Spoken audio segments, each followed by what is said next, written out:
Chapter 1. Chilling Frost. The gentle sunlight meanders through the village of Woodleaf in April, cascading through the gaps of cherry blossom trees and illuminating the youthful faces of the students. Gathered within, this radiant glow accentuates the vibrant energy of the young boys and girls, brimming with vigor. The spring breeze of April flows softly, warm yet not piercing, tenderly swaying the branches of cherry blossoms, causing delicate pink and white petals to dance and flutter in the air, enchanting passers-by to pause and admire the spectacle. However, this moment of admiration is fleeting. Most, after a brief moment of wonder, sigh softly and return to their tasks, revealing the relentless busyness of the school staff during this special period. After all, it is the annual enrollment season at the Woodleaf Ninja Academy, coinciding with the aftermath of the Second Ninja World War, marking a crucial phase for the village, as it nurtures new saplings of talent. Hey, look quickly. Who is that boy sitting at the back? He is so handsome, and his eyes are so large and bright, truly captivating. That clan emblem on his attire seems to indicate he is from the Uchiha clan, doesn't it? A soft gasp from the front row of the classroom drew the attention of a cluster of girls, who turned their gazes toward a solitary figure nestled in the corner. The boy possesses a head of jet-black tousled hair, and despite his youthful face, which appears no older than 4 or 5, he bears a pair of striking eyebrows. Yet, it is the deep, gleaming black eyes beneath those brows that capture attention. Their profoundness seems to transport one into the depths of darkness entirely. Uncharacteristic of a child like T that moment, he sat in the corner by the large window, propping his chin on one hand, his gaze drifting toward the petals cascading outside, seemingly lost in thought. Yet, the calm expression on his face belied the turmoil within. With keen hearing, he could discern the whispers from across the expansive classroom, the girl's soft voice resonating in his ears, while he felt the weight of unabashed stares upon him, causing his lips to twitch involuntarily. Though he heard the murmurs, he chose to remain unresponsive. Having faced similar situations numerous times, he understood that engagement would only embolden them further.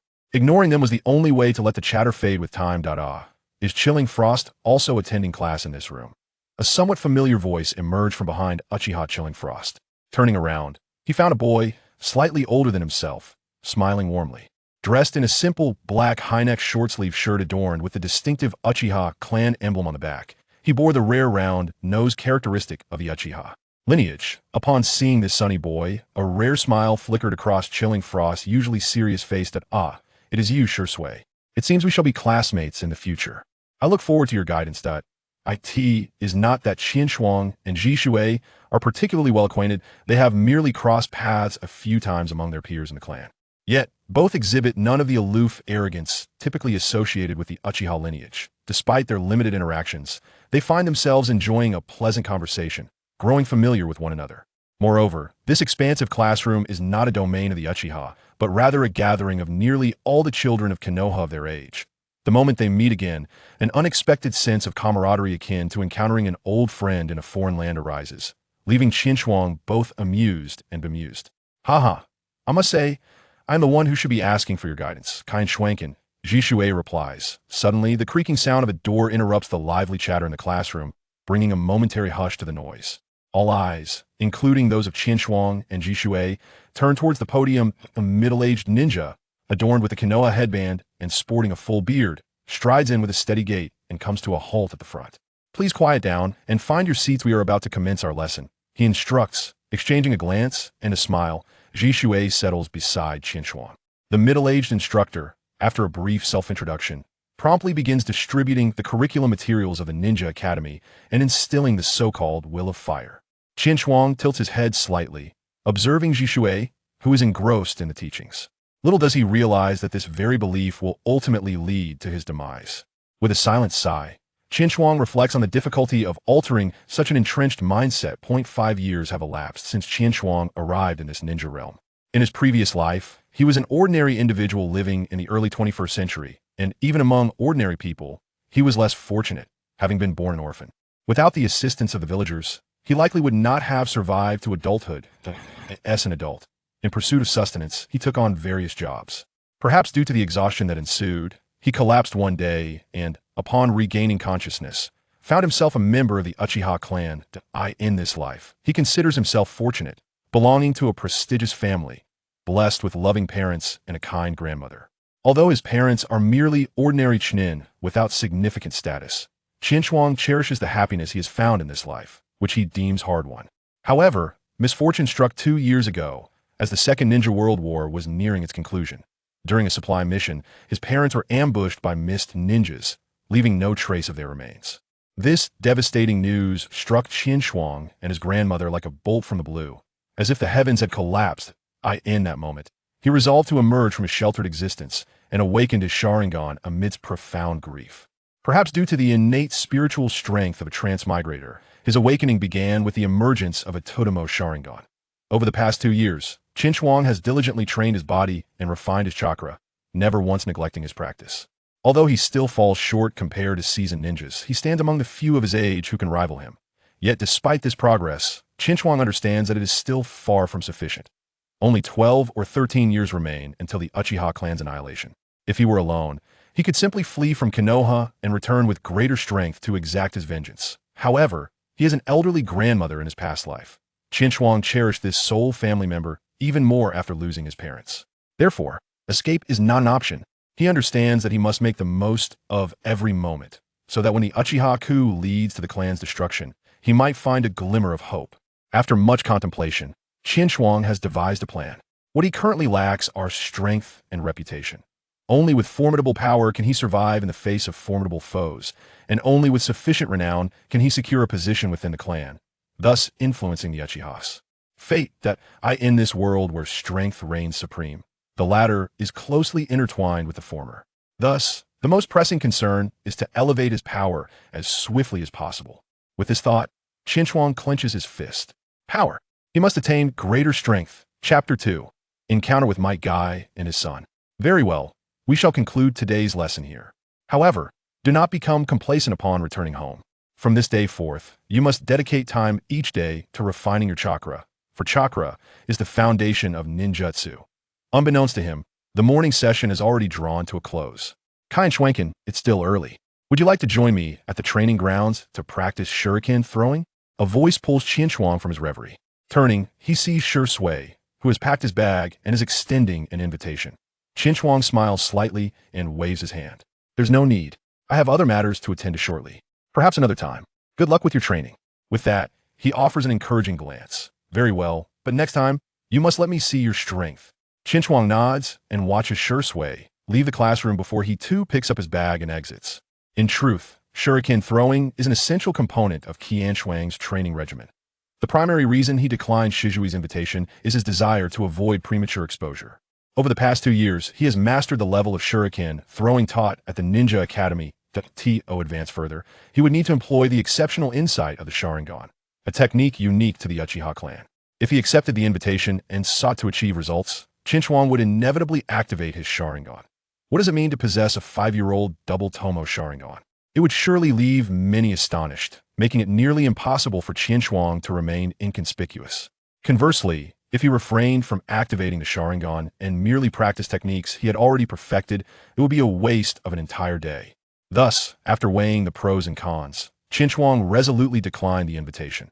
Although he holds a favorable impression of Shui from both this life and the last, time is too precious to squander as I stroll along the narrow path of the bustling commercial street. The sun overhead casts a myriad of shadows upon the pavement. Shuang gently closes her eyes, relishing the tender caress of sunlight and the soft breeze that brushes against her face. She listens intently to the lively calls of vendors, and her heart sinks into a profound tranquility. That moment, 2 figures clad in green emerge from the far end of the street. Their attire and demeanor seem entirely out of place amidst the grandeur of the commercial district.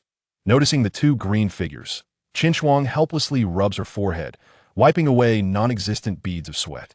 Uncle Dai, Kai, are you both practicing your handstands on the street again? I thought I had reminded you to be mindful of your surroundings. Upon hearing her, the slightly older figure raises his head first. What meets her gaze is an ordinary middle-aged man with a face adorned with a scruffy beard, yet, combined with his dazzlingly white teeth and tight-fitting green outfit, he exudes an unusual aura of youthful exuberance that, it's you, Shuang. Would you care to join us? On such a sunny day, one should relish in the joy of sweating and embracing youth. The smaller green figure, who had not lifted his head, is already drenched in sweat, appearing as if he might falter at any moment. However, upon hearing his father mention Shuang's name, he suddenly springs to life. raising his head with fervor. "Ah, what a surprise to see you here, Qin Shuang. Just in time. Let's have a friendly competition." "No, Kai, have you forgotten our current task? While enthusiasm is commendable, we must first complete our training." "I see, I understand now, Dad." "In that case, Qin Shuang, let us compete once I finish my training." Feeling the peculiar gazes from those around her and the intense stares of the two before her, Qin Shuang wishes she could simply vanish into the ground.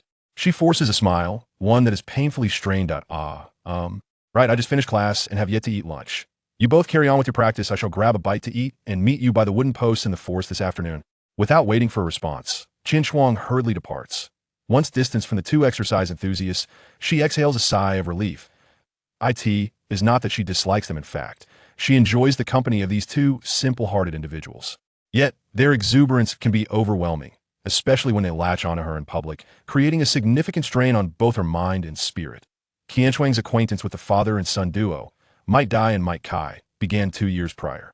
After resolving to strengthen herself, she diligently practiced her chakra control techniques, drawing from memories of her past life, engaging in activities such as tree climbing and water walking. During her training, she fortuitously encountered the Might father and son, who were also exercising. Without hesitation, she joined them and eagerly sought their guidance to comprehend the Uchiha clan's self-proclaimed status as the foremost family in Konoha. One must recognize their formidable bloodline limit, the Sharingan. Ultimately, this is a unique mental prowess inherited within the family. Thus, the proud Uchiha seldom shies away from honing their bloodline abilities. Rather, they focus on physical training. However, Chihuan possesses a distinct perspective. Whether it be the Sharingan or physical prowess, both constitute his own strength. Only through diligent effort in enhancing and developing these abilities can one increase their chances of survival in critical moments. Chihuan does not consider himself a prodigy. He firmly believes that no genius can triumph without hard work, that if such a genius exists, it merely reflects a lack of sufficient effort. A prime example is the man who nearly brought the shinobi world to its conclusion. After a brief meal by the roadside, Chihuan promptly commenced his training. Weighted sprints, dragging tree stumps, kicking drills, and skipping rope. After completing this rigorous routine, his garments were thoroughly soaked with perspiration. With great effort, he lifted his weary legs, finally collapsing onto the ground. Gasping for breath, two familiar green figures soon reappeared in Chihuan's line of sight. Might Guy surveyed the surroundings, his gaze catching sight of the dumbbell-shaped wooden stumps that Chihuan had transformed and the path marked by dragged tree trunks, a rare look of astonishment gracing his face. "That I never anticipated this. I thought your proclamation 2 years ago was merely the folly of youth. Yet you have persevered for 2 whole years," he remarked. In response, a faint smile crept upon Chihuan's lips as he chuckled lightly and spread his arms wide, lying on the grass. "Regardless of what others may think, I believe both Taijutsu and the Sharingan are my strengths, and I assert that Taijutsu is in no way inferior to the Sharingan." Upon hearing this, Might Guy initially appeared taken aback, only to quickly realize the truth in Chihuan's words, bursting into hearty laughter. "Indeed, you speak with great wisdom. As long as it is your own power, there exists no hierarchy of strength. To cultivate all aspects to their zenith, that is the essence of youth. However, remember, Chihuan, one cannot overextend themselves. A half-hearted endeavor on 2 paths will always fall short compared to someone who masters a single path," Might Guy said, his tone suddenly serious. Sensing the change in Might Guy's demeanor, Chihuan straightened himself, responding earnestly, "I understand, Uncle Guy, but I am confident in my ability to excel on both paths." "Huh, I knew I was right about you. This is the spirit of youth," Might Guy exclaimed. Returning to his boisterous self, he approached Chihuan and heartily patted him on the shoulder, prompting a grimace from Chihuan. Chapter 3. Confronting Might Guy. "Wow, Chihuan, I never imagined you had such lofty ambitions. Truly, you're my only rival aside from Kakashi. Let's commence our long-anticipated duel," Might Guy declared, brimming with eagerness. Meanwhile, Might Guy, who had been quietly listening, donned an eager expression once more, casting a familiar gaze that made Chihuan feel slightly uncomfortable. "Well, I've just finished training. How about we take a moment to rest, reflect on life, and discuss our aspirations instead?" "It's perfectly fine, Qinshuang. I have just completed my training, and I assure you, I will be cautious not to inflict any harm upon you," declared Might Guy, raising his thumb and revealing a smile that sparkled like diamonds. "Qinshuang, do not hesitate, and show no mercy. Unleash the fervor of your youth," exclaimed Might Dui, his left fist clenched tightly as he struck a gesture of encouragement. Qin Shuang remained silent, contemplating. Indeed, the father and son duo harmonized in their encouragement, leaving him no opportunity to decline. He now profoundly understood Kakashi's predicament of wanting to refuse, but being unable to do so. The incessant challenges were overwhelming. Noticing Qianshuang's silence, Might Guy mistakenly interpreted it as tacit acceptance and bellowed as he charged toward Qianshuang. Qianshuang, brace yourself for my move, the leaf great whirlwind. A swift kick surged towards him, the fierce gust of wind brushing against Qianshuang's face, leaving a tingling sensation.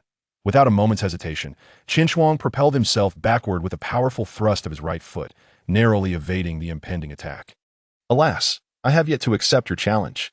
Awaken, Qianshuang. This time, I shall undoubtedly vanquish you with honor.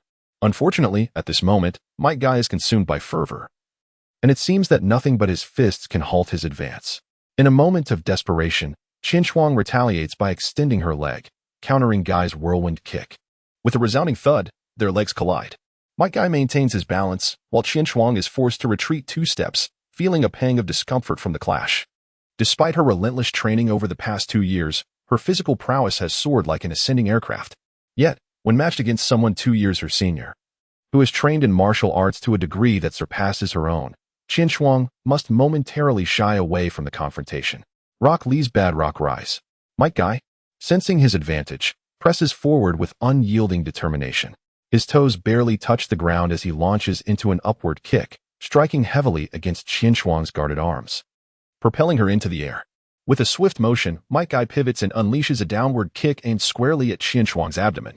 With a slight lift of her delicate lips, Qianshuang vanished in a puff of smoke with a resounding bang, leaving behind a shapeless wooden stump. Might Guy, taken aback, turned around only to see a spinning kick, identical to his own mere moments ago, hurtling towards the left side of his face. The timing of Qianshuang's execution was nothing short of exquisite. At that moment, Might Guy was still in the midst of his downward kick, caught in the liminal space between waning strength and the promise of new vigor. Left with no other recourse, Might Guy could only raise his arms in a desperate attempt to block, yet the immense force of the kick sent him hurtling backward in an instant. Qianshuang did not pause, her hands swiftly forming seals. Fire release, great fireball technique. As her voice fell, a fireball large enough to engulf an adult was propelled towards Might Guy. A flicker of hesitation crossed Might Guy's face, but it was swiftly replaced by determination. First gate. Open. A gentle green steam enveloped him. Confronting the enormous fireball, he chose not to evade. There was no escaping such a wide-ranging attack. His right leg, shrouded in the verdant mist, boldly met the oncoming force. Boom. A fierce explosion unleashed a whirlwind, forcing Might Guy, who was spectating nearby, to raise his arms before his brow, yet his eyes remained fixed, unblinking, upon the depths veiled in black smoke, revealing a glimmer of concern. Cough, cough.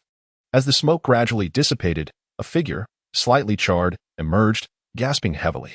It was evident that the direct confrontation with the great fireball had drained a considerable amount of Might Guy's chakra. Let us go again. At that moment, determination etched on his face, Guy shouted as he charged towards Qianshuang's previous position once more. Soon, his form broke free from the smoke's embrace, but the next instant, he found himself rooted in place. For in his line of sight, there was no trace of Qianshuang. His ears twitched, a sound of slicing air approached from the left. He raised his right fist and struck towards the silhouette that had appeared. Yet, in that instant, Qianshuang's eyes had transformed into a vivid crimson, 2 spinning tomos swirling within her dark pupils. Jinjutsu, Sharingan. In that fleeting moment of eye contact, Qianshuang unhesitatingly unleashed a Jinjutsu, leaving Might Guy momentarily stunned. When he regained his senses, he felt a cold, sharp object pressed against his neck, rendering him motionless, fearful that the icy kunai might inadvertently slice through his flesh. Observing this scene, Might Guy sighed. Didn't he even force Qianshuang to activate the 8 gates? It seems Guy's training is still lacking. For 2 years, Qianshuang had trained daily in taijutsu alongside the Might father and son duo, forging a profound bond with them. Might Guy, recognizing her exceptional talent, had generously imparted the secrets of the 8 gates technique. However, he repeatedly cautioned her not to employ it lightly unless absolutely necessary. Guy, you have lost. Qianshuang gently set down the kunai in her hand and offered a subtle smile to Might Guy. Yet, in Guy's eyes, her smile sent an unsettling chill down his spine. At that moment, Might Guy approached, observing his son's disheveled appearance, and placed a reassuring hand on Kai's shoulder. It's all right, Kai. I believe that one day you will possess the strength to overcome both Qianshuang and Kakashi. However, until that day arrives, you must train even harder. Indeed. Upon hearing these words, Kai, who had previously felt somewhat dejected, reignited his fighting spirit. Yes, father, I understand what I must do. Immediately, a brilliant light sparkled in his eyes as he turned his gaze toward Qinshuang. Qinshuang, starting today, I shall challenge you relentlessly until the day I can triumph over you. Qinshuang. Indeed, Kai, this is what youth is all about. Maida displayed a look of contentment. Father, Kai. The father and son embraced, tears streaming down their faces. However, Qinshuang felt a sense of discomfort, akin to being stuck with an adhesive plaster, and inwardly remarked, "It seems I must avoid Kai in the future." Chapter 4. Infiltration. As dusk settled, Qinshuang concluded his training for the day. After bidding farewell to Maida and his son, he began his journey homeward. Throughout the walk, Qinshuang pondered how to strengthen himself at the swiftest pace, for time waits for no one. Attending the ninja academy in a conventional manner, he dismissed that notion outright. Not to mention the fact that even participating in the graduation examination posed no challenge for him. However, he had no immediate intention of graduating. For the reason was simple, it would draw too much attention. Qinshuang's parents were merely ordinary nin, thus the ninjutsu scrolls they bequeathed to Qinshuang were exceedingly limited. Qinshuang's father excels in fire release, while her mother specializes in wind release.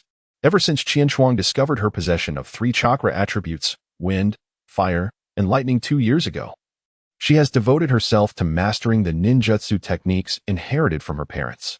Over the past 2 years, she has largely grasped these foundational techniques, albeit they are relatively rudimentary. However, this has led to a stagnation in her ninjutsu training, as advanced techniques are not easily acquired, leaving Qinshuang at a loss for direction. After much contemplation, she realized that her only recourse was to seek a mentor. Though Qinshuang harbors confidence in her talents, believing that no one would refuse to take her as a pupil, the act of seeking a teacher also entails revealing herself, necessitating utmost caution. Moreover, her identity presents a challenge. Since the ascension of the 3rd Hokage, the Uchiha clan has faced persistent oppression, and the existence of the police force has tarnished their reputation considerably. Choosing a mentor from outside her clan could lead to either recruitment or eradication by the higher echelons of Konoha, and she would likely incur the disdain of her own clan.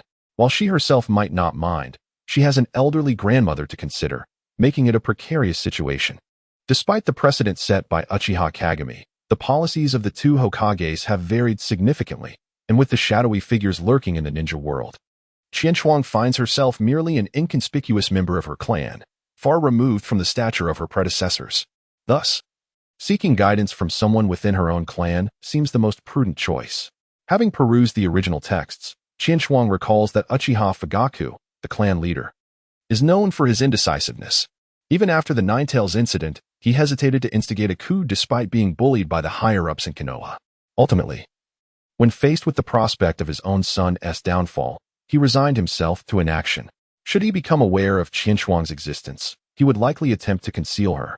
And perhaps she could even seize the opportunity to fulfill a role similar to that of Itachi in the future, maneuvering between Konoha and the Uchiha clan, thus facilitating her influence over the clan's direction.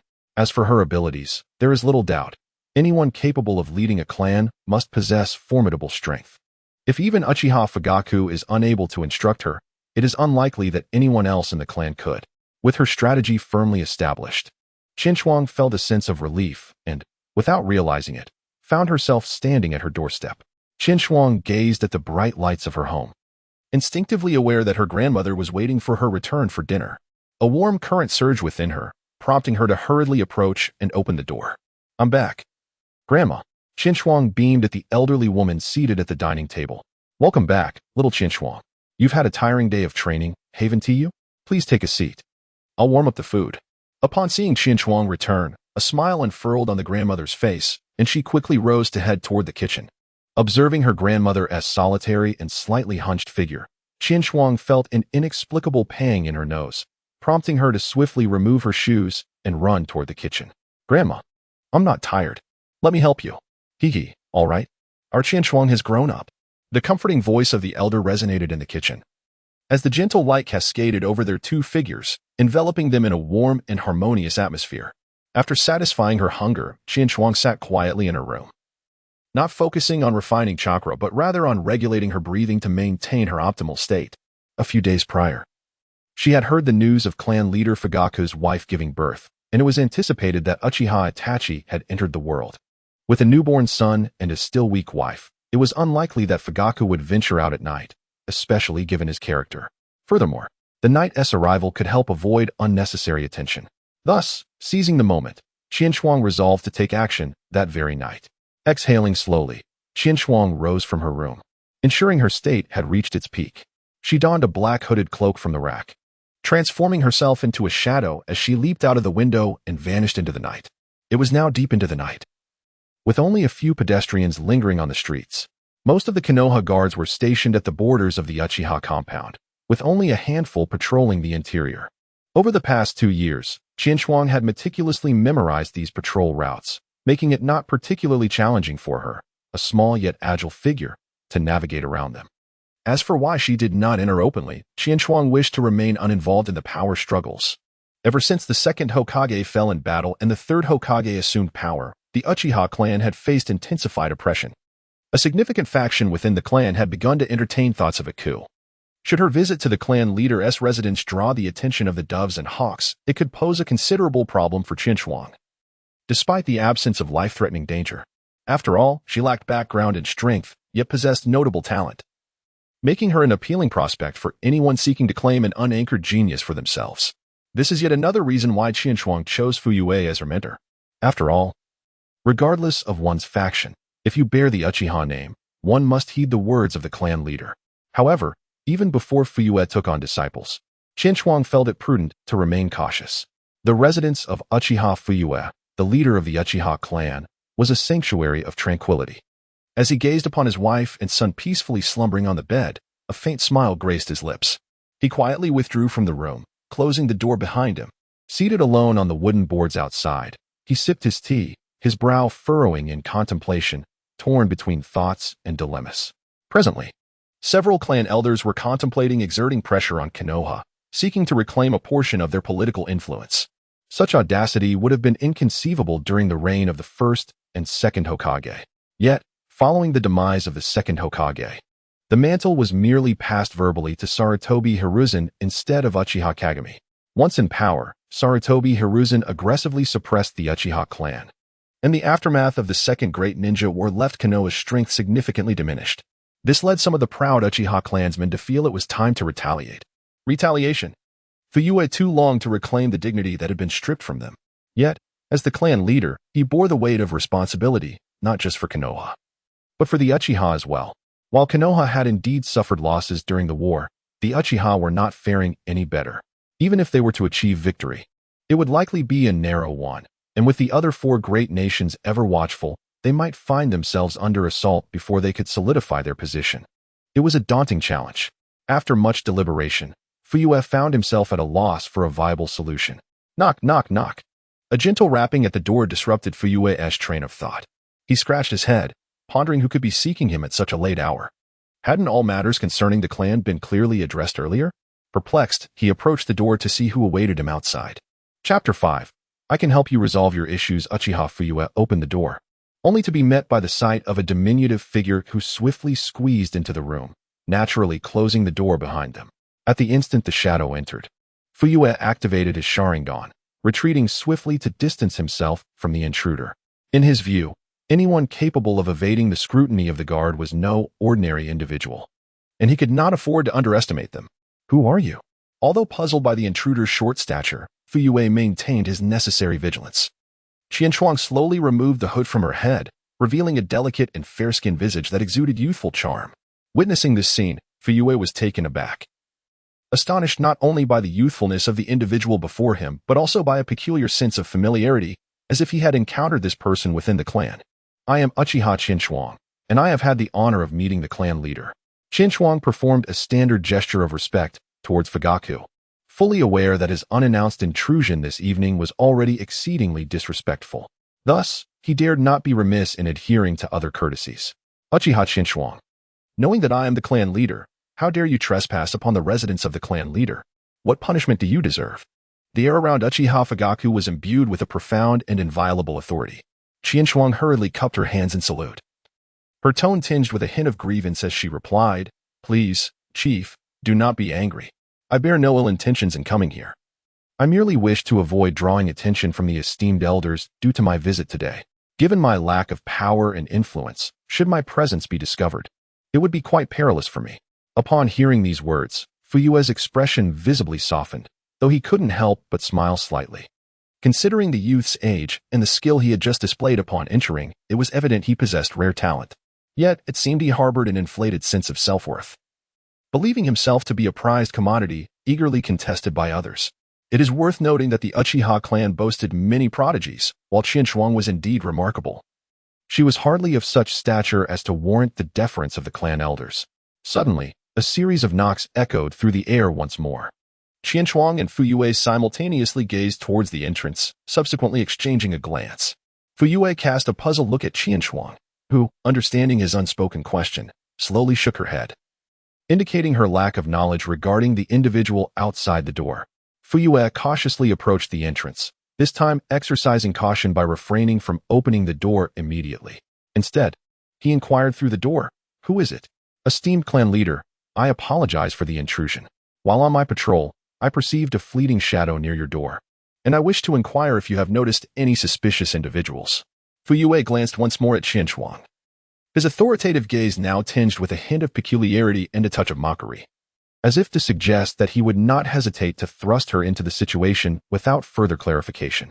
Qianshuang felt a tinge of helplessness within, for who could have anticipated that the esteemed clan leader would possess such a peculiar sense of humor? Though internally lamenting, Qianshuang maintained a calm demeanor, lowering his voice as he addressed Fujitake. "Esteemed leader, I am capable of assisting you in addressing the issues with the higher-ups of Konoha." This brief statement stirred a tempest within Fujitake's heart, to the extent that he failed to hear the guards outside calling his name twice. Clearing his throat, he became aware of his indiscretion, his face flushing with embarrassment. He cast a thorough glance at Qianshuang before turning towards the door and declaring, "Rest assured, there is no suspicious individual within my vicinity. You may have misjudged. Do remember to take care of your health." "Indeed, thank you for your concern, leader. Since there is no issue, I shall take my leave," he replied, retreating as the sound of his footsteps gradually faded. Fujitake turned once more, his gaze unabashedly scrutinizing Qianshuang, as if seeking to discern some clue from his demeanor.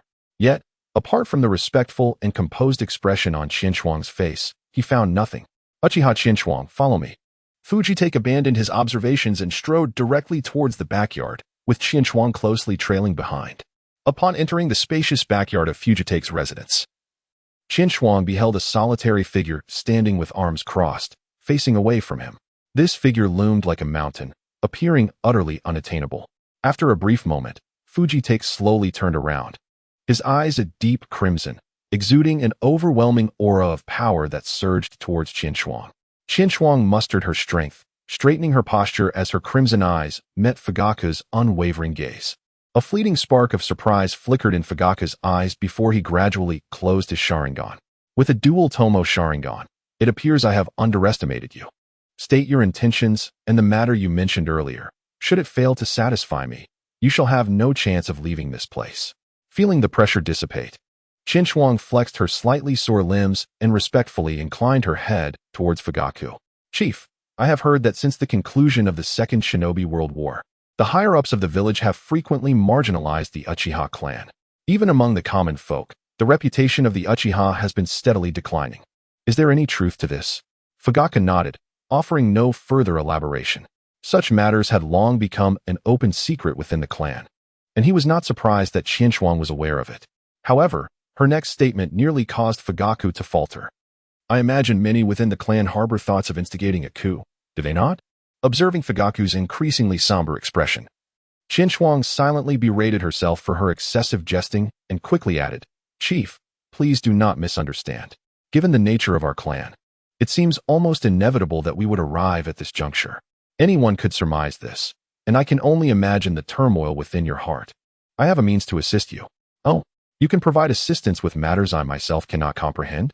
Though Qianshuang had astonished him with one revelation after another that evening, he remained skeptical that this young individual could resolve the formidable dilemma that perplexed him. Currently, the Uchiha clan faces two significant challenges: the exclusion from the higher echelons of Konoha and the discontent of its populace. The latter is relatively easier to address. It merely requires our clansmen to temper their demeanor and treat others with respect, and in return, others will reciprocate. You speak lightly of this. When the second Hokage entrusted the Konoha Guard to the Uchiha clan, it was not only to delegate power, but also to position us as the scapegoats responsible for maintaining order in the village. How then can we treat others with respect? Fugaku's expression remained grave, clearly not having received the answer he sought. Esteemed chief, have you not realized that you and the entire guard have fallen into a misconception? This question left Fugaku momentarily bewildered. Strict enforcement of the law is undoubtedly justifiable for the most heinous of offenders, yet when dealing with minor transgressions, a gentle and guiding approach would prove far more effective. The proud and reclusive Uchiha clan, however, could hardly embody such an approach. This, indeed, was the true reason the second Hokage entrusted the guard to the Uchiha. With this declaration, Qian Shuang's gaze bore intensely into the chief's eyes. Fugaku's towering figure trembled slightly, and then his brow furrowed tightly as he fell into contemplation. Qian Shuang did not hasten to speak again. Instead, she gazed at Fujiyama, patiently allowing him the time to digest the information he had just received. Chapter 6. I wish to become a disciple after a prolonged silence. Fujiyama's furrowed brow gradually relaxed as he exhaled deeply. Perhaps, as you have suggested, it is indeed true. However, the nature of our clan is such that even as their leader, I find it difficult to comprehend the challenges he faces. Qian Shuang offered a faint smile, presenting her carefully considered strategy. Leader, in order to transform the clan's attitude towards the villagers, one must address their underlying perceptions of both the villagers and the village itself. Only by fostering a genuine sense of belonging to the village can even the proudest of the Uchiha learn to treat others with equanimity. Qian Shuang's remarks are not without foundation. It is well known that the Uchiha clan places great importance on emotions. Their pride is merely a facade for outsiders. Those whom the Uchiha genuinely acknowledge are held in higher regard than anyone else. After all, the Sharingan, a bloodline limit that can only be activated under extreme emotional conditions, would not exist otherwise. I understand your perspective, yet I still find it challenging to comply. You are also aware that the discord between our clan and the village has persisted for quite some time. Instilling a sense of belonging to the village among our kin is a formidable task. With that, Fugaku gently shook his head. Leader, it is not the village itself that harbors conflict with the Uchiha, but rather a select few among the village's higher echelons. We cannot generalize the entire village based on this. Despite this assertion, the village remains under the dominion of its leaders, inherently linking the village and its upper echelons together. What if we possess the means to replace Konoha's leadership with our own? Qian Shuang's lips curled slightly, her eyes glimmering with a hint of amusement as she gazed at Fuyue. After a brief moment of contemplation, Fuyue discerned Qian Shuang's intentions. His pupils contracted as he pondered. Do you wish for me to instigate a coup? Yet, the current circumstances are decidedly unfavorable for the Uchiha clan. A coup would yield more harm than benefit. What you imply is for me to reveal the intent of launching a coup, thereby dismantling the bonds between our kin and the higher echelons of Konoha, in order to ameliorate their sentiments. Upon hearing this analysis, Qian Shuang inwardly sighed, realizing that she had merely offered a subtle suggestion. Yet he had managed to deduce the gist with remarkable clarity. However, she soon recognized that, as the leader of a clan, one must possess a certain intellect and acumen. It would indeed be unacceptable otherwise. Truly, he is the clan leader, swiftly arriving at such insights. The younger generation had indeed contemplated this approach. Initially buoyed by the resolution of a significant dilemma, Fuyue's expression twitched upon hearing her words. After all, this notion had originated from Qian Shuang.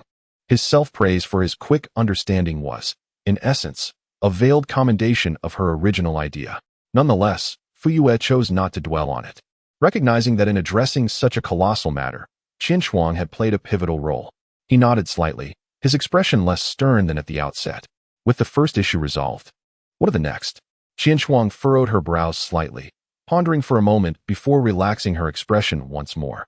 She respectfully inquired, would the clan leader kindly consider a modest request of mine? Fuyue waved his hand, gesturing for her to continue. In the next instant, Qian Shuang unexpectedly knelt on one knee. I humbly request that you take me as your disciple, esteemed clan leader. The reason Qian Shuang chose not to mention this matter at the outset of their conversation, instead opting to offer suggestions, was to ease the atmosphere between him and Fugaku, allowing for a greater sense of familiarity. now that the moment has ripened. Especially since Qian Shuang intends to address the discord between the Uchiha clan and the higher-ups of Konoha by taking on an apprentice. He has now boldly put forth his request without hesitation. This mention piqued Fugaku's interest. After all, he had gleaned a fair understanding of Qian Shuang's talents during their earlier exchanges. Even though he had no intention of taking on an apprentice, he found himself somewhat intrigued. However, despite this intrigue, the prestigious position of clan leader does not easily grant entry to just any disciple. Who among the Uchiha wouldn't aspire to join the ranks of the clan leader's students? Fugaku lacked sufficient justification to accept Qian Shuang as his apprentice, particularly since he still knew little about his background. Pray tell, why do you wish to become my disciple? Is it not true that the clan leader is formidable, perhaps even the strongest in our clan? I seek power to protect my family and my kin. I cannot endure the sense of helplessness I felt upon the loss of my parents 2 years ago, as Qian Shuang recalled the most painful memories buried deep within his heart. His eyes involuntarily glistened with tears, filled with determination and a hint of defiance. Upon hearing the mention of his parents' passing, Fugaku began to grasp the gravity of Qian Shuang's plight, and a wave of guilt washed over him, softening his gaze toward the young man. I am truly sorry for the circumstances surrounding your parents. This reflects my failure as the clan leader. Yet, I still have no grounds to accept you as my apprentice. What if I could serve as your eyes, monitoring the higher-ups of Konoha? Qian Shuang had anticipated that Fugaku would not easily accept disciples, which is why she decisively entrusted the critical task originally assigned to Uchiha Itachi in the source material. Oh, monitoring the higher echelons of Konoha? What are your thoughts? In less than 2/4 of an hour, Qian Shuang's unique perspective had garnered Fugaku's considerable attention, dispelling any initial disdain he may have harbored. The bold assertions of the junior suggested that in the future, she would indeed gain recognition from the higher-ups and be entrusted with significant responsibilities. I believe you will receive attention, but I cannot concur with the latter part of your statement. Do not forget, you bear the Uchiha name. The more exceptional you become, the less likely they are to bestow upon you such responsibilities. The clan leader's words rang true. Qian Shuang nodded slightly, but remained non-committal, stating, "Yet the condition is that my heart also bears the Uchiha name." Qian Shuang paused for a moment, observing Fuyue's contemplative gaze before continuing. "I have attended the ninja academy since my youth, and the will of fire is deeply ingrained in my heart. If an unwavering Uchiha, devoted to the village, stood before them, how do you think he would respond?" Upon hearing these words, Fuyue found himself taken aback yet again, unable to comprehend the audacity of this 5 or 6-year-old child. Nevertheless, he managed to regain his composure and gather his thoughts. "Indeed, what you propose carries the potential for success, but you are wagering on their appreciation for talent. Should you lose this gamble, it could lead you straight into a den of wolves." Fuyue gazed gravely at Qian Shuang, struggling to fathom how such a young boy could harbor such bold aspirations. Even the bravest of newcomers would find this level of courage remarkable. Sensing Fuyue's internal conflict, Qian Shuang smiled gently. "And that is precisely why I seek your mentorship. Esteemed clan leader, if I cannot protect myself, how can I hope to safeguard my family?" "Very well," Fuyue replied. "If you wish to be my pupil, I shall grant you an opportunity. Meet me at the training grounds on the back mountain tomorrow morning. If you can impress me, I shall take you under my wing." With that, Fuyue turned and strode toward the house without looking back. "Thank you, clan leader." Qian Shuang half knelt on the ground, bowing slightly until he watched Fuyue disappear inside the dwelling. Only then did he slowly rise, transforming into a wisp of wind, merging seamlessly into the night, leaving Fuyue's estate. Qian Shuang felt elated, having accomplished the primary objective of his visit. As for the opportunity Fuyue mentioned, Qian Shuang was confident that his current combat prowess was sufficient to meet the challenges of the following day. However, to be on the safe side, he returned home to continue his training. Chapter 7. The enthusiastic Abido. Not long after Qian Shuang departed, another figure left the Uchiha estate, moving with a leisurely grace that was distinctly more unhurried than that of Qian Shuang, even exhibiting a slower pace. This figure ambled along at a deliberate speed, yet in a mere quarter of an hour, had traversed half of the Uchiha clan's territory, arriving at the headquarters of the Uchiha Guard located at the edge of the clan grounds. Upon reaching the entrance, the 2 Uchiha guards stationed at the gate slightly inclined their bodies in a gesture of respect, greeting, "Lord Clan Leader." Indeed, this figure was none other than Uchiha Fugaku. Nodding slightly to the 2 on duty, Fugaku maintained his pace as he continued into the inner sanctum of the guard. As Fugaku ascended to the upper floor, he encountered a middle-aged man with short, brownish-yellow hair, distinctive markings around his eyes, and clad in a deep blue long robe. Clan leader, what brings you here at this hour? The middle-aged man, perplexed, could not fathom the presence of Fugaku, who had previously instructed not to disturb him unless matters were urgent. It is Hakadai. I have some matters to discuss with you, Fugaku replied directly, disregarding the odd expression on Uchiha Hakadai's face. Please notify all the clan elders that I have important matters to deliberate with them tomorrow at noon, and instruct them to gather at the Minami Hegemai Shrine. Additionally, I require all information regarding a youth named Uchiha Qianshuang. This must be kept confidential. Uchiha Hakadai, not daring to delay, promptly acknowledged the request and turned to arrange the necessary affairs. Meanwhile, Fugaku entered his office, seated himself in his chair, and fell into deep contemplation, replaying his conversation with Qianshuang in his mind. Before long, the requested information about Qianshuang was delivered into Fugaku's hands. One could not help but admire the efficiency of the Uchiha clan. From familial circumstances to recent acquaintances, every detail had been meticulously investigated. As Fugaku scrutinized the documents in his hands, he left no detail unexamined and ultimately confirmed that Qianshuang posed no cause for concern, allowing him to breathe a sigh of relief. Noticing that Qianshuang had devoted himself tirelessly to training following the loss of his parents, Fugaku's admiration for the young man grew. In the Hokage's office, a report was given. Lord Hokage, this is the basic information regarding the current cohort of students at the Ninja Academy. The speaker was the middle-aged ninja who had taught them earlier that day. Now gazing with great respect at the third Hokage, Sarutobi Hiruzen, seated behind the desk. Are there any promising candidates among this year's students? Sarutobi inquired nonchalantly. Indeed, Lord Hokage. This cohort consists predominantly of commoners, with only a few children from notable families. Among them, I believe the most promising talents are Uchiha Shursui and Uchiha Qianshuang. The middle-aged ninja responded with deference. Uchiha, you say? Sarutobi Hiruzen's eyelids flickered slightly as he picked up a stack of documents beside him, carefully sifting through them until he came across two particular sheets. Upon discovering that Uchiha Shursui was a descendant of his brother-in-arms, Uchiha Kagami, a hint of nostalgia illuminated his otherwise somber countenance. He then turned his attention to the other sheet. And as he read about the tragic demise of Chizuru's parents during a mission, a shadow of bitterness and guilt crossed his features. I must guide them well. If they are able to inherit the will of fire, they may very well become a significant pillar of the village in the future. Indeed, Hokage-sama, I shall devote myself to the teaching of these children. Sarutobi Hiruzen waved his hand, and the middle-aged ninja understood, turning to leave. The office once again fell into a profound silence. Hiruzen slowly lifted his pipe, inhaling deeply as the moonlight streamed through the smoke, casting a glow upon his aged visage, illuminating his murky yet tranquil eyes, lost in contemplation of thoughts unknown. The following morning, Chizuru gradually stirred from her slumber. As she opened her door, a kind and benevolent smile greeted her. Rise and shine, Chizuru. Come have breakfast, or you'll be late for school. Qianshuang gently adjusted her forehead, a resigned smile gracing her face as she softly remarked, Grandma, today is the weekend. There is no school. Perhaps you've misremembered the time? Ah, dear Grandma. Growing old and a bit forgetful, unable to recall clearly. Despite her words, a smile lingered on her grandmother's face, showing no signs of distress. As she continued to tend to the breakfast she had just prepared, Qianshuang hurriedly stepped forward to assist in arranging breakfast, then pulled out the chair for her grandmother, gently helping her to sit down.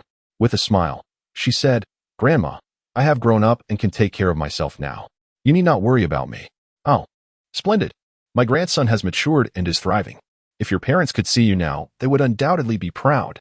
Hearing her grandmother mention her parents once more stirred a wave of poignant sorrow within Qianshuang, yet she swiftly suppressed it, her gaze once again filled with determination. Rest assured, Grandma, I will strive diligently to become the most distinguished ninja in our village, and then it will be my turn to protect our family. Very well.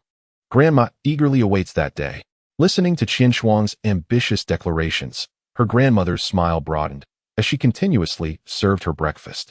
After satisfying their appetites, Qianshuang set off towards the designated meeting place with Fuyue. As she traversed the street, numerous vendors and passing elders greeted her warmly, to which Qianshuang responded with cheerful smiles. Given that only she and her grandmother resided at home, Qianshuang felt uneasy about allowing her grandmother to navigate the bustling marketplace alone. Thus, the young Qianshuang took it upon herself to shoulder the responsibility of grocery shopping.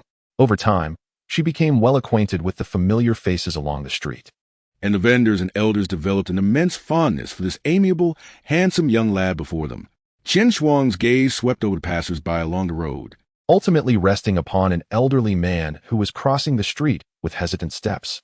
Without a moment's hesitation, Qianshuang hurried forward to assist him. At the very moment she grasped the old man's arm, another figure approached from the opposite side, a young boy clad in athletic attire, sporting a pair of sunglasses atop his head. Qianshuang's eyes narrowed slightly as she beheld the figure before her. It was Uchiha Obito. Although he had yet to succumb to darkness at this moment, a shiver coursed through her heart. Meanwhile, Obito appeared oblivious to Qianshuang's presence, after gently comforting an elderly man. He assisted him across the way, prompting Qianshuang to follow suit. The elder expressed his gratitude to both Uchiha Obito and Qianshuang, to which they both waved dismissively. Once the elder had departed, Obito finally noticed Qianshuang beside him. "Ah, it is you, Qianshuang. What a surprise to encounter you here. Where are you headed?" "I am merely taking a trip to the rear mountain," Qianshuang replied with a token smile. "Oh, I see. I shall not detain you any longer. I have a prior engagement with Rin and the others that is fast approaching. I must take my leave." Without waiting for Qianshuang's response, Obito dashed away in a blur. Watching him vanish into the distance, Qianshuang felt a sense of resignation.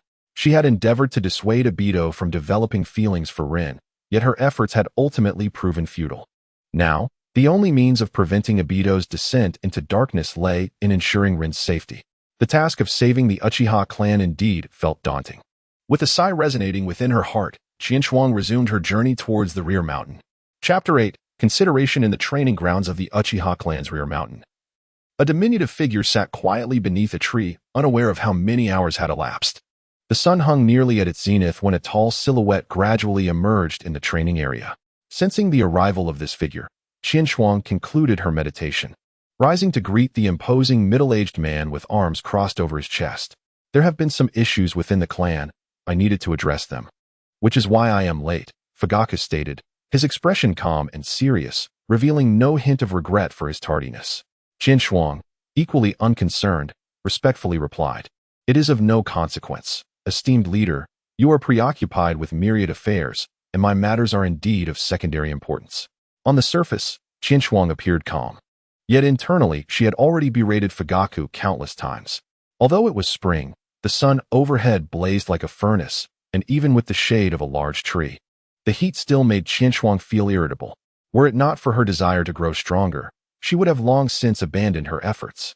Stuck in a dilemma between her inability to leave and her fear of confronting Fugaku without being in optimal condition, Qianshuang found herself seated beneath the tree, constantly reciting the mantra, "A tranquil heart brings coolness," while inwardly cursing Fugaku for his lack of punctuality, reminiscent of Obito. However, upon further reflection, she recalled that Fugaku had mentioned this morning, albeit without specifying a precise time. The sun was still a tad away from its zenith, so she grudgingly convinced herself that it could still be considered morning. Fugaku remained silent, merely observing Qianshuang intently, seemingly attempting to discern some other emotion within her. Yet, after a prolonged gaze, he found nothing beyond her respectful demeanor. A hint of satisfaction subtly flickered in Fugaku's eyes, for it was evident to him that Qianshuang's character aligned quite closely with his standards, a rarity among the Uchiha clan. It was no wonder that Fugaku failed to perceive her true feelings. In her previous life, Qianshuang had mastered the art of concealing her emotions amidst a myriad of individuals, exhibiting neither joy nor anger. It was not that Fugaku could not see through her, but rather that she did not reveal a single trace. Without further ado, let us proceed. Uchiha Qianshuang, showcase your prowess to me. If you can impress me, I shall not hesitate to accept you as my disciple. Fugaku's sharp gaze bore into Qianshuang, and even without activating his Sharingan, he instilled within her a sense of trepidation, compelling her to adopt a posture of readiness. Qianshuang understood that this battle was inevitable, and she did not dare to hold back in the face of the Uchiha leader before her. "In that case, esteemed clan leader, you must be cautious." Before her words faded, Qianshuang's body surged forward like a spear launched through the air, swiftly closing the distance between herself and Fujitake. Qianshuang gripped the kunai that had inexplicably appeared in her hand, resolutely thrusting it towards Fuyue's face without a hint of hesitation. As the sharp point drew ever closer, Fuyue remained unfazed. In the fleeting moment before the kunai pierced his visage, he subtly tilted his head, effortlessly evading the assault. With his left arm crossed over his chest, he swiftly extended it, and in an instant, he had firmly ensnared Qinshuang by the neck. Bang! Qinshuang's form instantly transformed into a wisp of smoke. Vanishing from her original position, concealed among the trees, Qinshuang observed that her clone was no match for Fuyue, deepening her understanding of his formidable prowess. Without hesitation, she unleashed the ninjutsu she had meticulously prepared beforehand. Fire release, Phoenix Fire technique. The flames that erupted from Qinshuang's mouth spread outwards in all directions, akin to the seeds of the celestial flower shooting forth upon contact, launching towards Fuyue from various angles. Indeed, quite impressive, Fuyue remarked, his gaze towards Qinshuang increasingly filled with satisfaction, yet his movements remained unceasing as he deftly formed several hand seals. Fire release, Great Fireball technique. A fireball large enough to engulf an entire house erupted from the mouth of Fugaku, in stark contrast to the mere human-sized fireball conjured by Chiyuki earlier. This was a celestial phenomenon, while that was but a terrestrial flicker. The bursts of F's and fire, akin to moths drawn to a flame, fearlessly collided with the fireball, merging into its depths, thereafter falling silent. The fireball surged relentlessly toward Chiyuki's last known position, yet he had long since vanished from sight. After unleashing the F's and fire, Chiyuki had swiftly retreated into the nearby woods.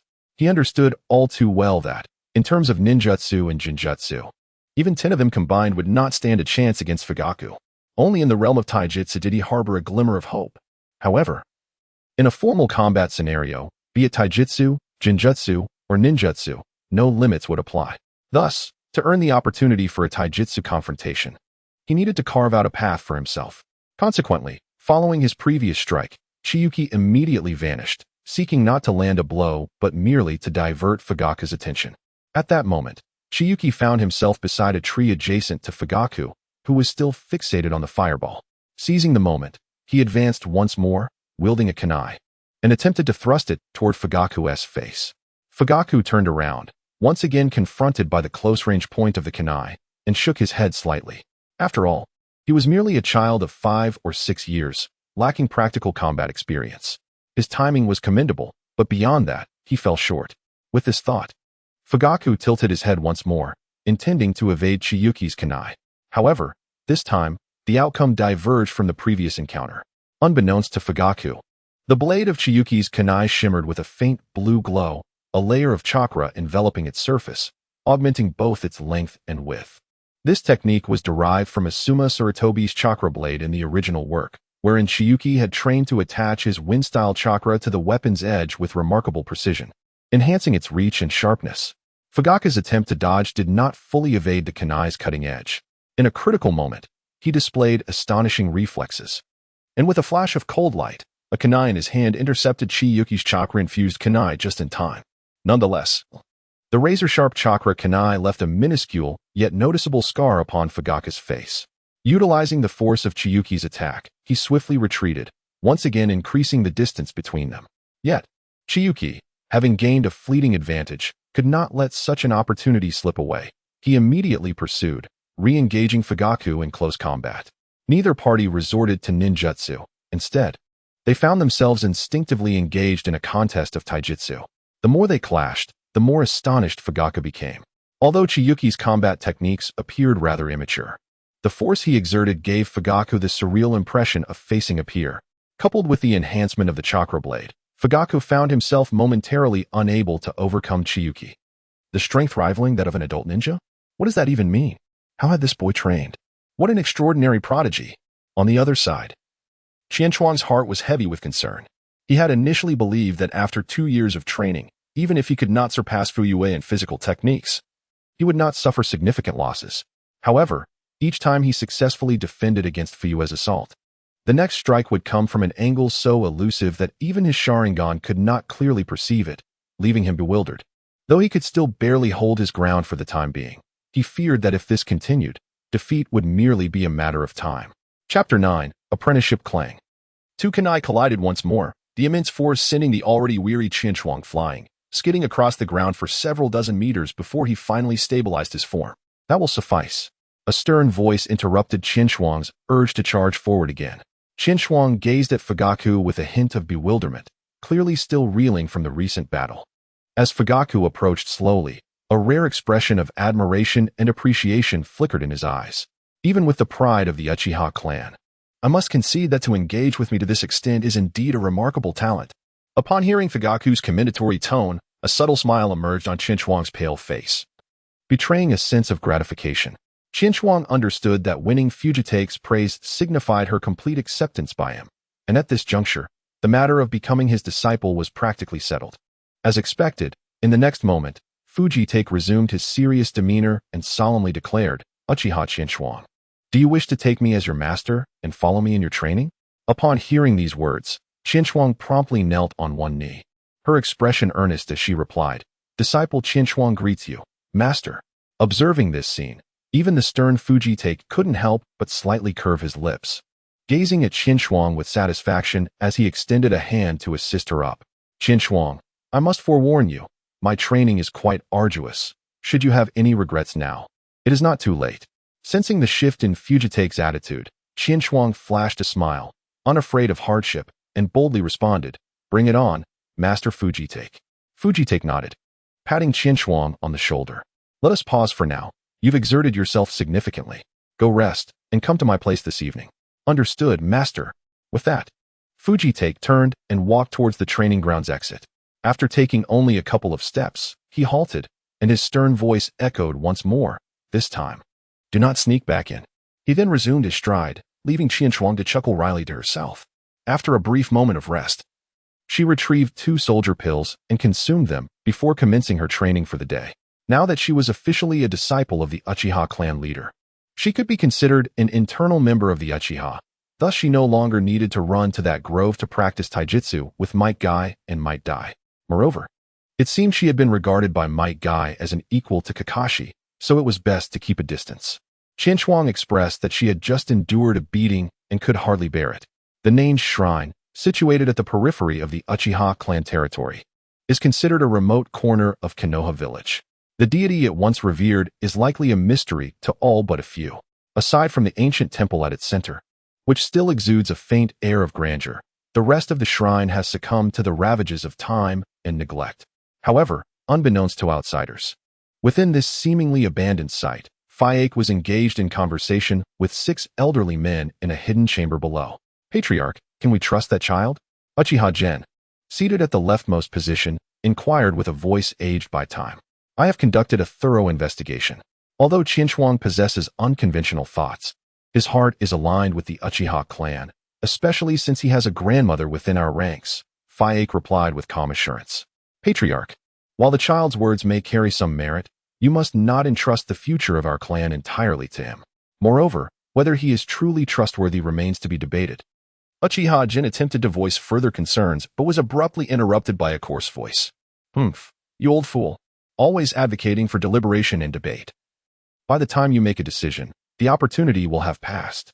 The elder Uchiha Hamaru, seated second from the right, glared fiercely at Uchiha Jin. It was evident to any observer that the two harbored mutual disdain, which was indeed the case. Uchiha Jin represented the moderates among the clan elders, advocating for a resolution through diplomacy, while Uchiha Hamaru, true to his name, was fiery in temperament, having long held a discontent towards the higher-ups of Konoha. Embodying the hawkish faction, the long-standing rivalry between them predictably resurfaced regarding Qinshuang's situation. Uchiha Jin, feeling affronted as he was pointed at, was about to retort when Fayake, seated at the head of the table, intervened. "Enough, Elder Jin, Elder Hamaru, please temper your tempers. We are here to discuss opinions, not to engage in verbal sparring." "Indeed, let us first calm down and listen to the patriarch," echoed the other elders, who sought to diffuse the tension.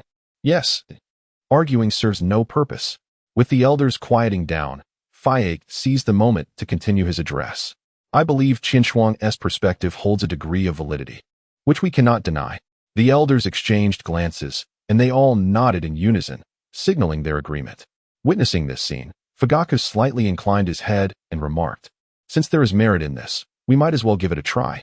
However, We must be cautious not to allow our clansmen to discuss or divulge this matter recklessly. Elder Hayashi, I entrust you with the supervision of this matter. Is that agreeable? Leave it to me. I, too, am eager to see whether this young man's methods bear fruit. Elder Uchiha Hayashi readily agreed.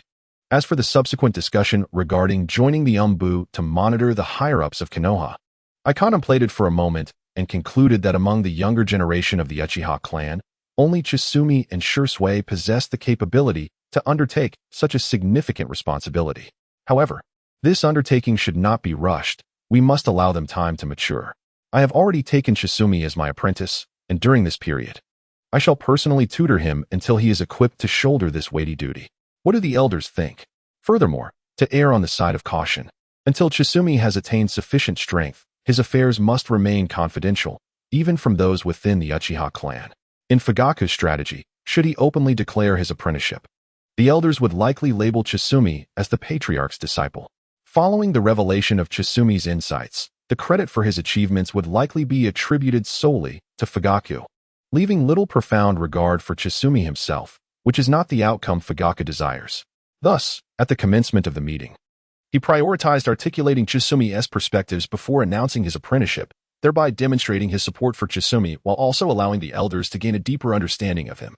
This would prove beneficial for Chisumi's future endeavors within the clan. Seeing their patriarch's overt support, no elder dared to voice dissent. Moreover, since their collective intention was for the betterment of the clan, with a viable solution at hand, none would rise to oppose it. With the patriarch personally guiding him, we naturally feel reassured. We shall all abide by the patriarch's words. Chapter 10. The matriarch. In the afternoon, Qinshuang returned home, weary and fatigued. After a refreshing shower to wash away the sweat, he sat in meditation to refine his chakra for a while before rising to assist his grandmother in preparing dinner. To spare her any worry, he refrained from mentioning that Fugaku had taken him as a disciple, instead regaling her with amusing anecdotes from his journey and tales he knew from his past life, which made her chuckle heartily. After dinner, under the pretense of meeting a classmate, Qinshuang stepped out of the house. As he walked along the way, he noticed numerous gazes directed toward him, yet he remained unfazed. Given his current status, there was no longer a need for stealth. While caution was still necessary, this marked a promising beginning.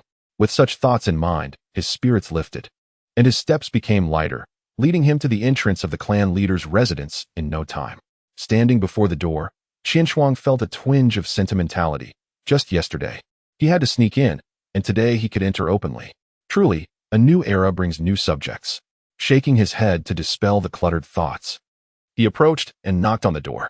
A light patter of footsteps approached, and with a creak, the door swung open, revealing a woman of serene demeanor and gentle beauties, cradling a newborn in her arms. Curiously, the infant seemed unlike any other. Rather than crying as one would expect at such a tender age, the child was exceptionally quiet. Had it not been for the child's curious gaze directed at him, Qinshuang might have thought the baby was asleep. The woman said nothing but scrutinized him intently, causing Qinshuang to feel a tad embarrassed and uneasy. Just as he was about to speak to ease the tension, the woman broke the silence, her eyes betraying her curiosity. You must be Fugaku's newly accepted disciple, Uchiha Qinshuang? Yes, matriarch, I am Uchiha Qinshuang, he replied earnestly. With his keen perception, Qinshuang quickly recognized that the woman before him was indeed the clan leader's wife, and the infant in her arms was none other than Uchiha Itachi. It was remarkable, indeed. From birth, Itachi was exceptional, exhibiting a calm demeanor and maturity beyond his years. What a clever child. Please, come inside. Your master is waiting for you. With that, Uchiha Makoto naturally took hold of Qinshuang's arm, guiding him indoors while cradling the baby in the other. You are quite young to have earned Fugaku's recognition. It appears you possess significant talent. Uchiha Makoto seemed genuinely fond of the somewhat reserved and refined young man before her. I am unworthy. I am merely fortunate to have gained Master Fugaku's esteem. Qinshuang did not lose himself in the closeness of Uchiha Makoto. Moreover, he perceived that Fugaku had not exerted his full strength during their battle. In the context of a life-and-death duel, it was likely that Qinshuang would struggle to endure even 3 moves. I understand his character well. If you cannot earn his genuine acknowledgement from the depths of his heart, he will never take on an apprentice, regardless of the circumstances. As she spoke, Uchiha Makoto slightly tilted her head, her gaze softening as it fell upon Qinshuang. Therefore, Do not belittle yourself. Listening to her gentle voice and feeling the warmth of her affectionate gaze, Qianshuang was momentarily struck by an almost maternal illusion. He recalled how, in his childhood, his mother often looked at him in such a way and spoke in a similar tone, imparting wisdom to his naive self. Awash in this long-lost maternal love, Qianshuang found himself momentarily dazed, as Uchiha Makoto called his name twice without eliciting a response. Observing the unmistakable expression in Qianshuang's eyes, and recalling the circumstances he had previously shared with Fugaku, Uchiha Makoto's heart swelled with compassion for him. She reached out to gently pat Qianshuang's head, her gaze filled with tenderness. Without your parents by your side, you must have endured great hardships. But worry not, you now have a teacher and a mother figure. Everything will improve, and should you ever need anything, do not hesitate to seek out your mother. Feeling Uchiha Makoto's gesture, Qianshuang was initially taken aback. And then a torrent of emotions surged forth, overwhelming him despite his efforts to maintain composure, moistening his eyes. Unbeknownst to him, a profound sense of closeness had developed towards this motherly figure he had just met. Perhaps it was the essence of her newfound motherhood that radiated an undeniable maternal brilliance, wielding a profound impact on Qianshuang. Qianshuang diligently organized her emotions, lifting her head to meet the tender and sympathetic gaze of Uchiha Makoto. A warm current surged within her. Thank you, mother, she expressed. I understand now. An unbidden radiant smile blossomed on Qianshuang's face, a sight seldom seen by outsiders, perhaps only witnessed frequently by her grandmother. Observing the previously composed demeanor of Qianshuang transform into the exuberant smile befitting her age, Uchiha Makoto couldn't help but smile in return, gently taking Qianshuang's small hand once more. She proceeded forward. As they traversed the corridor, to their left lay a room of 6 tatami mats. Uchiha Makoto released Qianshuang's hand, softly opened the door, and with a glance back that conveyed understanding, she stepped inside, cradling Uchiha Itachi in her arms. Qianshuang did not rush in. Instead, she gently adjusted her clothing, took a deep breath to calm her somewhat restless heart, and then opened the door to enter the room. The space was remarkably simplistic, devoid of superfluous decorations. At the center of the room, a low table was neatly arranged alongside a cushion. On the opposite side of the table, Uchiha Fugaku and the recently seated Uchiha Makoto sat quietly, while Uchiha Itachi remained peacefully reclined in Makoto's embrace. Forgive the interruption, Teacher Fugaku. Qianshuang slightly bowed and then gracefully seated herself on the cushion opposite Fugaku Uchiha. Qianshuang, do you know why I called you here? Fugaku inquired. The teacher wishes to impart some matters to me, I presume, Qianshuang replied quietly. She picked up the teapot from the table and, with effortless poise, poured 3 cups of tea, sliding 2 of them before Fugaku and Makoto Uchiha. For some unknown reason, Qianshuang felt somewhat awkward in the presence of Makoto. Yet when faced with the more imposing Fugaku, she appeared considerably more at ease. Fugaku took up his teacup without hesitation, the jade-green liquid within rippling in response to his movement. Meanwhile, Makoto Uchiha quietly listened to the exchange between the two. This is but one aspect. The more significant reason for your presence is to meet those around you. Since you've entered my household, it would be remiss not to know the people here. This is my wife, your sensei's spouse, Makoto Uchiha. You have already become somewhat acquainted, and cradled in her arms is our child, Itachi Uchiha. Qianshuang followed Fuyue's gaze towards Uchiha Makoto and slightly bowed, Master. Uchiha Makoto smiled gently at Qianshuang. Chapter 11. Conversation. Qianshuang, having chosen to be my disciple, I shall henceforth hold you to my standards. Fuyue raised his teacup once more and took a sip. Indeed, I have long been prepared for this, Qianshuang replied earnestly. Observing Qianshuang's reaction, Fuyue nodded in satisfaction. I have a few matters to discuss with you. Fuyue leisurely toyed with his teacup. Firstly, our master-disciple relationship must remain confidential for the time being, to prevent you from prematurely entering the sights of Konoha's higher echelons. Qianshuang nodded without hesitation. In truth, even if Fugaku had not mentioned it, she would have expressed the same sentiment. After all, Konoha was never governed solely by Sarutobi Hiruzen. Once one entered Danzo's line of sight, lacking a certain level of strength could easily lead to disaster. Furthermore, based on the method you proposed, it is essential for you to continue your studies at the Ninja Academy, given the recent precedent of Kakashi Hitaki's early graduation. Do remember to exercise caution and refrain from revealing your true abilities unless absolutely necessary. However, I trust that you would manage this well even without my counsel. For had you not taken the initiative to approach me, it remains uncertain when I would have noted your presence." Fugaku cast a meaningful glance at Qinshuang. With a faint, sardonic smile, Qinshuang's expression grew slightly awkward. Yet, he firmly believed that his actions were justified. In a position devoid of power or authority, it was imperative to embody the principle of survival to the utmost.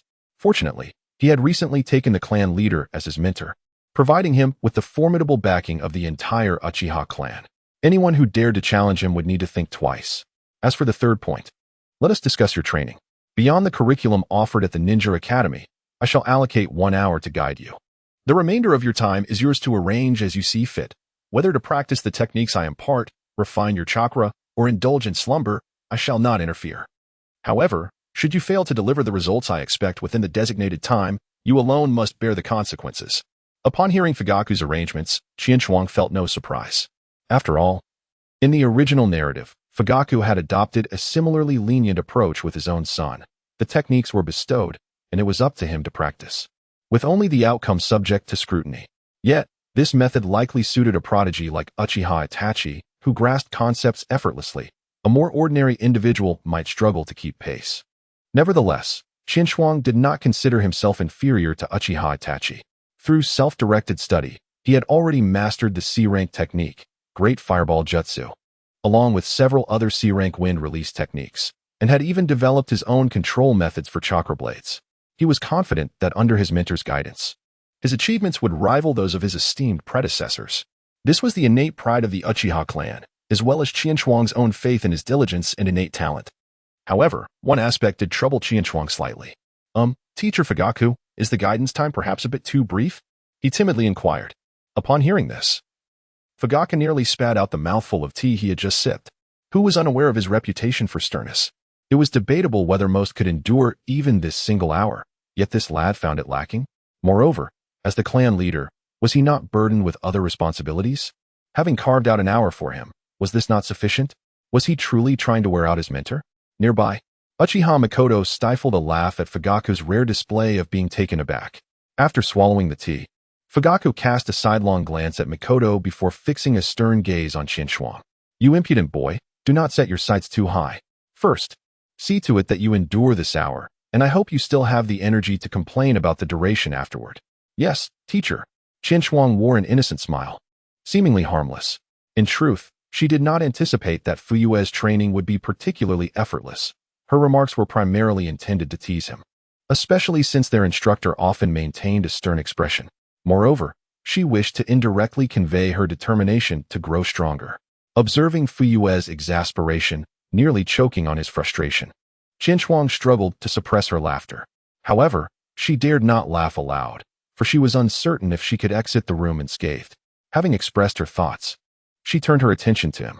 "How is it that a 5-year-old like you possesses such astonishing strength? Additionally, who taught you the technique of channeling chakra into your shuriken?" With her questions poised, Fuyue was eager to uncover the answers. Qinshuang blinked innocently, adopting a guise of pure naivety as she recited the carefully crafted words she had long prepared. "You see, it's quite simple. All one needs to do is perform 5,000 squats, 5,000 push-ups, kick a wooden post 5,000 times, skip rope 5,000 times, and drag a tree stump around the forest 50 times. Listening to Qinshuang boastfully enumerate her training regimen, even the composed Fugaku couldn't help but twitch his lips in silent reproach, muttering a curse under his breath at such eccentricity. Yet, one could not deny the immediate effects. At the tender age of 5, Qinshuang possessed strength comparable to that of an adult ninja, leaving Fugaku without any retorts, save for a gentle reminder to mind her health.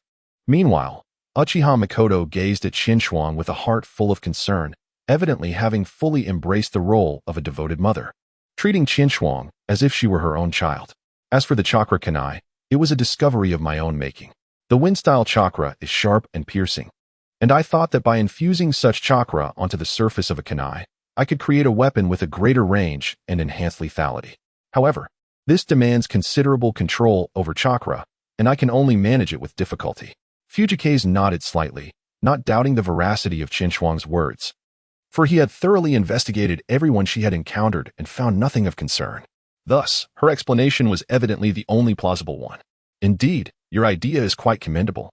This method will also aid in enhancing your control over chakra flow. Continue your training, and when you can fully master this technique, you might consider learning our Uchiha-style sword leap flame, as it bears striking similarities. Really? Thank you, sensei. Upon hearing this, Qinshuang was overjoyed. She had certainly heard of this technique. After successfully infusing wind-style chakra onto the kunai, she had also attempted to attach fire-style chakra to it. However, the result was disastrous, as the kunai melted under the excessive heat of the flames. Despite numerous attempts, Qinshuang had yet to find the balance between maintaining a high-intensity flame and preventing the kunai from melting. With Fugaku's guidance, she hoped to achieve her goals more efficiently. Well then, it's getting late, and our discussion has concluded. Make haste to rest, and from tomorrow onward, come to me right after school, Fugaku remarked, glancing out the window at the moon now risen in the sky, waving goodbye to Qinshuang. Qinshuang glanced at Uchiha Itachi, who was drowsily resting in Uchiha Makoto's embrace. His upper and lower eyelids engaged in a gentle battle. After bidding farewell to Uchiha Fugaku and Uchiha Makoto, he rose and departed from the clan leader's residence. Chapter 12. A fleeting 3 years. Uchiha Fugaku turned his gaze toward the courtyard outside the window. Illuminated by the moonlight, the vegetation appeared to thrive splendidly. Each branch and leaf arranged with meticulous order, clearly having been pruned with care. What do you think of Qinshuang? Fugaku inquired casually, his eyes still fixed outside. Uchiha Makoto gently patted the drowsy Uchiha Itachi resting against her, smiling as she replied, Qinshuang is unlike most of the Uchiha clan. He is a humble and polite child. Furthermore, to have captured your attention, he must possess remarkable talent. If Itachi could one day be as outstanding as he, it would be wonderful. Fugaku nodded in agreement. Indeed, this child is truly exceptional. A gentle breeze swept through the courtyard, causing the foliage to sway gracefully, creating a harmonious scene of movement and stillness. Time passed swiftly, and in the blink of an eye, 3 years had fleetingly slipped away. Qinshuang leads a life that oscillates between attending school and rigorous training almost every day. During her leisure hours, she engages in sparring sessions with Might Guy and Uchiha Shursui. Although her routine may appear monotonous, it is imbued with a sense of fulfillment. Meanwhile, under the deliberate guidance of Uchiha Fugaku, the attitude of the Uchiha clan's police force is gradually improving, albeit the effects are not yet conspicuous. Nevertheless, the villagers' resistance towards the Uchiha clan is visibly diminishing. It seems that everything is progressing in a favorable direction. However, outside the village of Konoha, tranquility is a distant notion. The third Kazekage of Sunagakure has gone missing, prompting the high-ranking officials of the village to cast suspicion upon both Konoha and Iwagakure, with Kumogakure stoking the flames of discord. Numerous conflicts have erupted along the borders of the great nations. This has caused considerable concern among Konoha's higher-ups, for the village has undergone significant changes. Having endured 2 great wars, its overall strength has greatly diminished. The current demand for ninjas is insatiable, leading even some of the less capable genin to be summoned to the front lines, indicating the severity of the situation. As integral members of the village, the Uchiha clan is not exempt from these developments, with several genin from their ranks dispatched to the borders. In the courtyard of the Uchiha clan leader's residence, Uchiha Fugaku carefully wields a watering can, delicately parting the lush foliage to nourish the exposed soil beneath. Repeating this ritual, he tends to the garden with diligence. Standing behind him is a young boy with black hair, whose stature, though not yet fully developed, reaches approximately 1.5 meters.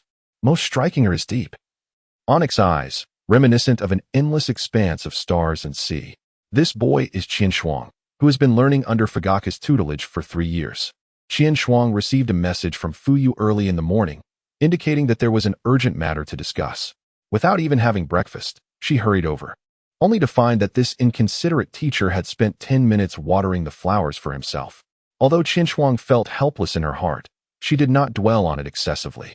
After all, for the past 3 years, Fuyue had devoted himself entirely to her training, and she was keenly aware of this, harboring immense gratitude and respect for him. You must have heard about the conflict that erupted at the border of the Leaf Village. What are your thoughts on it? Fuyue did not look back, continuing to tend to the flowers and plants in his hands. Regardless of whether the third Kazekage has truly gone missing, the onset of war was inevitable. This had been predetermined since the first Hokage allocated the most fertile lands to Konoha.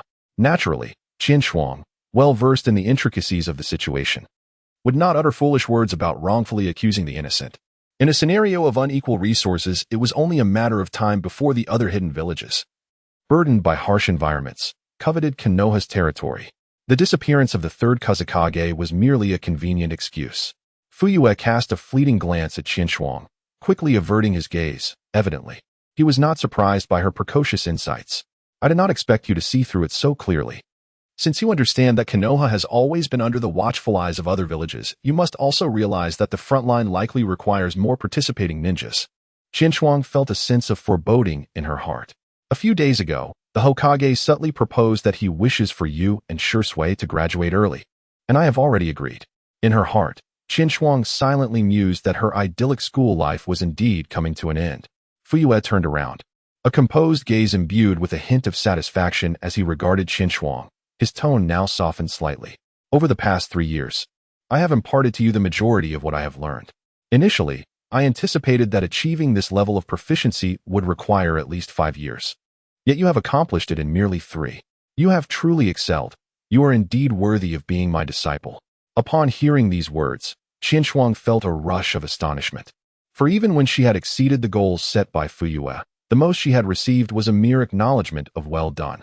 Such commendatory words were beyond her wildest imagination. Qinshuang's delicate face flushed slightly. Who wouldn't aspire to become the pride of their mentor? She was no exception. However, despite the wealth of knowledge one may possess, it does not guarantee the ability to wield it with finesse. What you require now is experience, practical engagement. Do you comprehend? The tone of Fuyue shifted subtly. I understand. So you wish for me to accumulate experience on the battlefield? Qinshuang was acutely aware of her own deficiencies. Although she often sought sparring partners, such encounters lacked the life and death stakes, rendering them fundamentally different from genuine combat in both mental fortitude and tactics. Indeed, yet there is no need for excessive concern regarding safety. The tasks assigned to you will be of a relatively low level. Furthermore, I shall make it known that you are my apprentice, which will give those old codgers who might wish to trouble you pause for thought. Qinshuang was well aware of the identity of the old man mentioned by Fugaku. Among the high-ranking officials of Konoha, it was Danzo who harbored the most disdain for the Uchiha clan. If he were to set his sights on Shisui, there would still be the protective layer of Uchiha Kagami's connections. However, Qinshuang found himself utterly unarmed in this situation. With the clan leader as his backing, Danzo would indeed hesitate to ensnare him in any traps. As for conspiring with foreign nations, that was a matter deserving of caution. Yet, Qinshuang possessed confidence in his current abilities. Regardless of whom he encountered, even if he were to face defeat, he believed he could retreat unscathed. As he left the courtyard and strolled along the corridor, Qinshuang was deep in contemplation about the trajectory of his future when a youthful voice interrupted his thoughts. Big brother Qinshuang. Qinshuang raised her head and beheld a fair-skinned little boy gazing at her with large, blinking eyes. It was Itachi. What was he doing here? Where was his mother? His mother had gone out to purchase some items, and he was about to seek out his father to ask him to teach him some ninjutsu. Why not, elder brother Qinshuang? Could you impart a few ninjutsu techniques to me? Itachi's bright eyes sparkled with eagerness as he looked at her. Qinshuang feigned deep thought, feeling a twinge of difficulty in her heart. Although she had subtly guided Itachi's thinking in the right direction recently, there was no certainty that the third Hokage or Shisui would lead him astray in the future. If he were to stray again, wouldn't her efforts inadvertently aid the enemy? However, after some contemplation, she shook her head. They were merely basic ninjutsu techniques. Even if she didn't teach him, he would eventually learn them. Perhaps she was being overly sensitive.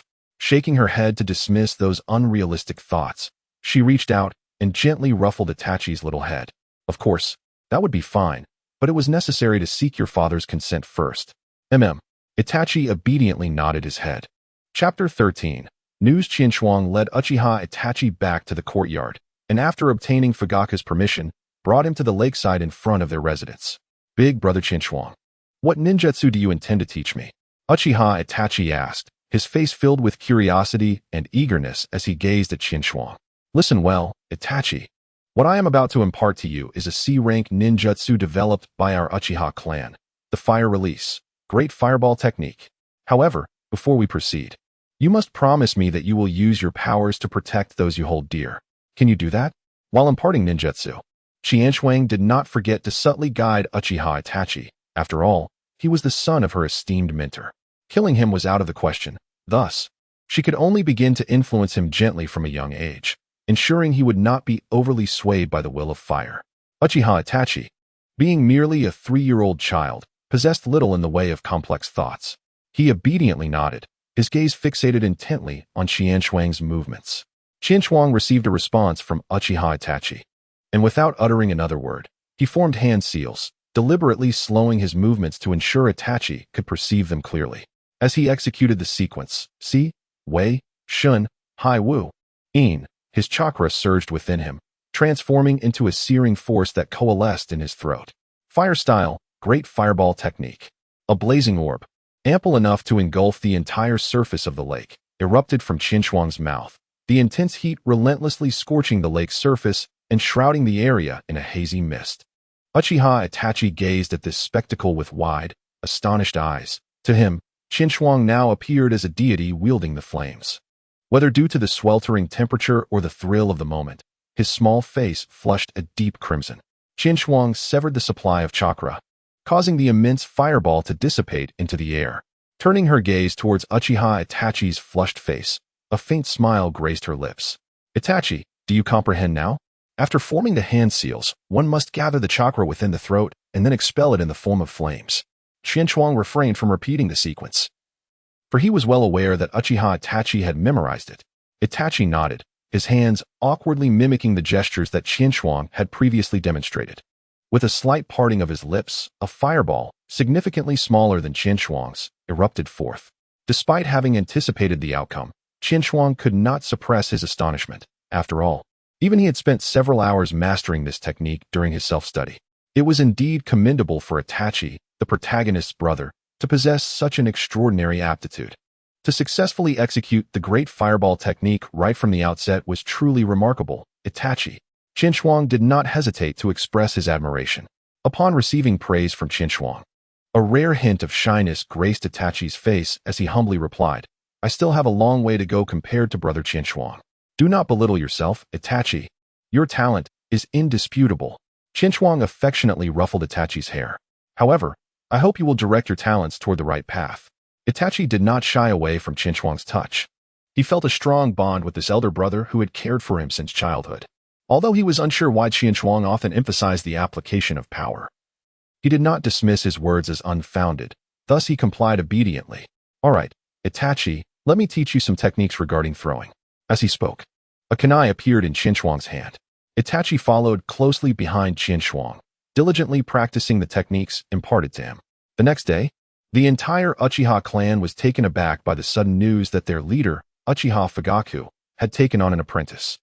Although a few had seen Qianshuang visiting the leader's residence in recent years, they merely assumed it was a case of a young clan member seeking guidance from the esteemed leader. No one had anticipated it would escalate to the point of apprenticeship. In an instant, the name Uchiha Qianshuang became renowned within the Uchiha clan. Curiosity surged among the members, eager to discover what extraordinary qualities this child possessed that warranted the leader's mentorship. However, some questioned Qianshuang's qualifications. After all, this was a clan that revered strength above all else. Until they witnessed Qianshuang's prowess firsthand, few would genuinely acknowledge him, even with the title of the leader's disciple. The higher-ups of Konoha were equally stirred by this development. In the Hokage's office, Sarutobi Hiruzen presided at the head of the table, while Shimura Danzo, Mito Gate Kurenai, and Nara Shikamaru gathered on the adjacent sofa, quietly listening to the report from the umbu below. Uchiha Fugaku is quite astute, employing the strategy of taking on an apprentice to bind Uchiha Qianshuang to him. What a clever maneuver. After listening to the report, Hoshino Kaido could not restrain himself from speaking, his words laced with scornful sarcasm directed at Uchiha Fugaku. Among the high-ranking officials, Uchiha Chihiro and Uchiha Shisui were viewed differently. Shisui had ancestral ties to Uchiha Kagami, which mitigated the hostility felt by other clans towards Konoha. In contrast, Chihiro, who had only his grandmother at home, likely harbored little reliance on the Uchiha clan.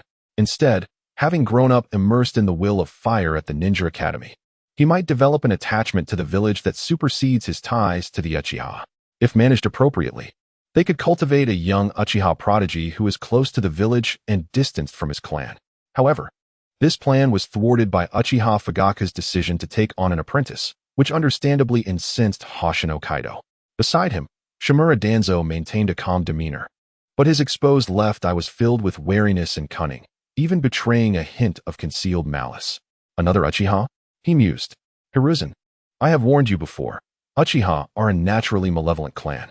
Their talents should be enough. Hiruzen Sarutobi interrupted, cutting Danzo off. I have already stated that the Uchiha are equally members of this village. Gazing at Hiruzen's somber expression, Danzo curled his lip in disdain and turned his gaze elsewhere, his malevolence only intensifying. Hiruzen withdrew his gaze from Danzo and surveyed the faces of his old friends, noting their grim expressions. He sighed softly and offered a word of comfort. It is premature to draw conclusions. Fugaku taking on an apprentice only confirms that Chihiro is indeed a promising talent. Now is the time for us to embrace this potential and set aside our biases. In truth, Hiruzen himself was filled with doubt. After all, no one knew what Chihiro truly thought. Yet, as Hokage, he had to prioritize the welfare of the village amidst the struggles of familial conflict and internal strife. But Hiruzen, if we allow this boy to grow, then wouldn't that mean? The previously silent Minato Namikaze could no longer contain his question. I understand your concerns. Hiruzen replied. Here is what I propose. In due time, I will personally summon this child to assess whether he has indeed inherited the will of fire. But there are no buts. If this child truly embodies the will of fire, then he shall be a competent ninja for Konoha. Hiruzen resolutely interrupted Minato's objections. However, he refrained from voicing the latter half of his thought. What if Chihiro did not hold the village in his heart? Would he then disregard Danzo's machinations? Chapter 14. The graduation examination in the courtyard of the Konoha Ninja Academy. Another graduation season had arrived. Groups of young boys and girls huddled together, all preparing to participate in this year's graduation examination. They engaged in idle chatter, sharing their dreams and aspirations as they awaited the time for the examination to commence. Hey, have you heard? It appears that 2 students, junior to us by 2 years, are set to participate in the graduation examination alongside us. Noera Rin surveyed her classmates surrounding her and exclaimed the news she had just received from the teacher. What? Graduating early like Kakashi? And there are 2 of them. What on earth is the Hokage thinking, allowing these youngsters to graduate with us? Upon hearing this, Uchiha Obito openly expressed his dissatisfaction. Hey, aren't you also a young one? Be careful, or you might fail the graduation exam and end up embarrassed. Inserting a stick of dango into his mouth, Nara Shikamaru crossed his arms, adopting an air of arrogance as he mocked. Obito, are you implying that I am inferior to 2 juniors who have trained for less time than I? Obito instantly fumed, rolling up his sleeves, ready to charge forward. Clearly prepared for a confrontation, Noera Rin and Yuhi Kurenai hurriedly intervened to mediate. Enough, Obito. The exam is approaching, so you both need to settle down. It must be said, Rin's words held weight, and as soon as she spoke, Obito fell silent, though his furious gaze remained locked in a silent duel with Nara Shikamaru, sparking an invisible tension between them. Observing this scene, Rin could only helplessly rub her forehead. If the rumors are correct, these 2 early graduates appear to be your clansmen. Obito, one is named Uchiha Chisho, and the other Uchiha Shursui, Asuma Sarutobi, who had remained silent until now, chimed in. This revelation elicited gasps of astonishment from those around, including Obito, who did not question the reliability of Asuma's information, given his status as the son of the 2nd Hokage. Learning that these 2 individuals belonged to his clan stirred a sense of excitement within Obito. Although he had not heard much about Shursui, he was well acquainted with Chisho. They were old friends. To Obito, Chisho was among the few allies within his clan, unlike others who looked down on him for tarnishing the Uchiha name. Chisho would not intentionally shun him or regard him with disdainful glances. Most importantly, like Obito, Chisho was eager to assist the elderly, which made Obito, who often arrived late due to helping others, feel a sense of kinship. However, he had not anticipated that Chisho would catch the attention of the 3rd Hokage and graduate early. Could it be that Chisho is an extraordinary genius? Due to Uchiha Obito's lack of standing within his clan and his infrequent presence in the Uchiha territory, he was unaware of the news that Chishuang had become a disciple of Uchiha Fugaku. However, this ignorance did not disturb Obito's psyche. On the contrary, when comparing himself with the somewhat arrogant and gifted Kakashi, he found Chishuang's amiable demeanor remarkably endearing, further enhancing his fondness for her. Just as Obito was immersed in his daydreams of self-promotion, a voice beside him jolted him back to reality. Obito, since they are your clansmen, do you know them? What are they like? Kurenai Yuhi asked, her large eyes filled with curiosity as she gazed at Obito. Upon hearing this, all eyes around him turned expectantly toward him, awaiting his response. Well, I don't know Uchiha Shursui, but I do know Chi Shuang. We are quite good friends. Obito felt the weight of everyone's attention upon him, and for a moment, his words became somewhat hesitant. So what kind of person is this Uchiha Chi Shuang? Asuma Sarutobi, although aware from his father that 2 students were graduating early, was also curious about the nature of these individuals, wondering what could compel the Hokage to regard them with such importance. Speaking of his friend, Obito reverted to his carefree and fearless demeanor. Chi Shuang is a wonderful person. We often help elderly folks in need on the streets. A hush fell over the crowd as they began to worry about Obito's expressive capabilities. Is that all? Noticing the mixed expressions of exasperation on their faces, Obito realized his previous remark had been rather succinct, and he awkwardly scratched his head. Of course not. Let me tell you, Chi Shuang is incredibly handsome. Even among our Uchiha clan, he stands out. Moreover, he is very approachable, unlike many other clan members. Is there nothing else? Perhaps regarding his strength? Well, Obito's gaze began to waver, as he had no knowledge of such matters. He had only learned today from Asuma that Chi Shuang possessed talents worthy of the Hokage's attention. Observing Obito's speechlessness, the others understood that he would not provide any useful information. Humph, not even aware of the other's strength, and you call him a close friend? Nara Shikamaru began to mock. Obito, now embarrassed and angry, retorted, what do you know? Friends don't discuss such things. Is it that you don't wish to discuss? Or that you are unworthy of discussing it? Oh, Nara Shikamaru, you. All right, everyone, please quiet down. Just as Uchiha Obito was about to leap forward, an unexpected voice interrupted him. Following the sound, he turned his gaze to see a middle-aged teacher approaching from the direction of the teaching building, accompanied by 2 youthful boys of modest stature. One of the boys possessed a strikingly handsome appearance, with deep, expressive eyes, while the other, though somewhat lacking in looks, wore a gentle smile that evoked a sense of warmth akin to a refreshing spring breeze. The distinct charms of the 2 youths instantly captivated the female students in the crowd, their eyes sparkling with admiration. Qin Shuang had no doubt that, had the circumstances permitted, this group of girls would have transformed into ravenous wolves, eager to pounce. Even Yugao's cheeks flushed slightly, her gaze fixated on Qin Shuang's face. Lost in thought as she unconsciously murmured, Obito truly was not exaggerating this time. This scene provoked a deep-seated resentment in Asuma Sarutobi, who watched from the side. His teeth clenched as he cast a glare filled with palpable animosity towards Qin Shuang. At this moment, Qin Shuang found herself uncomfortably exposed beneath a barrage of fervent gazes. Suddenly, she sensed a pair of eyes filled with hostility and, driven by curiosity, turned to look. After all, she was the child of the Hokage. Although she had never met him, she had seen numerous portraits and instantly recognized the second Hokage's descendant who harbored animosity towards her. Glancing at the red-eyed maiden beside him, who gazed at her with an infatuated expression, she comprehended the situation. Jealousy was indeed in the air. Observing the unfolding scenario, Uchiha Shursui, with a smile, teasingly remarked, not bad. Arriving here without uttering a single word, and you've already made an enemy. Qin Shuang shot a disapproving glance at Shursui, choosing not to respond. She held little regard for Asuma Sarutobi. After all, he was not her father. As long as he did not provoke her, she had no inclination to create trouble. In contrast to the enamored girls, Lin Nora, standing beside Obito Uchiha, exhibited the most composure. Though slightly surprised, her reaction was minimal. This brought a significant sense of relief to the visibly anxious Obito Uchiha. Had Lin displayed a similar expression, he would have been at a loss on how to face Qin Shuang. Chapter 15. The throwing assessment. Allow me to introduce you to these 2 students who will be participating in the graduation exam alongside you. Qin Shuang Uchiha and Shursui Uchiha, the middle-aged teacher announced, gesturing toward the 2. Upon hearing this, the previously calm crowd erupted into hushed whispers once more. Ahem. Once the restless crowd settled down, the teacher nodded slightly and continued, we will now proceed to the testing grounds where you will complete the shuriken throwing assessment. Upon hearing this, the students collectively transformed their diverse emotions into a heavy, serious demeanor. After all, for them, successfully graduating to become a genin was of utmost importance, and even Asuma Sarutobi, the son of the Hokage, was no exception. Among them, It seemed that only Qinshuang's demeanor remained unchanged throughout. Even Shishui, beneath his smiling facade, could not completely conceal his earnestness. Noticing the shift in Shishui's expression, Qinshuang could only smirk in resignation.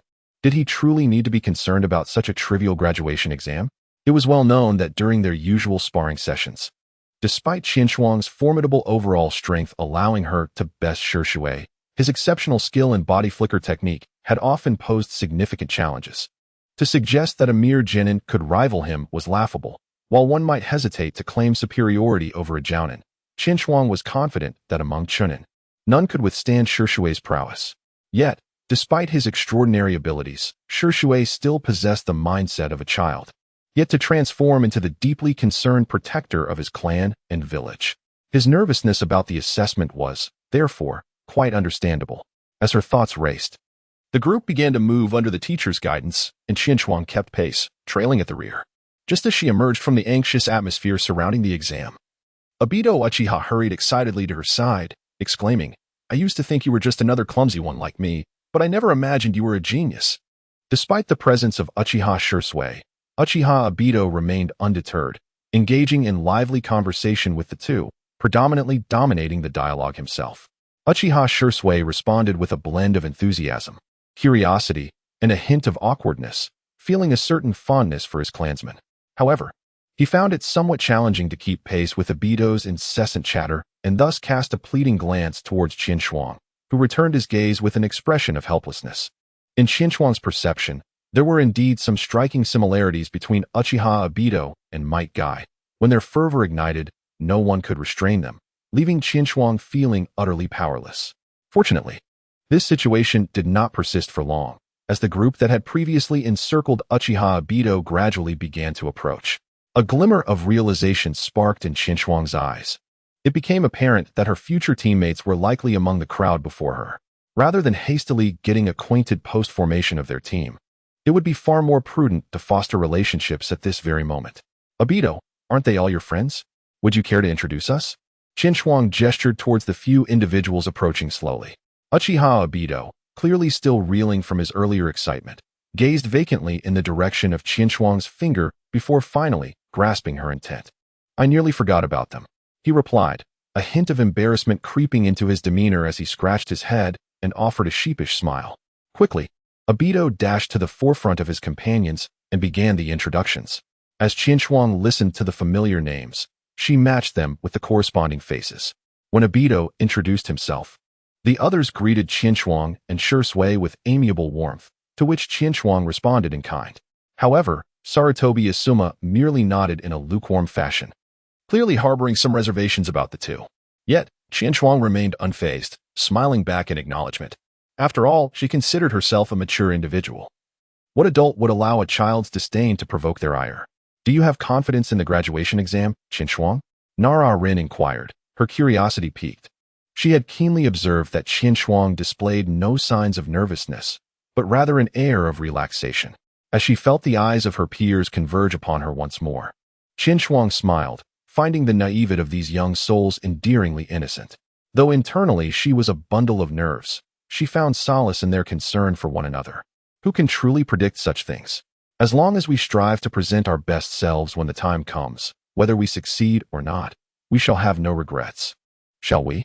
Qinshuang appeared to express her innermost thoughts while also guiding others in her own unique manner, coupled with her handsome and gentle smile.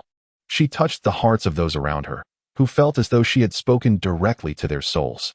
The sunset red, gazing intently at Qinshuang, sparkled with admiration in their eyes. Observing this scene, Sarutobi Asuma clenched his teeth in frustration, yet found himself powerless to intervene. He grimaced slightly and resolutely vowed to reclaim the spotlight during the upcoming examination. Before long, the group, under the guidance of their teacher, arrived at the training ground. Everyone lined up according to their ninja numbers. "I will assess each of you one by one," announced the middle-aged teacher, Uchiha Qinshuang and Uchiha Shisui. "You two will take your place at the end of the line." Neither Qinshuang nor the other individual expressed any dissent regarding this decision.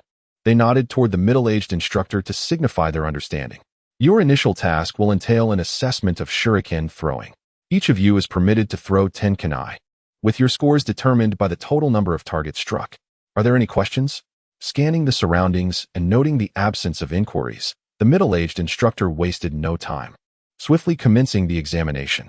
First up, Sarutobi Asuma. Asuma stepped forth from the crowd, approaching the wooden target, casting a provocative glance back at Qinshuang. The onlookers displayed expressions of eager anticipation, clearly intrigued to witness which of the two would prevail, though the reasons for their rivalry remained unknown to them.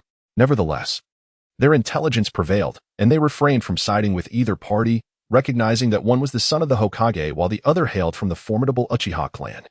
Neither was to be trifled with. Turning his focus back to the task at hand, and with the instructor's permission, Asuma concentrated solely on the target. He then leapt into action, hurling the kunai with precision. A series of 10 piercing sounds resonated in the air as the kunai embedded themselves into the wooden target 10 meters away. Wow, look! Asuma has hit all the targets. The crowd exclaimed, truly worthy of being the Hokage's son. He is remarkable. The instructor stationed at the target, responsible for tallying the results, examined the wooden target before announcing loudly, Sarutobi Asuma, 90 points. What? 90 points. How infuriating. He is placing immense pressure on those of us who follow. As Asuma absorbed the envious and astonished gazes surrounding him, he reveled in the limelight, casting another glance back at Qinshuang, as if to flaunt his accomplishment. Qinshuang, however, paid him no heed. Instead, she engaged in animated conversation with Uchiha Ibido and others, completely devoid of the tension typically associated with the impending examination. This left Sarutobi Asuma with a sense of futile energy, as if he were brimming with strength, yet had no outlet for it.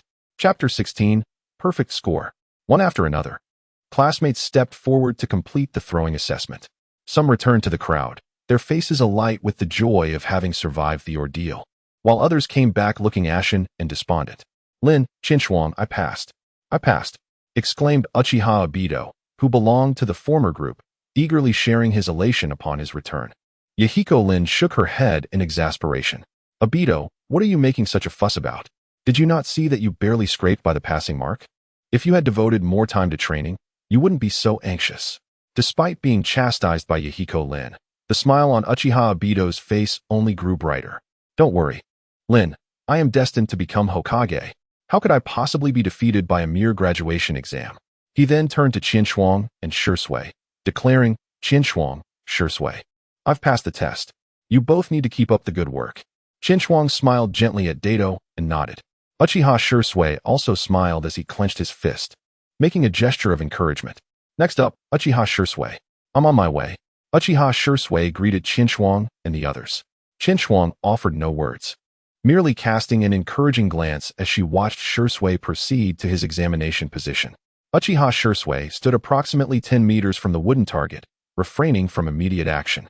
Instead, he meticulously observed the placement of the target before him.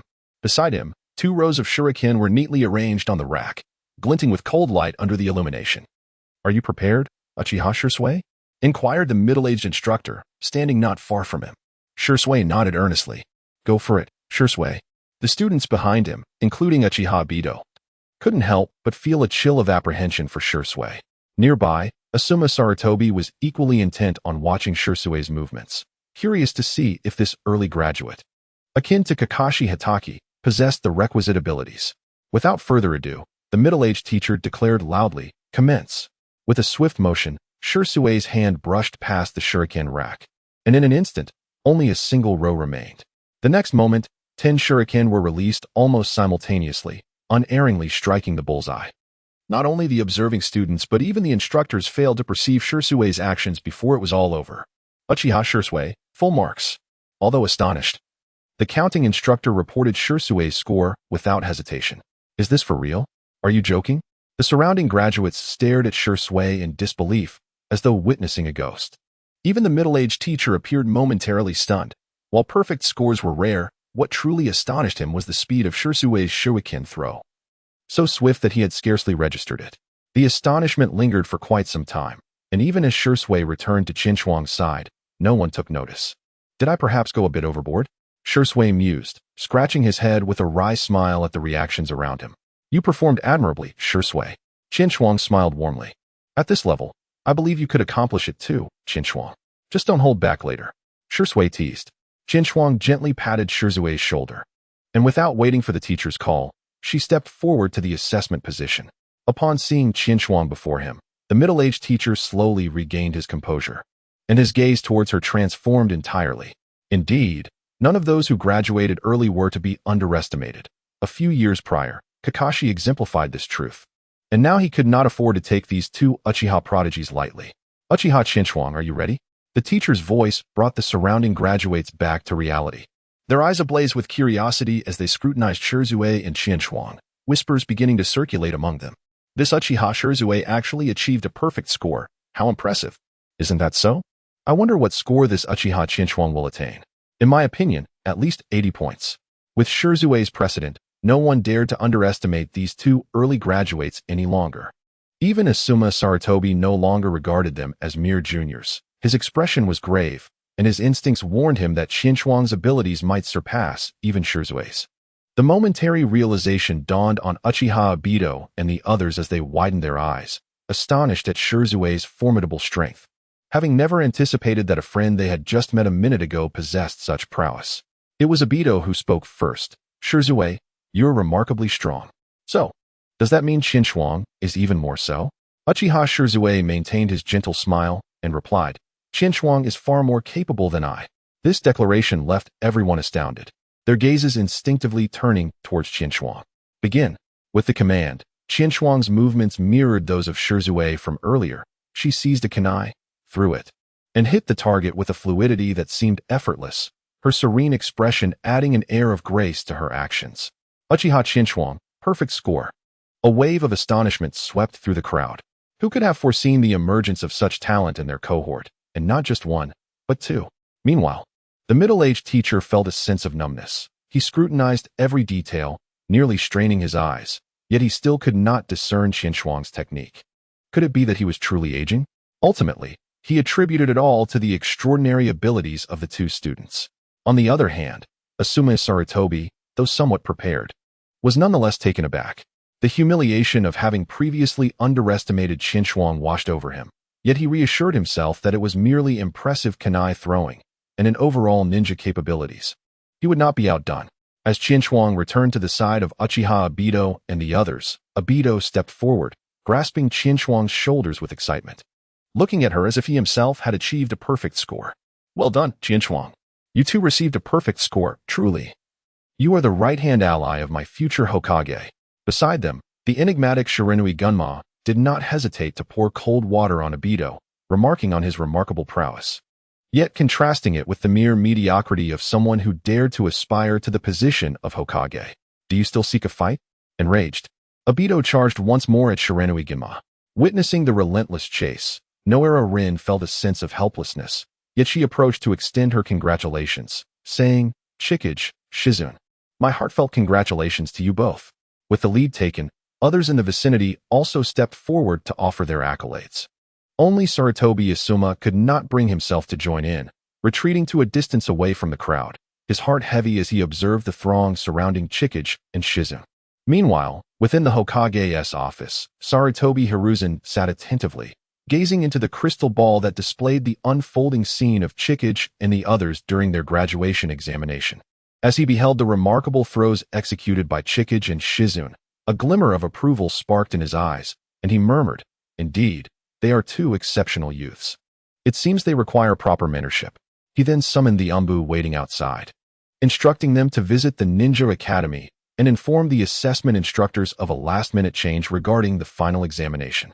After providing the necessary details, the Umbu member took their leave, while Sarutobi Hiruzen remained focused on the images within the crystal ball. Chapter 17.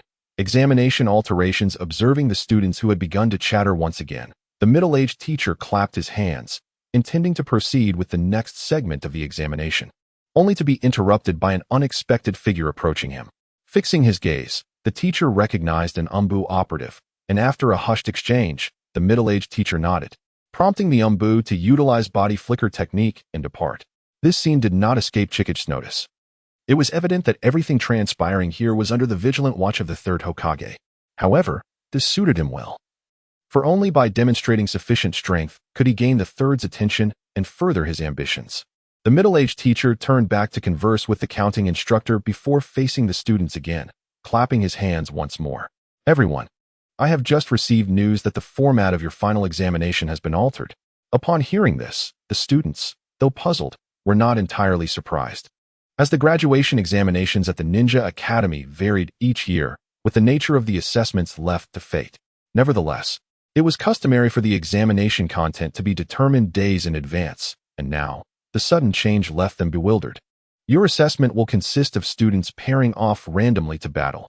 Only the victors shall graduate. What? Does this mean only half of us can graduate? There was disbelief among them. This is not merely a test of strength, it also hinges on luck.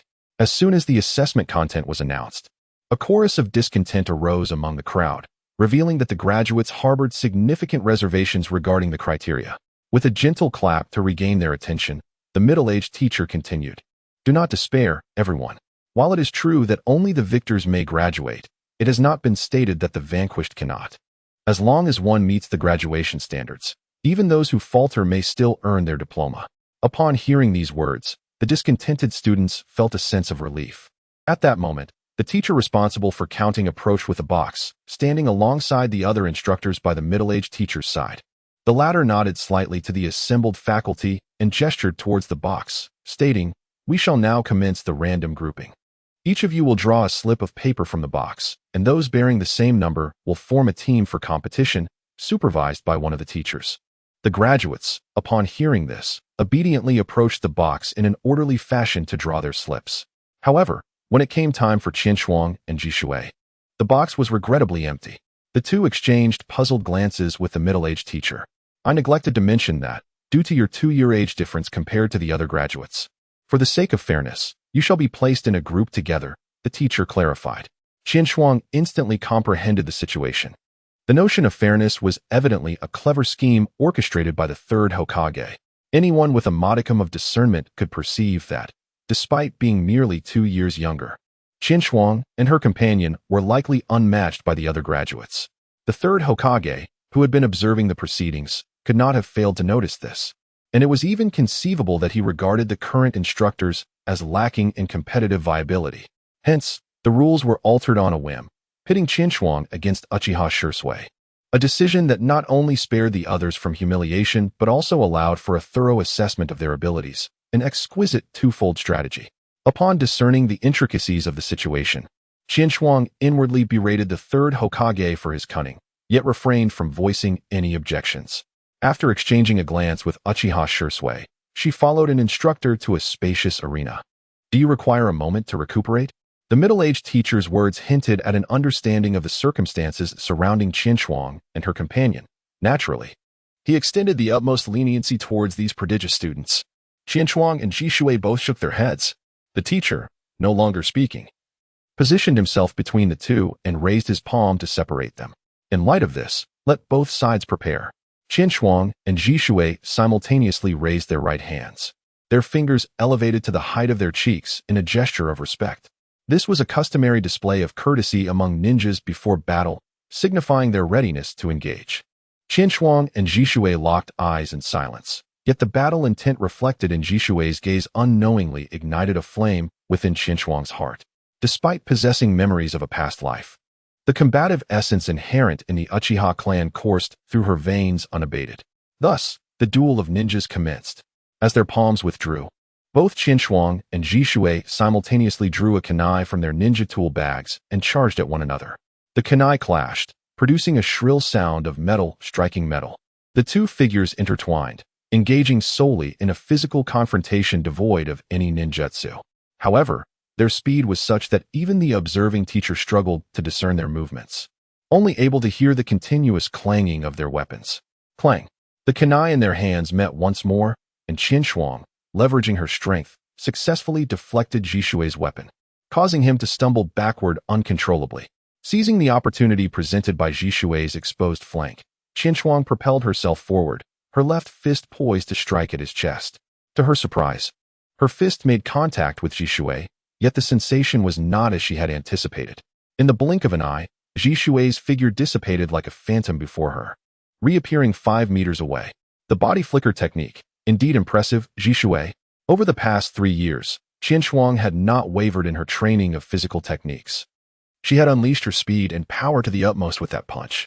Yet, Even in a disadvantageous position, Jishui managed to execute the body flicker technique with remarkable skill, indicating substantial progress in his abilities during this time.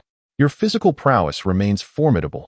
I nearly evaded it just now, Jishui remarked, a hint of lingering apprehension in his expression. Nevertheless, his hands were anything but idle, swiftly forming several hand seals. Be wary, Qinshuang. Fire style, fireball jutsu. A torrent of flames surged forth, a colossal fireball hurtling towards Qinshuang. Bring it on. Qinshuang remained composed, her hands gracefully forming hand seals. Wind release, wind blade. With a swift motion of her 3 fingers, Qinshuang unleashed a semicircular blade of wind, nearly 20 centimeters in diameter. Although wind techniques are generally subdued by fire techniques within the chakra attributes, exceptions do exist. Qinshuang's wind blade had coalesced to an almost tangible extremity, exhibiting a terrifying sharpness and resilience. Upon their collision, it was indeed Qinshuang's wind blade that cleaved through Jishui's great fireball, causing flames to uncontrollably disperse to either side, incinerating numerous flowers and trees in the vicinity. Is this truly a battle at the level of a mere genin? Pondered the proctor, observing the barren ground before him. He found himself in a quandary, uncertain whether to intervene. To halt the duel seemed premature, as no victor had yet emerged. Yet, refraining from interference could prevent other graduates from achieving clarity in their own contests. The magnitude of the disturbance caused by Qinshuang and Jishui's clash was indeed overwhelming. Had the training ground not been sufficiently spacious, the flames alone could have inflicted collateral damage upon others. Nevertheless, the sight was unprecedented for a gathering of genin. Each one paused their actions, captivated by curiosity and envy, directing their gazes toward the unfolding spectacle. Uchiha Obito and Noera Rin, though they had already recognized the formidable prowess of Qinshuang and Jishui during the throwing assessment, were nonetheless astonished by the intensity of the ninjutsu on display, their mouths agape in disbelief. In stark contrast, Asuma Sarutobi, concealed in a corner, clenched his fists tightly, his eyes betraying disbelief and a sense of frustration. As the spectators' attention converged upon them, neither Qinshuang nor Jishui allowed their fighting spirit to wane in the face of scrutiny. Rather, their resolve intensified with each exchange. Chapter 18. The Duel with Jishui Fire Release, Phoenix Fire Technique. After his initial great fireball missed its mark, Uchiha Jishui did not falter.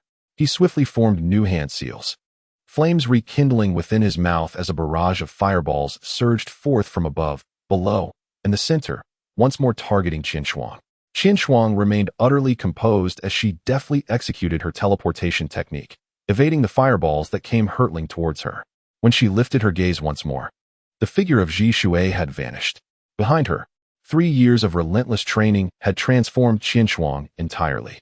Although Jishui's teleportation skills were exquisite, they were still detectable for a brief moment, allowing Qinshuang to sense his presence. Qinshuang suddenly turned around, raising the kunai in his hand to effortlessly block Jishui's unexpected strike. As the attack missed once more, Jishui did not linger, using the recoil from his strike to propel himself backward, creating distance between them.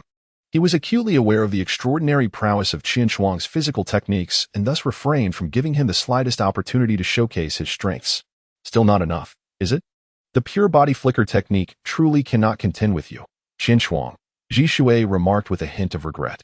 Jishui, I sense that this is not your true strength, is it? If you do not unleash your genuine abilities, you may very well find yourself defeated. Qinshuang replied with a confident smile, though his heart was filled with wariness. While others remained oblivious, he, having read the original text, understood that in the not-so-distant future, Jishui's body flicker technique would reach its zenith, allowing him to create afterimages indistinguishable from his true self, hence earning the title of body flicker Jishui. He pondered how far Jishui had developed this technique in the present day, years prior.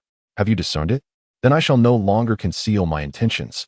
Qinshuang, this is a new technique I have developed through the body flicker technique, though it is not yet perfected. It is sufficient for every afterimage to appear as the true body. You must tread carefully. As he formed new hand seals, Jishui's figure began to waver, and 3 identical silhouettes emerged from his form. From an outward perspective, all 4 figures were indistinguishable, rendering it impossible to ascertain the genuine from the false. Upon witnessing this, the ease and comfort on Qinshuang's face vanished, for he felt unsteady in the presence of Ji Shui's signature technique. His Sharingan had quietly awakened, the three tomo swirling within his crimson eyes as if seeking to penetrate the reality of the four figures before him.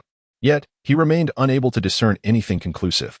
It was evident, as Ji Shui had stated, that each afterimage was indeed the true body, a testament to the ultimate expression of the body flicker technique. Though he formed seals for the body flicker technique, its effect bore resemblance to a shadow clone technique, yet there was no way to identify the true body. What precisely was this?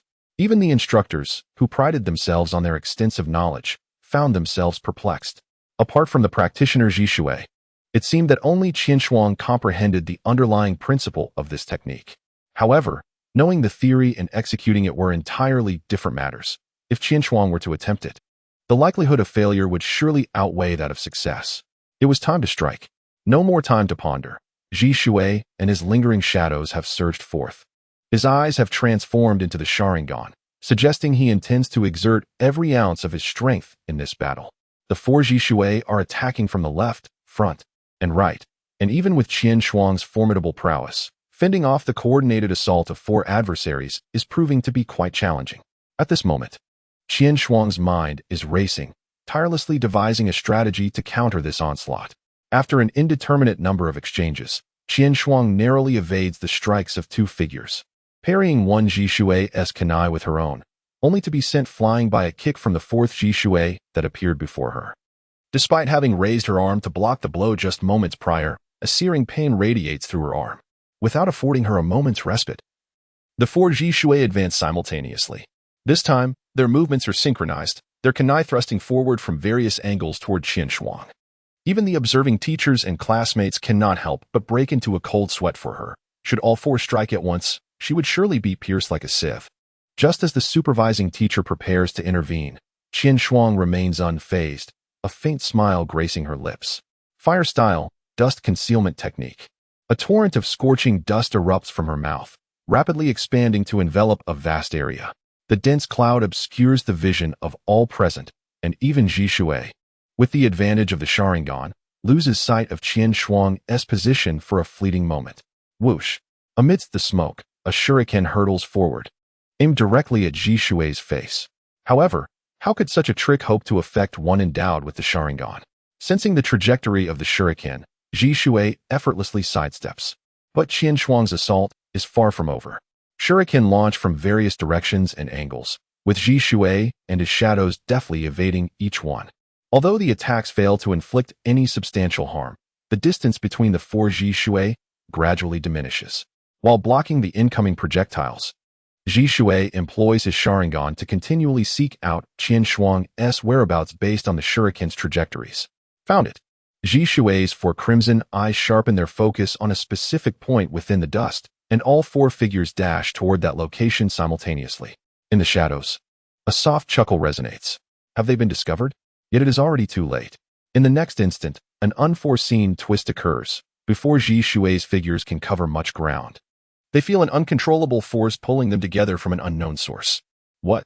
As Ji Shui lowered his gaze, he was taken aback to find himself ensnared by an array of steel wires that had appeared unbeknownst to him.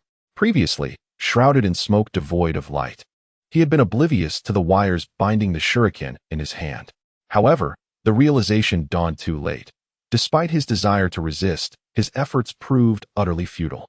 Before long, Ji Shui's four silhouettes were bound together, and under the constraints of the confined space, his instant movement technique was automatically dispelled, reverting the four figures back to one. A gentle breeze swept through, gradually dispersing the dust, allowing the onlookers outside the fog to discern the situation within. There stood Qianshuang, brandishing a kunai against Ji Shui, who was now tightly bound. This is the Sharingan's windmill technique, third blade. You have lost, Ji Shui. With the battle concluded, Qianshuang finally exhaled in relief. Is it true that even with this technique, I still cannot best you? A faint smile of resignation crept onto Ji Shui's lips. Your instant movement technique is indeed formidable. If I were to be prepared next time, perhaps victory would not be so certain. At that moment, the proctor approached, and upon witnessing the scene, he was immediately aware of the outcome, albeit curious about the events leading up to it. However, it was clearly not the time for inquiries. The priority was to announce the results. All right, The victor has been decided.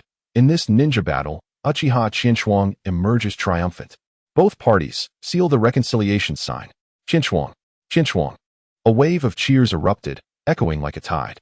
At this juncture, the gazes of the graduating students towards Qinshuang and Zhishui transformed dramatically, from initial disdain to newfound respect. Culminating in admiration, their prowess had garnered unanimous recognition. Even the teacher standing nearby could not help but exclaim, "Truly, heroes emerge from the youth.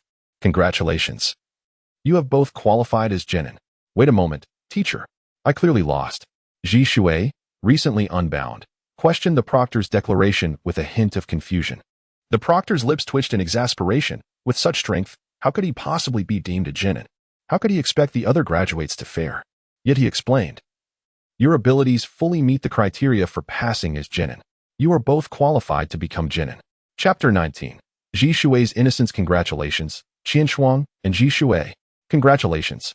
Haha. I knew you could do it. After the battle, Uchiha Obito, Nara Rin, and others gathered once more. Since the dust released by Qinshuang had not yet completely settled, the evaluations of the other participants were delayed to prevent any interference. Once granted the freedom to move, these newly formed friends eagerly approached, brimming with well wishes. Qinshuang smiled and said, "We are merely taking the initiative. I believe that with everyone's strength, we will all successfully become genin. Then I shall count on your auspicious words." Yu and Lin jested. "Indeed, I am destined to become the man who will be Hokage. This graduation exam is but a trifle." Uchiha Obito declared with a thumbs up to his nose, resuming his boastful demeanor.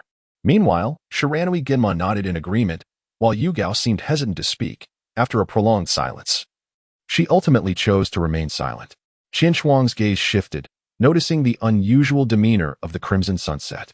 Although she could not fathom why this seemingly taciturn little girl appeared as if she had unspoken words for her, she resolved to approach and inquire nonetheless.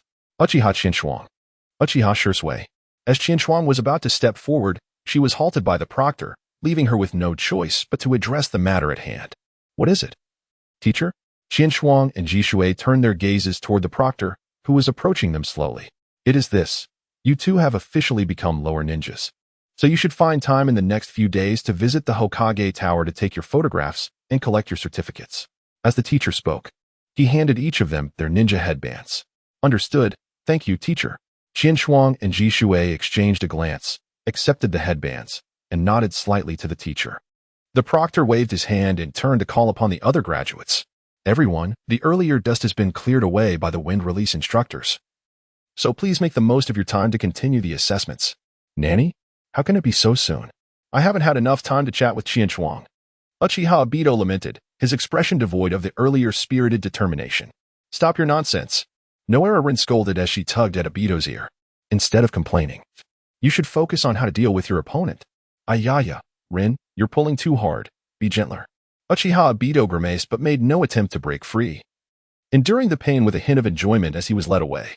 Qinshuang gazed at the distant figures of Nagahara Rin and Uchiha Obito, then turned her attention to the retreating silhouettes of Yuhi Kurenai and Nara Shikamaru, shaking her head in resignation. It appeared she would have to wait for another opportunity to seek clarity. With the graduation examination successfully passed, Qinshuang found herself devoid of any lingering interest in remaining there. "Zhishui, I intend to head back. Would you care to join me?" Zhishui pondered for a moment before finally nodding in agreement. The two exchanged farewells with their instructor and departed from the training ground. As dusk gently descended, the sun hung low in the sky, casting a crimson hue that painted the horizon, the fading light glimmering like a gilded edge. This ethereal illumination enveloped their eyes, creating an almost dreamlike atmosphere that felt surreal.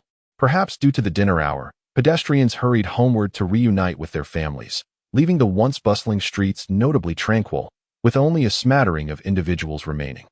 Walking side by side, Qinshuang and Zhishui found themselves enveloped in the serenity, sharing a comfortable silence. As they watched the sun's last rays dissipate, memories of the events of this life flooded Qinshuang's mind, invoking an unsettling sense of unreality. Rubbing her face, she endeavored to shake off this disconcerting illusion. Qinshuang silently reminded herself that the Third Great Ninja War marked a critical juncture in the fate of herself, her family, and her clan. She could not afford to be complacent. "What troubles you, Qinshuang?" Your expression has seemed rather off since earlier, Uchiha Shursui remarked, sensing the shift in her emotions with genuine concern. I am fine, Shursui. With his gentle prompting, Qinshuang regained her usual amiable demeanor. I was merely contemplating the incessant border skirmishes among the major nations. If circumstances do not change, the third great ninja war may soon be upon us. At her words, the smile on Shursui's face was swiftly overshadowed by a veil of worry. Indeed, at this rate, a significant conflict is inevitable. Tell me, Shursui, what are your thoughts regarding our village and clan? Observing the unmistakable concern etched on Shursui's features, Qinshuang casually inquired. Yet, this seemingly innocuous question sent a shiver down Shursui's spine, making every hair on his body stand on end.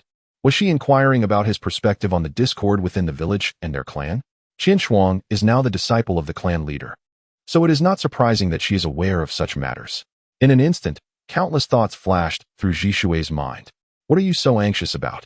Qinshuang remarked, observing the sudden tension etched on Jishui's face, finding it somewhat amusing.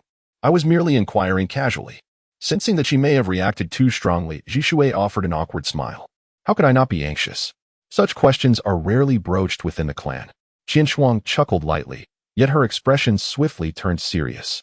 If it were possible, I too would wish for harmony between the village and our clan. However, circumstances may not unfold as one envisions. If such a day were to arrive, Qinshuang turned her head, her earnest gaze seemingly penetrating into Jishui's soul. How would you choose, then? Perhaps feeling somewhat uneasy under Qinshuang's intense stare, or perhaps moved by her words, Jishui's countenance reflected a tinge of conflict, accompanied by a hint of anguish. After a prolonged contemplation, he finally responded with unwavering conviction, No, I shall never allow such a thing to occur. I will do everything in my power to reconcile the discord between our clan and the village. Jishui's eyes met Qinshuang's without flinching, and the resolve within them was such that even Qinshuang could not help but express admiration. Alas, lacking a definitive answer from Jishui, Qinshuang chose not to press further, instead reflecting on his naivety. To resolve conflicts? Such words are easily spoken. Yet the grudges passed down through generations are not so easily mended. Unless the leadership on both sides were entirely replaced, hope remains elusive. Nevertheless, Qinshuang felt a degree of reassurance regarding Jishui's stance. Although in his heart the village and clan held equal importance, he would never resort to the abandonment of one for the preservation of the other, a stark contrast to Uchiha Itachi. After all, Uchiha Itachi was the ruthless individual who would annihilate his own clan for the sake of his brother, with the latter undoubtedly holding the foremost position in his heart. If the order to exterminate the clan had been given to Uchiha Jishui instead of Uchiha Itachi, would the outcome have been different? Qinshuang was unaware. Yet she lifted her head once more to gaze at the setting sun, which had dimmed slightly, lost in contemplation. In the Hokage's office, a middle-aged man knelt before Sarutobi Hiruzen, holding a large folder. If Qinshuang and Shursui were present, they would undoubtedly recognize this kneeling figure as the teacher who had overseen their examination. Hokage-sama, these two children are undeniably geniuses, rivaling Hatake Kakashi. Upon hearing such high praise from the teacher, Sarutobi Hiruzen exhibited no surprise. After all, he had witnessed Qinshuang and Shursui's battles and was somewhat taken aback by their prowess, which indeed warranted such an assessment. Taking a leisurely puff from his pipe, Hiruzen replied, Indeed, they are two exceptional children. What are your thoughts on their team formation? My lord, I dare not presume, but I believe it would be wiser to separate such outstanding children into different teams. This way, both teams can inspire each other. Your suggestion is worth considering. Hiruzen took another puff, his gaze deepening as he fell into thought. Chapter 20, Jin and Grandmother, I'm back. Upon returning home, Qinshuang could hardly contain her excitement as she shared the day's good news with her only relative. Starting today, I am officially a genin. As she spoke, she waved the forehead protector she clutched in her hand. It seemed that only in front of her beloved grandmother could Qinshuang allow herself to appear as a child. Grandma Qinshuang was momentarily taken aback. Even the usual greeting of welcome back was conspicuously absent. Is that so? Regaining her composure, she managed to pull the corners of her mouth into a somewhat forced smile. Indeed, it was a matter worthy of celebration. Qinshuang noticed something unusual about her grandmother and hurriedly took off her shoes, sitting beside her. What's wrong, Grandma? Are you feeling unwell? Qinshuang asked with concern. Grandma Qinshuang shook her head gently, a trace of bitterness gleaming in her eyes. Qin, she softly called her grandson, raising her hand to caress his cheek. Qin, exhibiting remarkable compliance, offered no resistance and gently leaned her head forward. Grandmother Qin gazed upon her grandson's increasingly resolute and handsome visage, feeling an overwhelming urge to articulate a multitude of sentiments. Yet, as the words lingered on the tip of her tongue, they transformed into a mere sigh. Qin did not urge her. She quietly awaited her grandmother's words. After a considerable pause, her grandmother's emotions gradually settled. The aged hand slowly grasped Qin. Feeling the thick layer of calluses upon her palm, and the bitterness in her eyes inexplicably transformed into resignation. Years ago, your parents perished during a mission, and not even their remains could be brought back. At this point, her grandmother's emotions surged once more, her face a portrait of heartache. Qin felt a tremor in his heart. The loss of his parents remained an everlasting ache within him. Unconsciously, he tightened his grip on his grandmother's hand. I never truly wished for you to become an exceptionally skilled ninja, for strength brings with it both responsibility and peril. My sole desire has always been to witness you grow up joyfully and live a stable life, even if it is not in the guise of a ninja. The corners of Qin eyes were slightly reddened. If it weren't for the circumstances that compelled him, would he not yearn for a life of ease? Yet, ultimately, reality cannot bend to the whims of an old woman like me. With a sigh, my grandmother expressed her understanding of his position as the esteemed disciple of the clan leader and a prematurely graduated genin. The world speaks of you as a prodigy of the Uchiha clan, and indeed, you are a source of pride for me. I shall not impede your path, but you must always remember to remain vigilant, lest you fall into the same traps as your parents did. A warm current flowed through Qin heart, as he endeavored to suppress his emotions, refusing to reveal any sign of weakness before his grandmother. Rest assured, Grandma, I will take good care of myself. Once I become immensely powerful and bring an end to the war, I shall take you on a journey across every nation, Qin declared with a beaming smile. Hearing his words, his grandmother could not help but chuckle, and the previously heavy atmosphere transformed into one of joy. Very well, I shall await that day, she exclaimed. Of course, I shall keep my promise. Seeing his grandmother's spirits lift, Qin joyfully grasped her hand and stood up. Grandma, I'm hungry. When shall we have dinner? What a glutton you are, she replied, affectionately tapping his forehead. I will go heat up the food. You've worked hard with your graduation exam this afternoon, so rest a bit. I am not tired. I will help. In the tranquil darkness of the night, the brightly lit little house reflected the busy figures of the grandmother and grandson, accompanied by bursts of laughter and chatter, bringing a touch of warmth to the cool evening.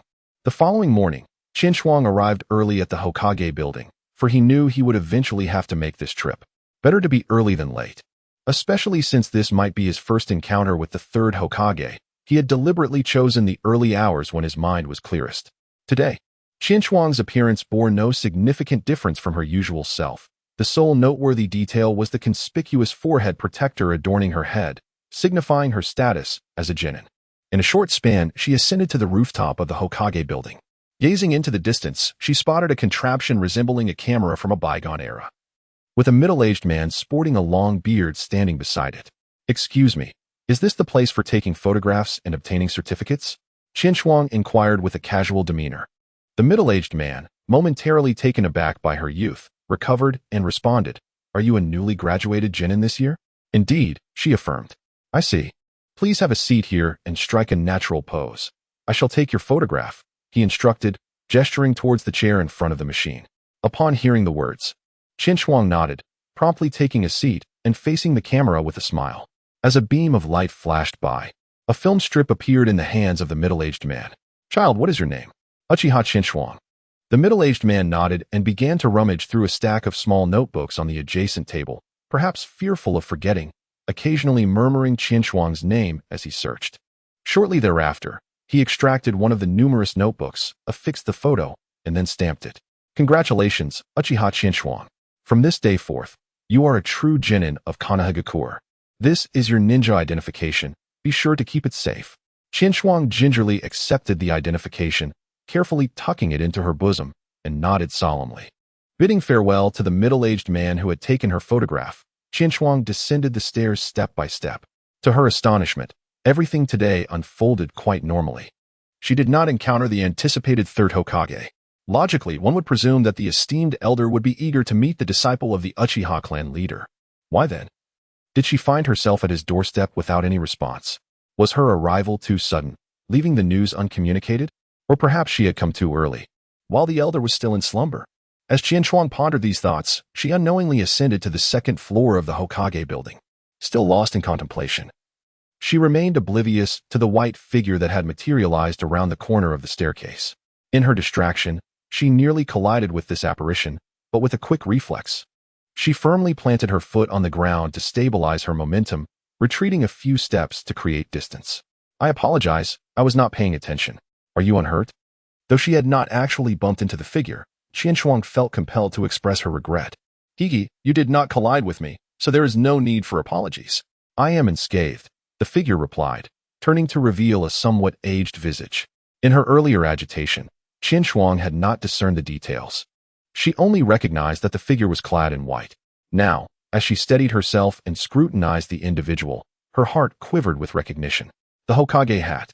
The ceremonial robe adorned with the insignia of the third Hokage. There was no mistaking the identity of the person before her. You are the Hokage, Lord Hokage. The momentary panic subsided, and Qianchuan promptly composed herself, adopting a demeanor of respectful trepidation, intermingled with a hint of exhilaration. Observing her reaction, Sarutobi Hiruzen nodded slightly, seemingly pleased with her response. Child, what is your name? Sarutobi Hiruzen inquired, a benevolent smile gracing his features. Qianchuan rolled her eyes inwardly.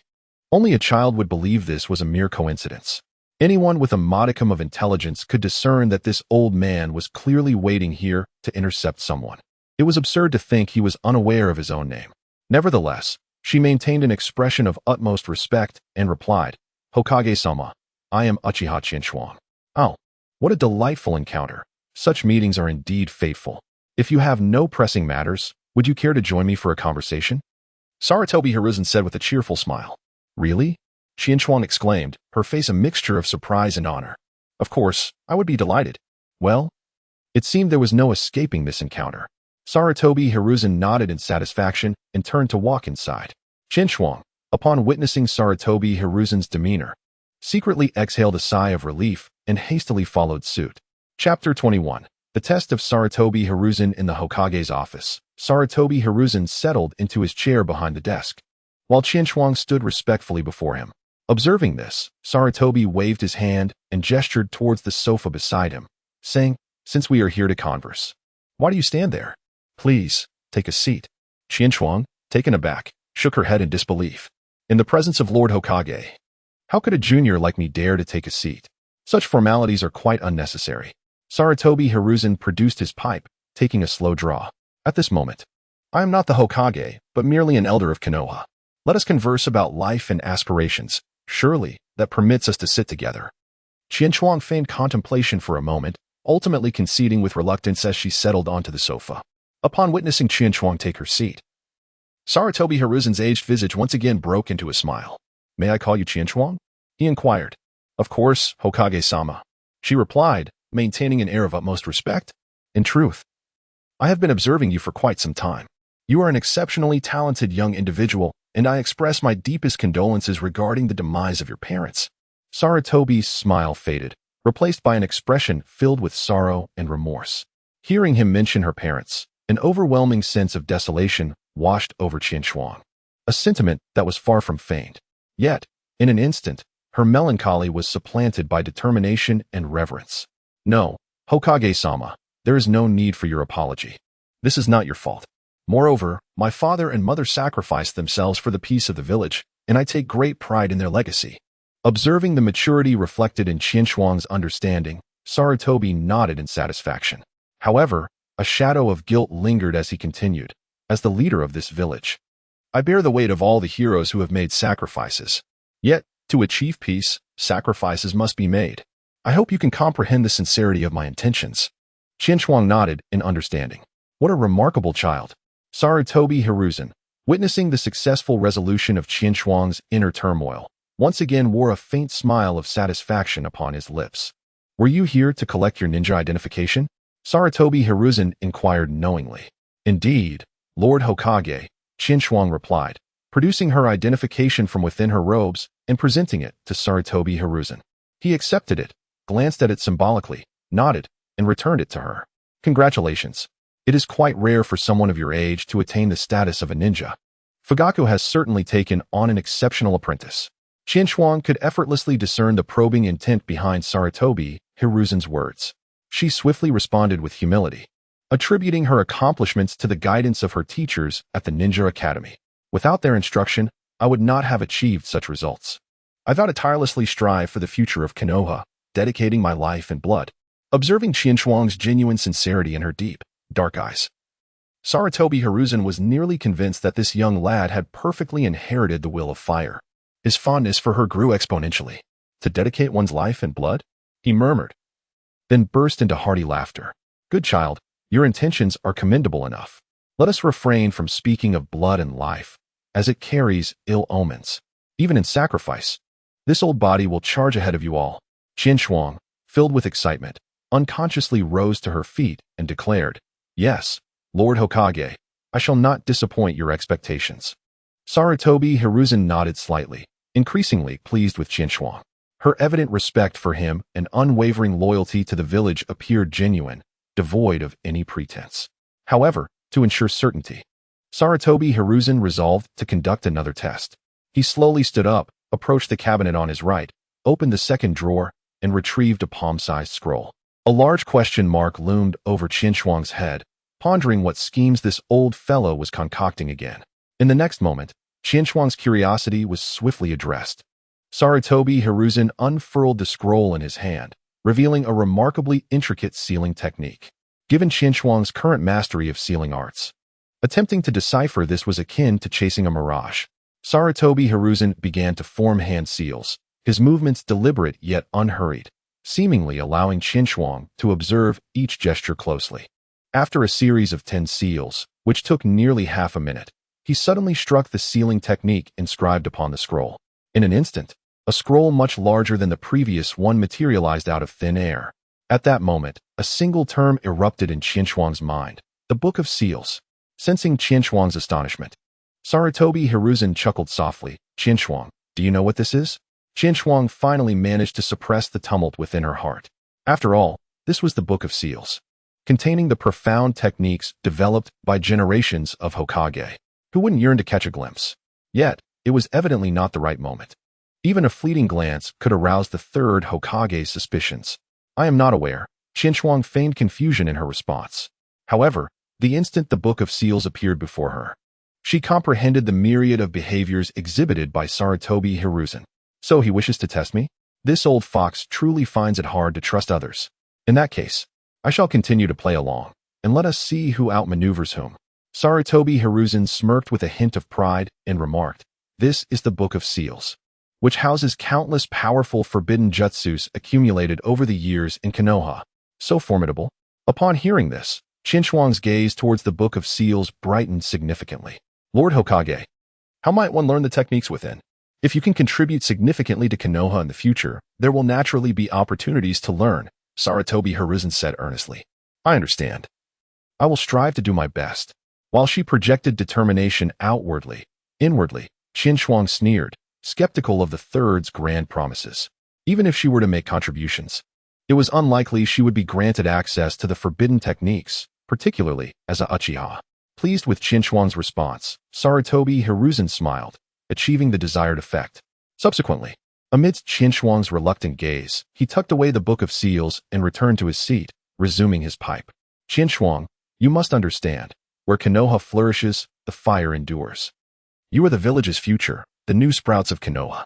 Your immediate priority is to lay a solid foundation and strengthen your resolve, so that you may flourish.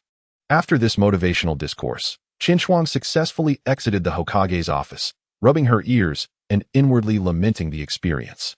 It seemed that with age came an affinity for lengthy speeches. This held true even for the esteemed Hokage. Shaking her head, Qinshuang hurriedly descended the stairs, fearing Sarutobi Hiruzen might summon her again for a life discussion. In the Hokage's office, having just dispensed a hearty dose of inspiration, Sarutobi Hiruzen was in high spirits, murmuring, "What a splendid child, indeed worthy of nurturing." With this in mind, the third Hokage pondered briefly before deciding to place her in Asuma's team, which would also serve to motivate that young man. Having reached a conclusion, Sarutobi Hiruzen then resumed puffing contentedly on his pipe. Chapter 22. Fugaku's council departing from the Hokage Tower, Qin headed straight back to the Uchiha compound, halting only before her own courtyard. However, she chose not to enter immediately, but instead surveyed her surroundings. After confirming multiple times that no outsiders were present, she relaxed and turned towards the center of the compound. Before long, Qin arrived at the residence of her teacher, Uchiha Fugaku. By a stroke of coincidence, a slender figure swung open the door, colliding directly with Qin, who was just about to knock. Qin, what brings you here? Upon opening the door and seeing Qin, a glimmer of delight flashed across Uchiha Itachi's face. Ah, Itachi, it has been quite some time. Naturally, I had to come and check on you, as well as master and mistress. Qin smiled as he affectionately patted Itachi's shoulder, jesting lightly. Qin. Itachi seemed hesitant, his usual composure momentarily faltering as a hint of shyness colored his cheeks. Witnessing this rare display of bashfulness on Itachi's typically impassive face amused Qin, making it difficult to reconcile the blushing boy before him with the ruthless avenger he was destined to become. What is it, Itachi? If there's something on your mind, feel free to share. Perhaps sensing the mirth in Qin's eyes, Itachi's face flushed further. I wanted to say that I've fully grasped what you taught me earlier, and I was wondering if you have time to train with me again. Itachi's naturally introverted disposition often led him to keep his thoughts concealed. This was the first time he had made such a request in front of someone else. His bright eyes filled with hope as they looked to Qin. Apologies, Itachi. I have matters to discuss with the teacher. Qin extended 2 fingers playfully, gently tapping Itachi's forehead with a hint of mischief. Itachi was momentarily taken aback by this gesture, his expression flickering with disappointment. However, Qin then swiftly altered the course of the conversation. But if you're willing to wait, I will have time after I'm done. Really? Itachi's eyes sparkled anew with excitement. Then it's settled. Indeed, it's settled.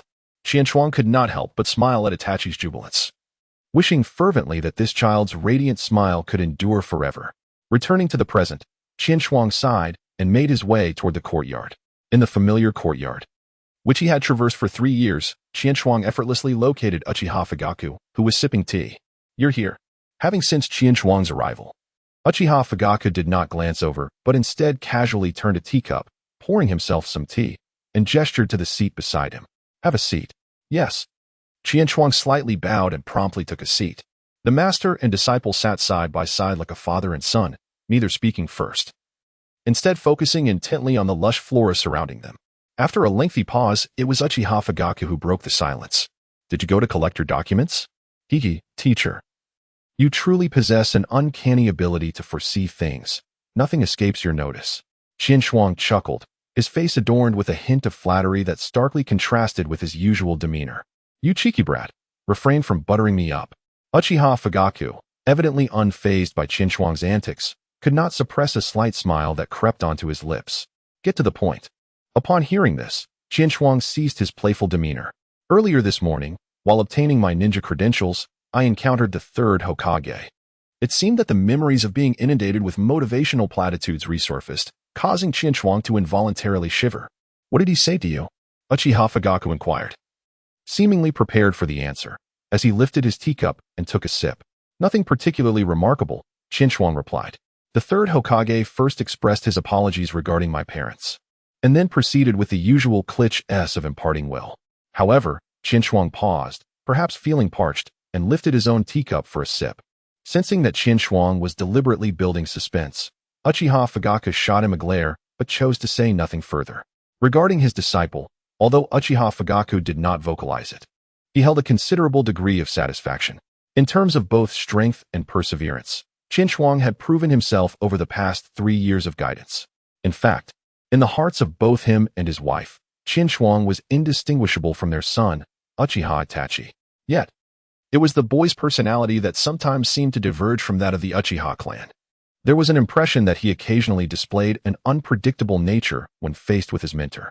Unbeknownst to them, this was merely Qin's way of expressing familiarity. Although there had initially been some vested interest between master and disciple, the extensive sharing of knowledge over the past 3 years had transformed Uchiha Fugaku into both a teacher and a father figure in Qin's eyes. Consequently, Shuang often created some commotion during conversations, intending to alter Uchiha Fugaku's rigid demeanor. Undeterred by the glare from Uchiha Fugaku, Shuang merely chuckled and continued speaking at a leisurely pace. However, it seemed that the third Hokage, in a final attempt to test me, produced a scroll known as the Sealing Book, claiming it contained numerous formidable forbidden techniques. Upon hearing the term Sealing Book, even Uchiha Fugaku, known for his calm demeanor, felt a surge of excitement. Yet, he quickly suppressed it, turning to Shuang with a serious expression. Shuang, you must remember, do not covet that item. Uchiha Fugaku was acutely aware of the immense allure that powerful forbidden techniques held for young and impetuous youths. He genuinely feared that Shuang might attempt to pilfer it. And despite his deep trust in Shuang's character, he felt compelled to issue a warning. Feeling the concern conveyed through his mentor's words and gaze, a warm current flowed through Shuang's heart, and he couldn't help but smile. Rest assured, teacher, I understand what is truly important. Uchiha Fugaku's anxiety dissipated upon hearing Shuang's reassurances. They then proceeded to discuss matters concerning Shuang's future development, such as mission assignments and the promotion to Chunin. Shuang, have you truly resolved to participate in the Chunin exam in 6 months? Uchiha Fugaku's expression turned grave. You must be aware that war may erupt at any moment. If you advance to Chunin at such a time, the missions you undertake will likely be arduous, and your life could be at stake. After all, with great power comes great responsibility. Naturally, the tasks assigned to a siege nin cannot be compared to those of a genin. Upon hearing Uchiha Fugaku's admonition, Shuang couldn't help but reminisce about that evening conversation with his grandmother, and a sense of hesitation began to creep into his heart. Yet, he quickly recalled his own future and the fate of the Uchiha clan, his fists clenched once more with determination. Indeed, for the sake of the future and destiny, he must forge ahead. Teacher, I have made my decision. Observing the resolute glint in Shuang's eyes, Uchiha Fugaku realized that further words would be futile. He could only place his hopes in Shuang himself. Chapter 23. The good news brought by Obito in the vast courtyard. Silence once again enveloped the atmosphere. Uchiha Fugaku leisurely savored the last sip of tea from his cup, casting a subtle glance at the relaxed Shuang nearby. Now that our discussion has concluded, why linger here? Uchiha Fugaku spoke with a calm demeanor, yet his tone carried an undeniable authority. Is there nothing to occupy your time? Would you like me to assign you some tasks? Upon hearing this, Shuang, who had been leisurely sipping his tea, immediately deflated like a punctured balloon, shaking his head vigorously as if to dispel the notion. Just as he was about to rise, an idea struck him. By the way, teacher, may I train with Itachi?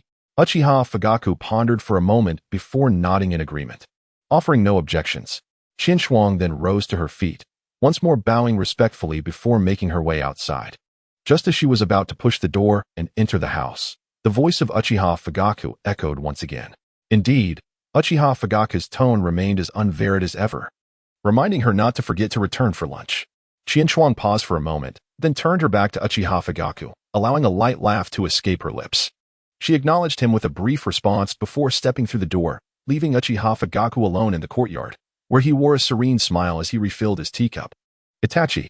After only a few steps, Shuang noticed Uchiha Itachi sitting quietly in a chair, awaiting her arrival. Elder brother Shuang. Upon seeing her, Uchiha Itachi leaped from his seat and approached her. Shuang affectionately patted Uchiha's head and smiled. Let us proceed to the training ground. I wish to see the extent of your mastery over the techniques I taught you last time. Absolutely. Uchiha replied eagerly. But, brother Shuang, you must teach me some new techniques this time. Haha, certainly. The two youths, one tall and one short, walked side by side out of the door, their silhouettes stretching long in the sunlight. After concluding a morning of training, Shuang took Uchiha back for lunch and then bid farewell to Fugaku and the others. At that moment, it was midday, and the sun hung high overhead, casting a golden hue across the sky. A gentle breeze caressed their cheeks, carrying the faint fragrance of blossoms, while birds flapped their wings, joyously singing.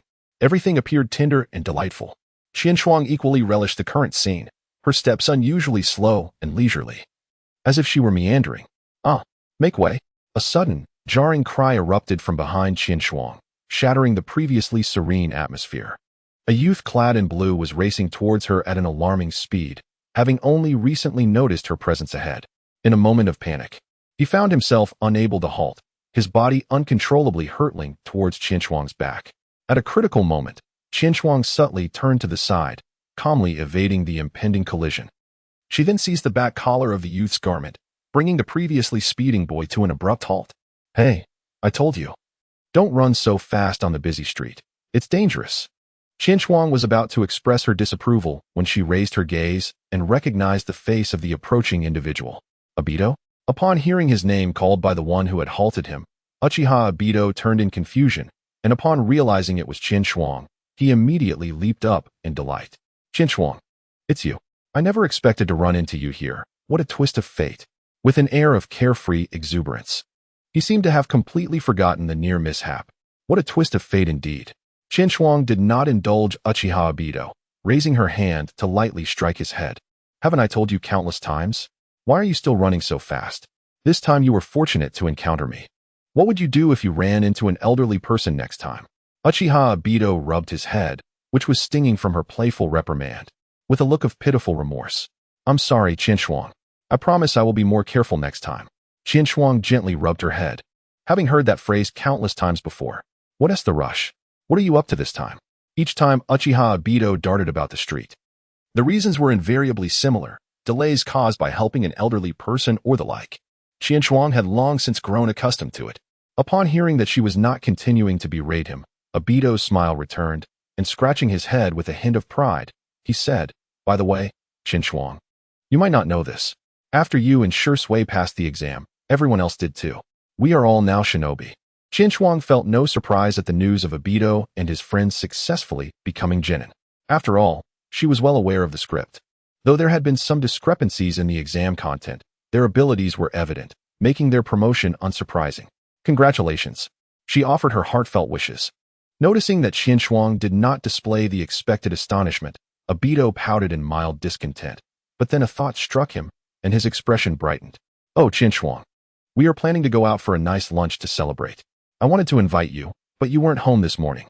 Now that you're here, why don't you join us?" "Lunch?" Qinshuang glanced up at the sun, now high in the sky, and twitched her lips. While it might have been a bit early to dine at the teacher's house, Obito's timing for lunch felt rather late. "I'm sorry, perhaps next time. I have something else to attend to." She waved her hand in refusal, adding, "And if you wish to invite me next time, could you please do so a bit earlier?" With that, she pointed at the sun overhead. Initially disheartened by Qinshuang's refusal, Obito's gaze followed her finger, and he suddenly jolted, realizing something. "Oh no, I have to go." Without sparing a moment for Qinshuang, he turned and dashed off. "Sorry, Qinshuang, I'm going to be late. We'll talk later." Alas, Qinshuang let out a sigh as she gazed at the foolishly dazed young man before her, utterly unable to discern any trace of the ruthless masked figure. Shaking her head, she cast aside the chaotic thoughts swirling in her mind and resumed her walk. Qinshuang traversed the Uchiha clan's territory, meandering through the streets, until she finally arrived at her destination, the Konoha Hospital, situated in the heart of the village. Indeed, her purpose for visiting the Konoha Hospital was to acquire knowledge of medical ninjutsu. For Qinshuang, having already achieved considerable proficiency in ninjutsu, taijutsu, and jinjutsu, this was still insufficient. Qinshuang is acutely aware that her destiny inevitably leads her to the battlefield, where fierce battles are unavoidable. It is likely that she may sustain minor injuries or ailments. While having medical ninjas by her side offers some solace, the thought of their absence is worrisome. Qinshuang dared not gamble, nor could she afford to. For as the saying goes, relying on others is less dependable than relying on oneself. To ensure she was prepared for any eventuality, Qinshuang resolved to seek knowledge at the hospital. As for her method of learning and whom to approach, she had yet to determine, for now. She simply intended to step inside and observe. Upon entering Konoha Hospital, Qinshuang was immediately struck by the familiar scent of disinfectant, reminiscent of hospitals from her previous life. As she surveyed her surroundings, her first impression was one of vastness. Even by the standards of her former world, Konoha Hospital could easily be rated among the top tier. This was, of course, merely in terms of size. When considering the advanced medical ninjutsu at play, one might argue that Konoha Hospital deserves the title of the world's foremost medical institution. Chapter 24. The medic Yana Yu at that moment. Tensions flared along the borders of various nations. While the situation had not escalated to full-scale warfare, numerous skirmishes had already occurred, resulting in significant casualties. Even during the midday break, When most would expect a lull for meals, the expansive hospital was bustling with a steady flow of doctors and patients. An unceasing tide of activity. As Qin Shuang gazed upon the dismembered limbs and unconscious patients, a profound lament for the brutality of war surged within her, evoking a deep sense of melancholy. "Hello, is there anything I can assist you with?" At that moment, a golden-haired female doctor, clad in white attire and adorned with round spectacles, approached Qin Shuang, inquiring gently. Sensing the kindness emanating from her, Qin Shuang, after pondering for a considerable time without finding a solution, decided to be forthright and said, "Greetings, I am not here for medical treatment. Rather, I seek to learn medical ninjutsu." Upon hearing this candid declaration from such an attractive child, the golden-haired doctor was momentarily taken aback. Then, with a touch of curiosity, remarked, "Typically, boys tend to gravitate towards combat ninjutsu. It is quite rare to encounter someone so eager to pursue medical knowledge." Qin Shuang nodded in agreement, acknowledging the doctor's observation. If she had not already attained some proficiency in ninjutsu, she would not have taken the time to delve into medical techniques. Regardless of whether one is a combat ninja or a medical ninja, both roles are indispensable within a team, devoid of any hierarchy of importance. The golden-haired doctor blinked in surprise, clearly unprepared to hear such profound wisdom from a child of merely 7 or 8 years. Moreover, Qin Shuang smiled, adding, "After all, a plethora of skills is never burdensome." The doctor's lips twitched as she suppressed the praise that almost escaped her. From Qin Shuang's words, it was evident that she aspired to master everything. "Ah, you possess quite the ambition, my dear child," the doctor remarked, playfully tapping Qin Shuang's forehead. "But do take care not to overreach." Qin Shuang realized that her previous words had been somewhat frivolous and quickly smiled, saying, "I will certainly pay attention to this matter. I wonder if the doctor could lend me a hand?" Observing Qin Shuang's relatively sincere demeanor, the blonde doctor felt a softening in her heart and replied, "Come with me." With that, she headed towards the second floor of the hospital.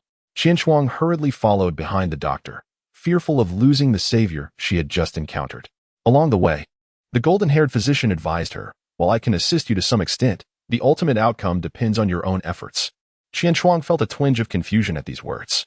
As you have observed, the border skirmishes are incessant, and the number of injured will only continue to rise. It is likely that the doctors in the hospital will have little time to teach you. The golden-haired doctor glanced sideways, noting that Qin Shuang's expression remained unchanged, and continued, "With my abilities, I can grant you unrestricted access to the hospital's library, where you may peruse a selection of non-confidential medical texts. If time permits, I may offer you some guidance, but for the most part, you will need to engage in self-study. Do you possess the confidence to undertake this endeavor?" Qin Shuang nodded, acknowledging that not everything could proceed smoothly. At this moment, the opportunity to self-study at the hospital library was a source of great contentment for her. "I understand. Then I shall trouble you, doctor." Seeing that Qin Shuang remained undeterred by the challenges ahead, the blonde doctor nodded in affirmation, choosing not to speak further as she strode confidently ahead. Before long, the pair arrived at a tightly shut door, where a nurse stood vigil at the station. "Miss Nakamura." The blonde doctor greeted the nurse with a warm smile. Upon recognizing her visitor, Nurse Nakamura responded kindly, "Ah, Miss Pharmacist. Have you come to borrow some books?" "Pharmacist?" Qin Shuang was momentarily taken aback, as a realization dawned upon her, glancing again at the blonde doctor's long golden hair and round glasses. She wondered if this was indeed Pharmacist Nanoyu. Pharmacist Nanoyu gently shook her head and clarified, "Actually, a friend of mine wishes to acquire some medical knowledge, so I brought him to the library for a look." With that, she gestured towards the young Qin Shuang, who, at merely 8 years old, was rather petite. Consequently, Nurse Nakamura had not noticed her presence while being obscured by Pharmacist Nanoyu. As Nakamura's gaze fell upon Qin Shuang, she gasped in delight, exclaiming, "Wow, what an adorable little handsome boy." She then moved to ruffle Qin Shuang's cheeks. Generally speaking, despite Qin Shuang's striking appearance, it was uncommon for strangers to take such liberties.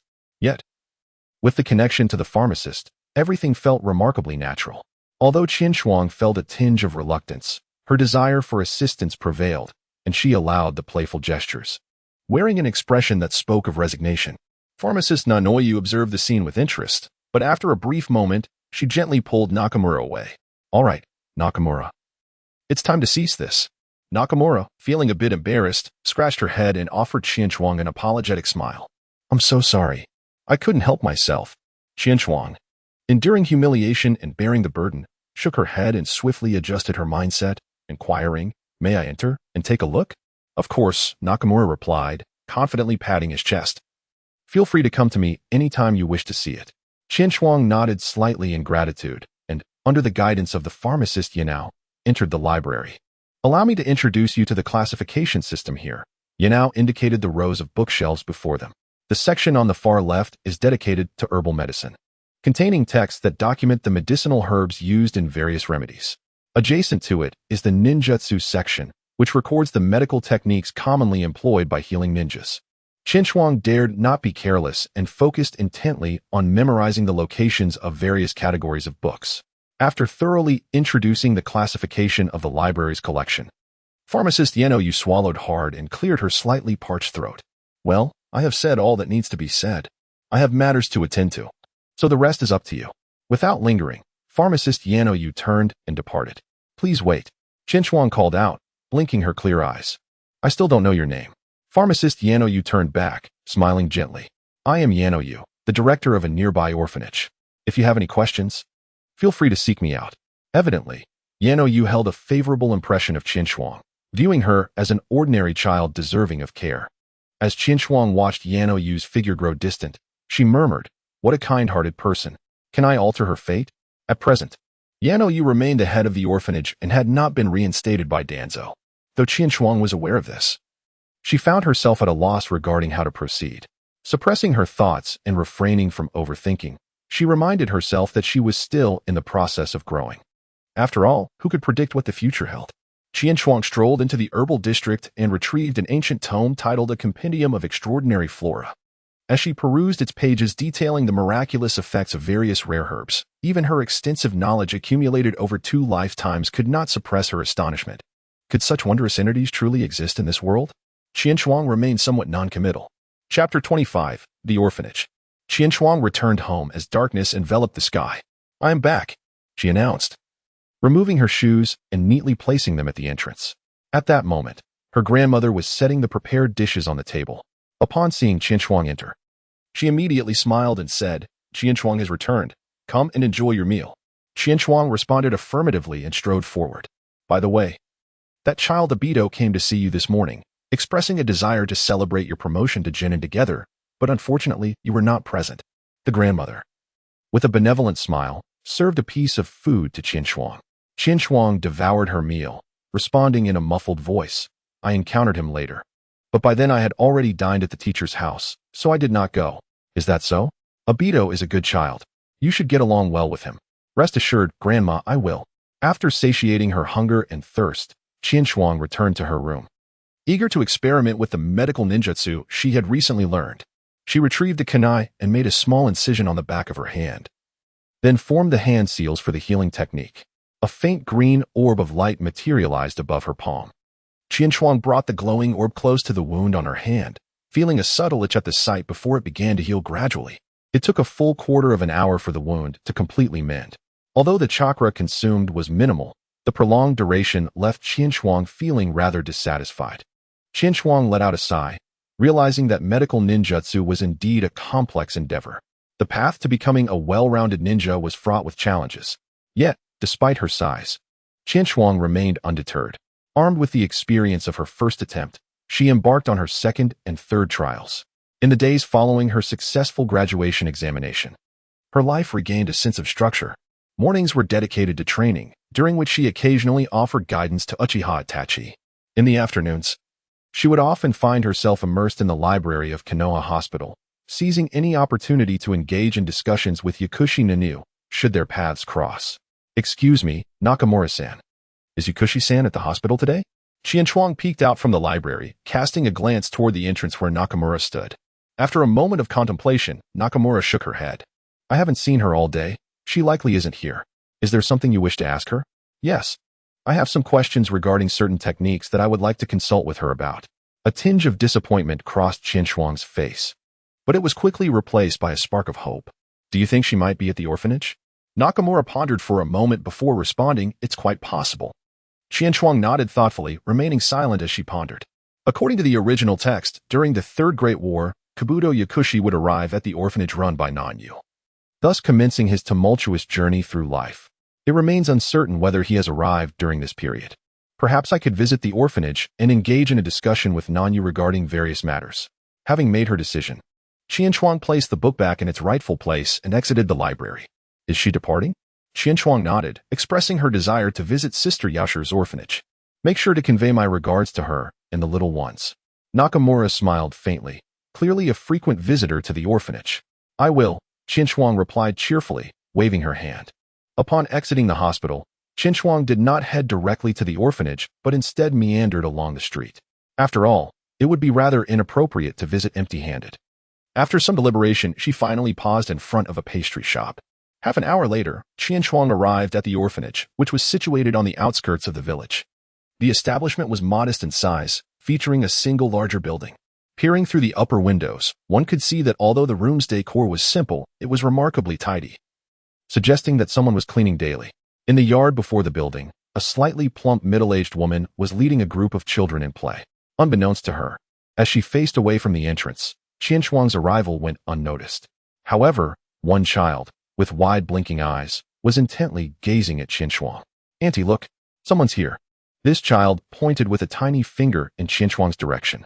The middle-aged woman and the other children, alerted by the child's gesture, turned to see Qianchuang. Upon noticing a young boy among them, the woman appeared momentarily taken aback and approached her, asking, "Little one, what brings you here?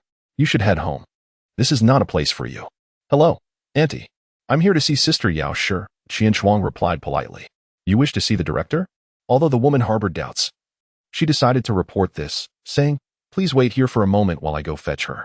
"All right," Qianchuang responded. The woman then turned to exchange a few words with the children before hastily departing. The first child who had spotted Qianchuang approached her, clearly unafraid and rather excited.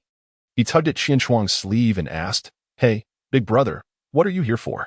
Are you an orphan too, coming to our orphanage?" With this initial inquiry, a throng of children soon gathered around her.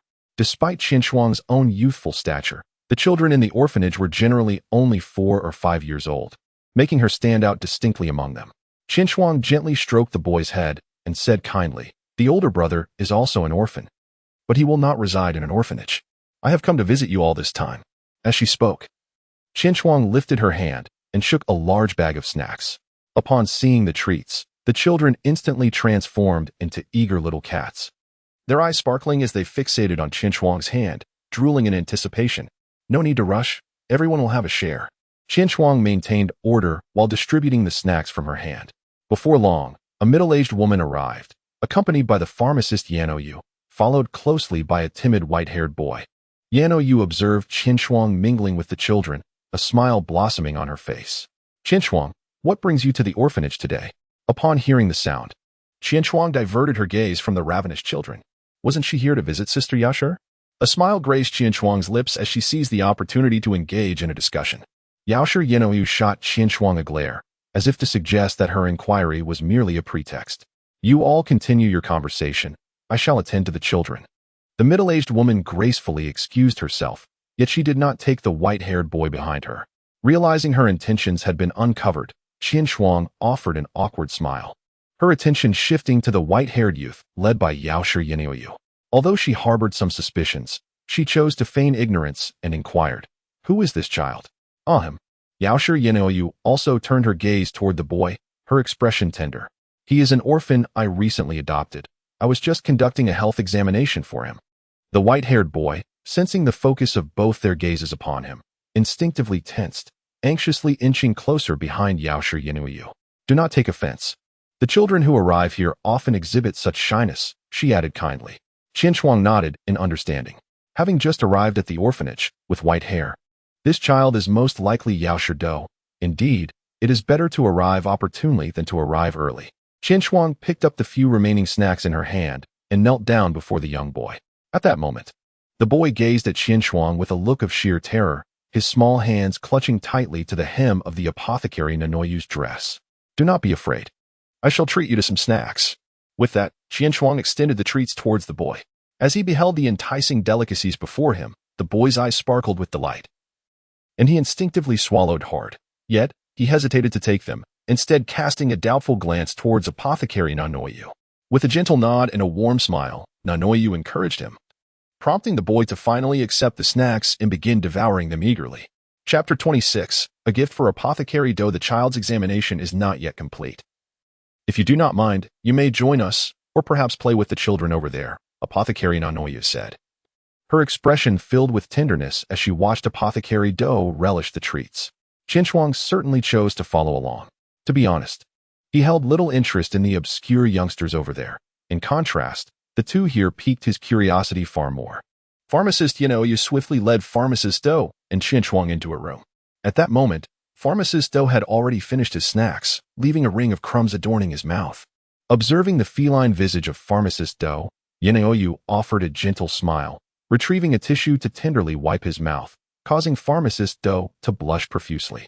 Once he was cleaned up, Nanoyu formed a seal that Qinchuang had never seen before. Her hands shimmered with a verdant glow as she gradually brought them closer to Pharmacist Do's forehead. Pharmacist Do offered no resistance, slightly closing his eyes. What is this? Qinchuang found himself in an unfamiliar realm of knowledge. This is a medical exploration technique, capable of detecting ailments within the human body, Nanoyu patiently elucidated while conducting her examination. Qinchuang was taken aback. She had anticipated a medical examination akin to those of her previous life, involving blood draws and vision tests. However, it seemed her expectations were misguided. Truly, one could not underestimate a ninja. They even managed to economize on medical equipment. In a fleeting moment, the luminous glow emanating from the hands of the pharmacist, Nanoyu, began to dim, signaling the conclusion of the examination. Yet, a slight furrow appeared on her brow. Gently, Nanoyu caressed the head of her apprentice, asking, "Child, do you see my face clearly?" Startled by the serious expression of Nanoyu, the apprentice, Do, stammered, I can't see it very clearly." Indeed, Qinchuang's intuition was correct. This child is undoubtedly Do. If all goes as anticipated, the moment of presenting glasses is about to unfold. As expected, in the next instant, Yaoshe gently removed his glasses and carefully placed them upon Do's face. A spark of clarity illuminated Do's vision, and he felt as though the world around him had transformed into a vivid panorama. You do not yet possess a name, do you? Yaoshe gazed kindly at the curious Do, whose eyes darted in wonder. Why not adopt my surname? As for your given name, although Yaoshe had some ideas in mind, he was mindful of Qinchuang's presence and thus shifted his gaze towards her, contemplating her opinion on the matter. Qinchuang never anticipated that her role as a mere spectator would lead to her being consulted for an opinion. Adhering to the principle of not putting Yaoshe in a difficult position, Qinchuang feigned contemplation for a moment before articulating a name. Do, let us call him Yaoshe Do. What do you think? Yaoshe was momentarily taken aback, then teased, it seems we are of one mind. In that case, your name from now on shall be Yaoshe Do. The latter part of his statement was directed towards Do. Do, now devoid of his earlier reservations, nodded vigorously, seemingly quite fond of this new name. Observing Do's jubilant demeanor, both Yaoshe and Qinchuang couldn't help but smile. Congratulations, Do. Qinchuang stepped forward, affectionately patting Do on the shoulder. As a token of celebration for your new life, allow me to present you with some gifts. Qinchuang knelt to meet Yakushi Kabuto's gaze, her eyes widening suddenly as a fleeting crimson glimmer vanished within them. Before Yakushi Kabuto could fully comprehend the change in her eyes, an unfamiliar memory that did not belong to him materialized in his mind. This was a gift from Qinchuang, conveyed through her Sharingan. It comprised merely the most fundamental chakra refinement techniques and the basics of the clone technique. In her mind, it was better to impart this knowledge in advance, as they would inevitably learn it in the future, and it would earn her a token of goodwill. As anticipated, Yakushi Kabuto, having never encountered such a phenomenon, gazed at Qinchuang with eyes brimming with gratitude. Thank you. Thank you so much. He wished to address her by name, but realized he did not know it. Feeling somewhat embarrassed as he inquired, I still do not know your name. Qinchuang, I am Uchiha Qinchuang, she replied without hesitation, fully aware that Yakushi Kabuto, a member of the root organization, would have already discerned her identity. Seizing the opportunity, she decided to unveil her name. After all, Yakushi Kabuto had already distanced himself from the root, and even if he were aware, it posed no threat to her. True to her expectations, Yakushi Kabuto displayed no sign of surprise, his smile unwavering. Kabuto, I believe you will undoubtedly become an exceptional ninja. I have faith in your potential.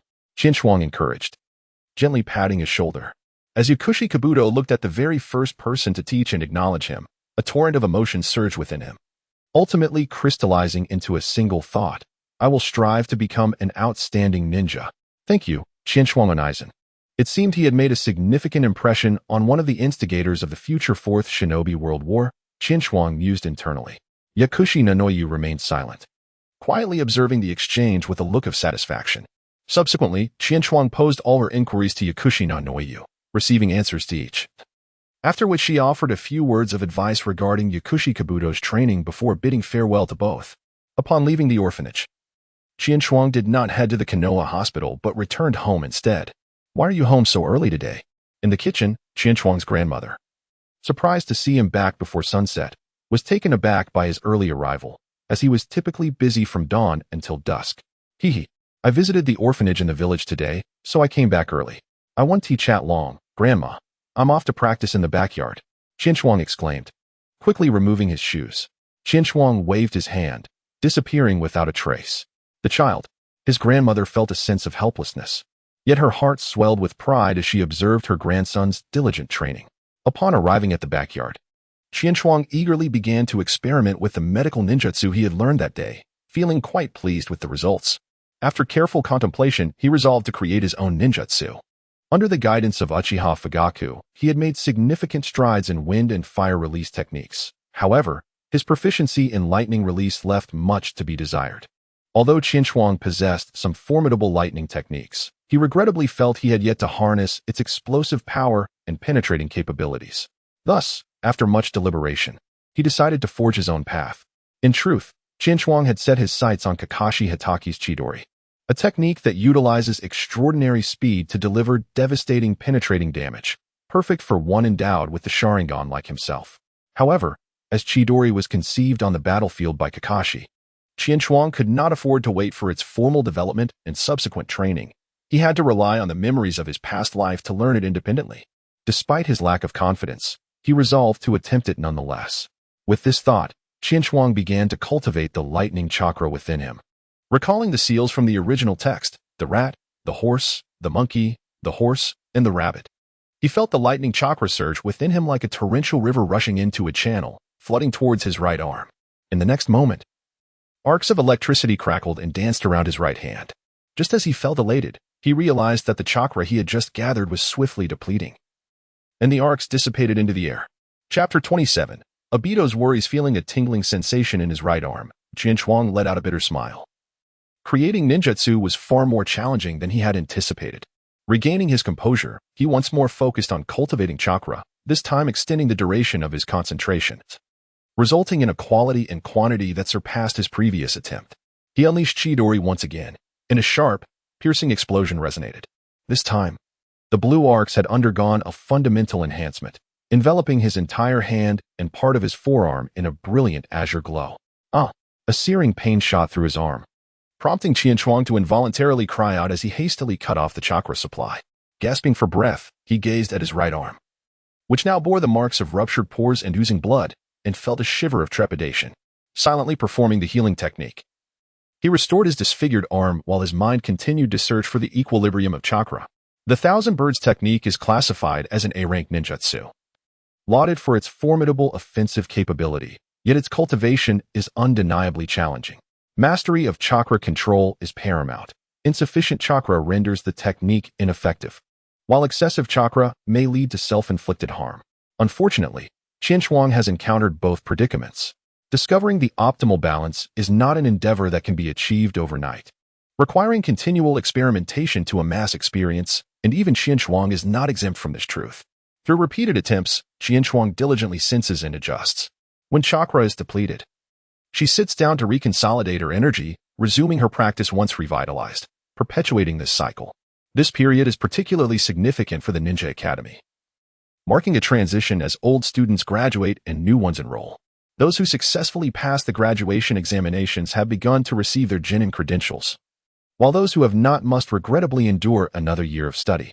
Speaking of graduation, one cannot overlook the subsequent team formations and mentorship under the Jonin. Qianchuan holds no particular expectations regarding her supervising Jonin. After all, it is unlikely any instructor could surpass Uchiha Fugaku in suitability for her. Instead, She harbors a desire to be teamed with Uchiha Obito, as this would facilitate her future plans to thwart Uchiha Madara's schemes. However, ruminating on possibilities yields little fruit. The outcome lies beyond her control, rendering such thoughts ephemeral. Thus, Qianchuang resolves to focus her energies on learning and cultivation. Yet, as the saying goes, joy and sorrow coexist. In stark contrast to Qianchuang's state, Uchiha Obito is consumed by turmoil, nearly driven to storm the Hokage's office to forcibly link his name with that of Rin Noera. Consequently, Obito finds himself unable to eat or drink, perpetually wearing a visage of distress, appearing as though he has lost considerable weight. Qianchuang, what should I do if Rin and I are not on the same team? Uchiha Obito laments, walking alongside Qianchuang with a weary tone. Qianchuang gently brushed her forehead, expressing her frustration. You have repeated this many times. What can I possibly do? Why did I have to encounter you this early in the morning? Don't be so heartless. Qianchuang. Uchiha Obito tugged at Qianchuang's sleeve. If I cannot be teamed up with Rin, I will surely perish. Please, help me devise a solution. Today marks the day of graduation and the distribution of teams for the lower ninjas. Qianchuang had risen early, making her way to the school. Little did she know that Uchiha Obito, anxious about his team assignment, had been so excited that he couldn't sleep the entire night. Thus, the early bird and the sleepless night owl journeyed to school together. Qianchuang's initial good mood was extinguished by Uchiha Obito's incessant lamentations. What can I do? She replied. If you truly wish to team up with Rin, it would be more prudent to approach Lord Third Hokage directly. Given your unwavering affection, he is likely to grant your request. Qianchuang gently patted Obito's shoulder. Upon hearing Qianchuang suggest he seek out the Third Hokage, Obito recoiled. But Lord Third Hokage is so busy. Would he even have the time to consider my plea? Is it really appropriate for me to approach him like this? Qianchuang rolled her eyes, exclaiming, Are you expecting me to go on your behalf? Unconsciously recalling the last encounter with Sarutobi Hizashi and the bowl of soul-nourishing soup. She couldn't help but shiver, declaring, Whoever wishes to go may do so. I certainly shall not. It is Obito and Qianchuang. Are you both also heading to school? Qianchuang and Uchiha Obito followed the sound and beheld Noera Rin standing at the far end of the street, waving at them. Upon recognizing her, the expressions of the two diverged significantly. The despondent demeanor that had enveloped Uchiha Obito vanished entirely, replaced by a visage brimming with enthusiasm and fighting spirit. Conversely, Qianchuang exhaled a long sigh of relief, his face reflecting a sense of liberation. At last, someone could shoulder Obito's fervor, allowing him a moment of respite. Indeed, Rin. Let us walk together. Uchiha Obito exclaimed, grinning foolishly as he watched Rin jog over to his side. Qianchuang smiled at Noera Rin and greeted her. Upon approaching, Noera Rin scrutinized Obito with a look of suspicion. Feeling somewhat flustered under her gaze, Uchiha Obito hurriedly inquired, What's wrong, Rin? Is there something amiss? Have you lost weight, Obito? At that moment, Uchiha Obito found himself at a loss for words. Feeling both pleased that Rin had noticed his transformation yet reluctant to reveal the reasons behind his lack of appetite. Upon witnessing this scene, Qianchuang experienced a moment of clarity. Indeed, a girl who is both bold and meticulous, yet gentle, is surely someone whom a simple-minded boy like Obito would find irresistible. To be frank, Noera Rin discerned that Uchiha Obito seemed to be attempting to evade the situation, prompting her to adopt a more serious demeanor. Just as Obito stumbled over his words, at a loss for what to say, Qianchuang, observing from the sidelines, came to his aid. In recent days, Obito has been training diligently with me to enhance his strength. Perhaps the intensity of the training has taken a toll on him, leading to his exhaustion. This is merely a phase that he will soon adapt to. Is that so? I see, Rin replied, her faith in Qianchuang's words unwavering. Learning that Obito was earnestly dedicated to his training, she offered her encouragement. Obito, do put in your best effort during training. Oh, absolutely. Uchiha Obito responded, his spirits lifted as he cast a grateful glance towards Qianchuang. Qianchuang shook her head, inwardly scoffing. Young man, it is no surprise that you remain single, with such hesitation and inability to express yourself. It would indeed be a wonder if you were to win someone's heart. Of course, Uchiha Obito would not hear these words, but had he would undoubtedly retort. How dare you criticize me? Are you not also without a partner? Qianchuang found herself at a loss for words. As the trio entered the ninja academy, they were met by a swift green figure charging towards them, a cloud of dust trailing behind, capturing the attention of numerous onlookers. Ha ha ha, Qianchuang, you've indeed arrived. I never anticipated that you would graduate early. You truly are my lifelong rival, Kai. Come, let us engage in battle once more. Might Guy exclaimed, his enthusiasm palpable. Yahiko Rin and Uchiha Obito stared in astonishment at Might Guy, seemingly taken aback by Qian Shuang's unexpected connection with him. Qian Shuang wore a troubled expression, pondering what was happening today. Was it some sort of celestial misfortune that had brought about such chaos? Chapter 28. Grouping. Speaking of the graduation exam day, I did not see Kai. Did you graduate as well? Yahiko Rin spoke first. Might Guy's expression turned awkward in an instant. Well, I mistakenly remembered the exam date. I took the makeup test a few days ago. Nevertheless, that matters not. What is crucial is that we settle this outcome now, Qian Shuang. This time, I shall not be defeated. Might Guy's fighting spirit reignited, his gaze fixed on Qian Shuang with an intensity that seemed capable of igniting flames. Kai, be mindful of your surroundings.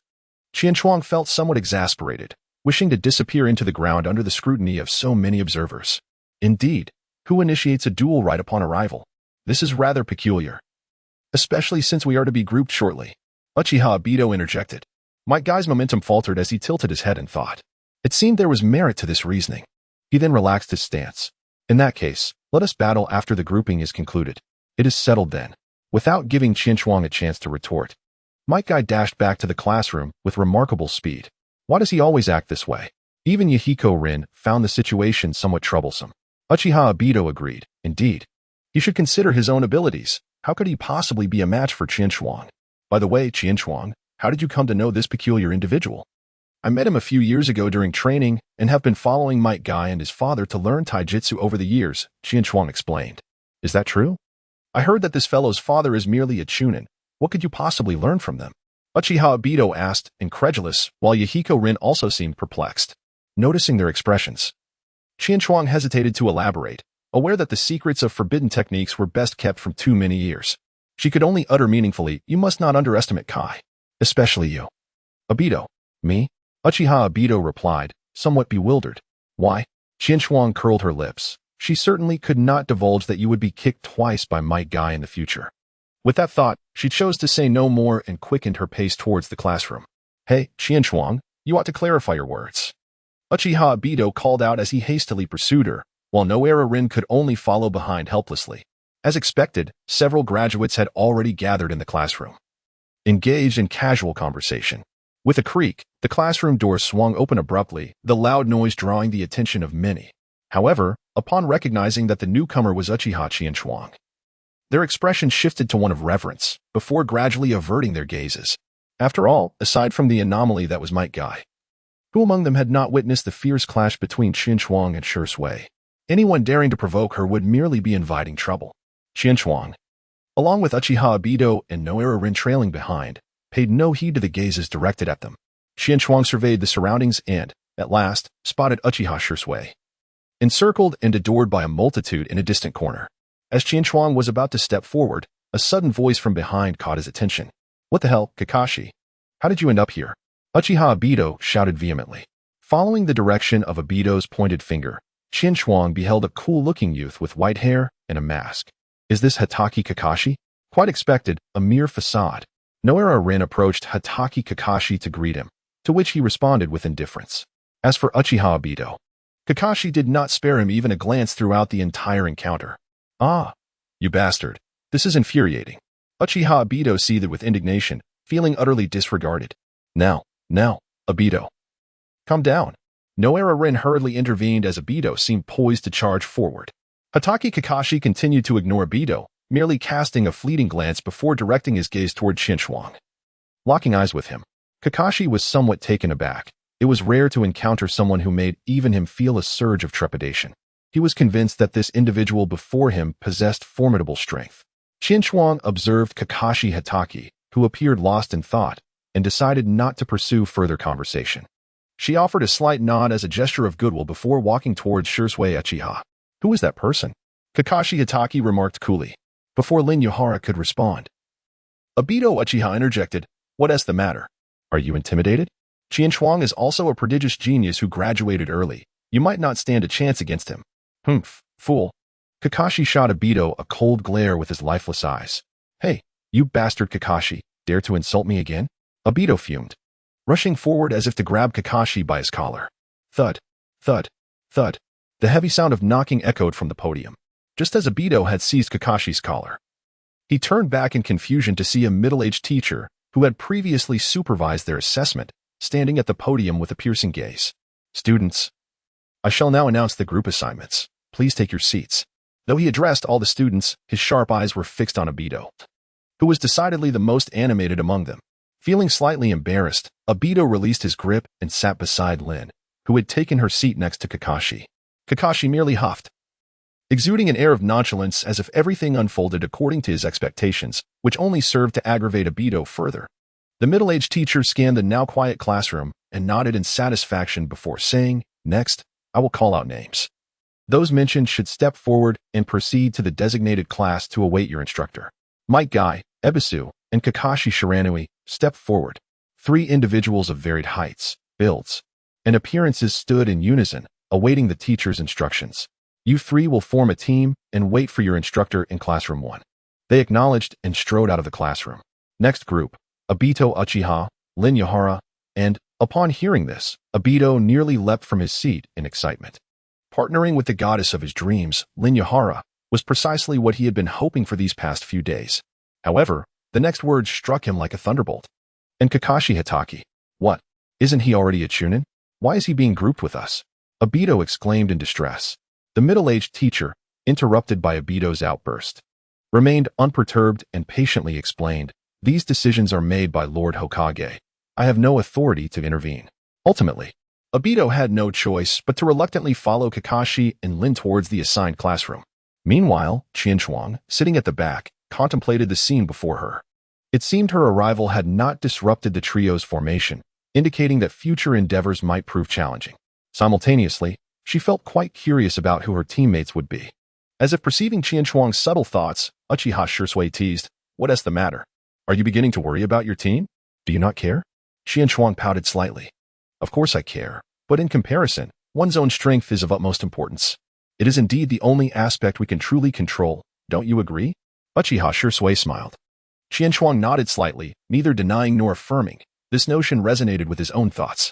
Chapter 29 Moonlit Night in Classroom 7. Sarutobi Asuma, Yui Kurenai, and Uchiha Qianchuang gathered, awaiting their instructor. Qianchuang recalled the young man who had provoked him on graduation exam day, as well as the shy girl who seemed hesitant to speak. After exchanging greetings with Shursui, who had not yet been called, Qianchuang rose and stepped outside, accompanied by a displeased boy and a slightly blushing, excited girl. Upon arriving at Classroom 7, an air of silence enveloped them. Neither Qianchuang nor Sarutobi Asuma spoke, largely due to their mutual disdain, though it was merely Sarutobi Asuma's cold demeanor towards Qianchuang. Yui Kurenai found herself at a loss for words, leading the trio to sit apart in silence, patiently awaiting their instructor. What a desolate atmosphere, without a sound. Even Qianchuang remained oblivious to the tall figure that had quietly entered the classroom. Yet this suited my disposition perfectly. Qianchuang focused her gaze on a tall, lean middle-aged man clad in the standard green vest of a Konoha ninja, a ninja sword slung across his back. His appearance was rather ordinary, yet his eyes held an extraordinary sharpness. What struck Qianchuang as particularly peculiar was the pallor of his complexion, coupled with pronounced dark circles under his eyes. One might easily mistake him for an ailing individual. This visage inadvertently reminded Qianchuang of someone, the Moonlight Gale, who had been tragically slain by the Sand-Hidden Village during the Nin exams. "Are you our instructor?" Kurenai Yui inquired, her eyes wide with curiosity.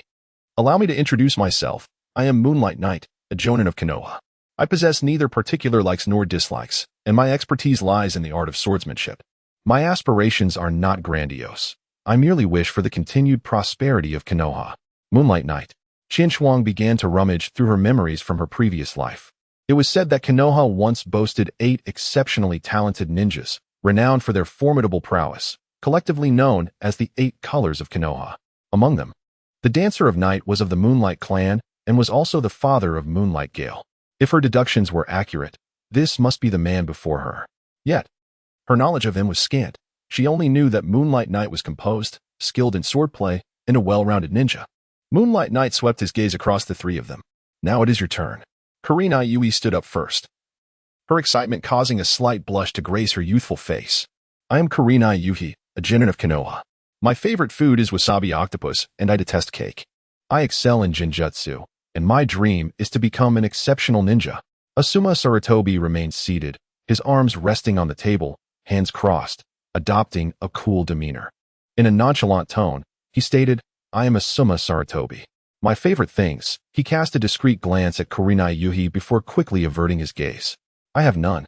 I despise arrogant individuals. Asuma then turned his attention to Qian Shuang, who felt a world apart from them. A large question mark hovered above Qian Shuang's head. Arrogant and conceited? Is that what you think of me? How utterly unjust. This is clearly jealousy, blatant jealousy, skilled in physical techniques. My aspiration is to protect this nation in my own way. After saying this, Asuma Sarutobi turned his head away, choosing not to speak further. When it was Qian Shuang's turn, there was no need for extravagant flourishes in such a simple introduction. I am Uchiha Qian Shuang, proficient in fire techniques, and my dream is to safeguard those I wish to protect. As for my likes and dislikes, it seems I have yet to discover them. Qian Shuang has always been an amiable and unpretentious youth, one who does not indulge in picky eating or wastefulness. At this moment, he found it quite challenging to conjure up a response. Upon hearing this, Yu Guanggai nodded slightly, conveying a semblance of understanding regarding their circumstances, yet remaining oblivious to their true capabilities. What does teacher Yu Guang mean? Qian Shuang inquired, perplexed. Quite simple, Yu Guanggai replied, his hands clasped behind him, eyes emanating an icy aura that sent chills down one's spine. The overwhelming pressure he exuded resembled a ferocious beast, starkly contrasting with his seemingly frail appearance. If you wish to join my ranks, you must demonstrate abilities that I deem worthy of recognition. If you comprehend this, meet me at the training ground. With that, Yu Guanggai departed the classroom without casting a backward glance. Impressive, Qian Shuang thought, as the mere force of Yu Guanggai's presence left Asuma trembling with trepidation. Only those who have directly experienced such oppression can truly grasp the might of a jonin. The sheer aura alone suffices to crush the weak. Meanwhile, Hinata's condition was even more dire, her body involuntarily trembling, her complexion pale, as she seemed still ensnared by the shock of recent events. As Qian Shuang gazed upon the crimson hues of the setting sun, a wave of concern washed over her. The sheer intensity of the atmosphere was intimidating, and she feared that if a confrontation were to ensue, she might find herself unable to intervene effectively. Although she was also a jonin and had proven her mettle against her mentor, Fugaku, she was acutely aware of her opponent's status as one of Konoha's elite, the 8 colors, and thus did not underestimate him in the slightest. Shaking her head, she approached and gently patted the back of Hinata's shoulder. The latter trembled slightly, turning in haste only to exhale in relief upon recognizing Qian Shuang. What shall we do now, Qian Shuang-kun? In the eyes of this young girl, Qian Shuang was a formidable prodigy, now serving as her beacon of hope. Observing Hinata's fragile demeanor softened Qian Shuang's heart. She reassured her with a pat on the shoulder, saying, Fear not, we are merely students, and Teacher Moonlight will not place us in undue peril. Meanwhile, Sarutobi Asuma watched Qian Shuang's calm demeanor with a mix of humiliation and self-doubt. Just how formidable was Uchiha Qian Shuang? How vast was the gulf between their strengths? Having calmed Hinata's nerves, the trio made their way to the training ground. You've arrived sooner than I anticipated, Moonlight Knight remarked, having seemingly materialized from nowhere. You have 5 minutes to devise a strategy. After that, the 3 of you shall face me together. He strolled to one side, granting them ample space, and added as a final note, You would do well to prepare yourselves to kill me. Otherwise, be ready to meet your own demise. The expressions of Qian Shuang and the 2 others simultaneously shifted to a shade of seriousness, indicating that this Moonlight teacher harbored no intentions of showing mercy. However, this was also fortuitous for Qian Shuang, who yearned to ascertain the extent of the disparity between herself and the renowned night dancer of the ninja world. After the preceding excitement, Sarutobi Asuma had temporarily set aside his competitive spirit. His sole focus now lay in proving his worth and narrowing the chasm between himself and Qian Shuang. I excel in physical techniques. Allow me to take the lead, and you can seize the opportunity to strike. With that, Sarutobi Asuma withdrew his self-crafted chakra blade from his ninja tool pouch. Qian Shuang nodded in agreement, neither affirming nor denying the proposal. The Moonlight Master excelled in the art of swordsmanship. Accordingly, we could employ illusionary techniques to restrain him. At this juncture, Qian Shuang turned her gaze towards Sunset Red, asking, Red, may I entrust you with the task of casting the illusion? Upon hearing that her illusionary skills would find a purpose, Sunset Red's eyes sparkled with delight, curving into crescent moons as she eagerly replied, Leave it to me. Qian Shuang smiled, harboring no doubts. Thus, I shall remain by the side, employing ninjutsu to assist Asuma. The other two nodded in agreement. They had witnessed Qianchuang's ninjutsu prowess and had no objections. Chapter 30. The wager. The 5-minute mark has arrived. Yu Guanggai emerged slowly from the shadows. Are you prepared? We are ready, Teacher Yue Guang. Asuma Saratobi responded, gripping his chakra blade with vigilance. Both Qianchuang and Yu Gao also assumed their battle stances. Excellent. Yu Guanggai expressed satisfaction with their demeanor. He produced an hourglass, stating, I shall grant you an opportunity. If anyone remains standing before the sands have fully flowed, you shall be deemed victorious. Without allowing the trio further discourse, Yu Guanggai flipped the hourglass, setting it aside. Upon returning to face Qianchuang and the others, the blades at his back had already been drawn. Qianchuang clasped her hands in a phantom grip, several shuriken materializing within her grasp. With her exceptional throwing skills, she launched the shuriken from various cunning angles towards the Moonlit Knight. The Moonlit Knight remained unmoved, a glimmer of approval gracing her visage as she deftly swung her ninja blade, sending the once formidable shuriken careening away one by one. Without affording the Moonlit Knight a moment to respond, Saratobi Asuma charged forward, his blade drawn. The clash of chakra-infused sword against ninja blade resonated loudly. Asuma staggered slightly, a sharp pain radiating from his palm, as though he had collided not with a mere person, but a figure of steel. Before he could regain his composure from the sting, the Moonlit Knight's blade flashed forward in a relentless barrage. With no other option, Asuma braced himself against the onslaught. Even with Qianchuang providing support, he found himself steadily retreating in defeat. If this is the extent of your prowess, perhaps a return to the Ninja Academy for further training would be prudent. With a decisive strike, the Moonlit Knight sent the beleaguered Asuma hurtling away. A gesture of mercy on her part. Had she unleashed her full might, the skirmish would have concluded far more swiftly. Yet it was not over. Seizing the moment amidst the Moonlit Knight's taunt, the observant Yuhi Kurenai finally discerned her opportunity. Illusion, binding trees. In an instant, a tree erupted from the ground beneath the Moonlit Knight, ensnaring her without warning. Was this truly a technique of crimson? The Moonlit Knight was taken aback. As Kurenai's form vanished at the moment the illusion took hold, she re-emerged from within the foliage, a shuriken gripped firmly in her hand. Her crimson eyes glimmering with excitement and a hint of pride, exuding an air of assured victory as she thrust towards the Moonlit Knight. However, the anticipated sensation of impact eluded her. At the moment of contact, the figure bound by the trees dissipated into a swirl of smoke, vanishing without a trace. Before Kurenai could fully comprehend the turn of events, a sudden kick sent her sprawling through the air. The Moonlit Knight emerged from behind her, remarking, Your mastery of the binding trees is commendable. However, if your father were present, he would not grant you the luxury of such pride. Qianchuang hastily caught Ziyang, who bore an expression of agony, indicating that the recent kick had been rather severe. With her hands forming seals, she channeled the healing technique, which finally brought some relief to Ziyang. Nevertheless, her body still felt somewhat weak, prompting Qianchuang to gently assist her in sitting down on the ground. Is this the healing technique? Yu Guanggai remarked with a hint of astonishment, as he had never encountered an Uchiha ninja proficient in medical ninjutsu before. You certainly pique my curiosity. Qianchuang glanced back at her two defeated companions, silently sighing. Truly, the elite shinobi were not to be trifled with. Their prowess was beyond the reach of such petty tricks. Now, only you remain, Uchiha Qianchuang. What shall you do? Under the Moonlit Knight, Tsukiyakari advanced towards Qianchuang, drawing closer with each deliberate step, wielding her ninja blade. Qianchuang turned her head to glance at the sandglass, which had only drained a third of its contents. A spark of inspiration illuminated her mind. Moonlight teacher, she proposed. Why don't we engage in a wager?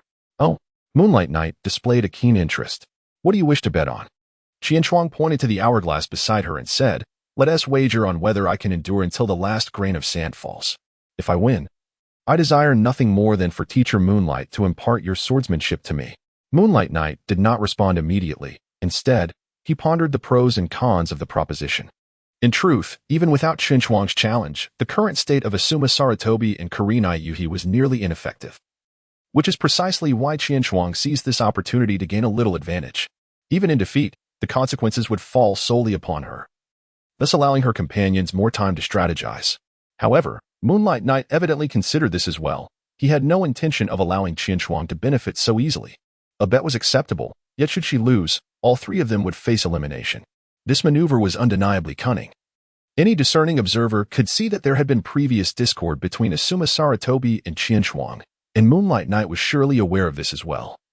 Which is why he set forth such a stipulation, thereby rendering Qianshuang's wager futile. Upon hearing these words, Qianshuang was momentarily taken aback, inwardly cursing the cunning nature of Yuguangai. However, she found herself powerless, for no one desires to entrust their fate to another. Just when Qianshuang was on the verge of abandoning the wager, a voice interrupted her, declaring, "No problem, we shall accept this wager." Qianshuang turned her head in astonishment, only to find Shi Yuhong gazing at her with unwavering trust. "Qianshuang, you can do it. I believe in you." Even Saratobi Asuma, who previously harbored no affection for Qianshuang, unexpectedly tilted his head, displaying a proud demeanor as he declared, "If you fail to uphold your end of the wager, I shall not let you off lightly." Feeling the faith of both individuals in her, Qianshuang instinctively clenched her fists.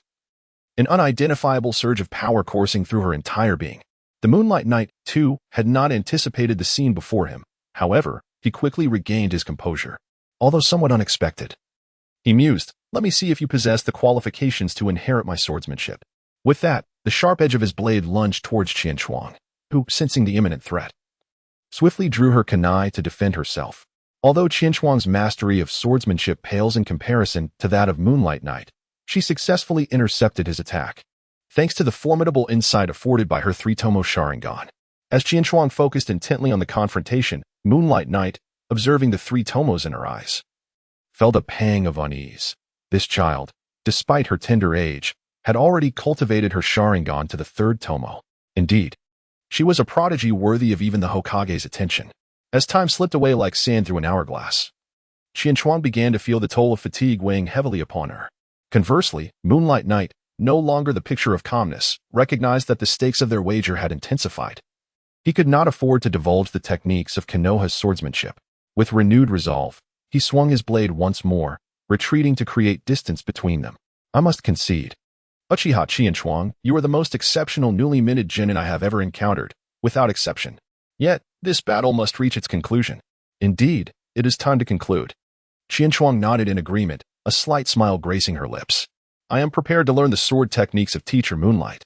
Do not let your pride overwhelm you."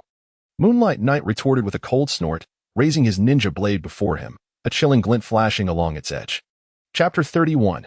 The Debut of Chidori, Dance of the Crescent Moon. Moonlight Knight summoned two shadow clones, and the three identical figures armed with blades surged toward Qianshuang from three directions, their speed exacerbating her already strained defenses. After only a brief skirmish, Qianshuang bore the marks of battle upon her arms. One Moonlight Knight had already posed a formidable challenge, now facing three.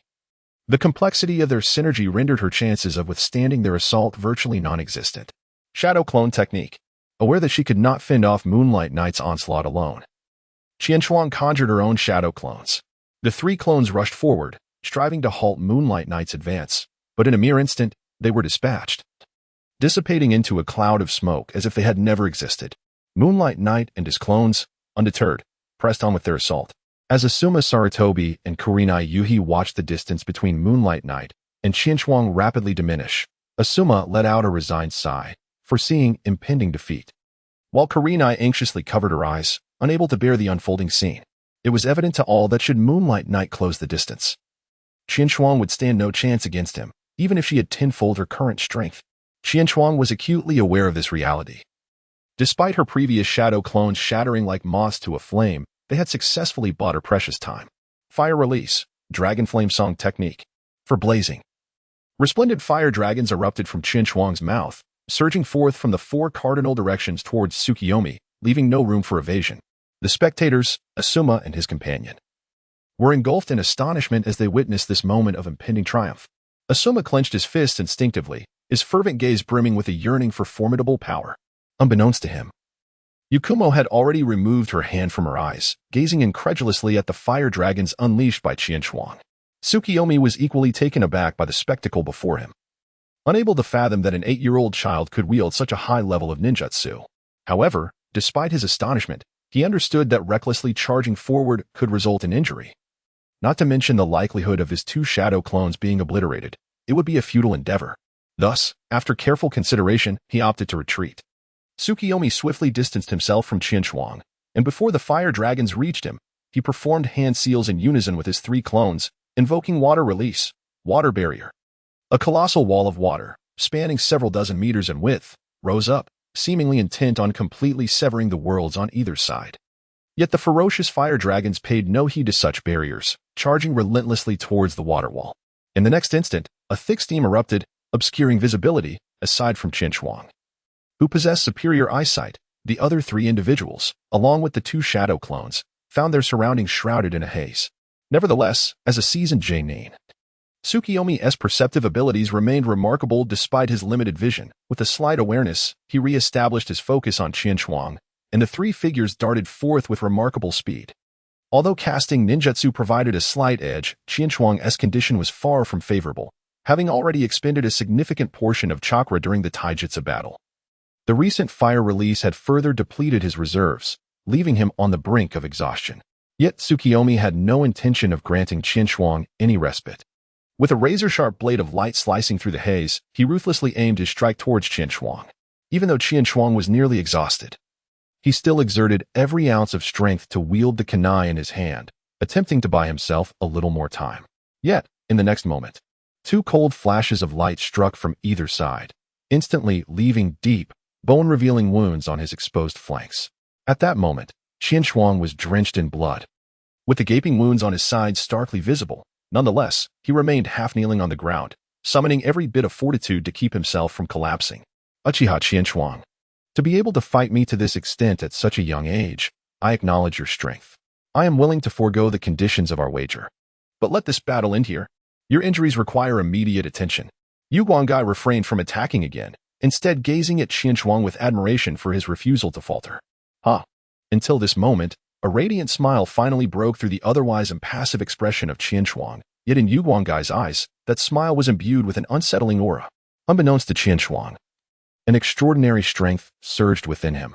His hands, firmly planted on the ground, pushed upwards with such force that his lowered head was lifted, revealing a pair of crimson eyes.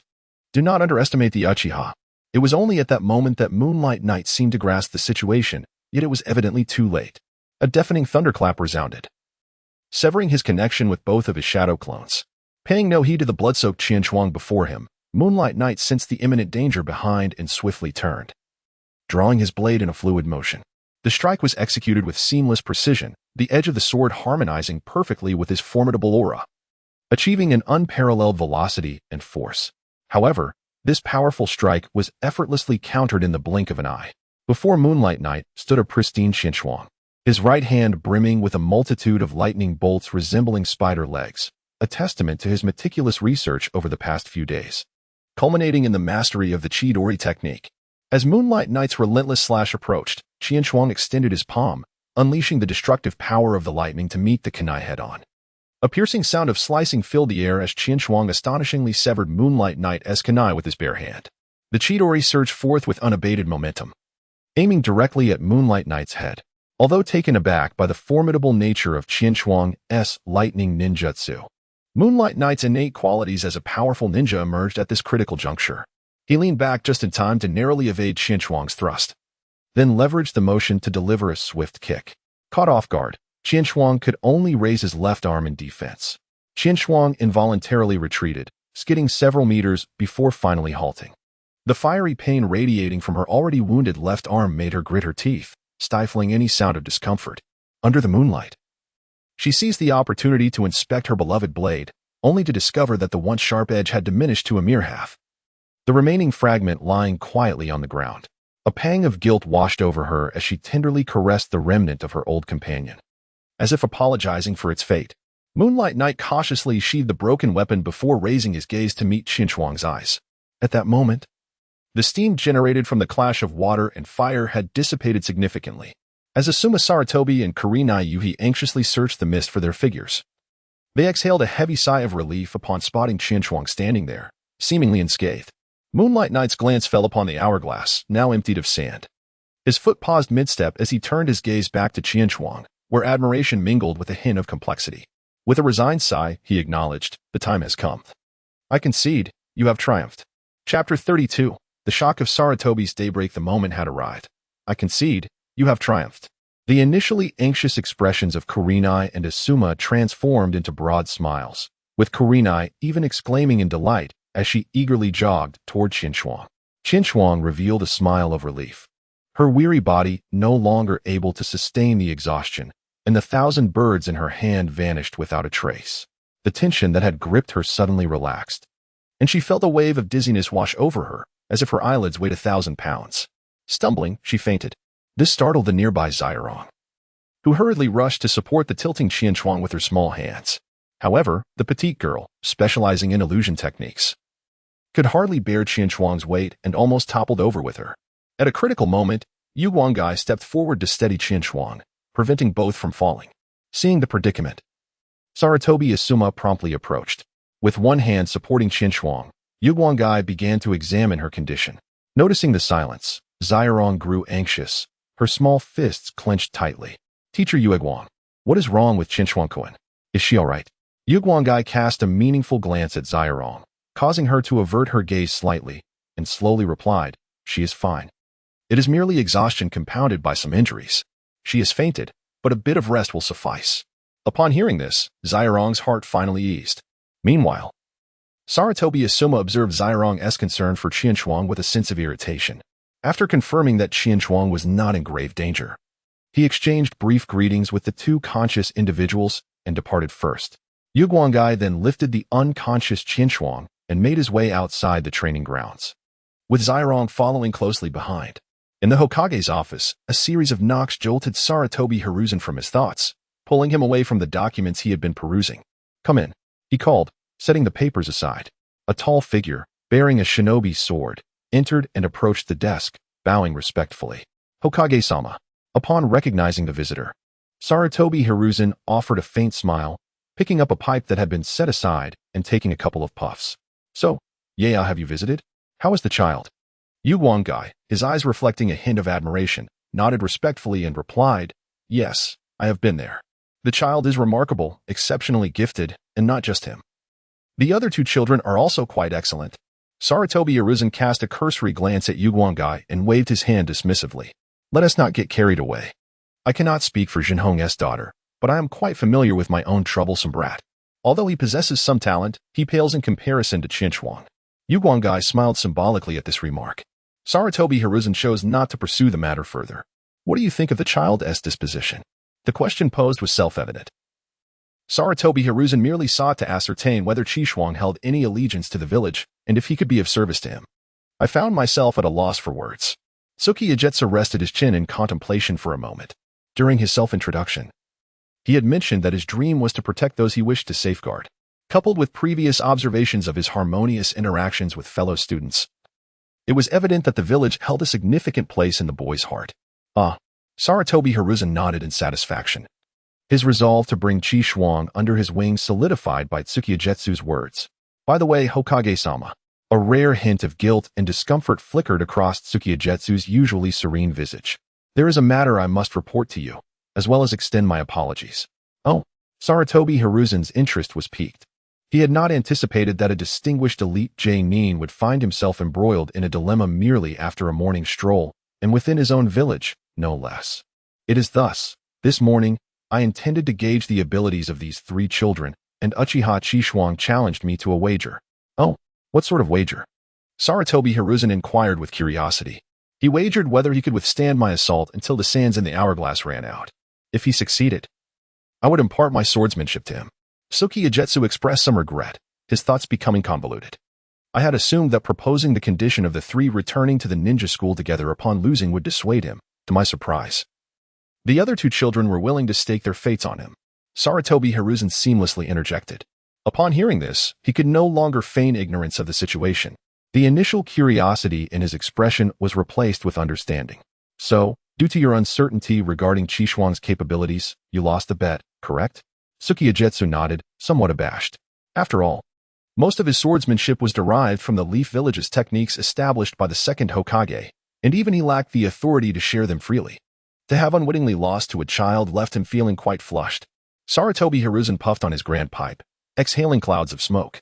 After a pause, he sighed softly, as if coming to a conclusion. Very well, since you have lost, you shall entrust him with this knowledge. Tsukiyajetsu's eyes widened slightly. Others might remain oblivious, but he was acutely aware of Sarutobi Hiruzen's apprehension towards the Uchiha clan. Yet, he had made such a decision. Hokage-sama, Sarutobi Hiruzen waved his hand, interrupting Tsukiyajetsu's protest. I am aware of what you wish to express, but this child, Ji Shuang, is different. I desire him to become a part of our Uchiha clan in Konoha. Do you understand? Sarutobi Hiruzen's gaze, laden with significance, met Tsukiyajetsu's. Though Tsukiyajetsu felt a twinge of confusion, he ultimately nodded in agreement. With the matter of Ji Shuang resolved in his mind, Sarutobi Hiruzen felt a palpable lightness in his heart, even allowing a gentle smile to grace his features. Now, to share the details of your encounter, I am quite curious about the methods this boy employed to withstand your assault.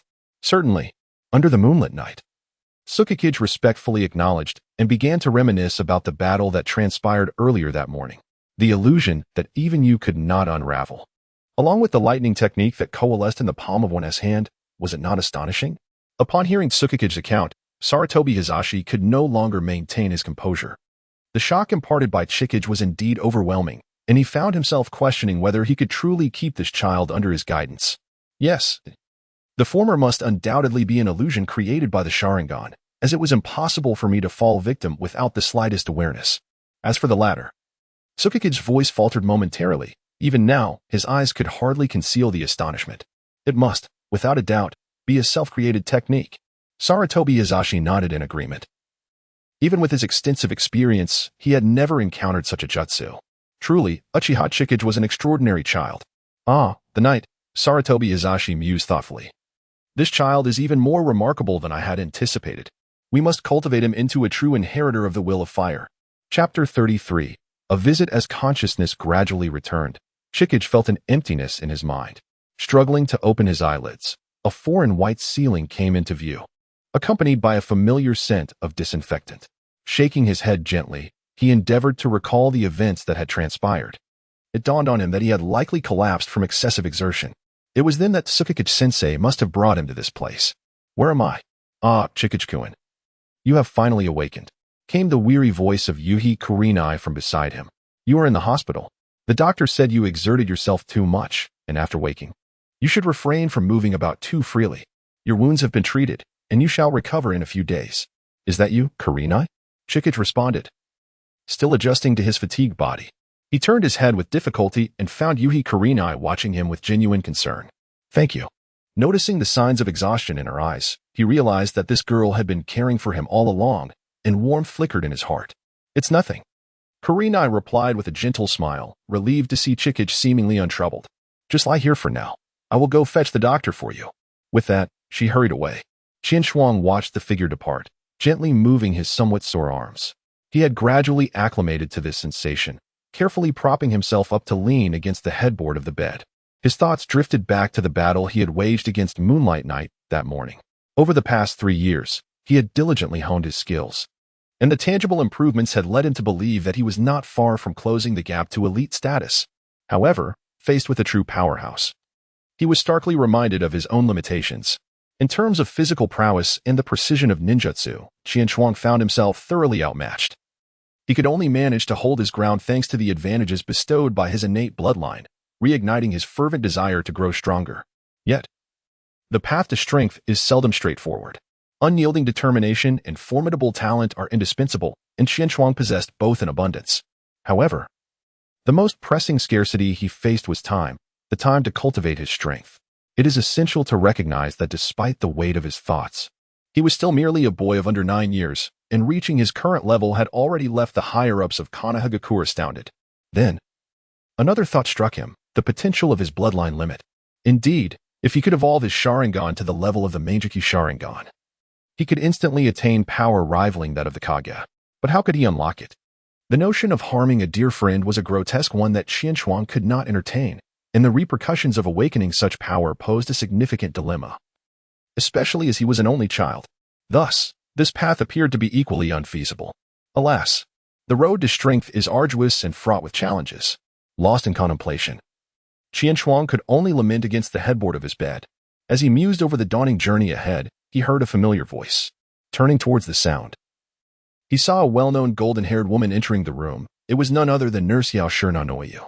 Following closely behind her was Yuhi Kurenai. Sister Yashur. You were here too, Qinshuang exclaimed, a hint of surprise in his voice. Indeed. I just arrived at the hospital today and found a certain unfortunate little one being carried in, Nurse Yashur replied. Her tone laced with mild irritation as she prepared to conduct her examination. Qinshuang's face flushed with embarrassment as she hastily defended herself. It is truly unavoidable. Teacher Moonlight is a jonin. Yuhi Kurenai, who had been following behind, observed the lively exchange between the two. She glanced at Qinshuang on the left and then at Yukushi no Noyu on the right, her expression filled with suspicion. Do you know each other? Indeed, Qinshuang replied. Scratching her head with a sheepish smile, I met Sister Yukushi by chance during my previous visit to the hospital. The healing technique I used on you was taught to me by her. Is that so? Yuhi Kurenai nodded in acknowledgement. Before long, Yukushi no Noyu completed her examination. All done. Your body is in good condition. However, you must pay attention to rest in the coming days. Avoid engaging in any strenuous activities and be mindful of your diet. Opting for lighter meals. Qinshuang nodded in acknowledgement, expressing her gratitude. Thank you, Sister Pharmacist. In response to Qinshuang's thanks, the pharmacist, Yanoyu, smiled and shook her head, saying, Since all is well, I shall not intrude any longer. After speaking, she cast a meaningful glance at Zairong before turning to leave. Zairong, caught off guard by that fleeting look, felt her cheeks flush with warmth. With only herself and Qinshuang remaining in the room, she found herself momentarily at a loss. A charming blush adorning her face.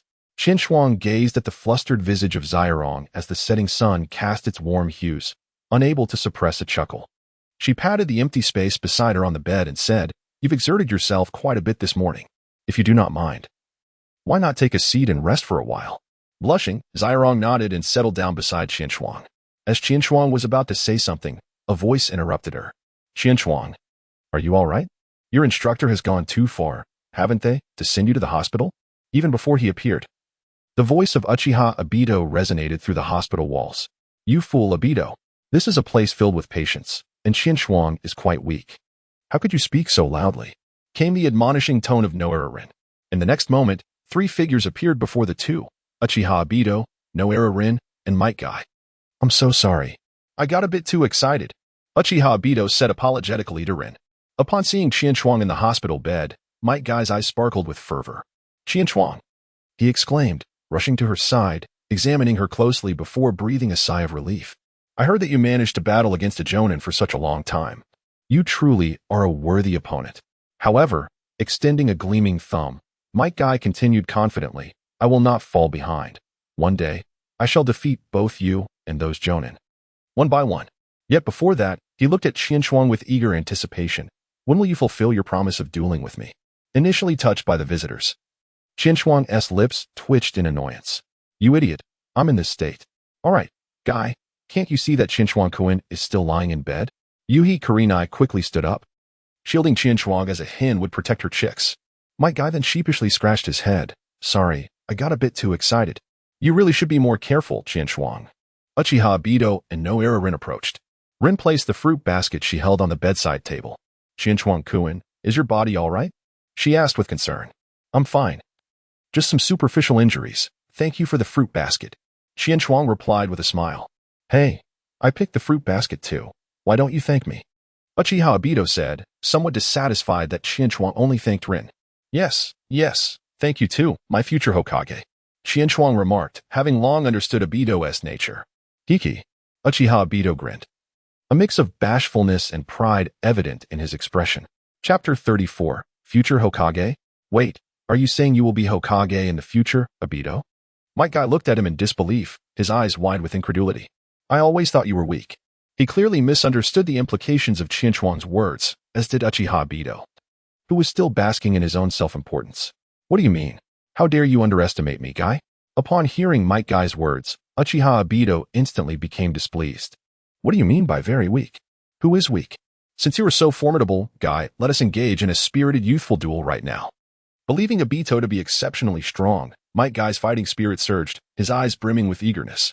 Uchiha Obito, feeling somewhat trapped, adhered to the principle of not losing face and retorted defiantly, all right then, let us fight.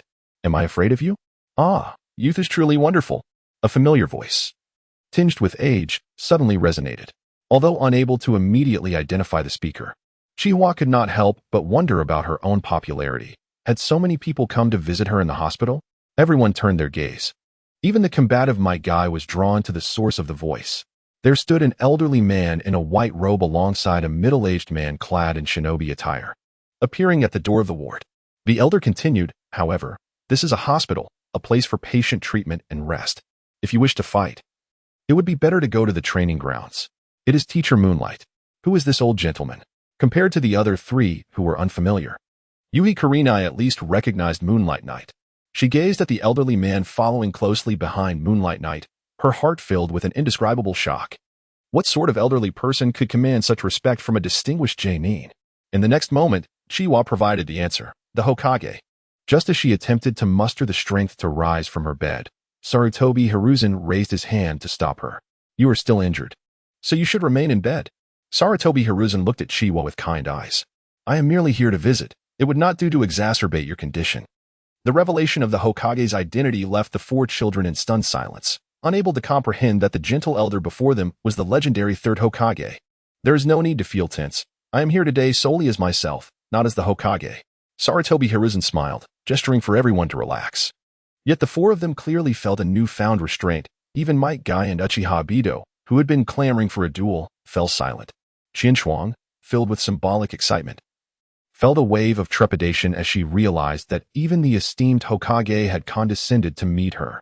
Observing Qianchuang's reaction, Sarutobi Hiruzen's eyes glimmered with satisfaction as he kindly remarked, My dear child, regardless of the circumstances, we are somewhat acquainted.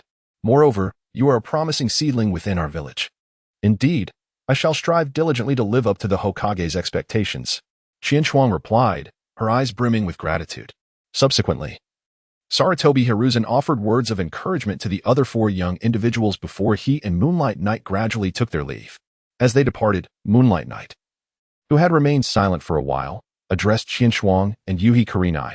Let us convene at the training ground the day after tomorrow morning. Once the two had exited, the atmosphere in the ward noticeably lightened. Is this truly the Hokage? He is far more approachable than I had imagined, exclaimed Noira Rin. Is that so?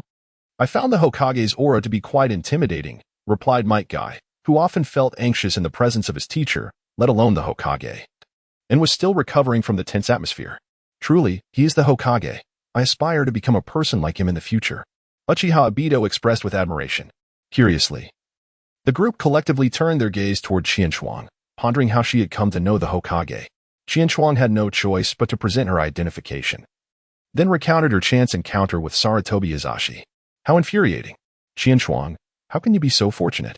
Uchiha Bido exclaimed, filled with indignation. Why was it not I who encountered the Hokage? Upon hearing these words, Qianchuang's expression became somewhat peculiar. How could you blame me for not being favored by others? To think that you, Qianchuang, have actually gained the acknowledgement of Lord Hokage. With this thought, Might Guy eagerly glanced at Uchiha Bido, exclaiming, Let us hasten to find a place to commence our duel. Inspired by Might Guy's words, Uchiha Bido ignited with fighting spirit, retorting, Do you fear me? Let us venture outside to practice now. With that, the two of them made their way out of the hospital room. Hey, Yuan Lin. Observing the two vanish through the door, turned to Qianchuang and said apologetically, I am sorry, Qianchuang-kun, but I must go check on those two. Qianchuang promptly nodded, indicating that there was no need to worry about him. He understood that if he did not find someone to keep an eye on these two individuals, it was likely that trouble would ensue. Without a doubt, Noira Rin was a most suitable candidate. After contemplating this, Qianchuang refocused his gaze on the hospital room, and after some meandering, he found that only he and Shiyu Hong remained within the confines of the room, both seated in silence for an extended period. Hong. Qianchuang broke the silence first. I am truly grateful for your care over this duration. Shiyu Hong quickly waved her hand dismissively. I haven't done much. I was merely here to watch over you. It was teacher Yue Guang who brought you here. Regardless, I must express my gratitude. After a brief pause, Qianchuang ventured to voice a lingering curiosity. I recall that during the graduation examination, you seemed to have something you wished to convey. Upon hearing this, Shiyu Hong appeared to recall some unpleasant memories, her eyes dimming slightly, her heart conflicted and uncertain about how to articulate her thoughts. Qianchuang did not urge her. Instead, she quietly observed the sunset-hued sky, patiently awaiting a response. After a considerable time, the sunset finally resolved to speak. locking eyes with Qin Shuang once more. I was wondering, how do you usually cultivate your skills to reach such a remarkable level? Clearly, in the eyes of the sunset, Qin Shuang had become a genius, comparable to or even surpassing Kakashi Hitaki. Although the sunset typically appeared delicate, as the daughter of the renowned illusionist, Crimson Sunset, how could she not possess a resolute spirit? Yet, due to her father's demanding profession, which left him little time for personal instruction, she had to rely on self-study. While she still excelled at the Ninja Academy, her achievements remained within the realm of the ordinary, far from the extraordinary levels of Qin Shuang and Shi Shui. In her recent battle against Moonlight Knight, she was unable to intervene, which further underscored the disparity in their abilities.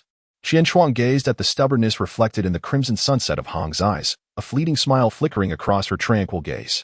Such a spirited young lady. Qin Shuang raised her hand and gently ruffled the hair of the blushing Hong. Hong, you must understand, Qin Shuang declared earnestly. Effort and reward are directly proportional. Perhaps due to differences in innate talent, the baseline of this ratio may vary, yet with sufficient diligence, even a genius like Kakashi can be surpassed. Conversely, if one does not exert effort, even a prodigy like Kakashi can be outdone by others. This is the essence of diligence compensating for inadequacy. Hong nodded, seemingly grasping the concept. So, does that mean Qin Shuang-kun is quite diligent in her training? Well, it's all right. Qin Shuang responded, embarking on a modest display. I only spend about 2 hours daily refining chakra, along with doing 5,000 squats and 5,000 push-ups. Hong's expression shifted to one of disbelief. In Chapter 35, The Aspiration of Abido, under the care of pharmacist Nonai, Qin Shuang made a swift recovery and returned home that very evening. To spare her grandmother from worry, she refrained from mentioning her injury, simply stating that she had passed her instructor's assessment. The following day, as Qin Shuang moved her gradually healing body, she opted not to engage in her usual training session, recognizing that she was still in the recovery phase. Instead, she took a leisurely stroll through the streets, only to unexpectedly encounter a familiar face. Abido? What brings you here? Qin Shuang spotted a blue-clad figure assisting an elderly lady across the street. Without hesitation, she approached to greet him. However, upon Abido Uchiha turning around, Qin Shuang could no longer contain her laughter, bursting out despite having tried to hold it in. Before her stood Abido, with a bruised left cheek, a purplish mark on the right, and a slight swelling around his left eye. Given the events of the previous day, it was evident that he had been soundly beaten by Might Guy. Seeing Qin Shuang's unabashed laughter, Abido Uchiha, visibly irritated, exclaimed, "What are you laughing at? I merely had an off day yesterday. Just an off day. Next time, I will make sure he is picking up his teeth from the ground." He punctuated his words with a fierce shake of his fist. "Abido," Qin Shuang chuckled, patting his shoulder. Employing her healing technique, she mended the wounds on his face. Though she ceased laughing, her lips remained curled in a smile. "I had warned you not to underestimate Guy. Wow, I didn't realize you possess such formidable medical ninjutsu," Abido remarked, feeling the absence of pain on his face and expressing genuine admiration. "However, did you ever mention that?" He pondered, scratching his head in confusion. "I can't recall." Abido racked his brain, yet remained utterly befuddled. Qin Shuang's lips twitched slightly, realizing that my reminder had gone entirely unheard. Before the grouping, upon entering the Ninja Academy, she pointed out with irritation. It was only then that Uchiha Abido smacked his forehead in sudden enlightenment, recalling that it was during that time she had mentioned it. Noticing Qin Shuang's somewhat helpless expression, he awkwardly chuckled. "Well, perhaps I was too nervous during the grouping and forgot. But that is of little consequence now." Once again, Uchiha Abido stood tall, hands on his hips, declaring, "I have resolved to diligently train alongside you, Qin Shuang, and by the end, I shall surpass that thick-browed fellow." "Oh, are you truly determined?" Qin Shuang responded with a hint of surprise. After all, Abido had always appeared to be rather lackadaisical. One might think the sun was rising in the west upon hearing his newfound commitment to training. However, in order to not dampen his enthusiasm, she kindly cautioned, "Let me be clear, my training is exceptionally arduous. Are you certain you can endure it? Do not underestimate me," Uchiha Abido proclaimed with an air of arrogance, dismissing Qin Shuang's training with ease. Seeing that she was about to say something further, he quickly pulled her along. All right, enough of the fuss. Let us focus on our training." 2 hours later. "Damn it, I refuse to train any longer. I would rather die than continue." Uchiha Abido, drenched in sweat and resembling a tattered sack, plopped down on the ground, displaying a demeanor of utter resignation. "I had warned you that my training would be grueling. Yet you chose not to heed my words. Qianchuang sat leisurely beneath the shade of a large tree, comfortably reclining as she gazed at Uchiha Ibito with a cheerful smile. When Qianchuang remains silent, it is a relief. However, once he speaks, Ibito Uchiha finds himself ignited once more. You scoundrel, how can you still say such things? With so much training material, how could one possibly complete it? You are undoubtedly deceiving me, absolutely. If Ibito Uchiha still had the strength, he would surely charge at Qianchuang with fervor, yet he does not. He yearns only to remain firmly bonded to the earth, never to part again. Is there any need for me to deceive you? There is no benefit in that, Qianchuang asserts, genuinely innocent, yet Ibito remains unconvinced, feeling utterly helpless. If it is indeed true, then why do you not train alongside me? Hey, use your brain for once. I have just emerged from the hospital and am still in the recovery phase. Qianchuang raises his hands in exasperation, indicating his inability to comply. Ibito Uchiha contemplates for a long while, at a loss for words to counter Qianchuang, ultimately deciding against it and collapsing onto the ground. I refuse to practice. No matter what, I will not train. Thus, the two sit and lie in silence, each lost in their own thoughts. Hey, Qianchuang, Ibito Uchiha remarks, resting his arms behind his head, do you think that since we have already become Genin, we will eventually find ourselves on the battlefield? I did not expect you to ponder such matters. Qianchuang responds with surprise. I thought your mind was solely occupied with helping the elderly and Ren. I am capable of considering such trivialities as well. Ibito retorts, a mix of embarrassment and anger surfacing, yet he is soon overtaken by concern. However, I wonder, if that time truly comes, will we all be able to return safely? Qianchuang gazed at Uchiha Ibito, and images of the future fleetingly crossed her mind. She encouraged him, saying, thus, you must start to strengthen yourself from this moment onward. You are absolutely right, Qianchuang. Ibito exclaimed, sitting up abruptly, his fists clenched tightly. No matter what, I shall protect Ren and safeguard my comrades. Qianchuang gazed at the radiant figure of Ibito before her, her heart a tumult of emotions, silently vowing that the tragic fate of the original narrative would not be allowed to unfold again. A day later, Qianchuang awoke from her slumber, feeling as though her physical condition had returned to its former state, evidently having achieved a near-complete recovery. Stretching her somewhat stiff limbs, Qianchuang arrived early at the training ground, awaiting her instructor and two teammates. Unlike Kakashi Hitaki from the original tale, Tsukimiru was a punctual individual. There was no melodramatic scene of waiting for an entire morning. After a brief moment, the other three had arrived in succession. It appears you all are quite punctual, Tsukio Mayura remarked, a satisfied glance sweeping over the three young individuals lined up before him. He then turned his attention to Qianchuang, inquiring, how's your injury? It's completely healed. Thank you for your concern, Teacher Tsukio Mayura, Qianchuang replied with a gentle smile. Seeing this, Tsukio Mayura nodded, choosing not to elaborate further. Since we have formed a team, it is only natural that we engage in our designated tasks. His gaze traversed the trio, and he continued, therefore, I will now lead you in undertaking missions. Upon hearing this, both Kurenai Yuhi and Asuma Saratobi displayed expressions of exhilaration. After all, who among those aspiring to be ninjas had not dreamed of the glory and the lucrative opportunities that accompanied mission work? Yet, unbeknownst to them, the missions they were about to embark on might differ somewhat from the idealized visions they harbored in their minds. Qianchuang naturally contemplated this point, which prompted a hint of hesitation on his face. After all, in this crucial moment where every second counted, he found it difficult to muster the enthusiasm for such menial tasks. However, he lacked a compelling reason to decline. Chapter 36. The Leaf's Flowing Blade Technique. Teacher Moonlight. Might we inquire if we can participate in the Chunin exams? Qianchuang raised his hand to pose the question, hoping to extend their training time if permitted. Moonlight Knight turned his gaze toward Qianchuang, seemingly able to see through his thoughts. To partake in the Chunin exams, a recommendation from a guiding jonin is required. As for whether I shall recommend you, that depends on your performance during this period. Observing the profound expression on Moonlight Knight's face, Qianchuang realized that his intentions had been discerned. It appeared he had no choice but to obediently follow through with the tasks. Meanwhile, the mention of the Chunin exams and recommendations caused the eyes of Yui Han and Saratobi Asuma to gleam with excitement. Rest assured, Teacher Moonlight, we will complete the tasks excellently, Saratobi Asuma declared with unwavering confidence. Moonlight Knight nodded in satisfaction, a rare smile gracing his lips. Since you are all so enthusiastic, let us commence with the tasks at hand.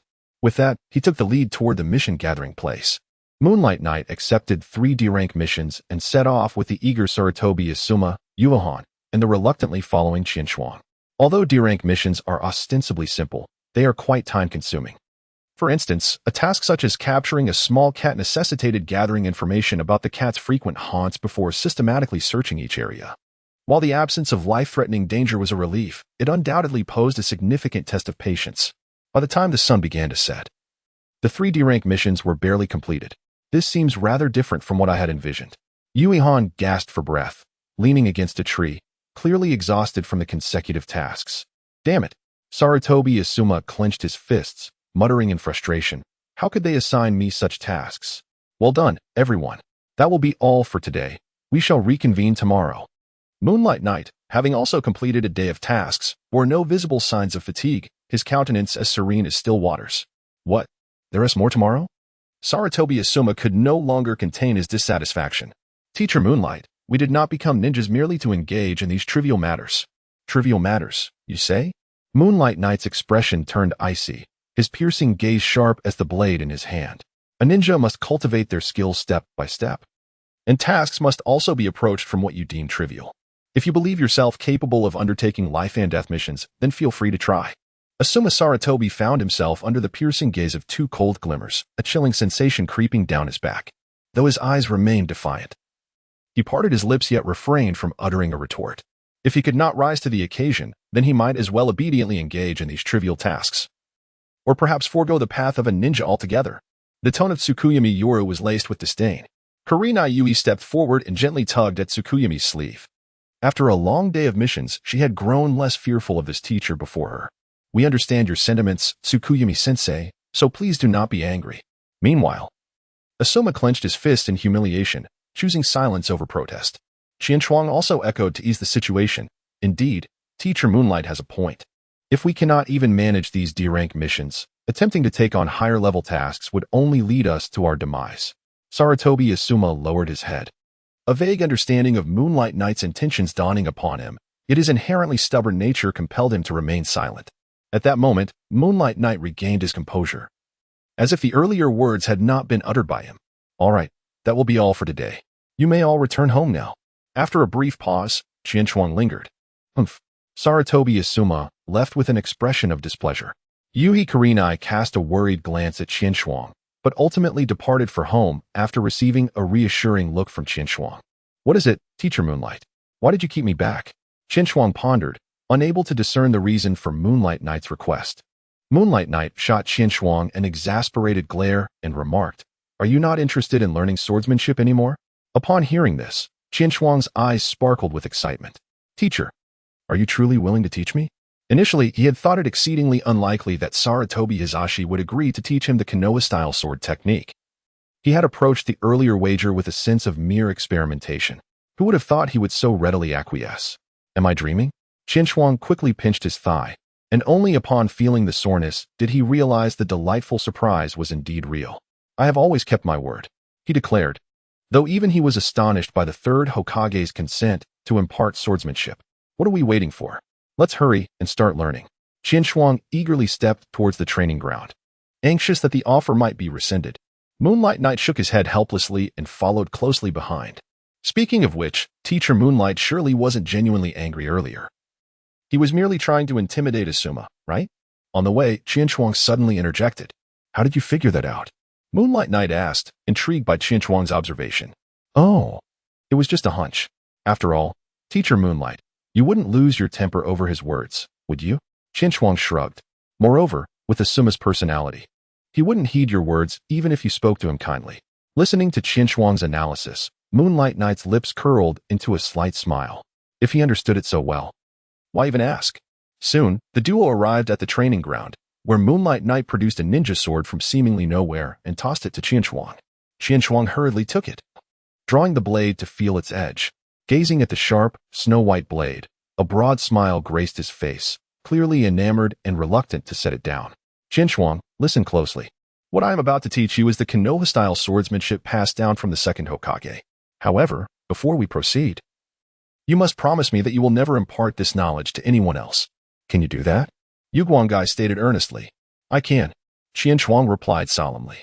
After all, It was no trivial matter to learn the Konoha-style swordsmanship.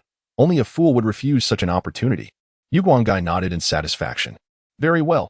Watch closely, he said as he drew a complete new ninja sword from his back, beginning to demonstrate the sword techniques. Shuang activated the Sharingan and began to mimic the graceful movements of the Moonlight Knight with the blade in hand. It must be said that the Sharingan truly serves as a remarkable learning aid. Shuang nearly memorized all of Moonlight Knight's techniques in a remarkably short time. Nevertheless, despite the advantage of the Sharingan, Shuang only grasped the forms of the swordsmanship, the inherent momentum within the techniques, and the adaptability required for combat. He was still at a nascent stage and needed to learn diligently from Moonlight Knight in these aspects. Regardless, this marked a promising beginning. Even Moonlight Knight, who mentored Shuang, could not help but admire the extraordinary learning capability bestowed by the Sharingan. It is no wonder that even fellow villagers regard the Uchiha clan's power with trepidation, as such abilities are truly otherworldly. Chapter 37. C-Rank Mission. With the guidance of the esteemed Jonin, Moonlight Knight, Shuang's practice of swordsmanship began to take shape. His daily routine also became more structured. However, compared to before, most of Shuang's time was now spent alongside teammates, Asuma Saratobi and Kurenai Yui, as well as their mentor, Moonlight Knight. During the day, they would gather at the assembly hall to accept missions. At this stage, Moonlight Knight only accepted suitable D-rank missions. And despite the trio's persistent pleas, this did not change. The remainder of their time was dedicated to completing these tasks. Notably, since being reprimanded by Moonlight Knight, Asuma Saratobi's attitude towards missions has improved significantly. He no longer complained in front of the others and showed a newfound enthusiasm during their assignments. As for Kurenai Yui, she seemed to be enjoying herself immensely during this period, relishing the daily tasks of capturing small cats and dogs. She would occasionally seek Shuang's advice on genjutsu, citing Moonlight Knight's lack of expertise in the art. This left Asuma filled with envy, as he too lacked proficiency in genjutsu and could only watch as the two engaged in lively discussion. In contrast, Shuang found himself somewhat dispirited during this time. Daily tasks, which lacked substantial merit, consumed both time and energy. To avoid disrupting his regular training schedule, he had to shift his training to the evenings. However, the mental fatigue from daytime missions significantly impacted his training at night, resulting in minimal progress over the past few months. The only silver lining was that under Moonlight Knight's tutelage, Shuang's swordsmanship had shown marked improvement. He now carried a ninja sword with him, though unlike Moonlight Knight, Shuang preferred to wear it at his waist. Additionally, through Kurenai's sporadic inquiries, he inadvertently picked up a few genjutsu techniques passed down from her father, though he kept this knowledge confidential and would refrain from using it unless absolutely necessary.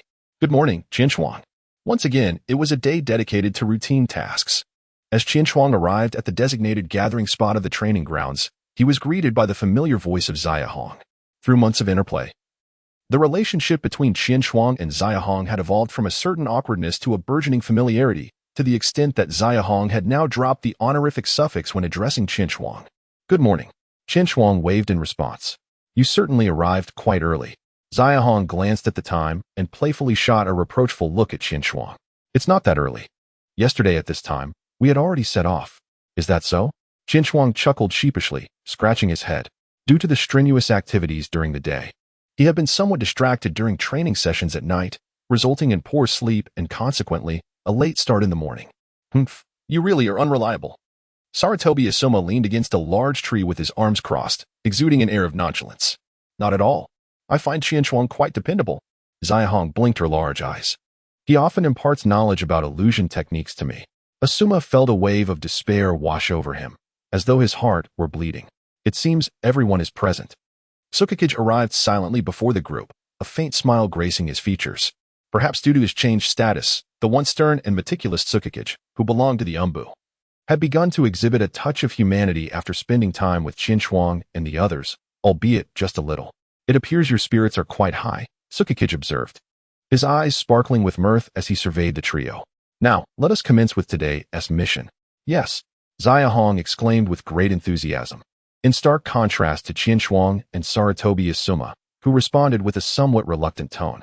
However, Tsukikage paid little heed to their lackluster enthusiasm and instead retrieved the pre-selected mission dossier, just as Shuang had closed his eyes. Preparing to listen to which household they would assist or which pet they would capture today, Sukakich's words abruptly snapped him back to attention. Weren't you all eager to undertake a task with a bit more challenge? Sensing the trio's gazes upon him, Sukakich waved the dossier in his hand. This mission was originally classified as a B rank task, but due to its relatively manageable content, it has been downgraded to C rank. Would you like to give it a try? Is that even a question? Of course, we shall undertake it. Sarutobi Asuma was the most enthusiastic, almost reaching out to snatch the dossier from Sukakich's grasp. Upon hearing that he would no longer have to continue with the tedious tasks, Qianshuang felt a flicker of joy. Yet, he managed to restrain his excitement and inquired of Moonlight Knight, Teacher Moonlight, you have yet to disclose the details of the mission. Moonlight Knight, observing the curious gazes of the three, chose not to withhold any further. The task is quite straightforward. We are to escort an individual safely to the Land of Waterfalls. The Land of Waterfalls? Among the genin present, aside from Qianshuang, who possessed some knowledge of other nations, the remaining two, being local inhabitants who had never ventured beyond their village, naturally lacked understanding of foreign lands. Qianshuang pondered for a moment, momentarily unable to recall any information regarding the Land of Waterfalls. She only remembered that there existed a seven-tailed beast there, but according to the current timeline, that Jinchuriki had yet to be born in her memory. The Land of Waterfalls, situated between the Land of Fire and the Land of Earth, was said to be composed of countless magnificent waterfalls, and it was precisely due to this unique geographical feature that the Land of Waterfalls managed to survive through numerous wars. Wow, waterfalls! I have never seen one. Why-hi Kurenai exclaimed, her eyes shimmering with excitement. It seemed that all of you are quite fond of this mission. Mikazuki Yoru observed the group's reaction and smiled gently. Without further ado, let us go meet the individual we are to escort. With that, Mikazuki Yoru led the three of them to the client's residence. Teacher Yoru, are you certain we are to seek out the client and not Lord Hokage? Unbeknownst to them, Mikazuki Yoru had already brought them to the Hokage building. Could it be that the client resided within the Hokage's domain? Unfazed, Mikazuki Yoru continued his steady pace, casually gesturing towards the Hokage building. The client resides there. Really? Asuma Sarutobi inquired, his curiosity piqued. Those who dwelled within the Hokage building were all significant figures of the nation. How could escorting such an individual merely amount to a C-rank mission? The specifics are somewhat intricate. In short, let us enter and discuss further. Mikazuki Yoru waved to the trio and led the way into the building. Our charge this time is actually a high-ranking official from the village of Waterfalls. However, due to the village being a smaller nation, the associated risks are considerably lower, which is why it has ultimately been classified as a C-rank mission. Mikazuki Yoru explained softly, adding that the remuneration would still adhere to B-rank standards. Approximately around 50,000 ryo. What? 50,000 ryo? Upon hearing this, even the second Hokage, who had little notion of monetary value, widened his eyes in astonishment. It was well known that the highest reward for the D-rank missions they had undertaken in recent months was merely 3,000 ryo, and that had required considerable effort. Who would have thought that escorting a person on a distant journey could yield more than 10 times that amount? This left Qianshuang marveling at how advantageous it was to possess great strength in earning a living. Arriving at a door, Mikazuki Yoru politely knocked. Upon hearing a voice from within inviting them to enter, he led the trio into the room. Chapter 38. Departure. Good day, Mr. Shirchuan. I am Mikazuki Yoru, and these three are my students, Wai-Hai Kurenai, Asuma Sarutobi, and Uchiha Qianshuang. We shall escort you back to the Land of Waterfalls, Mikazuki Yoru said with great courtesy. The occupant of the room was a rather ordinary-looking middle-aged man, slender and somewhat short. Ah, it is Lord Mikazuki. I have long heard of your esteemed name. Shirchuan greeted warmly, albeit with a slight frown upon seeing the three young children accompanying him, but he still invited them to take a seat. So, Teacher Yoru's reputation extends this far? Even the seniors from other villages have heard of him? As the setting sun cast its warm hues, Shiri Hong observed Shichuan standing before him, exuding an air of utmost reverence under the moonlit night. He leaned in to whisper to Qianshuang.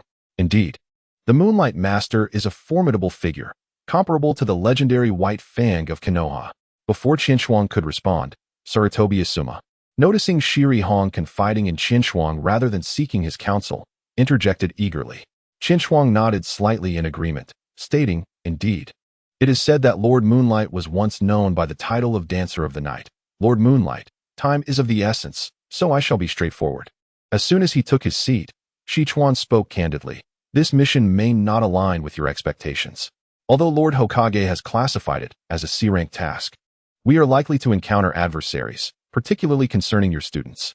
He left his statement hanging, yet it was clear to all present that Sichuan harbored reservations about the inexperienced Jinin. However, Lord Moonlight's focus lay elsewhere, prompting him to ask, "You mentioned that we might face enemies? While you hold a prominent position in Takigakure, the deterrent presence of Konoha Gakure should prevent any other nations from daring to attack you and risk incurring their wrath. So, who exactly do you refer to as the enemy?" Upon hearing this, Sichuan's expression turned slightly awkward, beads of cold sweat forming on his forehead, as if he were concealing something within. "My apologies," Sichuan said. Leaning forward with his hands resting on his thighs, bowing his head slightly, "The reasons behind my speculation are not something I can disclose. However, please trust my words." "In that case, I implore you to have faith in my words as well," Lord Moonlight replied, meeting Sichuan's gaze directly, articulating each word with conviction. "My students are no longer fledglings. They possess the capability to confront foes." "Very well," Sichuan ultimately conceded. Reluctance aside, he was pressed for time to return to Takigakure, and he understood that rejecting Lord Moonlight might lead to a team even less capable than this one, especially considering the presence of Lord Moonlight himself within it. After agreeing upon the departure time for the afternoon, Lord Moonlight led Qian Shuang and the others out of the room. "Who would have thought that Lord Moonlight holds us in such high regard?" Yuhi Kurenai exclaimed with delight. Nothing is more exhilarating than the recognition of a teacher. Lord Moonlight's lips curled into a faint smile as he gently patted Kurenai's head, saying, "Then do not betray the trust one have placed in you." Qian Shuang interjected cheerfully, "Rest assured, Teacher Moonlight, we shall not disappoint you." With that, she imitated Might Guy's signature thumbs-up gesture towards Moonlight Knight. Despite Qian Shuang's mature demeanor, this marked her first venture beyond the village, igniting a sense of excitement and a yearning to explore the world beyond. As the group exited the Hokage building, Moonlight Knight halted and addressed Qian Shuang and the others with a serious tone. "You have half a day to bid farewell to your families. Our mission may extend over several days. Let us reconvene at the village entrance this afternoon." With that, Moonlight Knight vanished in a flash. Upon parting ways, Qian Shuang hurried home. "Grandma, I'm back." Upon seeing her granddaughter return so early in the morning, Grandma's expression shifted slightly, as if recalling something, but she quickly regained her smile. She set aside her sewing and approached Qian Shuang, gently urging her to sit. "My dear Qian Shuang, what brings you back at this hour?" "Well, Grandma, I must embark on an escort mission, and I may be away from the village for several days." Qian Shuang's eyes reflected a hint of regret. After all, she had never been away from home, and the sudden need to undertake a mission was disconcerting for both her and her grandmother. In an unexpected turn, Grandma's face bore no signs of shock, as though she had already anticipated such an event. "Is that so? It appears our Qian Shuang has grown into a reliable ninja. Much like your parents," Grandma said with pride. Yet, beneath her warm exterior lay a trace of melancholy. "You go ahead, but remember to take care of yourself. Grandma will be waiting for your return." "Yes, I promise to return safely," Qian Shuang replied with a smile, concealing her own feelings of longing for home behind a cheerful facade. In the afternoon, the group gathered at the village entrance. Aside from the adults, Moonlight Knight and Shi Chuan, the three young ones bore traces of reluctance on their faces, clearly having just parted from their families, and Qian Shuang was no exception. "All right, from this moment on, set aside your emotions and remember your mission. It is time for us to depart." Moonlight Knight noted the trio's sentiments and offered a reminder. Seeing them compose themselves, Moonlight Knight nodded in satisfaction and turned to the still concerned Shi Chuan. "Mr. Shi Chuan, shall we proceed?" With a sigh, Shi Chuan nodded in agreement. Meanwhile, by a secluded waterfall in Takinen village, two shadowy figures converged. "We have news. It seems the leader intends to return to Takinen village from Konoha." One shadow reported respectfully to the other. "Oh, returning is he?" The voice of the second shadow was chillingly cold. "Ascertain who will accompany him on his return." After thorough investigation, it has been confirmed that a B-rank mission was issued by the leader in Konoha. However, due to its relatively low difficulty, it has been downgraded to a C rank and has been entrusted to a three-man team led by a Jainin. Who is this Jainin? Clearly, the three Chunin do not hold much regard for this individual. This person is likely to be rather formidable, known as the Night Dancer, Moonlight Knight. How infuriating. Notify everyone to prepare. Have you truly considered the consequences? Should we be unable to detain him, we shall summon the Rain Village ninjas as well. I trust that, given their disposition, they will not refuse my goodwill. Understood. Just as the shadow was about to depart, he seemed to recall something, and almost forgot to mention another piece of news you might find intriguing. Oh, pray, share it with me. This person was evidently piqued with interest. Among those three little brats, one bears the surname Uchiha. Uchiha, you say? Ha ha ha, fascinating. A chilling laughter echoed around the vicinity of the waterfall, yet due to the remote location, no patrolling ninjas detected the anomaly. Chapter 39. The temporary captain. The climate in this land is truly peculiar. The five of them traversed rugged terrain and, only recently having crossed the borders of the fire country, had just entered the land of waterfalls. Qianchuang was astonished to notice a marked increase in humidity. Even in this relatively peripheral region, sporadic waterfalls had already begun to appear. As a coastal nation, the land of waterfalls is characterized by high humidity and abundant rainfall, which contributes to the formation of magnificent waterfalls. Sekawa, standing nearby, patiently elaborated, a hint of pride sparkling in his eyes. After all, the ninjas of Takinan village survived the ravages of war by utilizing these unique waterfalls to conceal their presence. Look, this waterfall is significantly larger. After continuing deeper into the area, they had encountered more than a dozen waterfalls already. Logically, they should have become desensitized to the spectacle. Yet, upon witnessing the waterfall before them, Yui Kurenai could not help but exclaim in awe. The waterfall here was entirely unlike the others, in both height and width. It surpassed them all. The torrential waters cascaded from a cliff nearly 100 meters high, crashing down with a thunderous roar upon the agitated water surface, evoking a vivid sense of a waterfall plunging 3,000 feet. Upon reaching this spot, Sekawa, who had been leading the way, abruptly halted. He turned around and offered a slight bow to the group, indicating that they had arrived at their destination. There should be no further danger. I sincerely thank the three of you for your escort, but I shall continue alone from here. That is out of the question. Since we accepted the mission, we must ensure your safe return to the village. Saratobi Asuma stated resolutely. Indeed, this place hardly resembles a populated area. What if you encounter adversaries later? Yui Kurenai nodded in agreement. Sekawa cast a somewhat troubled glance at Moonlight Night. Ahem. Under the luminous glow of the moon, it became apparent that, given the client's assertions, our mission had reached a satisfactory conclusion. With that, the first individual turned and began to retrace their steps. Qianchuang, lost in contemplation, followed closely behind.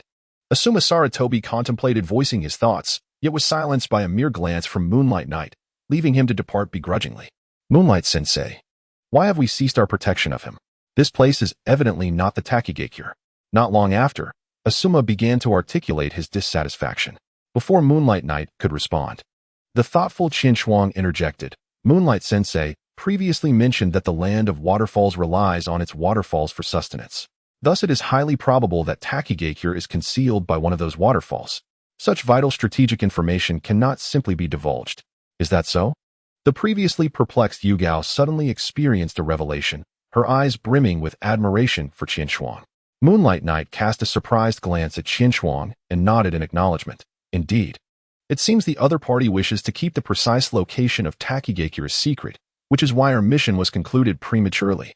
Is that truly the case? Konoha and Takigakure are allies, yet they still choose to obscure such matters. Asuma muttered in dissatisfaction. However, based on the earlier demeanor of Shikawa, it seemed we were not far from Takigakure. With a relaxed demeanor, Moonlight Night placed his hands in his pockets, remarking, nevertheless, our task has been accomplished, and thus, these concerns hold little significance now. Qianchuang and the other two nodded in agreement, feeling a sense of surrealism. It was remarkable how smoothly her first mission outside the village had unfolded. Suddenly, a piercing cry of an eagle broke the tranquility, drawing the attention of the group. Spotting the ninja hawk, Yuguangai exhibited a moment of surprise, then extended his right arm, upon which the hawk gracefully perched. Teacher Yuguang, what is this? Shi Yuhong exclaimed, her eyes sparkling at the sight of the bird. Like many girls, she had a fondness for such creatures, and it was evident that she was no exception. Meanwhile, Qianchuang expressed her confusion. This is a ninja hawk trained by Konoha for the purpose of conveying messages. As he spoke, Yuguangai swiftly retrieved the note tied to the hawk's leg, then released it back into the air. Under the watchful gaze of the trio, Yuguangai read the note, his expression shifting to one of concern. What is it, Teacher Yuguang? Has something happened? Noticing the troubled look on his face, Qianchuang sensed the gravity of the situation. Indeed, there has been a complication. Tensions at the border have escalated once more, and I must return immediately for an emergency meeting. Yuguangai did not withhold the truth.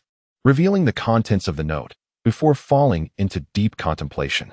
After a brief moment, he scanned the faces of the three, finally resting his gaze on Qinshuang. Time is of the essence. I must return at once, which means I will have to part ways with you for a while. During my absence, Qinshuang will serve as the temporary captain. We shall reconvene in Konoha. What? Why should that brat Qinshuang be the captain? Sarutobi Asuma protested defiantly. Qinshuang possesses formidable strength and sharp intellect. If not her, then who would you suggest? Shi Yuhong retorted, casting a disdainful glance at Asuma. At her words, Asuma appeared as if struck by a bolt of lightning, his face paling as though he had sustained a significant internal wound. Qinshuang had not anticipated that Yuhi Kurenai would so openly disregard Asuma Sarutobi, striking a nerve with her words. For a moment, she felt a pang of guilt, after all. In the original narrative, these two were a couple. If her actions were to inadvertently sever their bond, it would indeed be a grave misdeed.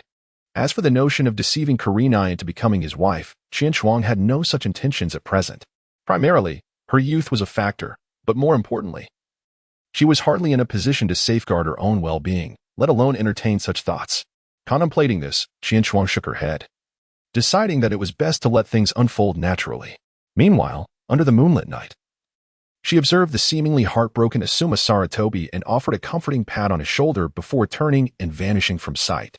Qinshuang felt a twinge of compassion and addressed Zairong. Rong, your previous remarks were somewhat excessive. Zairong nodded with a hint of remorse, seemingly aware that her words had been rather harsh. She stepped forward to apologize to Asuma Sarutobi, which eased the tension in the atmosphere. Nevertheless, even after this, Asuma still appeared dejected, enveloped in silence and bearing a countenance laden with unspoken thoughts. Well, Qinshuang, since we have ventured out at last, why don't we take a moment to admire the waterfalls here? Zairong suggested, her eyes captivated by the magnificent scenery around her, utterly devoid of any desire to return home. Qinshuang did not readily agree, nor did she decline. Instead, she fell into contemplation. As she reminisced along the journey, a vague memory surfaced. There seemed to be something known as the Water of Heroes in the village of Takinen, which, despite its side effects, could instantly amplify a ninja's chakra tenfold. This artifact could indeed serve as a formidable trump card. Now that they had come this far, it was difficult for Qinshuang to suppress her desire to seek it out. Yet, as the leader, she must prioritize the safety of her team, leaving her in a state of profound indecision. Chapter 40. The Surprise Attack of the Rain Ninja Boom. As Qinshuang pondered, a tremendous noise captured his attention, startling the two individuals beside him as well. It appeared to originate from the direction of Asuma Sarutobi, who expressed his astonishment. It seems to be coming from the direction of that great waterfall, replied Kurenai Yuhi. Indeed, this resounding sound unmistakably emanated from the very spot where the four had recently parted ways with Shi Chuan. A flicker of unease crossed Qinshuang's heart. As if a troubling thought had crossed her mind, she inwardly chuckled, realizing that she had been searching for a reason to linger, and now fate had delivered one to her. With a cautious glance at her companions, she instructed, "You both stay here. I shall investigate the situation over there." With that, she hastened towards the source of the explosion. Naturally, Shiyu and Hong could not allow Qinshuang to venture alone. They disregarded her admonition and followed closely behind. Meanwhile, Shituan watched the four of them vanish into the distance, allowing himself a slight sigh of relief before turning towards the waterfall. However, in the next moment, three figures emerged from behind the cascade, clad in gray cloaks, wooden hats, and half their faces obscured by dark cloth. Indeed, they were the Rain Ninjas. Without a moment's hesitation, the trio hurled their prepared shurikens at Shichuan from various cunning angles. Reacting swiftly, Shichuan drew his kunai to defend himself. Yet he was still struck by several shurikens he had failed to notice, sustaining injuries. Ninjutsu, Thousand Rain Dew. One of the Rain Ninjas exclaimed as he unfurled a concealed umbrella from his back. In an instant, a torrent of densely packed shurikens erupted from it, all aimed squarely at Shichuan. Water release. Water barrier. Shichuan had no intention of remaining passive. He immediately formed hand seals, conjuring a wall of water before him to intercept the barrage of shurikens. Just as he began to breathe a sigh of relief, however, the other two Rain Ninjas had stealthily positioned themselves on either side of him. They had succeeded, with cruel smiles etched upon their faces. The Rain Ninjas brandished their iron chains. In such close proximity, Shichuan had no time to evade. He found himself on the verge of being ensnared, and the malice in the eyes of the two ninjas intensified. In a moment of utmost urgency, a figure somewhat smaller in stature than the ranged shinobi, and the three individuals engaged with them appeared before Sichuan, effortlessly grasping two iron chains with both hands. The two ranged shinobi were taken aback, utterly astonished that this young man could seize their chains, which they had unleashed with all their might. With nothing but his bare hands. Just as they prepared to pull back the chains with force, Qianshuang would not allow them to succeed. Thunderbird style, a series of electric currents, reminiscent of spider legs, erupted from Qianshuang's hands, accompanied by a thunderous crackle. In the blink of an eye, these currents surged along the chains towards the two ranged shinobi, who were suddenly besieged by an overwhelming sensation of pain and numbness. Instinctively, they released their grip on the chains, narrowly evading disaster. At that moment, a ranged shinobi, previously hindered by the water barrier, finally broke through. Upon seeing Qianshuang standing before Sichuan, he visibly froze for a second, panic flickering in his eyes. Without a moment's hesitation, he hurled his umbrella once more, unleashing a torrential barrage of kunai. The plan had changed. Retreat was imperative. Thinking of escaping? Qianshuang sneered at the trio attempting to flee. Wind release. Great breakthrough. A tempest erupted, swiftly dispersing the incoming kunai, while the relentless gusts charged towards the ranged shinobi. Strangely, none of the three seemed to consider halting their defensive maneuvers. Even as deep, menacing wounds marred their backs, they continued to flee in a panic, as if pursued by some monstrous flood. The battle unfolded with breathtaking speed. A fleeting whirlwind of chaos. Are you all right, Qianshuang? Mr. Sichuan. Yuhi Kurenai, arriving with Saratobi Asuma, expressed her concern for the two. Qianshuang and Sichuan simultaneously shook their heads. Mr. Sichuan, did you not say that there would be no danger afterwards? What is the meaning of this? Qianshuang turned her head towards Sichuan, her expression grave. Sichuan's countenance bore traces of guilt and helplessness, as well as the lingering fear from recently confronting life and death. I sincerely apologize for causing you all to witness this. I am profoundly grateful for your assistance. Sichuan bowed deeply to Qianshuang. It is nothing. Qianshuang waved her hand, her gaze piercing. However, Mr. Sichuan, what are your plans moving forward?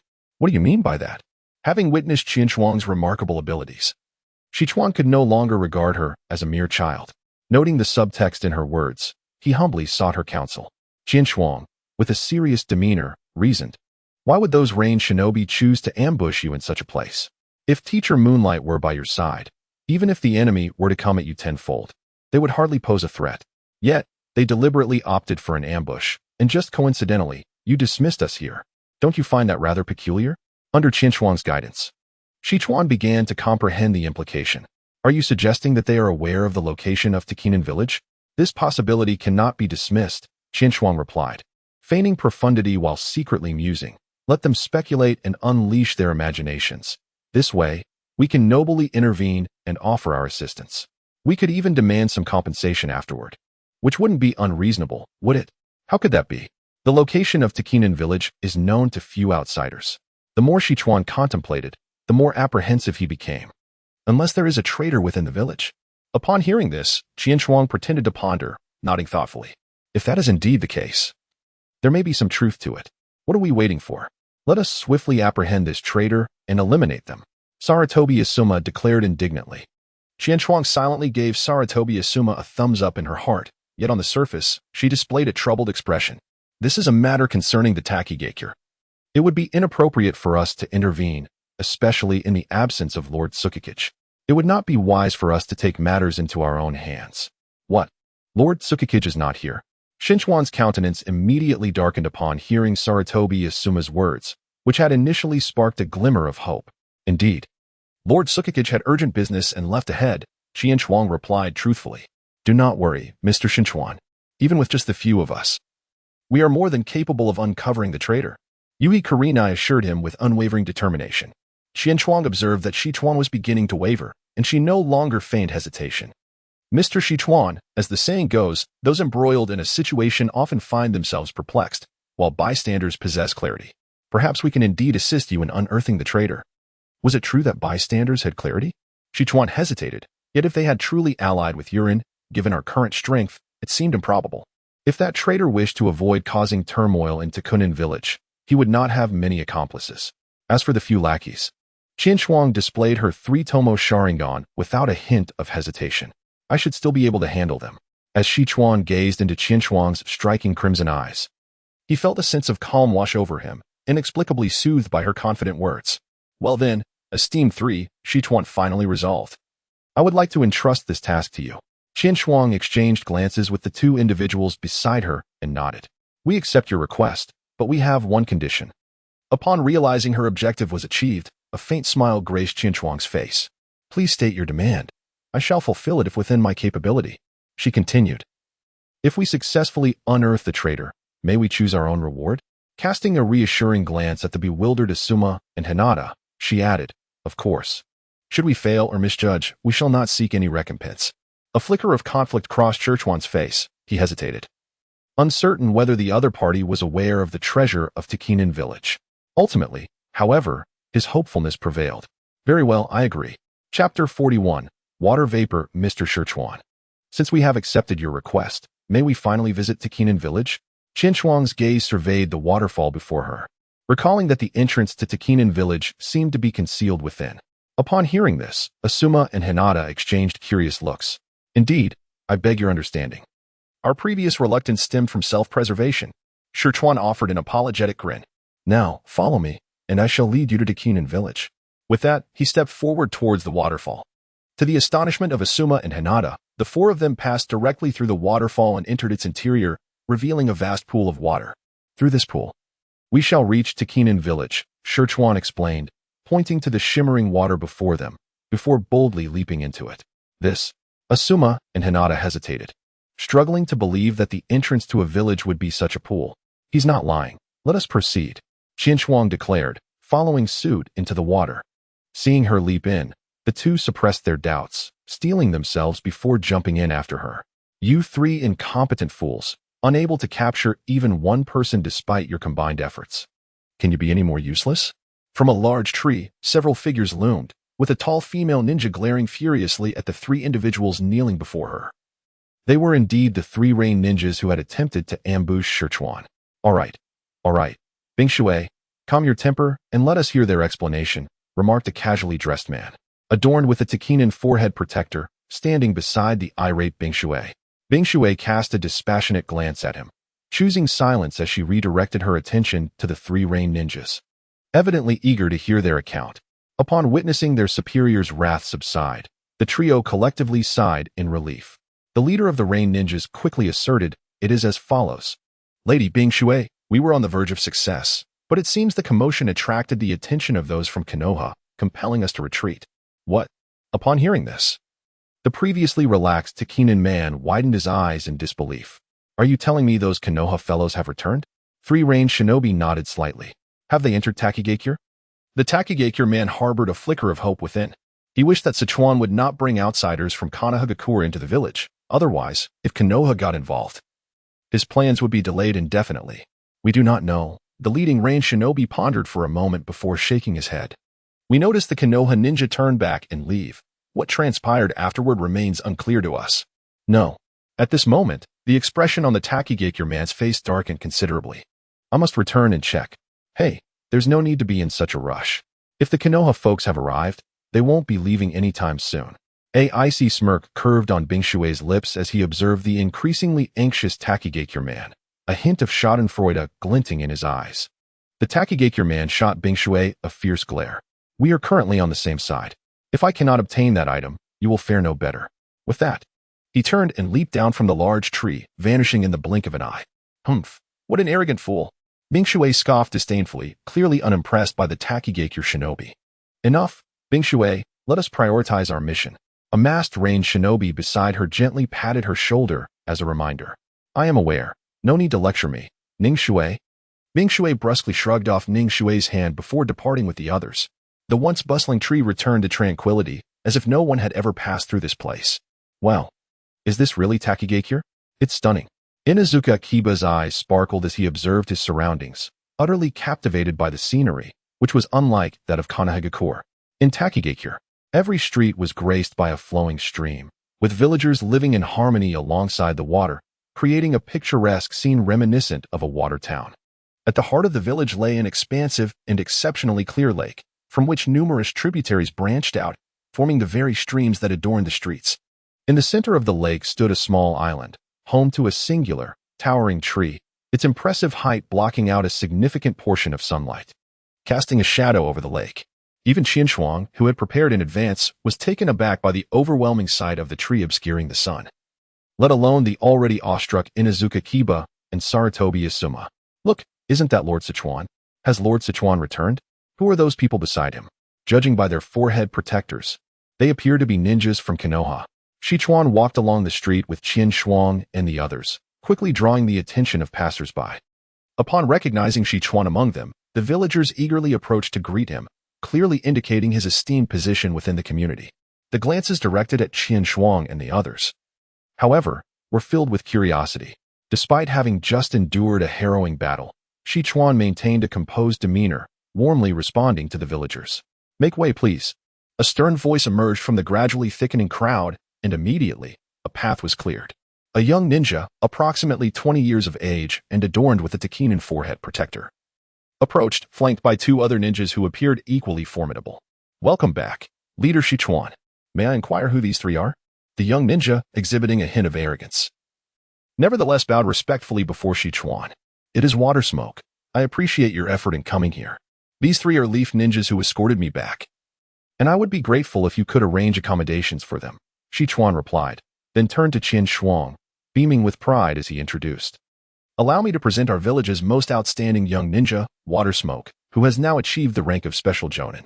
The three nodded amicably at Water Smoke, who, noticing that they were significantly younger than himself, felt a trace of disdain but still returned the gesture with a nod. His gaze began to wander, albeit subtly, which did not escape Sichuan's notice. "What troubles you, Water Smoke? Are you searching for something?" Sichuan inquired, startled by the sudden question. Water Smoke momentarily displayed a flicker of anxiety in his eyes, but quickly regained his composure, responding calmly. I was merely observing that these Leaf ninjas appear quite young, likely having only recently become ninjas. It would be expected for them to have a supervising teacher accompanying them." Sichuan hesitated at this remark, uncertain whether to disclose the news of Yu Guangye's departure. However, before he could ponder further, Qianshuang interjected, "Our supervising teacher has already left. We have just received an invitation from Mr. Sichuan to visit Takinan village and will depart in a few days." Hearing that Yu Guangye had already left, Water Smoke felt a wave of relief wash over him, even allowing a slight smile to escape his otherwise restrained demeanor. Sichuan cast a puzzled glance at Qianshuang, who responded with a subtle nod. "Since the evening is still young, might we take a stroll?" Qianshuang suggested, glancing at the sky. "Absolutely," Water Smoke readily offered. "Leader Sichuan, you have had a long day. Please return to rest, and I shall take care of our three guests." The words that followed were evidently directed at Sichuan. He glanced at Qianshuang, nodded, and harbored a considerable trust in Shuiyan. With Sichuan's consent, Shuiyan then led Qianshuang and the others on a tour of the village of Takinan. Chapter 42. Slander. As the night enveloped the surroundings in a hazy embrace, the trio returned to the accommodation arranged by Shuiyan, looking fatigued after their exploration of Takinan. "Did we not come here to investigate the traitor? Why have we ended up wandering instead?" Saratobi Isuma expressed a hint of dissatisfaction amidst his weariness, having completely forgotten his own enthusiasm during the earlier tour. To uncover the traitor, one must first familiarize oneself with the local conditions.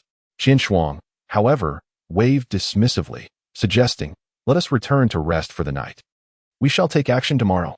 Having already explored for quite a while and feeling quite exhausted, both companions readily nodded in agreement with their temporary leader and turned back towards their respective rooms. Qianshuang watched as the two individuals entered the room. Just as she reached out to pull the door, her hand hesitated for a moment before withdrawing silently. The fleeting fatigue in her eyes was swiftly replaced by vigilance and caution.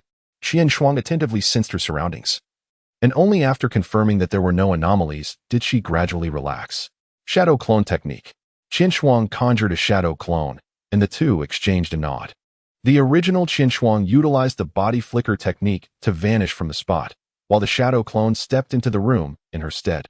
Due to their recent parting, Qianshuang swiftly located the Water Smoke, who had previously guided them through the hidden waterfall village, quietly trailing behind. Having perused the original text, Qianshuang recognized this figure. If memory served her correctly, this individual was the traitor colluding with the Rain Shinobi.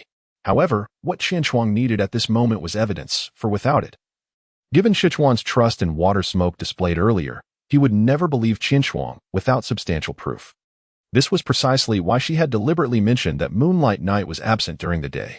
Only by alleviating their concerns completely could they be coaxed into action. Otherwise, if the mere mention of Moonlight Knight's name instilled fear in them, not only would Qianchuan fail to fulfill her commission and receive her remuneration, but it would also lessen Sichuan's vigilance against the village's traitors, leading to a situation fraught with peril and devoid of benefit.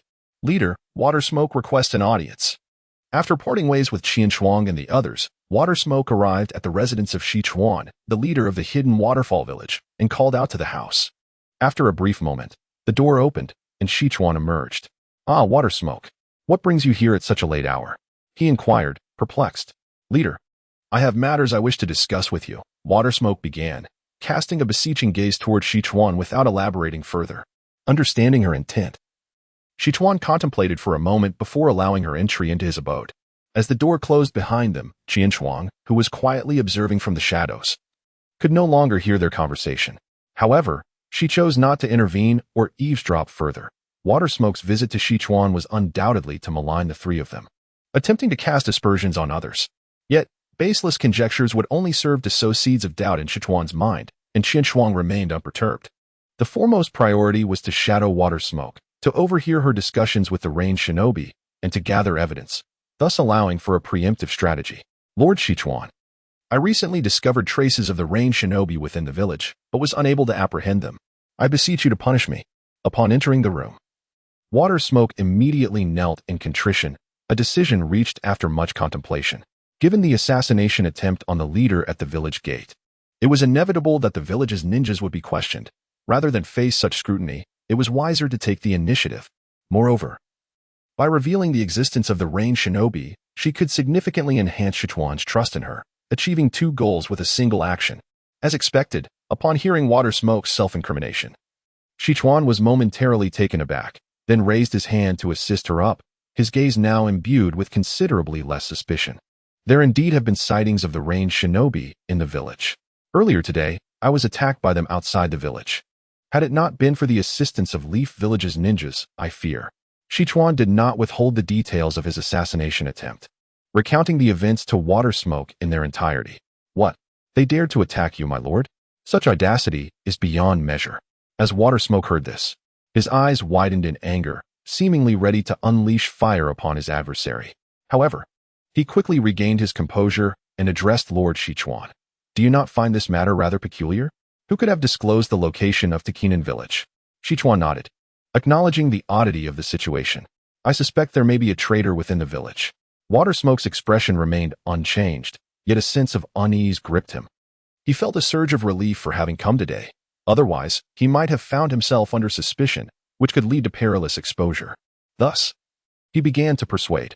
"While this possibility exists, I believe the likelihood is rather low. After all, the villagers are our own people. It is those outsiders from Konoha who are truly suspicious."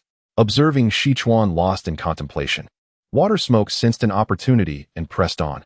Though the Land of Fire is the foremost nation, the continuous wars have burdened them significantly. They might indeed entertain the notion of plundering resources and Jinchuriki from smaller nations like ours. Moreover, you were attacked during their escort mission, which clearly indicates a desire to gain your trust. But who informed them of Tekinan village's location? Sichuan inquired. Water Smoke speculated. It is plausible that the higher-ups in Konoha received intelligence regarding Tekinan village from the previous generation. Such matters are difficult to ascertain. He continued. I believe those individuals are indeed after the resources of Tekinan village. Enough, Water Smoke. Let us refrain from discussing this matter further, Sichuan interjected sternly. Konoha and Tekinan currently maintain a cooperative relationship. Your claims lack evidence and must not be made lightly.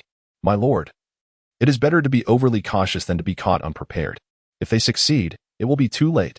Water Smoke recognized that Sichuan would not easily accept his words, yet he was determined to persist in his struggle. Very well, let us conclude here for today. You have worked hard. Return and rest, Sichuan replied, his eyes reflecting a mix of irritation and conflict. As the leader of Tekinan village, he had entrusted Chitos and the others to help him identify the traitor within the village, but he would not tolerate any threat against Tekinan village. Tomorrow, you will continue to accompany those Konoha ninjas, he decided. In his view, Water Smoke had proven himself a trustworthy ninja of Tekinan village, making him suitable to monitor those Konoha ninjas. Upon hearing this, Water Smoke paused at the threshold, his expression shifting as he comprehended the implications of Sichuan's words. A fleeting glimmer of excitement crossed his eyes. This not only granted him the opportunity to surveil the troublesome Konoha youths, but also signified Sichuan's trust in him. How could he not feel elated by such dual affirmations? With a respectful bow, he accepted the command and exited the room. Once outside, Water Smoke's spirits soared. He glanced around hastily, failing to notice anyone, and then swiftly melted into the shadows, heading toward a darkened direction. Unbeknownst to him, Chitos, concealed in the darkness, keenly observed his movements and followed closely behind. Chapter 43. Eavesdropping. Qian followed the drifting smoke, winding her way carefully to evade the patrolling ninjas of Takinan village, ultimately arriving at a dilapidated cottage on the outskirts of the village. The dwelling was devoid of light, its walls tattered and covered in dust, appearing to passers-by as an abandoned relic long forsaken by its inhabitants, utterly unremarked upon by anyone. Qian eyes brightened. Perhaps this was indeed the gathering place of Shuiyin and Yunan. Shuiyin entered the small cabin and firmly shut the door behind her. Qian waited outside the door for a brief moment.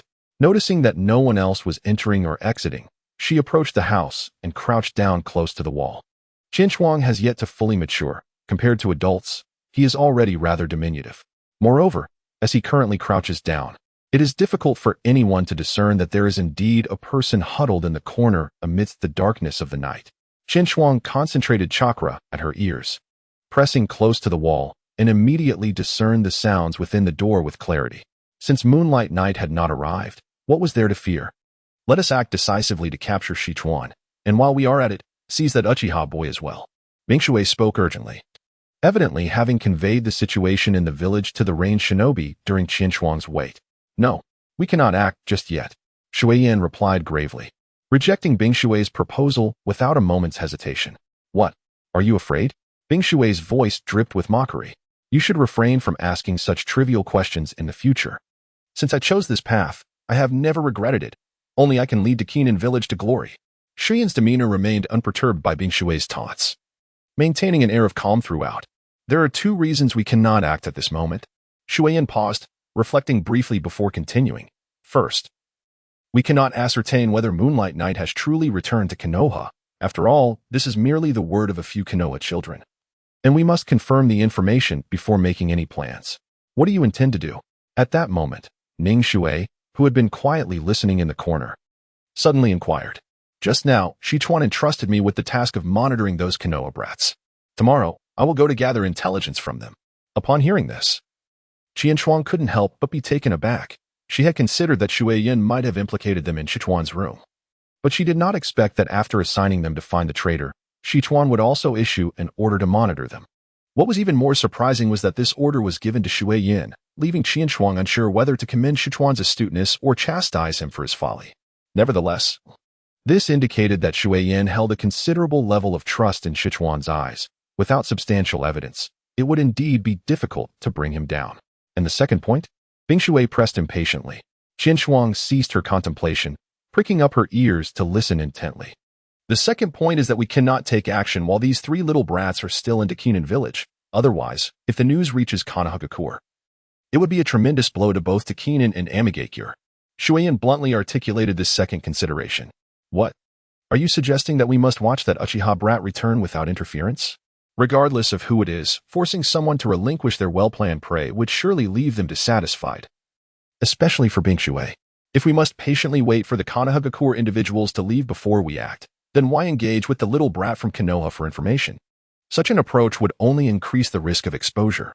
Ningshui, whose mind was considerably more astute than Bingshui's, immediately identified the underlying issue and stated it with piercing clarity. Clap, clap, clap. A resounding applause erupted, followed by Shuyin's voice. As expected of Ningshui, you discerned it so swiftly. Could it be that you wish? Shuyin's words seemed to validate Ningshui's conjecture, and Ningshui suddenly understood. Indeed, while we cannot act within the village, once they leave, any unforeseen incidents could unfold, and no one could predict the outcome. Shuyin's voice carried a hint of ruthlessness. Should anything occur, we could not be held accountable. After dealing with them, we shall return to properly handle Sichuan. Ningshui concurred. That is indeed a splendid idea. Surprisingly, Bingshui did not refute this notion. Hey, how shall we divide the Sharingan when the time comes? Bing Shui's voice was laced with greed, clearly coveting Qian Shuang's Sharingan. The usual arrangement, 1/2 each. However, Bing Shui was evidently unwilling to accept this, arguing, it is primarily the Amigakure ninjas who will be doing the heavy lifting and intercepting them. Without me, you wouldn't even get in. Shui Yin, unwilling to concede, retorted. You. Bing Shui was exasperated, yet momentarily at a loss for words.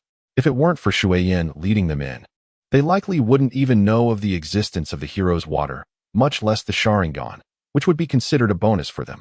All right, Bing Shui, half it is.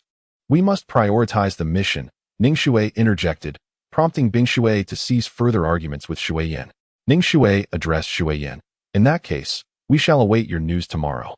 The water smoke nodded subtly, for all that had just been said hinged upon the absence of moonlight.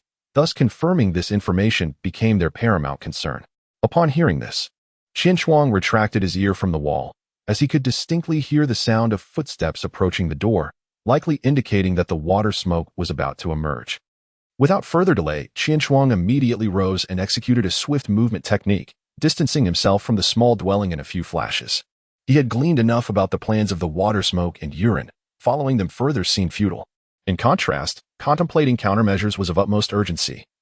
So Qian Shuang diverted his attention away from the departing water smoke and returned to his quarters. After dismissing the shadow clone left in the room, he scoured its memories, ensuring that no one had detected his absence during this time, which allowed him to breathe a sigh of relief.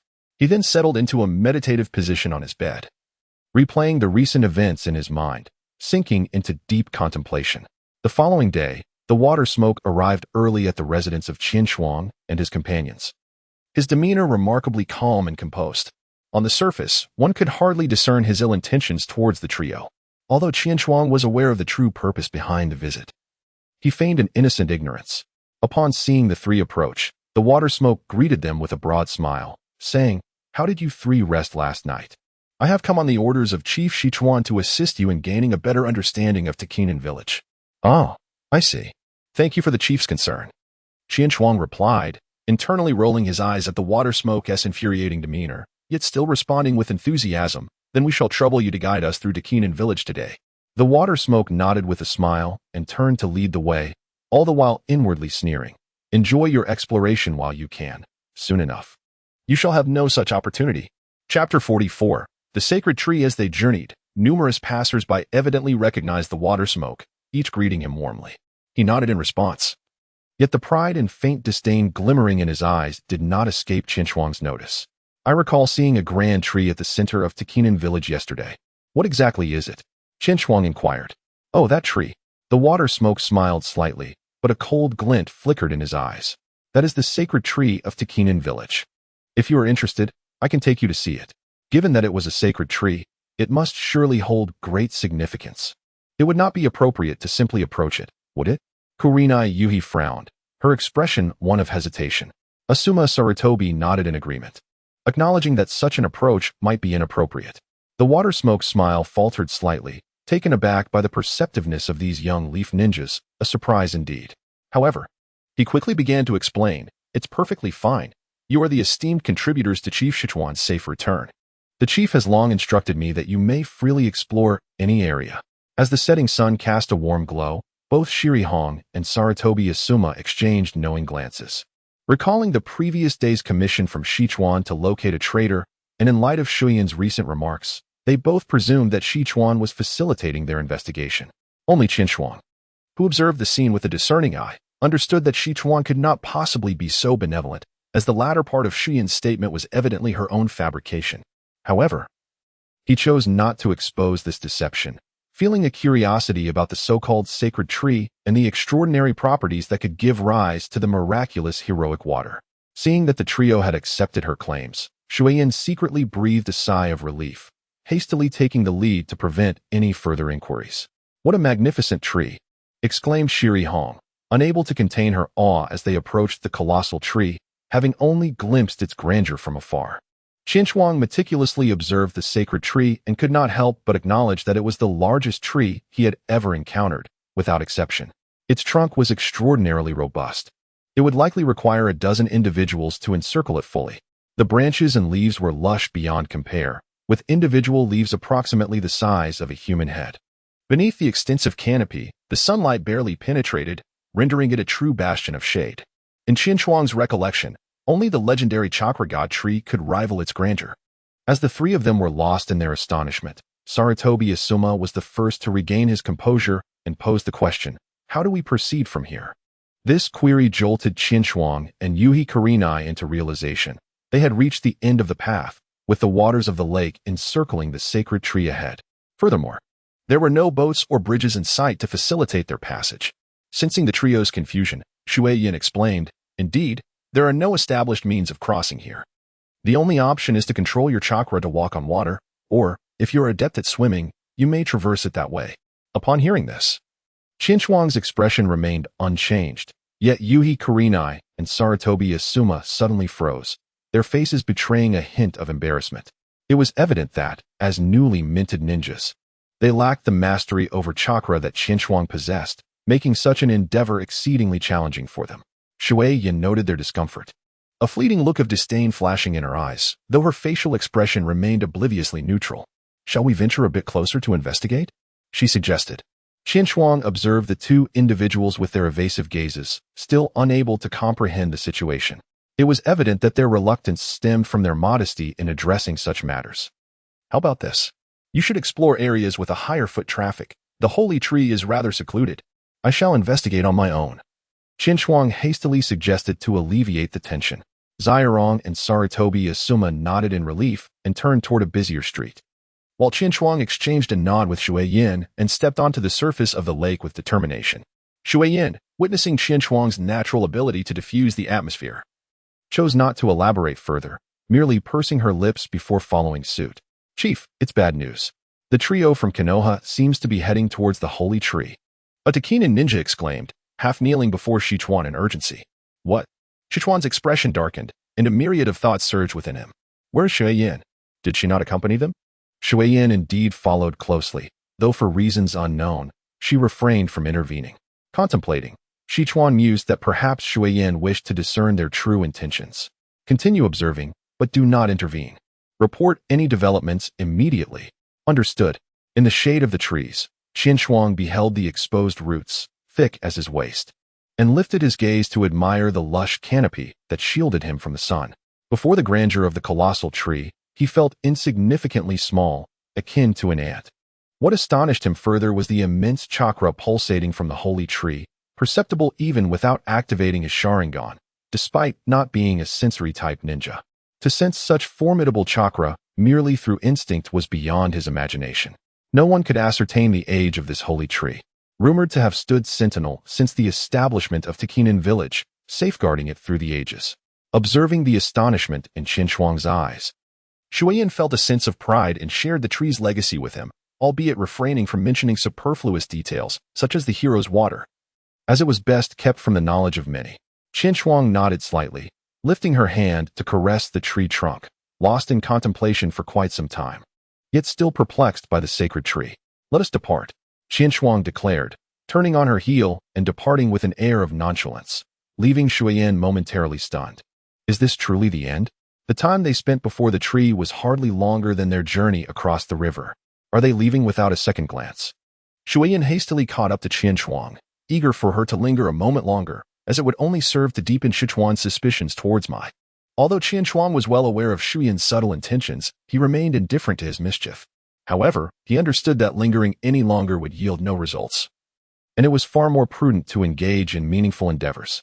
Soon after, Qinchuang quickly reunited with Zairong, and the trio, under Shuyin's guidance, spent the day wandering aimlessly, only to return to their residence empty-handed in the afternoon, while Shuiyin went back to report the situation to Sichuan. Chapter 45, Departure. What a wearisome day. After toiling for half the day with no leads whatsoever, when will we find anything? Sarutobi Asuma slumped wearily into a chair, an overwhelming sense of helplessness enveloping him. Indeed, I too have made no discoveries.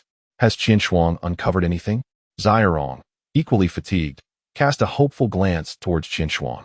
Sarutobi Asuma similarly turned his gaze towards Qinchuang. Although he was reluctant to admit it verbally, he recognized that Qinchuang excelled in various aspects far beyond his own capabilities.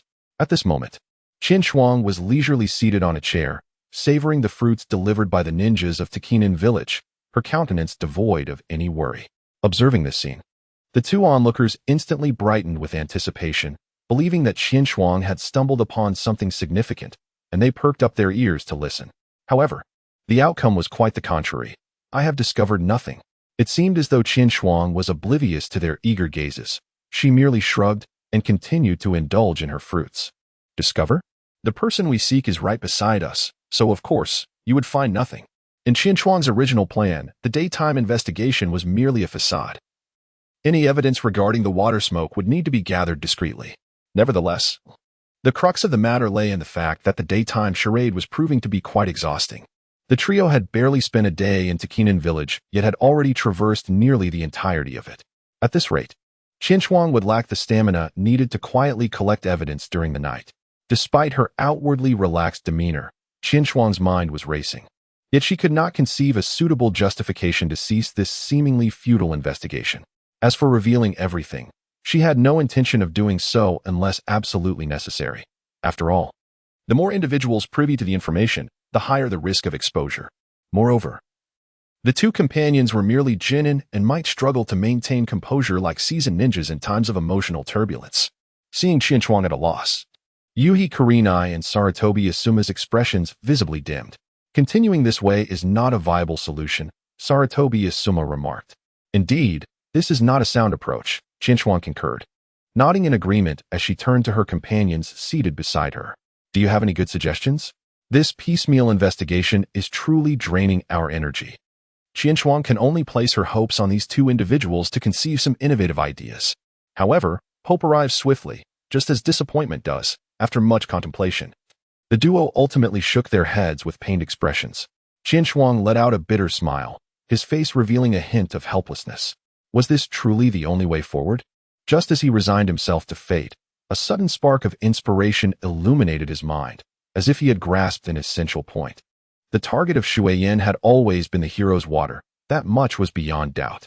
However, since Qinshuang's team had become involved, Shuiyin's objective had inadvertently expanded to include his own Sharingan. If that were the case, why could he not leverage this to his advantage? With this thought, Qinshuang felt his mind open up, and soon he had reached a conclusion.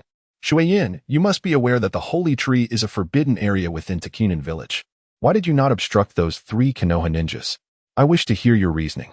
In the room, Shichuan sat at the head of the table, his gaze towards Shuiyin filled with scrutiny and anger. Although these 3 Konoha ninjas were brought back by him, Shuiyin's unauthorized escorting of them to such a significant location ignited his fury. My lord, I did attempt to stop them when they expressed their desire to visit the holy tree, but they would not listen, insisting they must see it for themselves. Moreover, considering their past debts to you, I felt compelled to follow and keep an eye on them, Shuiyin replied, half kneeling on the ground, head bowed. Showcasing an acting prowess akin to that of a seasoned thespian, his face etched with sorrow. Punish me as you see fit. This was my unilateral decision, and I dare not voice any complaints. At this point, Shuiyin displayed an expression of resignation, as though he had been struck and was unable to retaliate. Seeing this scene, Sichuan's heart softened inevitably. Very well. After all, I was the one who allowed you to accompany them.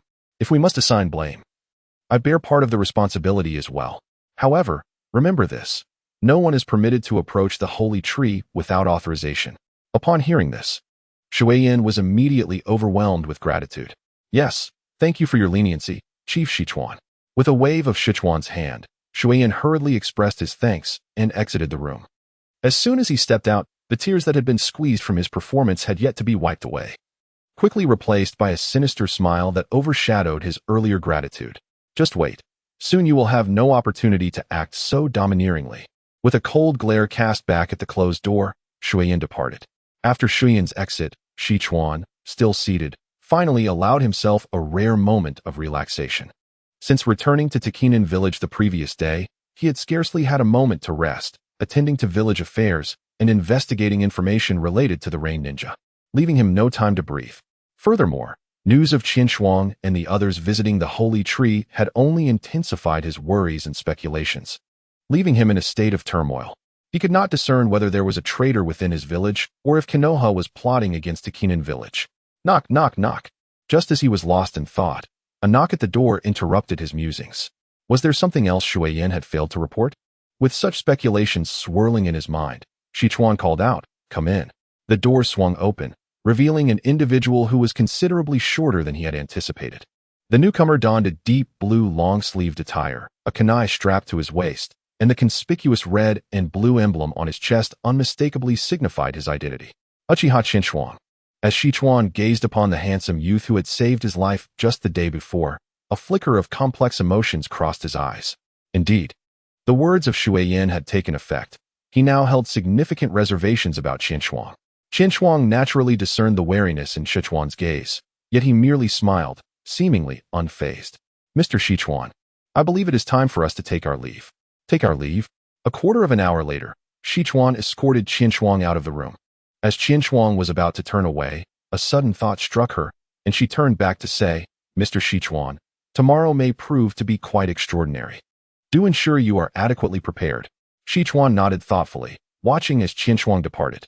It was difficult for him to fathom that someone so young could possess such depth of character. Even more astonishing was the realization that within Konoha village existed a youth capable of influencing not only Tekinen village, but the entire shinobi world. Upon returning to their lodgings, Shichuan greeted the other two before retreating to her room to cultivate, the night passing in silence. The following morning, just as dawn began to break, Shichuan roused the reluctant Yakumo and Asuma from their slumber. After a brief moment of tidying up, the trio stealthily departed from Tekinen village. "Shichuan, even if we have not completed our task, must we leave without a word?" Yakumo asked, blinking away the lingering haze of sleep. A look of confusion etched upon her face. Shichuan extended her hand and playfully pinched the rosy cheeks of the setting sun, bringing a spark of vitality to her companion beneath a gaze that blended reproach and affection. "Let us not forget," she cautioned, her expression turning grave, "that hidden within the shadows of Tekinen village are the Rain Shinobi, and none can assure us that they will not lay a trap for us along the way.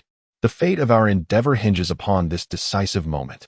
Chapter 46. The ambush. A fierce wind howled, sweeping the strands of hair at her temples back from her face, causing beads of glistening sweat to form. The sky had fully brightened, and the sun emerged from behind the clouds, casting its warm glow upon the world.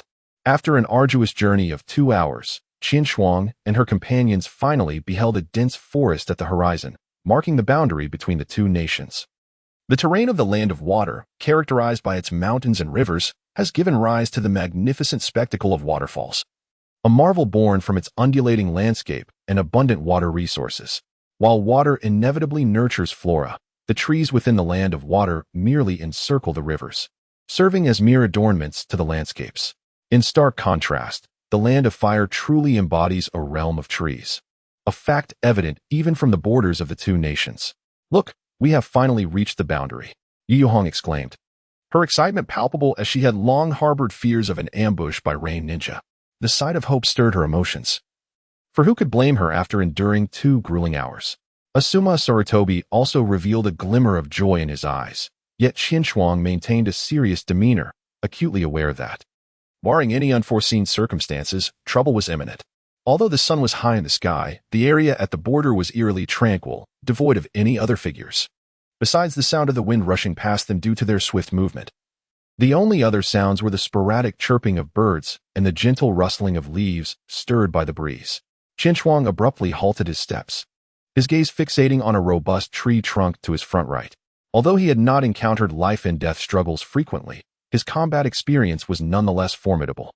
In that fleeting moment, despite the subtlety of the shift, he keenly sensed the change in aura. Was it a murderous intent? In the next instant, Shichuan's entire body trembled violently, as he realized that the faint aura he had just perceived had surged to an overwhelming intensity in an instant. The attack was imminent. In the fleeting moment that Shichuan became aware, his body instinctively reacted. He swiftly extended his hands to grasp the bewildered figures of Sunset Red and Asuma Sarutobi, yanking them backward as they retreated under his guidance. Simultaneously, a volley of kunai, each bearing explosive tags, accurately descended upon their previous position. The next instant, a deafening explosion erupted, engulfing the area in a dense cloud of smoke. "There's no need to hide any longer. Come forth." Having narrowly evaded the recent barrage of explosive tags, Shichuan steadied himself, shielding Sunset Red and Asuma behind him as he called into the thickening fog. A series of applause echoed from within the haze, followed by a sharp female voice. Indeed, The Uchiha clan is formidable, even at such a tender age. You remain a force to be reckoned with. As the smoke began to dissipate, 5 figures emerged, with the sole woman among them, Bing Shui, being the one who had spoken. At that moment, she regarded Qianchuang with a greedy gaze, as if she yearned to devour him whole. Uchiha boy, here's the deal. Hand over your Sharingan willingly, and we may spare you and these 2 brats behind you, she proposed. Though confident in her ability to subdue Qianchuang and his companions, she presented the terms, wary of the potential losses to her own team. Before Qianchuang could voice his refusal, another voice interjected. Why waste words with these kids? Just eliminate them. A 6th figure abruptly appeared beside the 5, and Qianchuang and his companions immediately recognized him. Shuiyan, what are you doing here? Sunset Red exclaimed in shock from behind Qianchuang. Asuma Saratobi, equally furious, retorted, You scoundrel. I should have guessed you were up to no good. Haha. You have no chance now, but fear not. Once I dispose of you, I shall deal with that old fool, Shichuan, ensuring you have company in the afterlife. Shuiyan was no longer the person he once was. He appeared deranged, with eyes filled with malice and greed. Asuma's fury ignited as he listened to Shuiyan's words. He detested those who repaid kindness with betrayal. Shuiyan, you beast, do you even hear yourself? Takinen Village is your home, and Mr. Shichuan values you highly. How can you betray him like this? Do you have no conscience? Conscience? Shuiyan's eyes bulged as he spoke passionately. It is precisely because I possess a conscience that I must usurp Shichuan. Only under my leadership can Takinen Village bask in a glorious future. What do you fools understand about this? That old fool Shichuan knows nothing.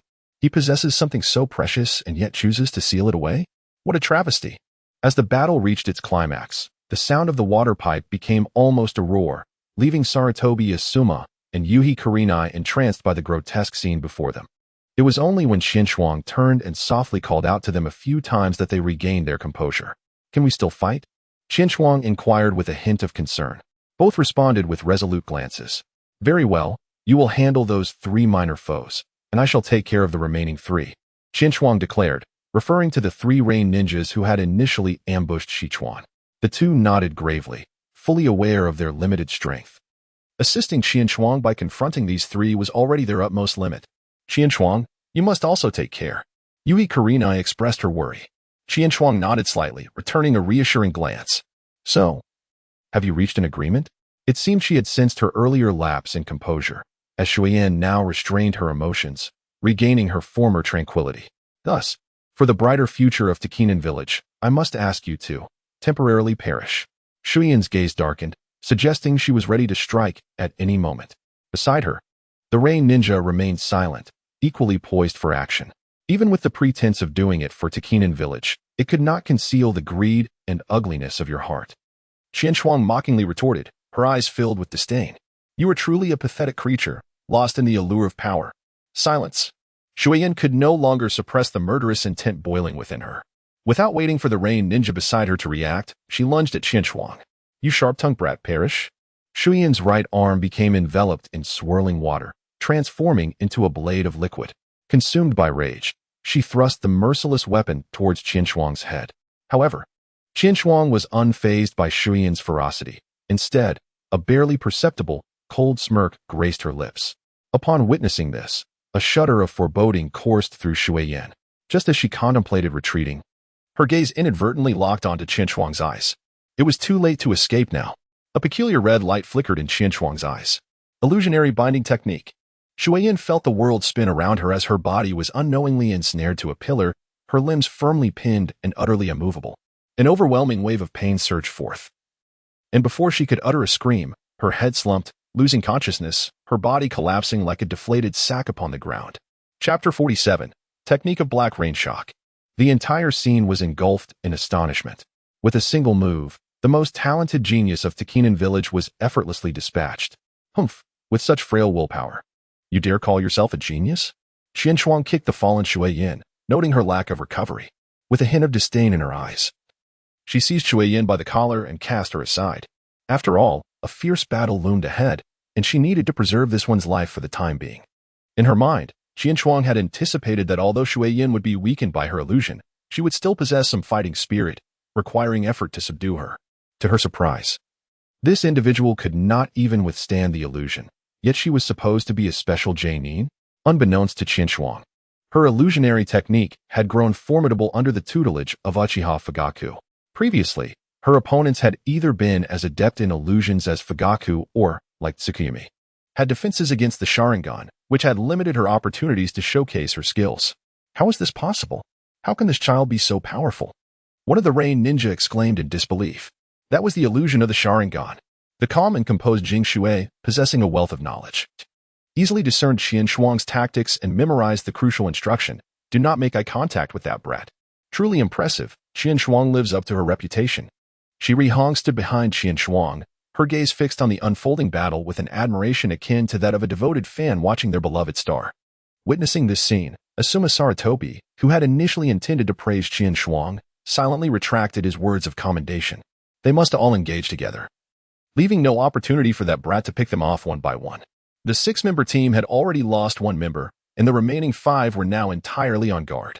At Jing Shui's signal, they charged towards Qian Shuang and her companions. Hong, Asuma, take care of yourselves. Qian Shuang cautioned the 2 behind her before drawing her blade to confront the approaching Rain ninja. Do not be too arrogant, Uchiha brat. Do you really think you can stop us alone? Jing Shui's eyes brimmed with humiliation as he realized that they had descended to attacking a mere child of not yet 10 years.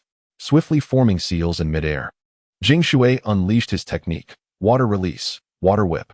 A long, serpent-like water whip coalesced in his hand, and with a powerful swing of his arm, it soared through the air like a soaring dragon, racing towards Qian Shuang with astonishing speed. Qian Shuang, undeterred, brandished the kunai in her hand and struck towards the approaching water whip. Humph, do you truly believe that a mere broken blade can withstand my torrent of water? How naive.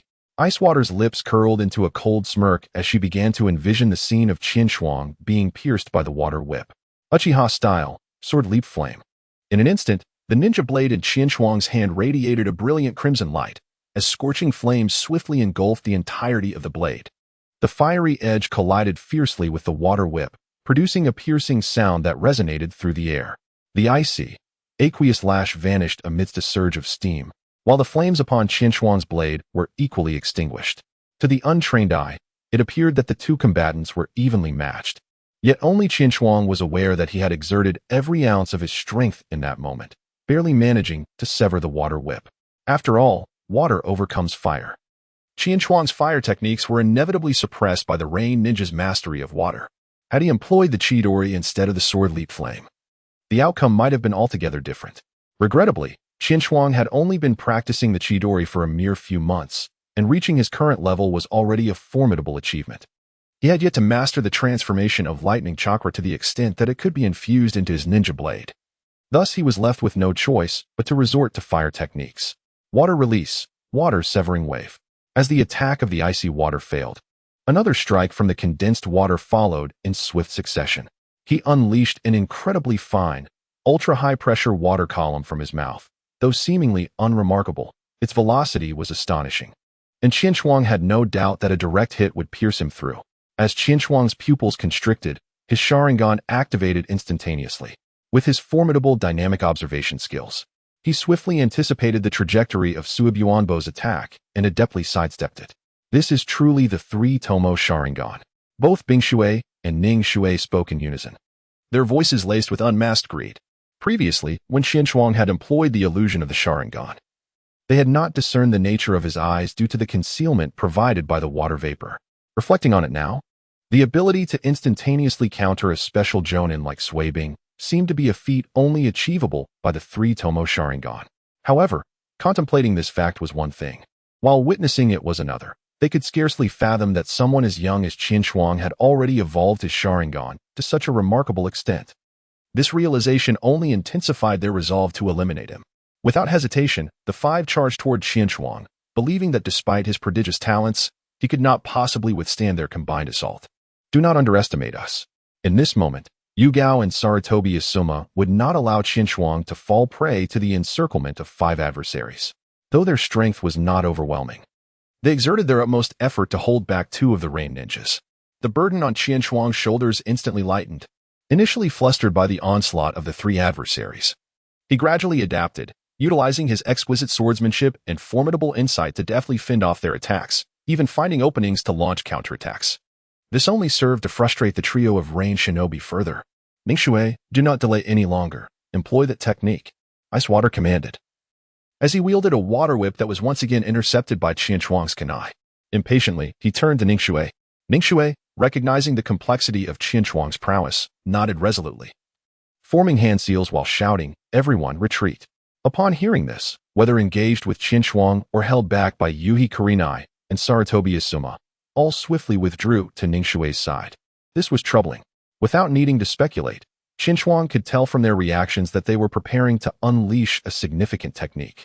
Not daring to slacken his vigilance, he promptly positioned himself in front of his two teammates, attentively observing Ningxue's movements.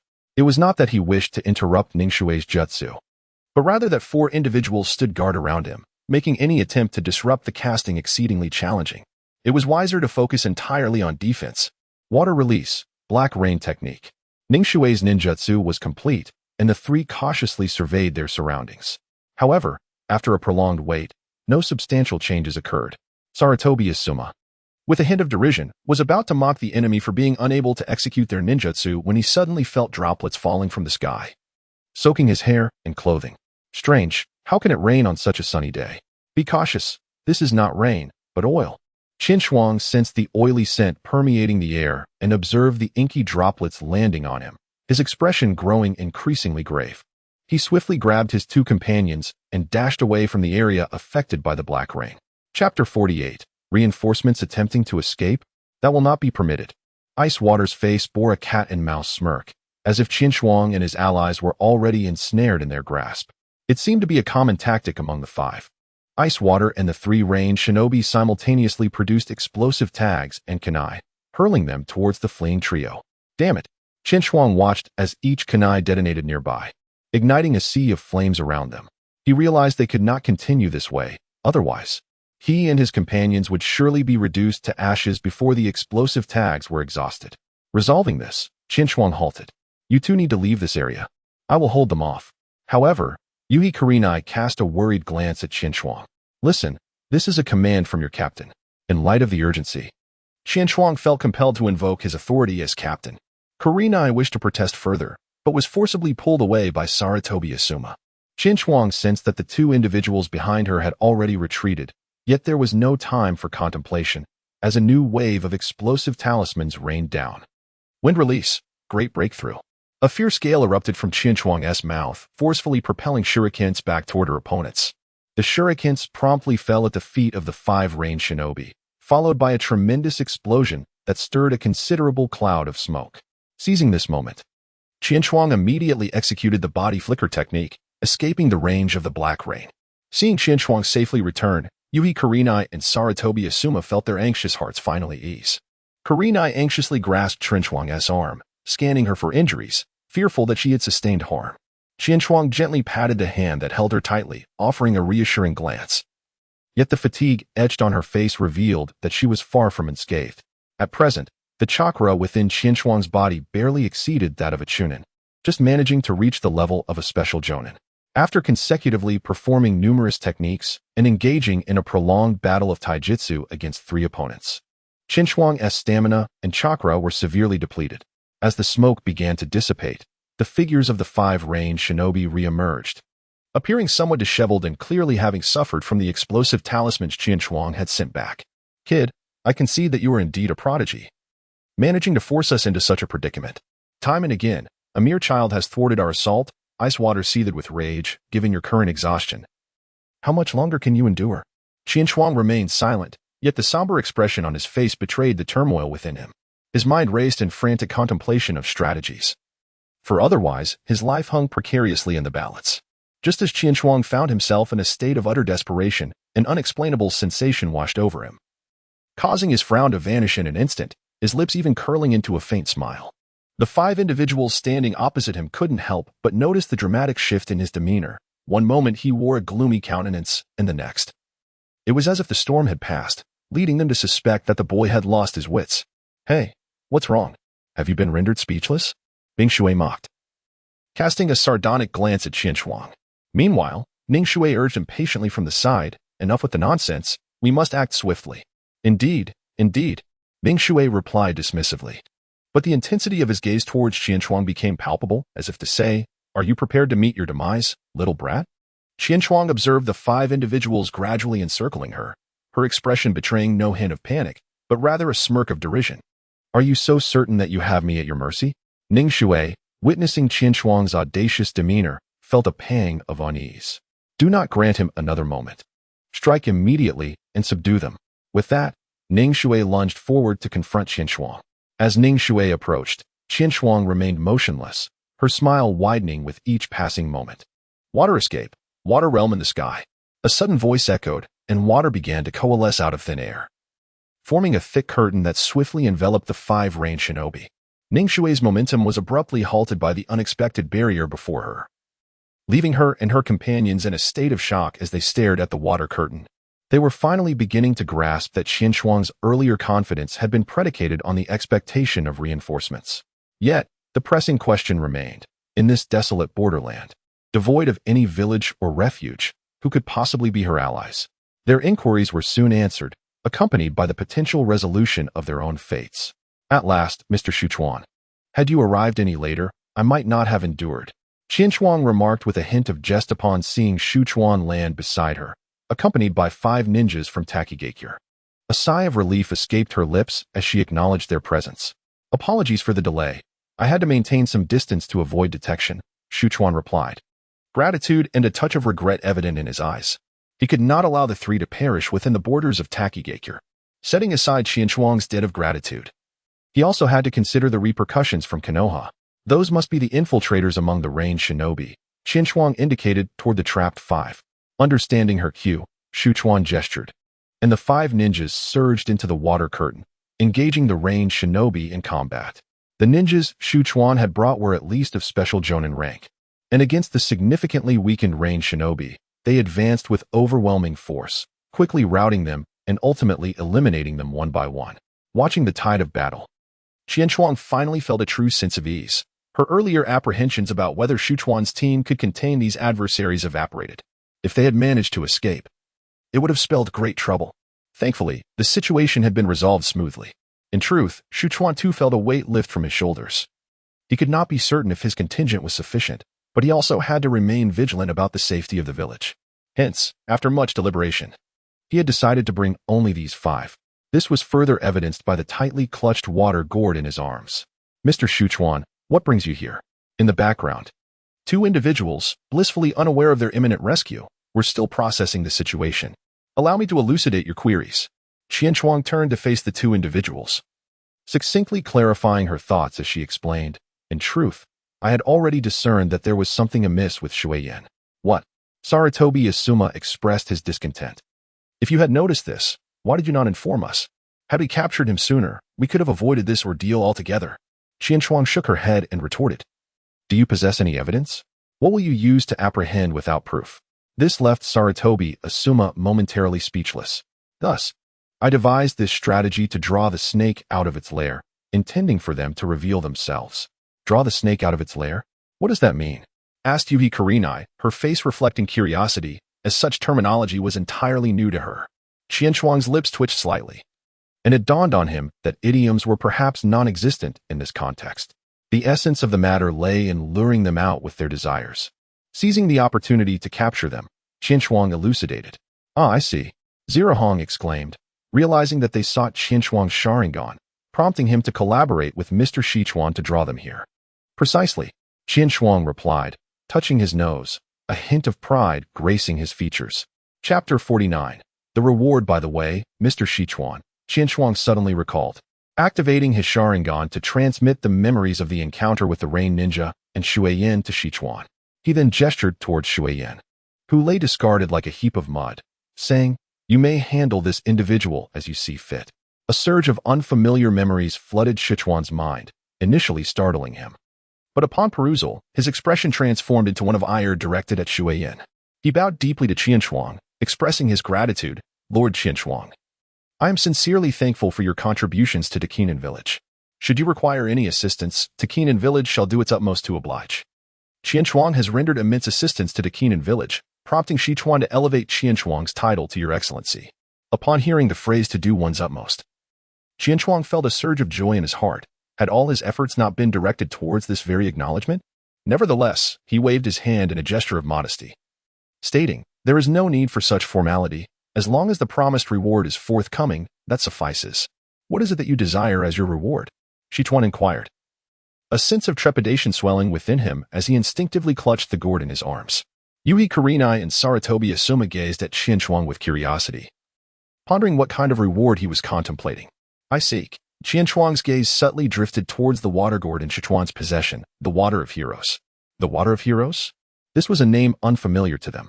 Yui Kurenai puffed her cheeks, realizing this was the second enigmatic term Qianchuang had uttered that day. She began to question whether her education at the Ninja Academy had been sufficiently thorough.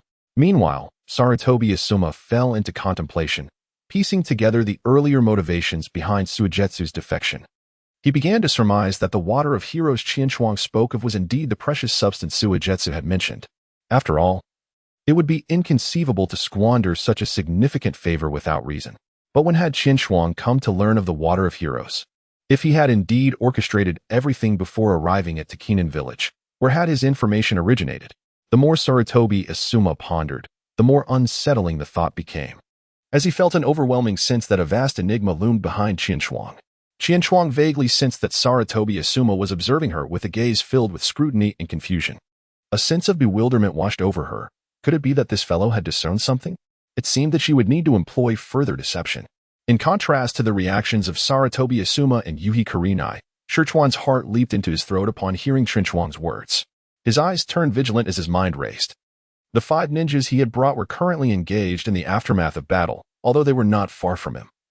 He was uncertain he could intercept Qianchuang before they could return to assist. "I apologize, but I cannot acquiesce to your request. The hero's water is the most precious resource of Takinen village. Even though you may have rendered kindness to me or to Takinen village, I cannot surrender it to you."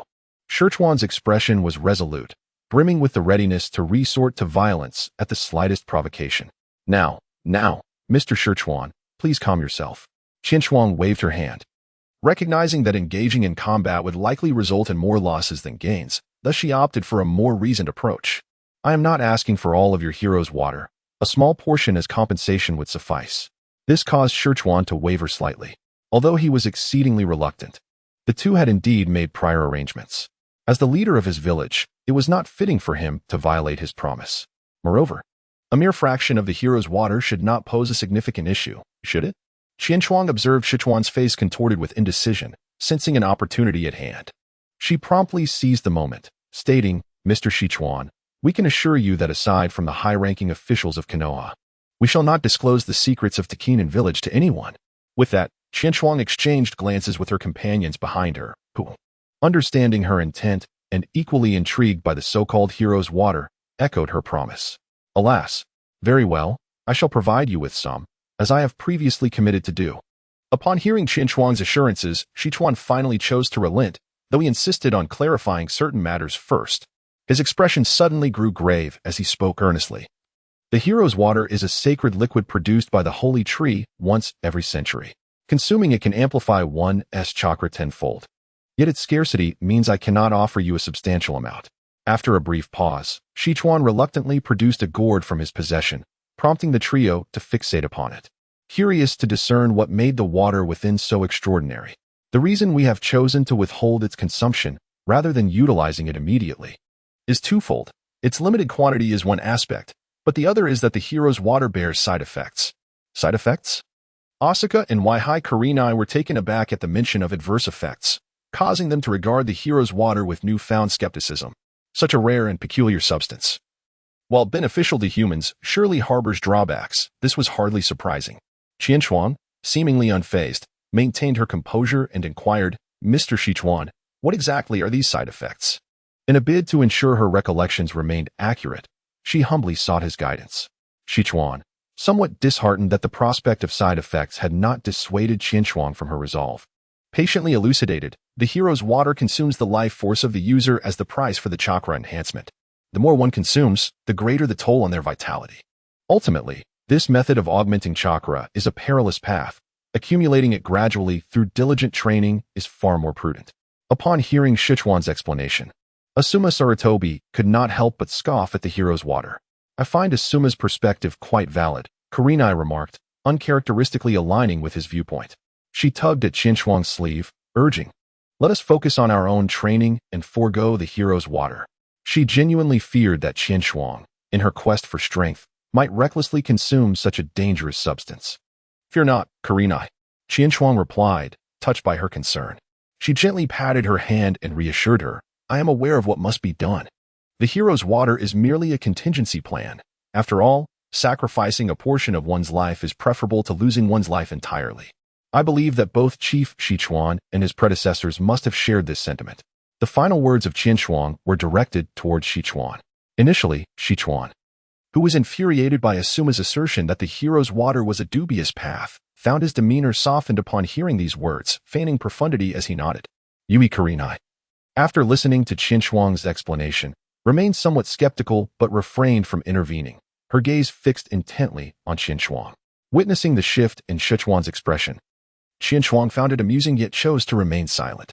"In that case, Mr. Sichuan, you may now provide us with some of the hero's water," she stated. Having expressed all that needed to be said, Sichuan reluctantly nodded in agreement. Cautiously unscrewing the cap of the water gourd and reverently pouring a portion into the container that Qinchuang had prepared in advance. He then hastily replaced the cap and tucked the gourd into his bosom, anxious to prevent anyone from seizing it. Qinchuang weighed the jar in her hand, gazing at the meager amount of water within. Though she felt a twinge of dissatisfaction, she reconsidered and decided to let it go. After all, the willingness to offer it was already a remarkable exception. This paltry portion would have to suffice for 3 individuals. Under the anxious gaze of the crimson sunset, Qinchuang carefully stowed away the jar, her heart brimming with joy upon achieving her objective. "Thank you, Mr. Sichuan." Sichuan, feeling somewhat helpless, waved his hand dismissively. As the first to bestow the hero's water upon others, he now felt a twinge of guilt towards the ancestors of Tekinan Village. Chapter 50. The Return Journey Leader. All the ninjas from Rain Ninja Village have been eliminated. What shall we do with Xue Yin? As the transaction between Qinchuang and Sichuan concluded, the battlefield was nearing its end. Listening to the report from the ninja beside him, Sichuan cast a fleeting glance at Xue Yin, who had yet to regain consciousness. With a decisive gesture, he commanded, "Xue Yin colluded with Rain Ninja and betrayed Tekinan Village. Take him back for interrogation." The ninja beside Sichuan, lacking the insights that Qinchuang had provided, had only speculated slightly about Xue Yin's situation. Upon hearing Sichuan's orders, he was initially taken aback, but quickly regained his composure and departed to carry out the task. "3 of you," Sichuan observed as the ninjas from Tekinan Village swiftly restrained Xue Yin. He then turned back to Qinchuang and her companions. "You have successfully fulfilled my request, and we are about to depart. If you have no further matters to attend to, why not join us in celebrating our victory?" Despite having distributed some of the hero's water, Sichuan's spirits remained high, having resolved the potential crisis within Tekinan Village. "Thank you for your kind offer, Mr. Sichuan. But it is unnecessary," Qinchuang replied without a moment's hesitation. "Who knows if he seeks to reclaim the hero's water? We have already been away from the village for some time. If we delay any longer, Teacher Moonlight will surely worry." Hearing Qinchuang mention Teacher Moonlight, Sichuan ceased his attempts to persuade them to stay, responding kindly, "In that case, I shall not keep you any longer. Should you require anything, do not hesitate to visit Tekinan Village." Qinchuang smiled and nodded, exchanging a few pleasantries with Sichuan before continuing her journey with Zirhong and Saratobi Asma. Remarkably, without the lurking threat that had shadowed them, their spirits lifted significantly upon entering the land of fire. Even the air seemed to exude a sweet fragrance. Unable to contain her curiosity, Saratobi Asma finally inquired, "When did you first become aware of the existence of the hero's water? And how did you come to know about it?" Still possessing the innocence of youth, she was unable to conceal her secrets and lacked the subtlety for probing questions, directly voicing her inquiries. "In truth, after noticing the unusual behavior of Xue Yin, I had secretly followed him. The details of his plans and the hero's water were gleaned from eavesdropping on him." Qinchuang calmly articulated her premeditated half-truths. "Oh, is that so?" Zirong mused, her finger resting thoughtfully on her lips. "I recall that there has always been someone present in Qinchuang's room, hasn't there?" Qinchuang gently tapped the seemingly innocent forehead of Sunset Red and remarked with a hint of irritation, "Of course, that was merely a shadow clone." Sunset Red, realizing the implication, stuck out her tongue in response. As for what she had previously mentioned about selecting a reward for Asuma Saratobi, she found it somewhat relentless, but before she could elaborate, Qianchuang interrupted her. Oh, that. I simply hadn't decided on a figure at that moment, so it was just a casual remark. Faced with Qianchuang's unreasonable rationale, Asuma Saratobi ultimately had no choice but to acquiesce. With the three of them diligently making their way, they finally returned to Konoha by afternoon. As they arrived, or more accurately, as they stood just outside the village gates, they encountered a pale-faced ninja carrying a ninja blade. Teacher Moonlight, how did you know we were back? Did you come specifically to greet us? Qianchuang remarked playfully upon seeing Moonlight Knight, feeling an inexplicable sense of familiarity. Don't flatter yourself. Moonlight Knight showed no leniency towards Qianchuang, delivering a light chop to his head.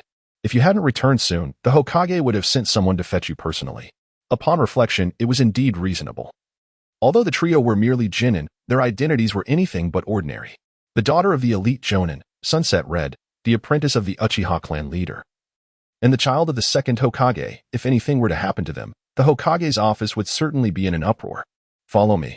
Moonlight Knight, relieved to see the trio safely return, led them to the Hokage's office. This is how it transpired, Hokage-sama. Once inside, Qianchuang recounted to Saratobi Hiruzen and Moonlight Knight the events that unfolded after Moonlight Knight's departure, including the exchanges with Asuma Saratobi. Sunset Red, trailing behind Qianchuang, felt a bit apprehensive. Though this was not her first encounter with the Hokage, a sense of nervousness still lingered in her heart. As for Asuma Saratobi, he maintained his usual haughty demeanor in front of his father, embodying the spirit of a rebellious child. I see. Saratobi Hiruzen's eyes widened in surprise. I never anticipated that such events would transpire in the small village of Takigakure. Teacher Moonlight looked at Qianchuang with concern. From Qianchuang's account, he had already grasped the effects of the hero's water. Although Qianchuang was merely a pupil he had known for a few months, he couldn't help but feel a tightening in his chest. Qianchuang naturally noticed the worries of Moonlight Knight, yet he felt no stirring of emotions within, for he was compelled to present the jar containing the heroic water. This was the entirety of the heroic water, to be entrusted to Lord Hokage for distribution. Standing before Saratobi Hiruzen, Qianchuang resembled a lamb awaiting slaughter.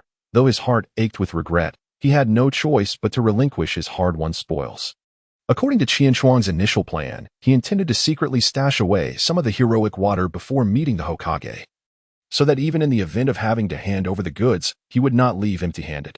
However, the presence of Asuma Saratobi by his side on the journey, coupled with Moonlight Knight forcibly escorting him to the Hokage's office upon arriving in the village, left him with no opportunity to conceal anything.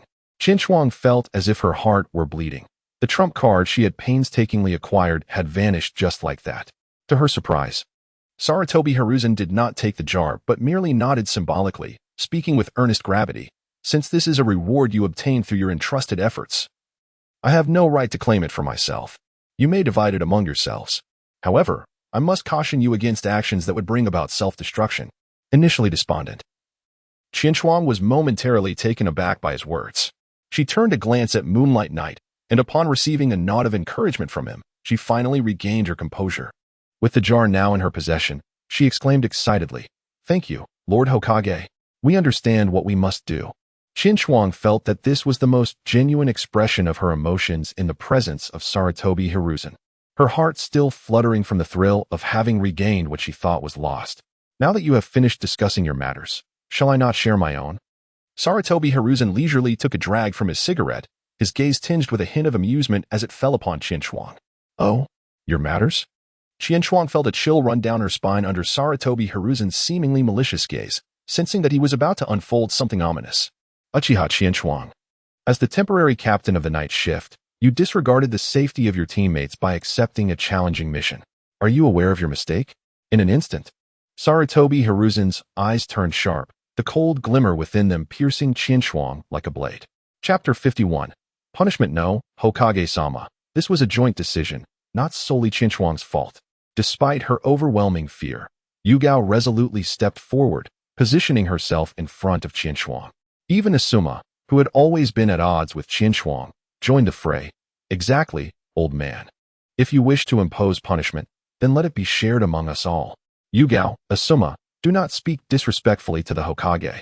Tsukuyami attempted to pull Yugao back from in front of Qianchuang, but was halted by Sarutobi Hiruzen's raised hand. Do you understand why the captain is referred to as such? Sarutobi Hiruzen, unfazed by their insolence, began to explain. It is because the captain is the one who makes decisions within the team, regardless of whether the team members agree. Once the captain has made a decision, no one has the authority to refute it. Conversely, should the captain's decision lead to an error, the corresponding consequences must also be shouldered by the captain. That is the weight of their responsibility. However, just as Yugao sought to argue further, she was silenced by a hand upon her shoulder from Qin Shuang. Enough, Yugao, I appreciate your defense. Qin Shuang gently pulled Yugao behind her once more. But since I am the temporary captain, allow me to bear the burden.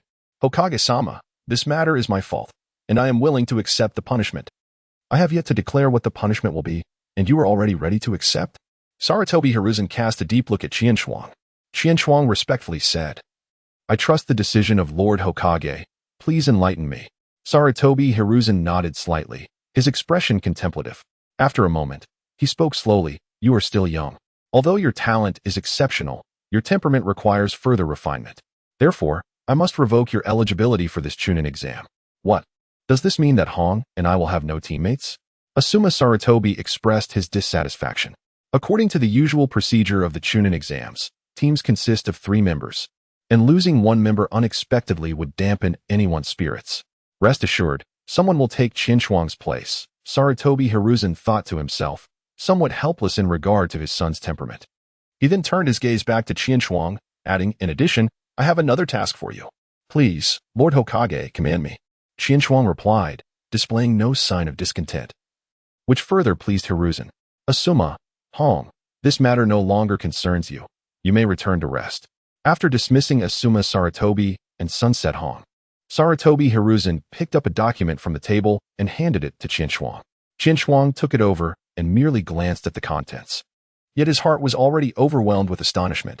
Lulan, the dragon vein? Memories buried deep within his mind surged forth once again. If he recalled correctly in this mission, Naruto would briefly traverse to this era. However, with his own involvement now, would the narrative unfold as it did in the original tale? Qin Shuang could not provide an answer, nor could anyone else. In light of this, the only option was to investigate further.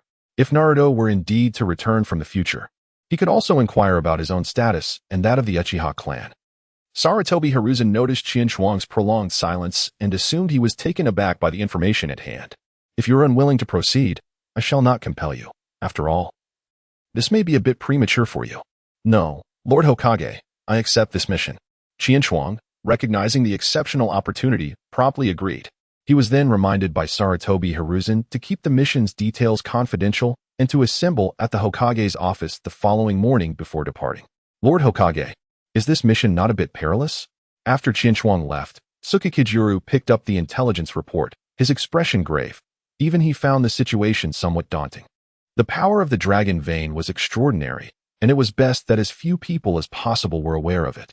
Sarutobi Hiruzen gazed out of the window at the azure sky, contemplating that this mission would likely require Qin Shuang's Sharingan, rather than entrusting it to that clan. He felt far more reassured placing it in Qin Shuang's hands. Under Qin Shuang's remarkable performance, Sarutobi Hiruzen had begun to nurture him as a successor of the Will of Fire. Thus he held greater trust in Qin Shuang compared to the Uchiha clan. However, that was still too much reassurance. Yoru. Before Tsukikijuru could finish his sentence, Sarutobi Hiruzen interjected. This time, I will send Minato with him. There shall be no danger. Upon hearing the name Minato, Tsukikijuru finally felt at ease, for he held a high regard for the strength of Namake's Minato. Moreover, Minato's space-time ninjutsu would be more than sufficient to watch over Qin Shuang. Meanwhile, after exiting the Hokage building, Qin Shuang hurried home at the fastest pace, anxious about whether his grandmother had been worried during his absence of several days. Upon returning home, Qin Shuang was filled with excitement at the sight of his grandmother, whom he had not seen for several days. He eagerly recounted his recent experiences, of course, presenting a version that minimized the dangers involved. His grandmother, ever the picture of warmth, listened attentively to Qin Shuang's narration. Grandmother, I need to visit my teacher's house once more. I shall return later. After spending some time conversing with her, Qin Shuang remembered that he had yet to visit the Fugaku household as the evening began to draw near. Go ahead, but remember to come back for dinner. His grandmother smiled with a hint of resignation as she rose to prepare the evening meal in the kitchen. After responding, Qinshuang stepped outside and made her way to the Fujiwara residence. Qinshuang, is that you? You've returned. It was Uchiha Itachi who opened the door for her, hastily ushering Qinshuang inside. I heard you were away on a mission for the past few days. Did you just come back today? Qinshuang nodded as she listened to Itachi's words. Is the teacher at home? She inquired. Yes, father is in the courtyard. Qinshuang gently patted Itachi Uchiha's head, choosing not to utter a word as she briskly made her way towards the courtyard. Teacher. Upon pushing open the courtyard gate, Qinshuang found Fugaku Uchiha seated in his usual spot. Back already? Please, have a seat. There was no trace of surprise on Fugaku's face, indicating that he had likely received word of her arrival prior to her entrance. It seems there were some complications with your mission this time? Qinshuang did not conceal anything, recounting the entire process with meticulous detail. After a moment of contemplation, Uchiha Fugaku hesitated to articulate his thoughts. I recognize that you are a child who understands boundaries. Thus I shall refrain from excessive admonitions. However, your unilateral decision to undertake such a significant endeavor may not escape the scrutiny of the Hokage, who will likely seize this opportunity to undermine you.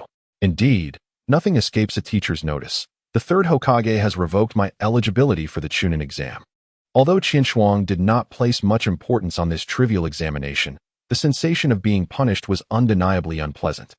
Uchiha Fugaku gently placed a hand on Qinshuang's shoulder and said earnestly, this may not be entirely unfavorable. Drawing excessive attention can ultimately lead to undesirable consequences. Qinshuang nodded in agreement. By the way, teacher, I have been studying the Konoha-style swordsmanship with teacher Moonlight during this period. Oh? A look of surprise flashed in Uchiha Fugaku's eyes.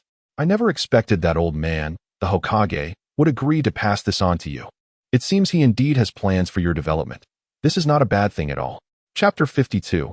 Minato Namikaze. After chatting leisurely with Uchiha Fugaku for a while, Qinshuang was just about to take her leave when she was called by Uchiha Makoto.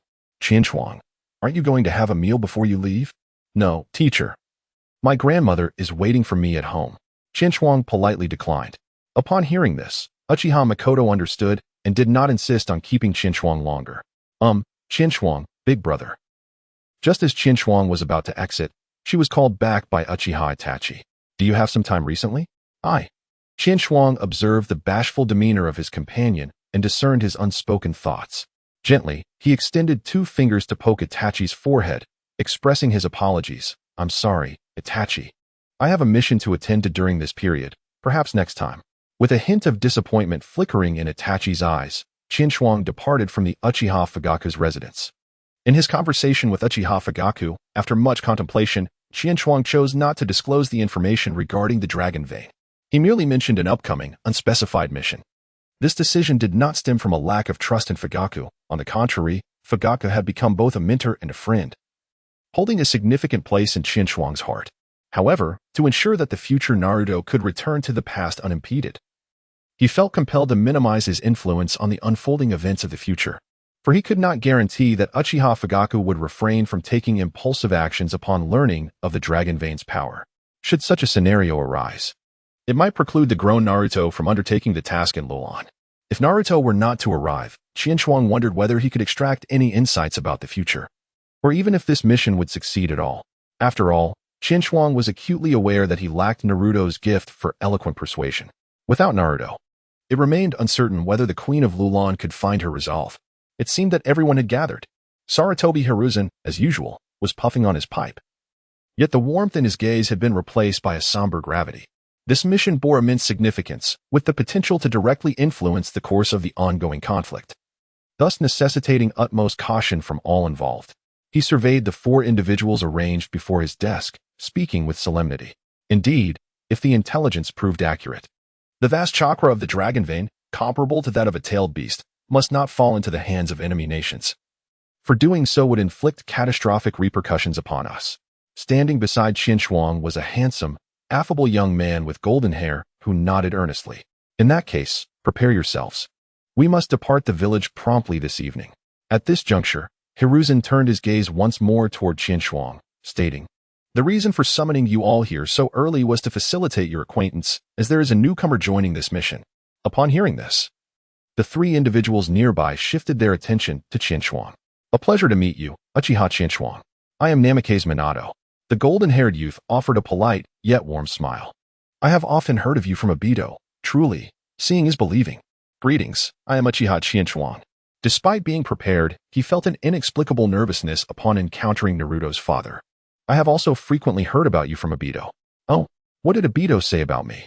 Namake's Minato inquired with a curious expression, causing Qianchuang's skin to prickle. Over the past few months, he had been engaged in missions with Suki no Yoro almost daily, leaving little opportunity to cross paths with Uchiha Obito. Even if they had fortuitously met, their conversations had merely consisted of complaints regarding the arduous tasks. Who could fathom how Obito had described him? What was merely a commonplace pleasantry posed a significant challenge for Qianchuang. Racking her brain and recalling the storyline, she hesitantly responded, well, Obito mentioned that Sensei Minato is a very gentle and exceptional teacher, among other things, just as Qianchuang seemed at a loss for words. A voice emerged from behind Minato to rescue the situation. Minato, do not put this child in a difficult position. Qianchuang focused her gaze. And despite the waves and the water gate obstructing her view, she could effortlessly discern the speaker, for the individual was exceedingly corpulent. I am Akadu Dingswa. Pleased to make your acquaintance. The jovial rotund man beamed at Qianchuang with an endearing smile. I am Oil Girl Shimi, announced a figure clad in a tightly wrapped black outfit, who emerged from behind Akadu Dingswa, exuding an aura of inconspicuousness. Qianchuang was taken aback, had he not revealed himself. She might have completely forgotten about his existence. Reflecting on this, she couldn't help but admire the stealth abilities of the Oil Woman clan. Qianchuang greeted the two with kindness. I am merely curious. Why should that be a source of difficulty? While Minato Namake's appeared gentle and affable in situations such as this, he exhibited an innocence reminiscent of Naruto. In light of the significant mission ahead, why not indulge in a grand feast together at noon?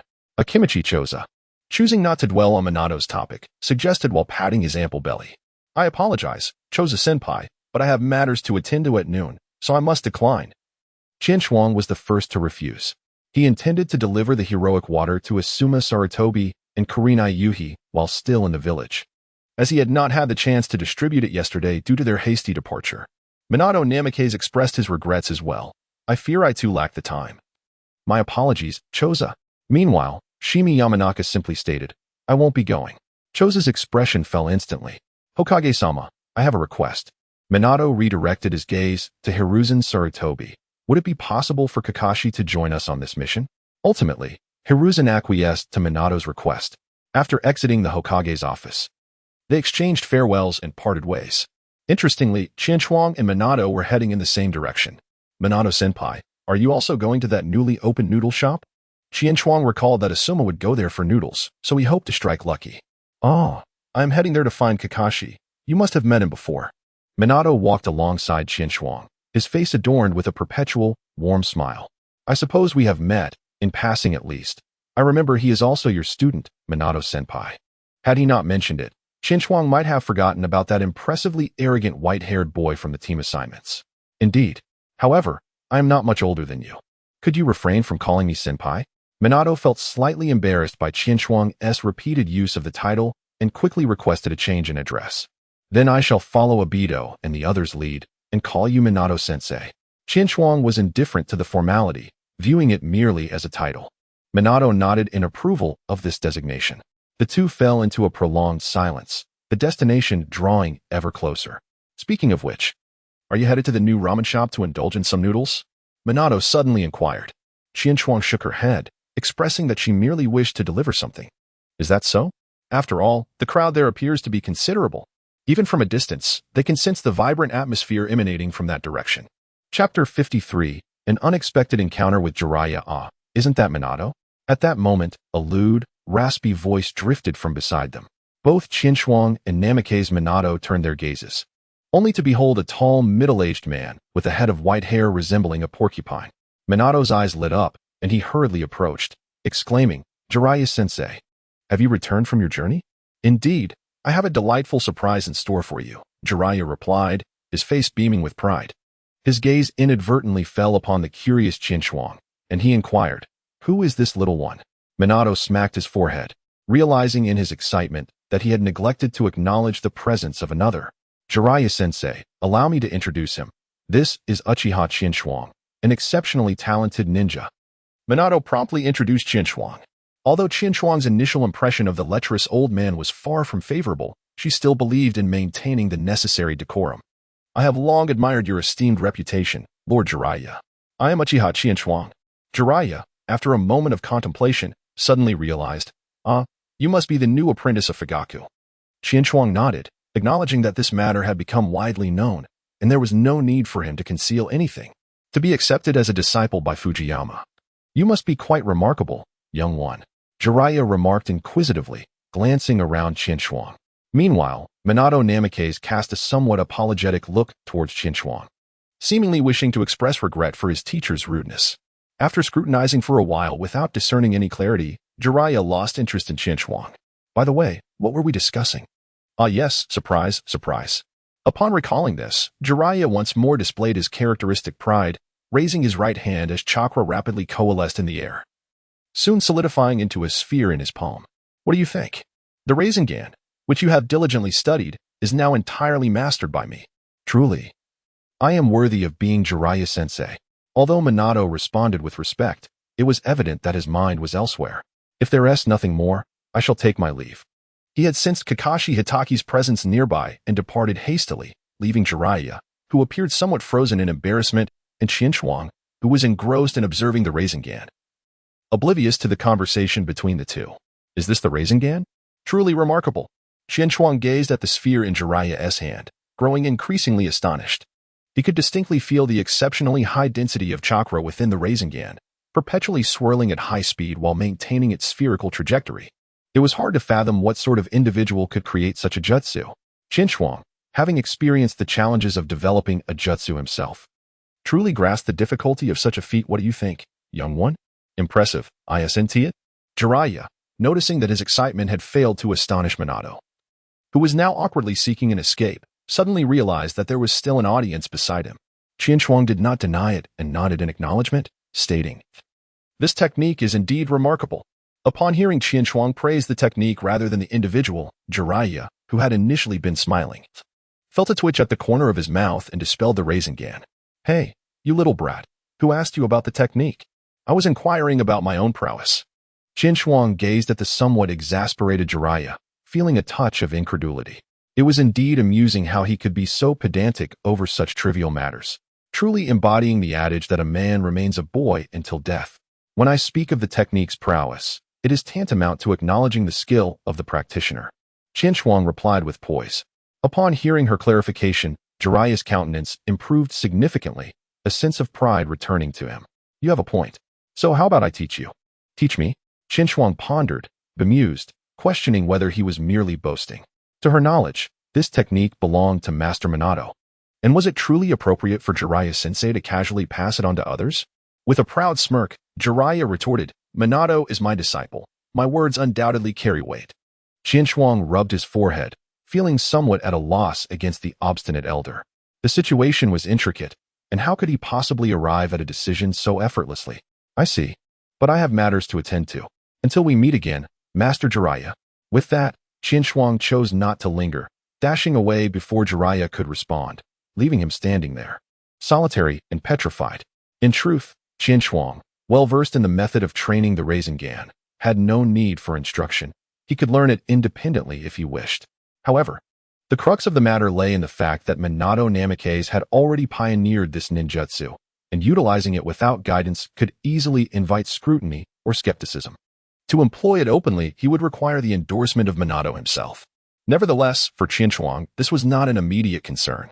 His repertoire of offensive ninjutsu was already substantial, and he intended to wait until the current tense period had passed before attempting to master this technique, all the while considering the possibility of experimenting with an upgraded version of the Rasen Shuriken. Is this Ichiraku ramen? Qian Shuang gazed at the bustling noodle shop before him, involuntarily swallowing his saliva. After all, this was the establishment fervently lauded by the protagonist Naruto. And coupled with the tantalizing aromas wafting through the air and the throng of eager patrons, even Qian Shuang's resolute will wavered, tempting him to taste the delicacies within. Nevertheless, he was acutely aware of his purpose at this moment, following the serpentine queue that extended from the entrance. Qian Shuang soon spotted Sarutobi Asuma waiting at the corner of the street, accompanied by Might Guy. Qian Shuang, over here. The sharp-eyed Might Guy immediately noticed him, waving his arms in a fervent attempt to ensure he was seen. Qinshuang felt the gaze of countless eyes upon her as she hastened forward. Qinshuang, have you come here specifically to challenge me to a duel? Mai Kai observed Qinshuang's sudden surge of battle intent, yet this time he managed to regain his composure without external interference. However, he reminded himself that it was not the right moment. He had made plans with Asuma to enjoy ramen together. Qinshuang felt somewhat exasperated. What are you rambling about all by yourself? I haven't said anything, all right? I am here to seek Asuma. Qinshuang clarified her intentions. Looking for me? Sarutobi Asuma was perplexed. He had never held a favorable attitude towards Qinshuang. Why would she possibly have any reason to approach him? Qinshuang retrieved 2 slender glass vials, each no larger than a pinky finger, from her ninja tool pouch and handed them to Asuma Sarutobi. Given the limited quantity, dividing it into 3 portions rendered it even more meager. However, this very scarcity made it more convenient for Qinshuang to store it in smaller containers. Asuma, slightly bewildered, accepted the vials while Qinshuang elucidated. This is your hero's water. I have a mission in the coming days, so please pass on the red vial. Thank you, Asuma replied, his cheeks tinged with a faint blush, carefully stowing the vial away. Hero's water? What is that? Mai Kai curiously scrutinized the vial until Asuma secured it.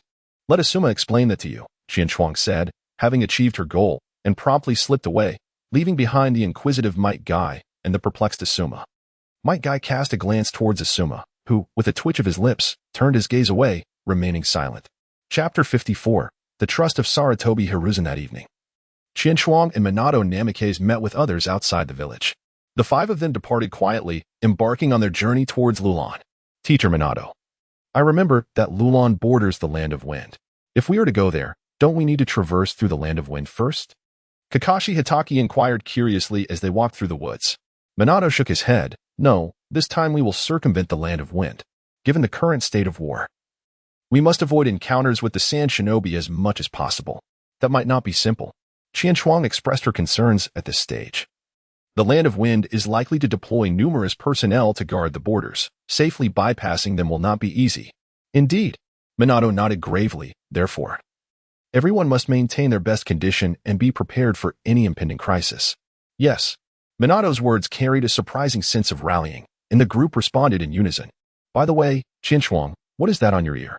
Choji Akimichi asked with curiosity, drawing the attention of Minato, Shimi Yamanaka, and even Kakashi. Today, Qinshuang had a noticeable adornment on her left ear, resembling an earring, which upon closer inspection appeared to be a charm. Oh, this? Qinshuang touched the item hanging from her ear. This is merely my portion of the hero's water. For convenience, I decided to hang it on my ear.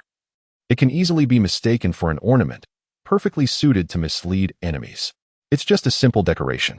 Qinshuang naturally refrained from revealing the secrets within, choosing instead to respond in a perfunctory manner.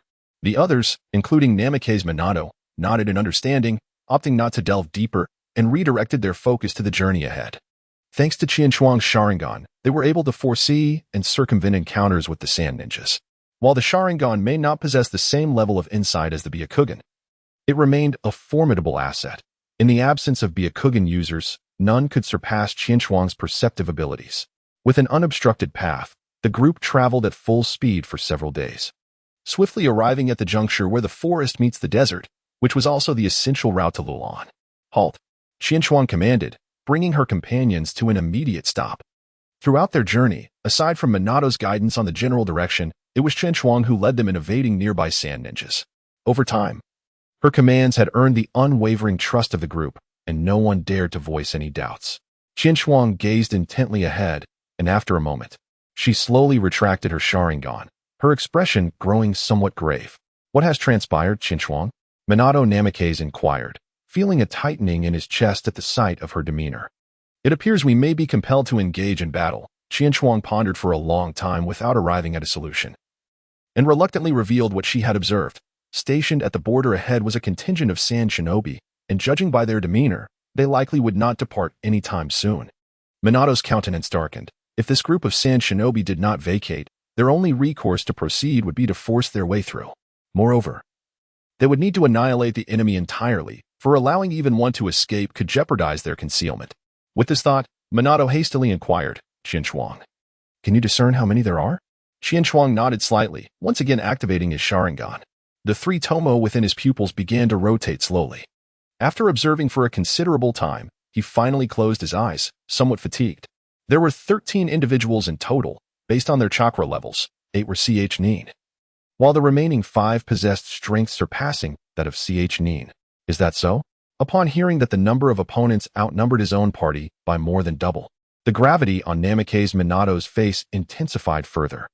He raised his gaze to the dimming sky and solemnly addressed the group. It seems we must take advantage of the night to swiftly deal with these adversaries. Meanwhile, as Qianchuang and Namikaze Minato were on their way, an unexpected guest appeared in the Hokage's office far away in Konoha. Danzo?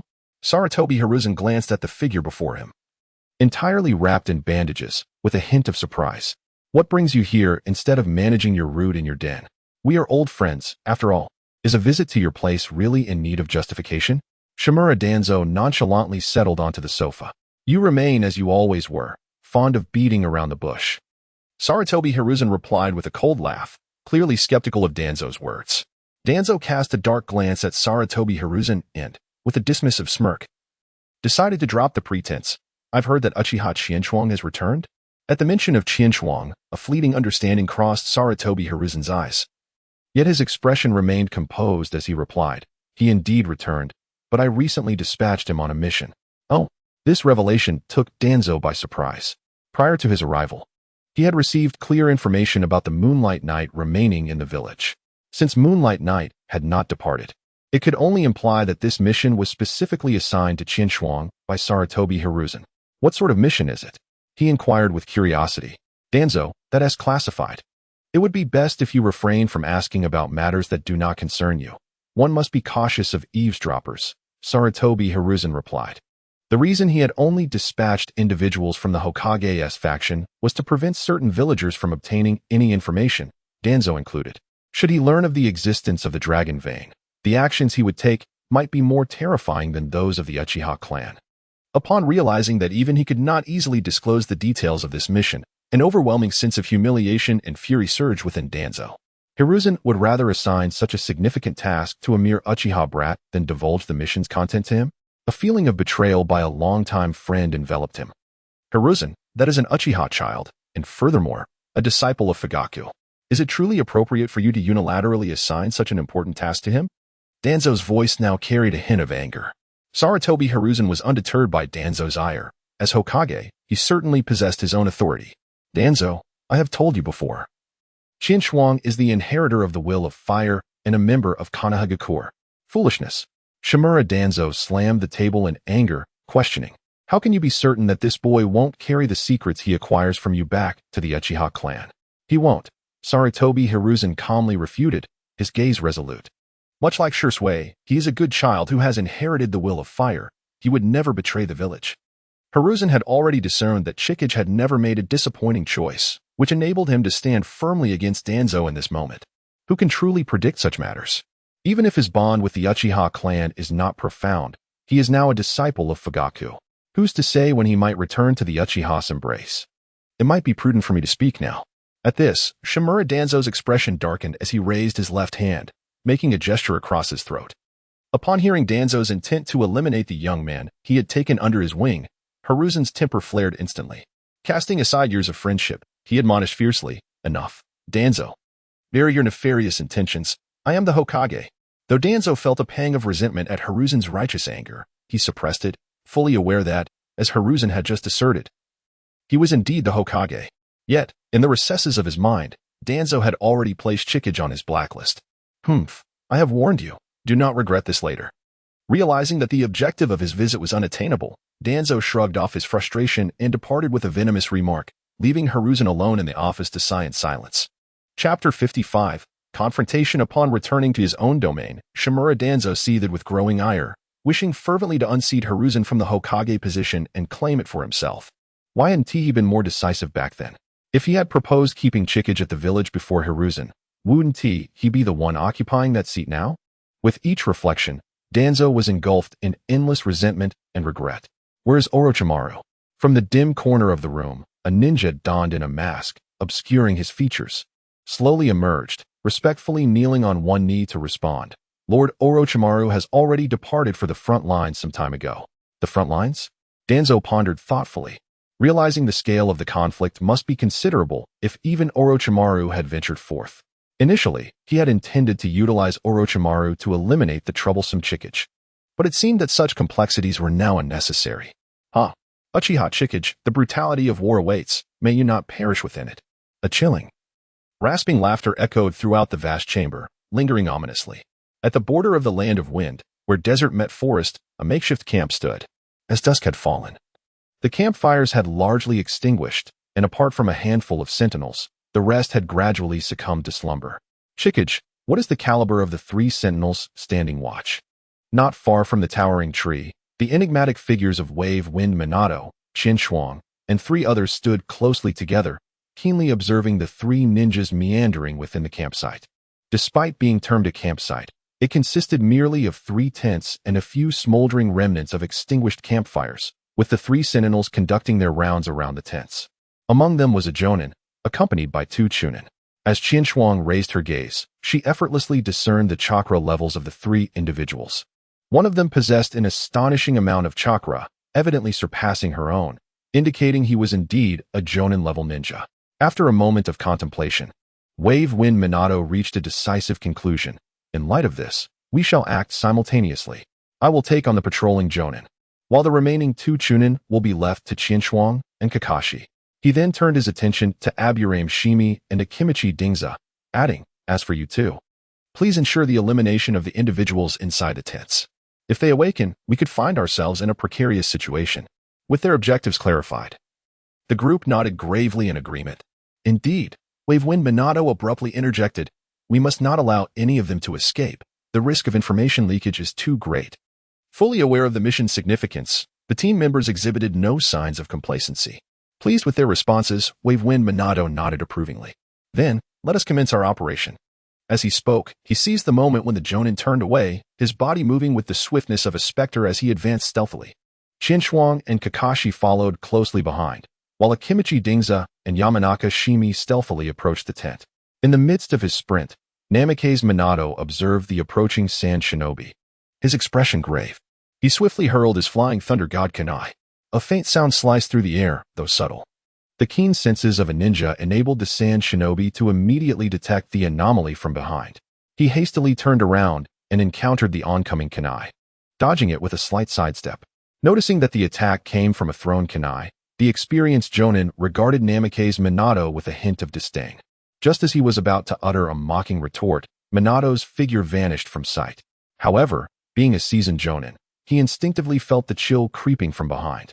As he turned, he propelled himself forward, narrowly avoiding a fatal wound as the sharp kunai grazed his neck, leaving a deep gash. Otherwise, it would have been a fatal blow. The encampment was relatively small, and the sounds of battle between the jonin of the sand could not escape the notice of the 2 patrolling ninjas. They immediately shouted, rushing to assist, but were intercepted by 2 somewhat diminutive figures. Meanwhile, near the tents, the sound of chirping insects filled the air.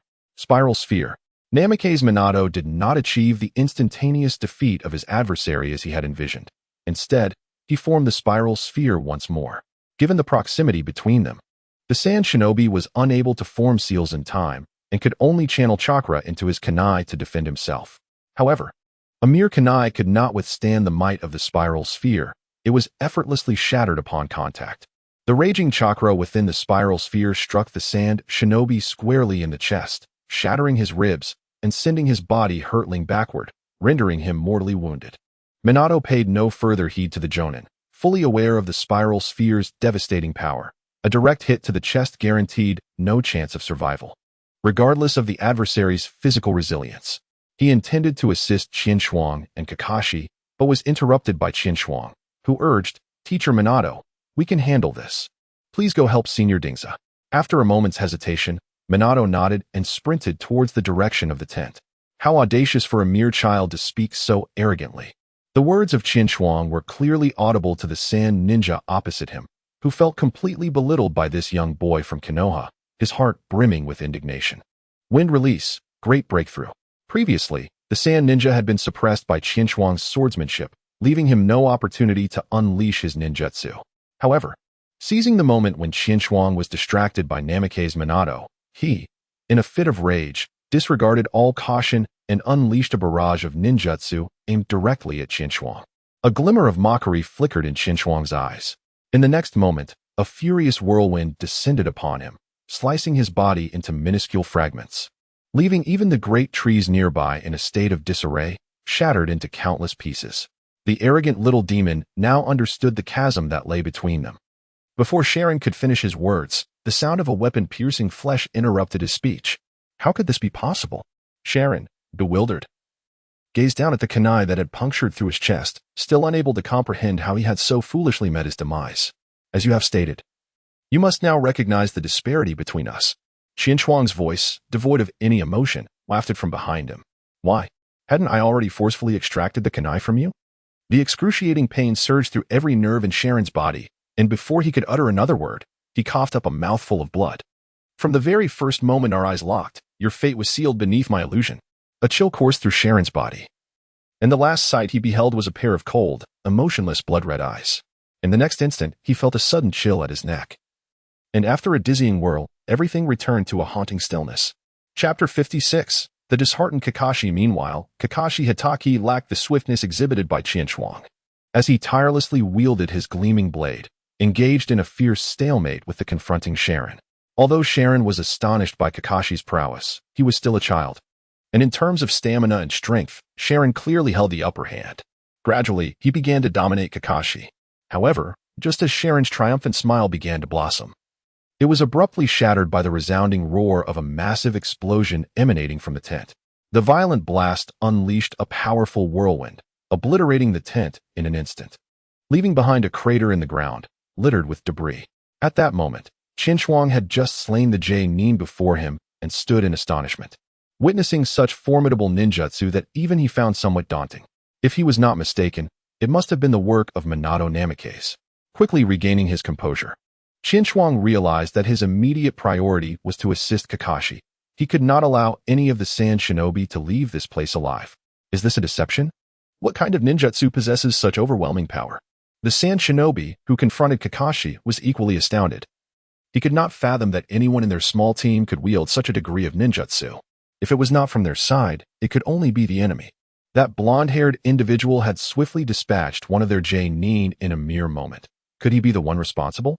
Upon this realization, the sand ninja was seized by a wave of trepidation, and a hint of retreat began to blossom within him. However, in that moment of distraction, Kakashi Hitaki remained undeterred. Wielding his blade with precision, he pierced through the ninja's shoulder. The sand ninja winced in pain, finally regaining his senses, and raised his kunai to deflect the white blade, glaring venomously at Kakashi as if he wished to devour him whole. Yet, the searing agony in his shoulders soon brought him back to a state of calm. Wind release, wind cutter technique. The sand ninja swiftly distanced himself from Kakashi, unleashing a flurry of wind blades. Kakashi, intent on pursuing the retreating foe, found his path obstructed by the oncoming gusts and was left with no choice but to defend himself. Earth release, earth flow wall. A wall of earth, adorned with the visage of a dog, rose before Kakashi, successfully shielding him from the fierce wind blades, but it also hindered his advance. Gritting his teeth in frustration, Kakashi was about to pursue once more when he was intercepted by Chiyuki, who had arrived just in time. Leave this to me. Chiyuki positioned herself before Kakashi, her hands moving swiftly as she formed seals. Lightning release, earth walk. Qinshuang pressed her hands against the ground, channeling her lightning chakra into the earth. With her deliberate guidance, it swiftly pursued the fleeing sand ninja. At that moment, the sand ninja, reveling in his perceived escape, was suddenly overtaken by a tingling sensation in his feet. In an instant, visible currents of electricity enveloped his body, and a profound sense of paralysis rendered him utterly immobile. Despite his desperate attempts to move, his body remained unresponsive under the influence of the electric surge. This is perfect, Qinshuang thought as she observed the immobilized sand ninja. She firmly grasped her right wrist with her left hand, allowing her chakra to surge toward her right hand. Lightning release, Chidori. The lightning erupted, illuminating the night with an endless array of flickering currents, producing a deafening sound akin to a chorus of 1,000 birds. In her resolve to eliminate the sand ninja before her without unforeseen complications, Qinshuang decisively employed this jutsu. Standing at a distance, Kakashi Hitaki watched the lightning in Qinshuang's hand, his heart brimming with astonishment. Although both Obito Uchiha and Minato Namikaze had previously informed him that Shinchuang was a prodigy equal to himself, he had always dismissed this younger individual as merely a scion of a clan reliant on their bloodline limit. However, today he realized how misguided his previous thoughts had been. Her exquisite swordsmanship, formidable jinjutsu, and mastery of ninjutsu were likely on par with his own. Moreover, what was this jutsu that gathered lightning in her hand? To his surprise, he felt an inexplicable affinity for this lightning technique, accompanied by a subtle yearning to learn it himself. With a sudden thrust of her toes, Qianchuang seemed to transcend the boundaries of time and space, her speed akin to that of a razor-sharp sword, and in an instant, she stood before the Sand Ninja.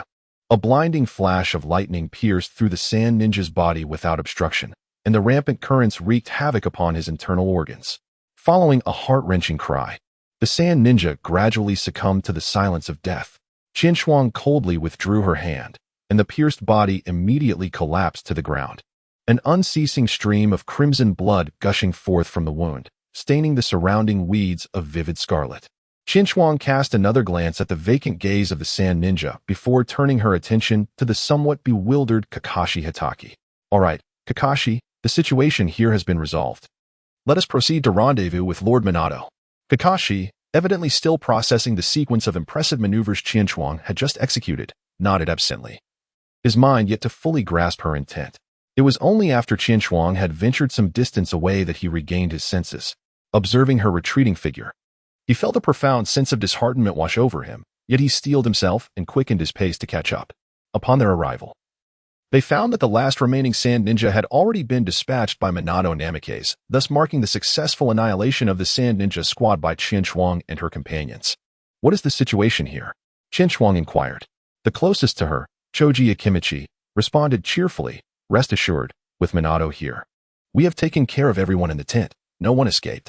Qianchuang nodded in agreement, for it was no surprise that Namikaze Minato, with his spatial ninjutsu, could effortlessly handle a mere handful of sand shinobi. As he turned around after dispatching the last foe, he noticed the two, Qianchuang, who appeared composed, and Hatake Kakashi, who seemed somewhat despondent. How did things fare on your end? He inquired. It was merely 2 chunin, easily dealt with by Kakashi and me. Qianchuang, being considerate of Kakashi's feelings, refrained from elaborating on the details. Is that so? That is reassuring, Minato replied, glancing thoughtfully at the silent Kakashi, who was lost in contemplation. Minato, what are our subsequent plans? The battle had concluded, and Yamanaka Shimi had gone to attend to the fallen. While the idle Akimichi Choza patted his slightly less rounded belly, wearing a look of discontent, the 5 had been waiting from sunset until midnight, having consumed not a morsel. Though they had the soldier pills to sustain their energy, it was evident that such provisions could hardly satiate his appetite. Understanding Choza's intention, Minato chuckled wryly and said, "It is rather late. Let us rest here for the night and resume our journey at dawn. And perhaps enjoy a midnight snack." Choza added eagerly.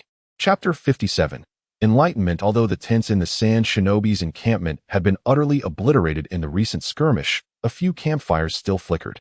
Soon, the 5 were gathered around one such fire, and Choza, fulfilling his desire, began roasting some wild rabbits over the flames.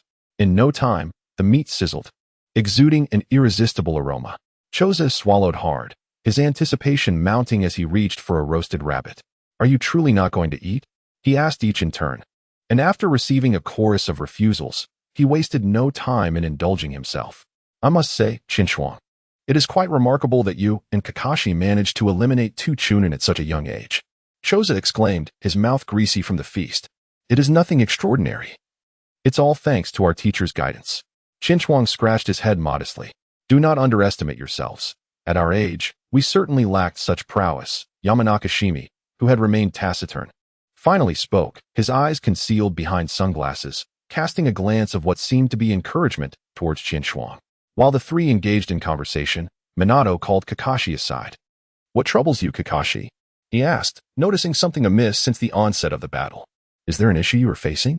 As the esteemed guiding jonin, Namikaze Minato could not turn a blind eye to the peculiarities exhibited by his student.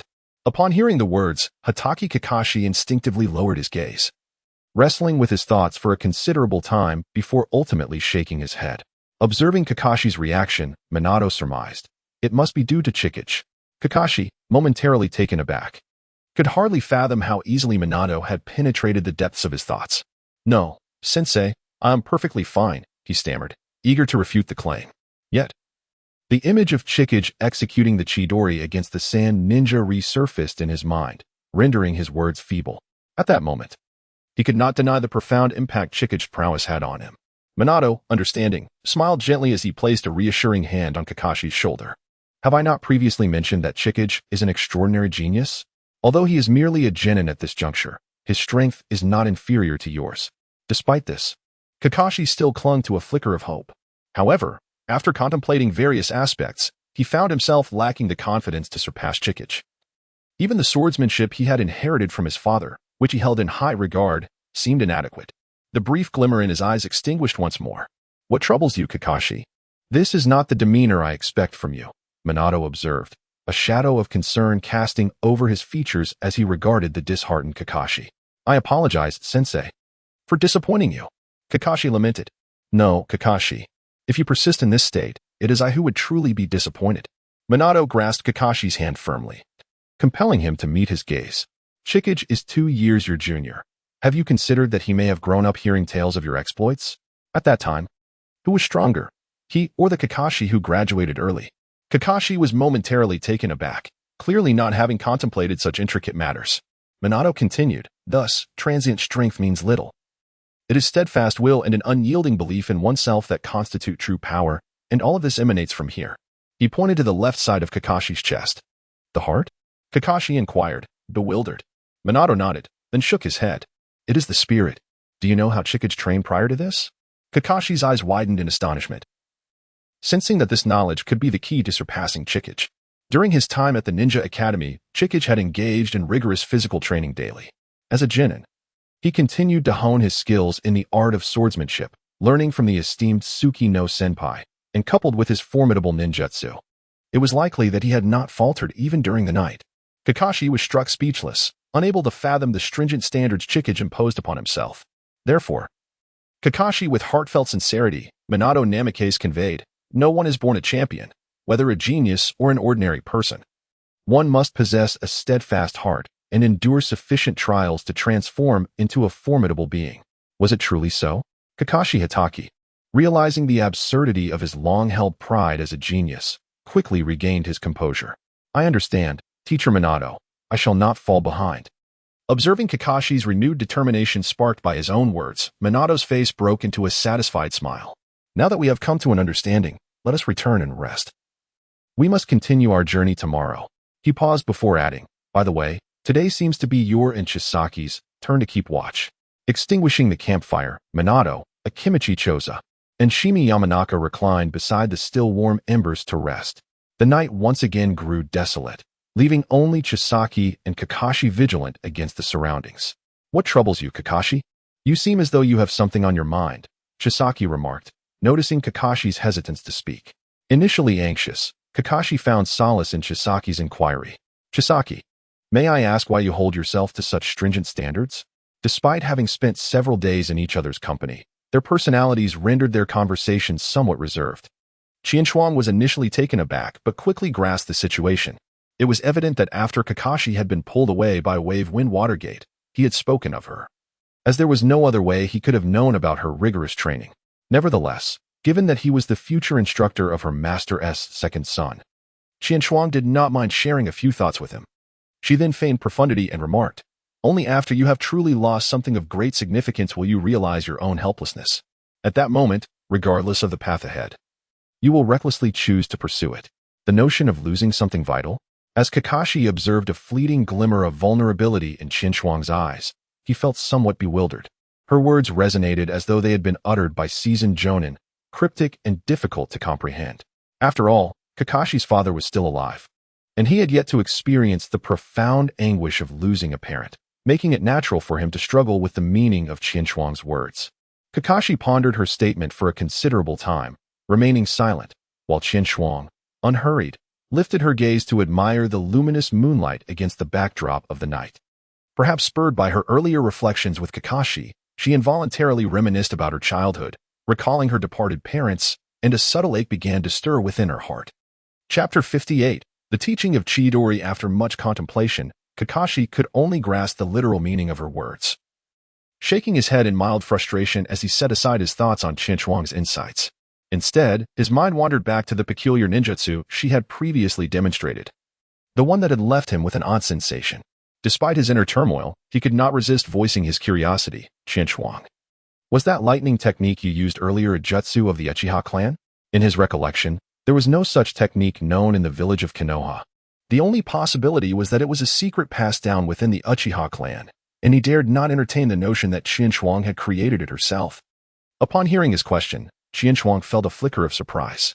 Although she had indeed developed Chidori prior to her encounter with Kakashi, it was not unexpected for him to take an interest in this original technique from the canon. Understanding this, Chinchuang sensed the yearning in Kakashi's gaze and waved her hand dismissively as she replied, "It has no connection to the Uchiha clan."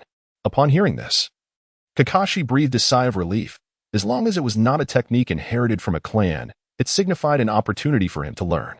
However, Chinchuang's next revelation struck him anew. "This is actually my own creation."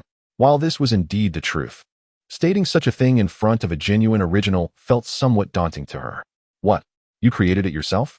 Kakashi Hitaki gazed incredulously, his expression one of disbelief. He had presumed that he comprehended everything fully, yet after their conversation, the chasm between them only seemed to widen. Despite having received guidance from the esteemed Minato Namikaze, he still felt a lingering sense of imbalance within himself. Moreover, considering that this was a self-created ninjutsu of another, it was only natural that it would not be freely imparted to someone who had merely shared a few days in their company. This thought left Kakashi with a tinge of disappointment. All of Kakashi's subtle changes in demeanor were readily perceived by Chinchuang, who could not help but find the situation somewhat amusing. However, upon reflection, she realized that Chidori was indeed Kakashi's ninjutsu, and by teaching him this technique, she could also cultivate a bond of favor. Thus, she made a decision. "Kakashi, what do you think of my ninjutsu?" Chinchuang began in a gentle and enticing manner. Without a second thought, Kakashi responded, "It possesses tremendous explosive power and penetrating capability. It is an exceptional ninjutsu." He added in his heart, "But it seems I am fated to have no connection with it. Would you like to learn this ninjutsu from me?" Chinchuang inquired, her eyes sparkling with mirth as she observed the transformation of Kakashi's expression from confusion to surprise, and finally to excitement. "Can I really learn such an important ninjutsu?" he wondered, scarcely able to believe his ears. Chinchuang nodded without hesitation. "Of course, this is my ninjutsu, and I can teach it to whomever I choose. However, we have only just begun to know each other." Kakashi Hitaki hesitated. His reluctance was understandable. After all, who would casually impart their ninjutsu to others? Those who received such teachings were typically apprentices or cherished family members. He was apprehensive that Chinchuang might soon present an outrageous request. Observing the evident uncertainty on Kakashi's face, Chinchuang silently lamented, "You doubt my generosity in sharing this? I cannot possibly disclose that this is the ninjutsu you will create in the future." With no other option, Chinchuang raised her arm and embraced Kakashi's shoulder, beginning to persuade him. "Consider this. Having faced a life-and-death mission together, we are now comrades.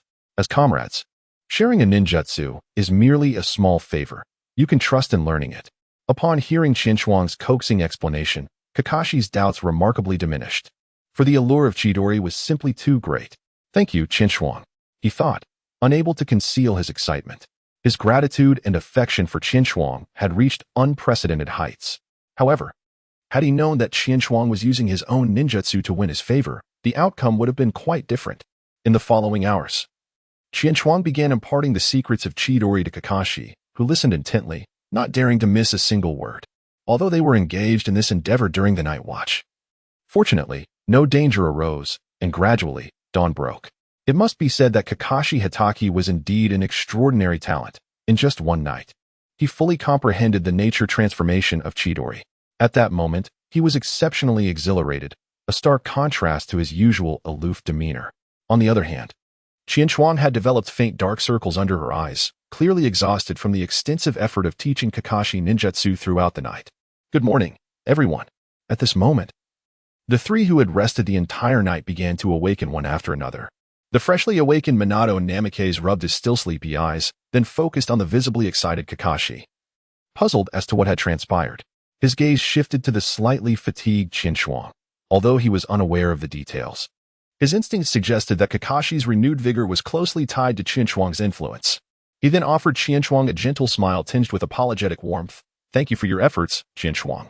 After all, guiding and assisting students was the responsibility of a teacher like himself." Qianchuang responded with a kind smile and shook her head. Kakashi Hitaki, feeling a surge of concern, remarked, "You seem to be in less than optimal condition. Do you need to take a moment to rest?" It was only upon hearing these words that the excited Kakashi finally noticed Qianchuang's fatigue, and his gratitude towards her deepened considerably. "There's no need for that, Sensei Minato." Though Qianchuang appreciated Minato's thoughtful nature, she declined his suggestion, insisting that she could not allow her circumstances to hinder the progress of their mission. Furthermore, she reasoned, she could take brief moments of respite while on the move, without impeding their journey. Minato could only nod in agreement, saying, "Very well, but should any unusual circumstances arise, please do let us know. We shall moderate our pace as we continue on our way."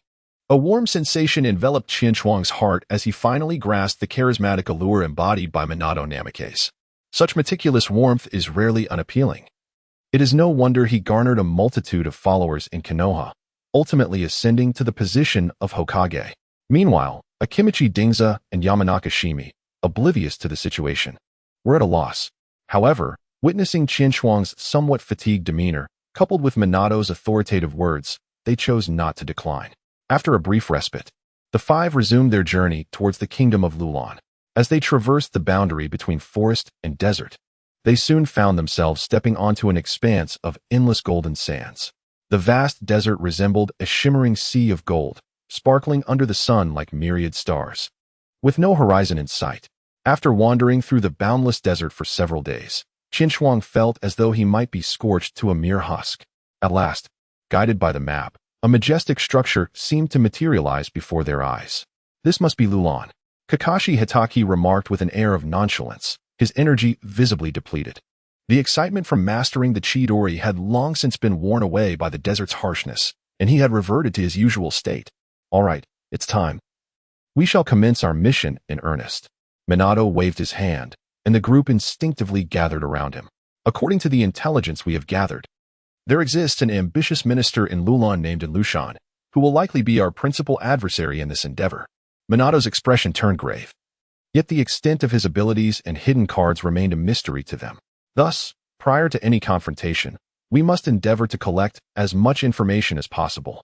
Kakashi interjected, having discerned the crux of the matter. Minato nodded in agreement, "Indeed. Henceforth, we shall split into 2 teams to gather intelligence." After a moment of contemplation, he designated himself, Akimichi Dingza, and Yamanaka Shimi as one group, while Qianchuang and Kakashi constituted the second. Once the groups were assigned, Minato retrieved a uniquely crafted kunai from his ninja tool pouch.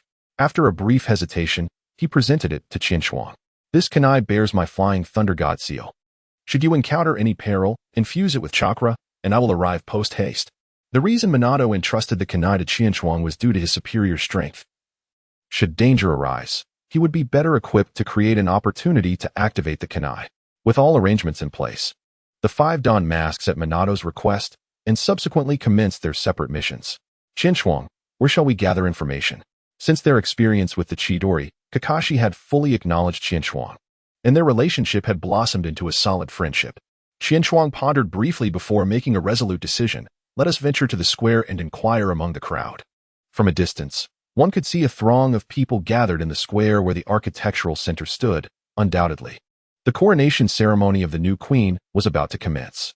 Although Kakashi Hitaki was somewhat taken aback by Qianchuang's audacious choice, he ultimately chose to concur, for it was the most straightforward approach. Moreover, they had Minato Namikaze's Flying Thunder God technique at their disposal, allowing them to summon assistance should they encounter insurmountable peril. After conducting some inquiries, they learned of Minister Lushan.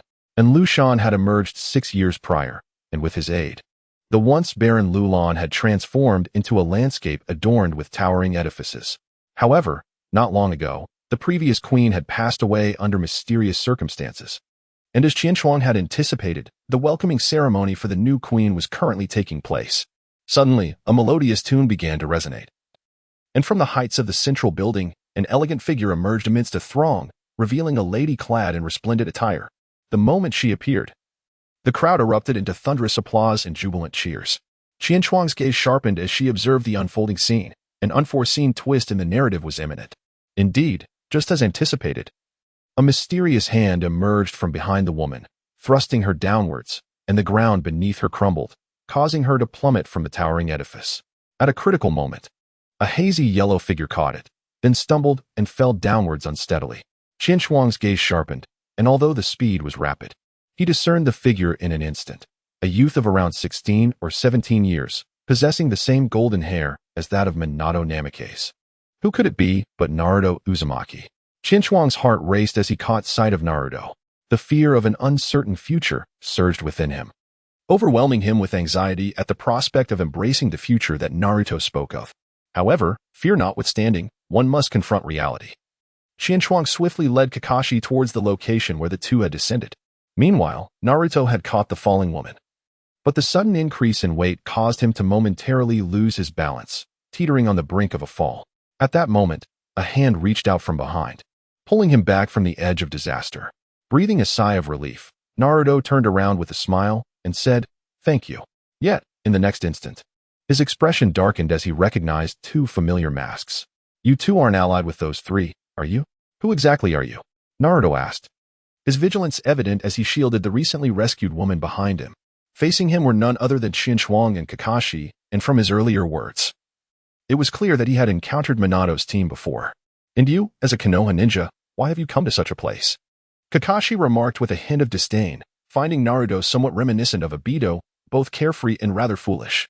Naruto scratched his head in frustration. "So, where exactly is this place? I inexplicably ended up here." "This is the kingdom of Lulan," the woman behind Naruto suddenly replied. After introductions, they discovered that the woman was the newly appointed queen of Lulan. Naruto, however, was baffled, unable to comprehend why what appeared to be mere ruins had transformed into its current state. "Minato-sensei." Following Kakashi's voice, Minato and his team arrived at the scene. "I didn't expect to find you here." Minato initially regarded Qian Shuang and Kakashi with surprise, then turned his attention to Naruto. "It seems we meet again. Clearly, you have not adhered to our agreement." "Of course not. How could I leave without understanding the situation here?" Naruto replied, still wary. "You aren't here to assassinate the queen, are you? Fool, if we were truly here to kill her, do you think you would have time to chatter like this?" Qian Shuang retorted with exasperation. Minato nodded in agreement. "We are not here to assassinate the queen. On the contrary, we have been entrusted with her protection." "Protection?" Naruto questioned, still skeptical and unconvinced. Minato promptly removed his mask, revealing the Leaf Village headband atop his forehead. Upon seeing Minato's face, Naruto felt an overwhelming sense of familiarity as he pondered for a moment. "Ah, I remember now," Naruto exclaimed, his eyes sparkling. "Your face resembles that of the fourth Hokage on the Hokage monument." Upon hearing those words, Qian Shuang's entire being trembled. It appeared that Naruto was unaware of Minato's true identity, which implied that the couple would perish on the night of the Nine-Tails attack. Although she had deduced this information, Qian Shuang remained composed, for it bore no direct relation to the Uchiha clan. Moreover, on the night of the Nine-Tails, the entire Uchiha clan would receive an order prohibiting their movement, making her inaction quite reasonable. What remained uncertain was whether the individual responsible for unleashing the Nine-Tails was indeed Obito, or if Uchiha Madara had recruited another. Chapter 60. Did Sasuke truly defect? The fourth Hokage? Akimichi Choza scratched the back of his head in confusion. Hadn't the Hokage just been succeeded by the third? Such matters could wait until after the mission's conclusion. Within the mind of Namikaze Minato, speculation had begun to take shape. But the immediate priority was to resolve the crisis in Lulan. "By the way, Minato-sensei, do you have any leads?" Kakashi inquired. The information he and Qian Shuang had gathered was widely known in the area and lacked any critical insights. Namikaze Minato nodded, casting a gaze laden with significance towards Naruto. It was said that 6 years prior, a ninja by the name of Baizu had abruptly appeared in the kingdom of Lulan, using the power of Lolan's dragon vein to develop puppet weaponry. "Oh, right?" Uzumaki Naruto exclaimed, slapping his forehead with excitement. "Our mission is to capture this Baizu. Please refrain from spreading falsehoods here." Queen Sarah interjected angrily from the side. "There is no one named Baizu in Lulan, only an outstanding minister named in Lushan, who arrived 6 years ago." Observing this poor soul, oblivious yet still defending another, Qian Shuang let out a sigh of pity. "Is it not possible that this person is deceiving you?" Such words failed to convince her. "You are the ones who are truly suspicious," appearing so suddenly. Is that truly the case? Qianshuang's gaze pierced through her mask like a sword. Since your fall from the building, has anyone come to find you? Sarah was taken aback. And even Naruto, who had intended to persuade her, was momentarily stunned. They had been preoccupied with the matter of Lushan, thereby neglecting these subtle details. At that moment, doubt finally began to surface on Sarah's face. I must return to verify, she declared abruptly, turning and walking away. Hey, Sarah, where are you going? Naruto called out, rushing after her as she distanced herself. Namake's Minato observed Naruto pursuing Sarah without intervening. So be it, let Naruto protect her majesty. As for Kakashi and Qianshuang, he had a special task to assign. Minato-sensei. Qianshuang understood that Minato was about to delegate responsibilities, which meant she could no longer approach Naruto. Without proximity, how could she extract information? I believe that fellow named Naruto is rather unreliable. Allow me to assist instead. After a moment's contemplation, the wave of feng shui agreed, concluding that it would be for the best. Thus, the task of safeguarding Her Majesty the Queen shall be entrusted to you. Qianshuang felt a surge of delight within her heart as she solemnly nodded and pursued the direction in which the two had departed. Hey, Naruto, with all her might. She executed the body flicker technique and swiftly caught up with Uzumaki Naruto, only to find that Sarah was not by his side. Ah, it's you, little brat, Naruto exclaimed, pointing at Qianshuang with a look of astonishment. Qianshuang suppressed her fury, refraining from unleashing her tightly clenched fist upon Naruto's face. For reasons unbeknownst to her, being referred to as kid by a junior ignited an inexplicable ire within her, despite the fact that, in terms of age, she was indeed younger. Have you not yet located Sarah?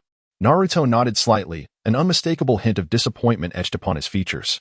Qianshuang gently patted his arm, intending to touch his shoulder. But their height difference made it quite impossible.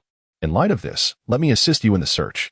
The two began to seek traces of Sarah, while Qianshuang feigned indifference and engaged in casual conversation with Naruto. Naruto, it appears you have become separated from your teammates, haven't you?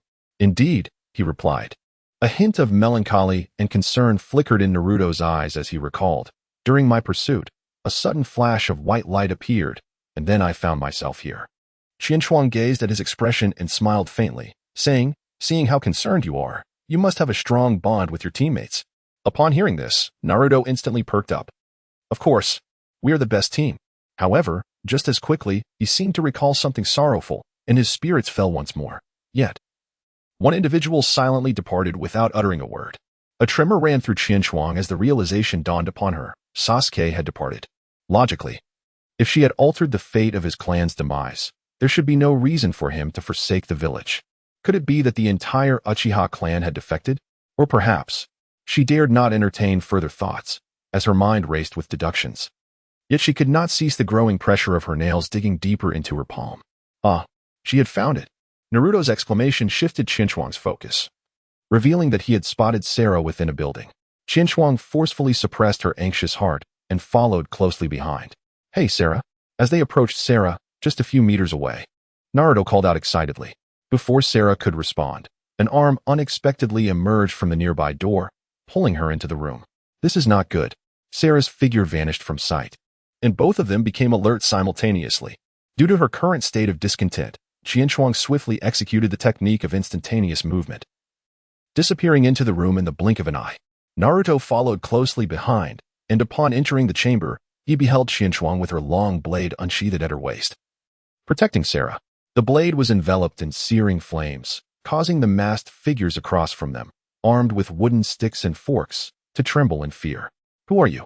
Despite the masks obscuring their faces, Naruto could still perceive the icy glare in Qianshuang's eyes, as frigid as millennia-old glacial ice. Please, don't kill me. We are not bad people, exclaimed the stout figure in the front, his voice tinged with youthful trepidation, clearly intimidated by Qianshuang's imposing presence. The leader of the masked individuals was the first to remove the cloth concealing his face. I beg your pardon. My name is Yazi. We simply wish to make a request of Her Majesty the Queen. One by one, the masked companions behind him revealed their true identities, including a man in his 60s and children not yet 10 years old, certainly devoid of any villainous appearance. Qianshuang slowly sheathed her blade, allowing the breathless crowd to exhale in relief. Sarah inquired about the situation and learned that Lushan had taken their families under the guise of the queen's authority to force them into labor. and they had yet to return. They had initially intended to accompany Sarah and her companions to the square for further investigation, but were halted by Qinshuang. With an overwhelming sense of authority despite her modest stature, the Konoha ninja commanded their compliance, warning that too many individuals venturing forth could lead to peril. The villagers, daunted by her presence, refrained from protest, fearing the consequences of her wrath. In consideration of Qinshuang's perspective, Sarah acquiesced to her judgment. However, before embarking on their mission, she assured the villagers, "Rest assured, I shall retrieve your loved ones and return them to you." With hopeful gazes fixed upon her, the trio successfully navigated the tunnel excavated by the villagers, emerging into the square above. Chapter 61, A Discourse. Wow, how splendid! Upon reaching the surface, Sarah's face lit up as she beheld the dazzling parade of flower floats at the center of the square, her eyes wide with wonder, seemingly oblivious to her original purpose. "Have you not noticed?" Qinshuang's voice resonated from behind them. "Noticed what?" Sarah turned, her curiosity piqued as she regarded Qinshuang with a puzzled expression. Sharing the same inquisitive gaze as Naruto, Qinshuang shook her head helplessly, her gaze shifting towards Sarah. "You fell from such a height in front of everyone. And rather than expressing concern for your well-being, they are here merely to enjoy the parade. Do you not find that peculiar?" Now that you mention it, it does seem rather odd." Naruto scratched his head, his eyes beginning to scan the surroundings. Suddenly, his gaze fixed upon a particular direction. "Look over there. What is that?" he exclaimed uncontrollably.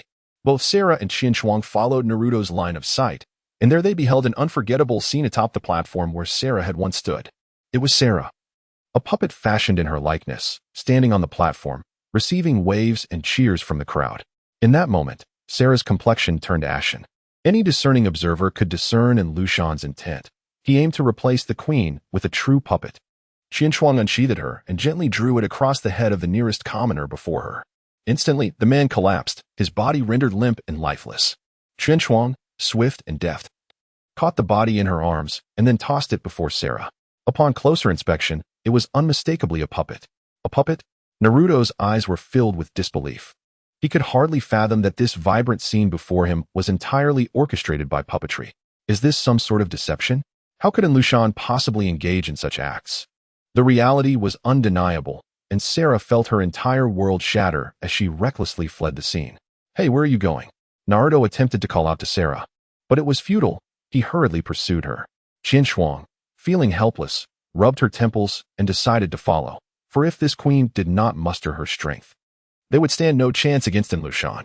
The two followed Sarah to a corner of the square, where she finally halted, curling up despondently and humming an unknown tune. Under Naruto's comforting words, Sarah eventually revealed the long-buried pain of losing her mother. Observing Sarah's pitiable state, Qinshuang couldn't help but recall her own past. A time when she too felt lonely and helpless, stirring within her a profound sense of sympathy and reflection. "In this world, you are not the only one who has lost loved ones. My parents departed from me forever when I was very young, once a mere bystander." Qinshuang stepped forward to Sarah, slowly removing the mask from her face. Both Sarah and Naruto were taken aback upon seeing Qinshuang's countenance, instantly captivated by her ethereal beauty.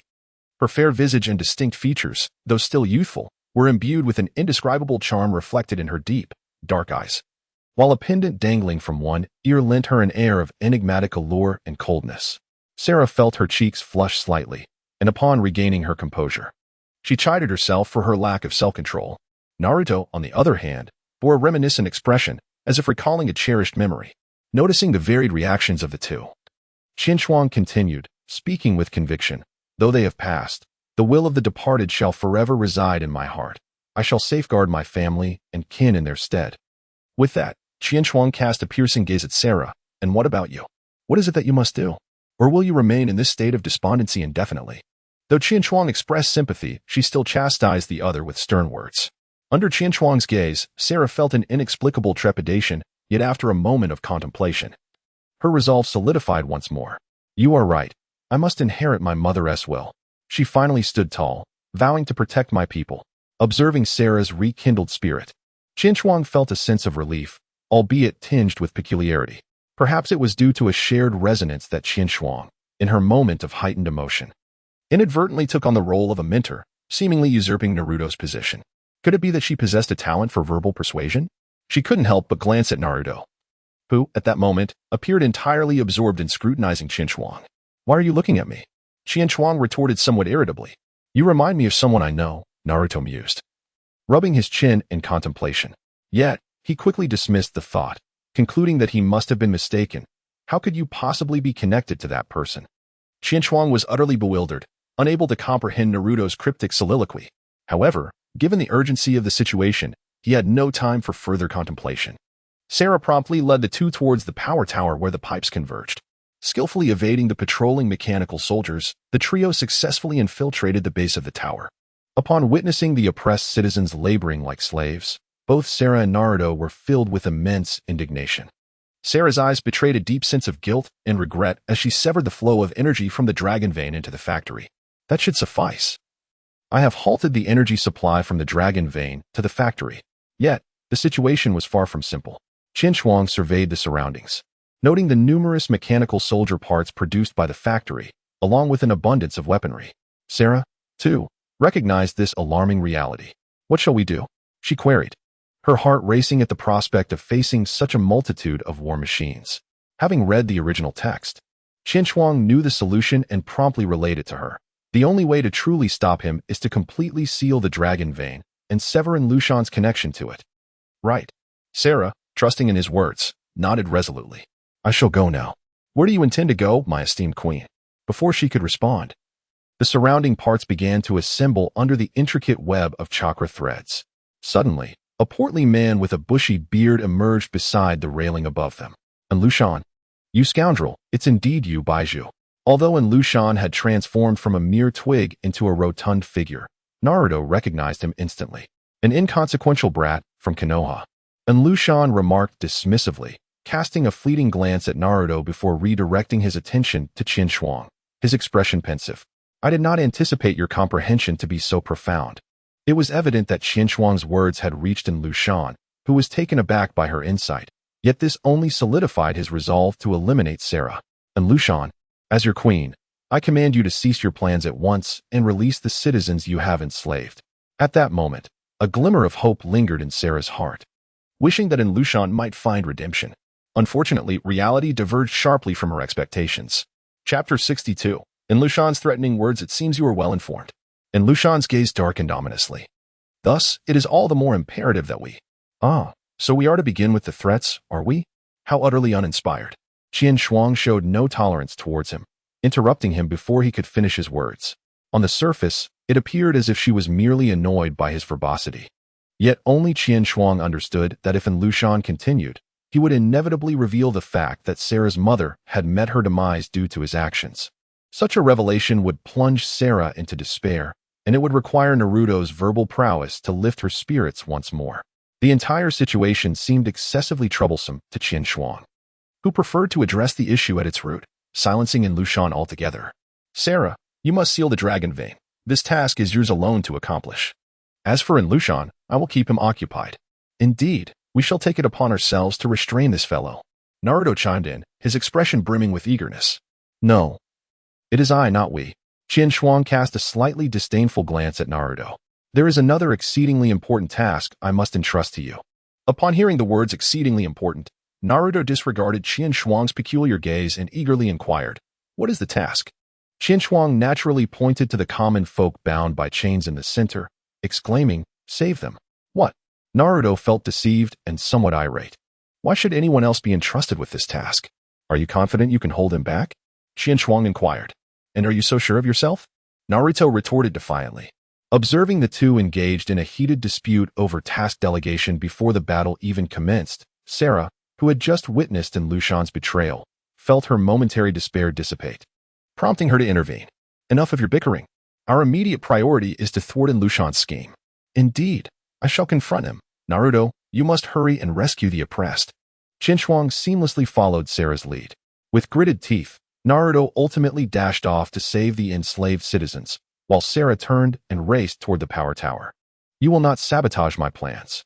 And Lushan's expression darkened. With a grand gesture, countless puppets surged forward, seeking to impede Sarah's progress. Your adversary is me, Qin declared, swiftly severing the puppet that stood before Sarah, rendering it into mere fragments. And Lushan's assault was far from over. The number of puppets only increased, Yet Qinshuang systematically cut the chakra threads controlling them. Unhindered, Sarah exited the factory, witnessing his puppet army falter against Qinshuang. And Lushan's gaze turned fiercely menacing as he beheld Sarah slipping away right before his eyes. She was the sole entity capable of restraining him, and he would not allow her to persist. Damnable brat, allow me to demonstrate my ultimate form. He transformed, the shattered remnants of his puppets converging towards him, swiftly coalescing into a grotesque, giant spider puppet. He raised its sharp forelimbs, frantically slashing towards Qinshuang. Qinshuang understood the futility of direct confrontation. Instead of meeting the attack head-on, she deftly evaded Lushan's strike. With a flourish, she unleashed the Uchiha-style flame leap. Flames engulfed her blade as she seized the opportunity during Lushan's momentary lapse in strength, swinging the searing weapon toward his formidable spider-like legs. The destructive power of a ninja blade imbued with fire was immense, and in a mere exchange, it severed 2 of Lushan's forelimbs. The gleaming edge of the Qinshuang blade flashed once more, severing the remaining 6 limbs of Lushan in a single stroke, transforming him into a mere plaything, vulnerable to slaughter. Futile, for in Lulan, my power knows no bounds. The terrifying, ominous voice reverberated once again from the monstrous spider, as the severed 8 limbs instantaneously regenerated. The razor-sharp spider legs lunged towards Qinshuang anew, yet this time, he chose not to retaliate but to evade, acutely aware that until Sarah sealed the dragon vein, he could inflict no genuine harm upon this behemoth. At that moment, Lushan's massive form erupted violently, shattering limbs flying in all directions, enveloping the area in thick black smoke. Sensing a shift, Qinshuang looked up to see 3 figures swiftly descending beside him, none other than the trio of Wave Wind Watergate. Are you all right, Qinshuang? Wave Wind Watergate smiled, though his gaze remained fixed on Lushan at the epicenter of the explosion. Autumn Path Dingzu approached, his robust hand patting Qinshuang's shoulder. Well done. This fiend cannot be defeated in Lulan. Our only recourse is to have Sarah seal the dragon vein. Qinshuang explained earnestly. Thus, we must delay this creature for as long as possible. Is that so? Understood. Wave Wind Watergate nodded gravely, then turned his attention skyward as another wave of explosions erupted, debris raining down like droplets upon the spider puppet. It appeared that Kakashi's efforts were progressing smoothly. Above, Kakashi fervently repeated the process of attaching explosive tags, igniting them with fervor as the colossal factory lay in ruins. Do not hinder me, you detestable leaf ninjas. And Lushan's voice emerged once more from the swirling smoke, tinged with a hint of panic this time. Dingzu Jimai, Wave Wind Watergate called out, and the 2 immediately comprehended his intent. Partial multiplication technique. Autumn Path Dingzu raised his enlarged arm and delivered a powerful punch, sending the rejuvenated Lushan crashing into the wall with tremendous force. Secret technique, Insect Sphere. A swarm of dark, parasitic insects surged forth from all directions, engulfing the colossal puppet in an attempt to drain its chakra completely.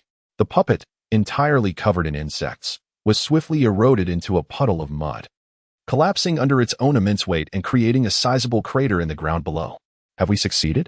Autumn Path Dingzu inquired, gazing at the ominous pit. It may not be that simple, Qinshuang replied, his expression somber. Indeed, the very next moment, countless fragments began to converge towards Lushan once more, and this time, his form visibly swelled, emanating an unparalleled aura of foreboding. Behold my brand new form. The colossal puppet has surpassed its previous spider form in size, rendering the 4 from Qinshuang akin to mere ants before it. And Lushan's gigantic figure leaped forward, disregarding the 4, and descended to the ground. Sarah, where have you run off to? And Lushan's voice echoed through Lulan, filled with an unwillingness to allow Sarah to seal away the dragon vein. Meanwhile, under the foresight of Qinshuang's prophet, Sarah had already arrived above the dragon vein. Upon hearing Lushan's call, she dared not linger for a moment. This is bad. And Lushan thought, scanning the area and failing to locate Sarah, a sense of ominous foreboding flickered in his mind. He could not afford to hesitate any longer and immediately set off towards the dragon vein. Chapter 63. Delay You Shall Not Succeed. Naruto, responsible for the rescue, had appeared in the square at some point. Observing Lushan about to pursue Sarah, he could not allow it to happen. He swiftly conjured a Rasengan and hurled it toward him. However, the massive puppet merely raised its arm, swatting Naruto away effortlessly, ignoring him entirely as it charged again towards the dragon vein. Are you all right? The 4 from Qinshuang, who had just emerged from the base of the tower, landed and witnessed Naruto being flung aside. I'm fine. The civilians have been relocated to safety. We must stop the centipede. It must be said that Naruto was indeed tenacious. Despite being thrown a great distance, he managed to stand as if nothing had happened. Was this due to the influence of the tailed beasts? Qinchuang pondered inwardly. They all understood the urgency of buying time for Sarah to seal the dragon vein. Thus they relentlessly pursued in Lushan. I will absolutely not allow you. Just as Naruto, taking advantage of his smaller, more agile frame, approached in Lushan. He was abruptly halted by a Kimichi CHG. Wait, this is our task. Beside him, Yamanaka Shimi stepped past Naruto. Let us split up. You go protect Sarah. It will save us time. Naruto, reluctantly wanting to argue, was stopped by Minato. They're right. We must head to Her Majesty the Queen. But Naruto hesitated, yet ultimately acquiesced. Very well, I leave this to you. He then followed Qianchuang and Minato toward the dragon vein. You vile creatures. I will never allow you to approach the dragon vein. And Lushan exclaimed in desperation, manipulating the puppet to charge toward them. Such words are better left to be spoken after you have defeated us. As he spoke, Yamanaka Shimi and Akimichi CHG had already taken their stances. Secret technique. Insect deception technique. The ground beneath the puppet erupted with countless parasitic insects, momentarily halting its movement. A dark pillar of insects surged upward, swiftly engulfing the puppet. Now it's up to you, CHG. Leave it to me. Akadu Dingzai cast the pill into the air. His corpulent form surprisingly agile as he leapt high to consume it. In an instant, he ballooned to several times his size, transforming into a colossal figure. Without hesitation, the enlarged Akadu Dingzai swung the puppet's tail, executing a powerful throw. As the dust settled, the puppet lay motionless in the crater it had created. However, contrary to expectations, the insects did not drain the puppet of its chakra. A bolt of lightning struck down, and vast amounts of chakra surged back into the puppet's body. An inexhaustible energy that even the Oil Clan's insects could not fully assimilate. This level of chakra is limitless, and Lushan's triumphant laughter echoed, deepening the gravity of the situation for the two opponents before him. Puppet Spiral Fist. And Lushan wasted no time, commanding the puppet's massive fist to strike at Akadu Dingzai. Bolstered by the puppet's boundless energy, the two soon found themselves overwhelmed, the rampant energy creating colossal waves that shattered the upper layer of the dragon vein. Mere moments after entering the dragon vein, Naruto and his companions spotted in Lushan emerging through the breach. You shall not pass here, Naruto declared, summoning shadow clones under the watchful gaze of Minato and forming a Rasengan to launch another assault on the puppet. Yet, this too proved futile, as Lushan flicked his tail, sending Naruto hurtling back at a speed even greater than before. Minato gazed at Naruto's Rasengan with surprise, quickly regaining his composure. You two go protect the queen. I will find his weakness. No, this guy is too dangerous, Naruto retorted vehemently. Enough with the bickering. We must act swiftly. Qinchuang, unable to tolerate the squabbling in such dire circumstances, snapped at Naruto. What did you say? You insufferable brat. Naruto shot back, his words sharp. Being called a brat by his junior made Qinchuang's lips twitch, but recalling their mission, he grasped Naruto's arm and urged him onward into the depths of the dragon vein. Minato watched the two bicker with a wry smile before casting his flying thunder god kunai, invoking the shadow clone technique. The kunai multiplied mid-flight, transforming into thousands, resembling a relentless rain of light as they ruthlessly targeted the puppet. Thud, thud, thud. The violent impacts battered the puppet, leaving its body in tatters. Its vast form momentarily faltered, revealing the spider puppet that in Lushan had transformed into within the gaping hole in its chest. It seems this is your weakness. Just as Minato was about to act, another bolt of lightning struck, and the puppet, bathed in immense energy, swiftly healed from its wounds. The puppet roared, noticing Sarah nearing the dragon vein, disregarding Minato and the others as it charged towards its target. Qinchuang Naruto. Following closely behind was Namikaze Minato, yet in an instant, he was distanced by Lushan. Fire release, great fire annihilation. Qianchuang leaped high as torrents of flames cascaded down like a waterfall, surging towards the puppet, engulfing it in an instant. Yet, the puppet seemed unfazed, its massive maw slightly ajar, drawing in the flames that enveloped its form into its belly. With a swift flick of its tail, it sent Naruto, who had charged forward once more, flying away.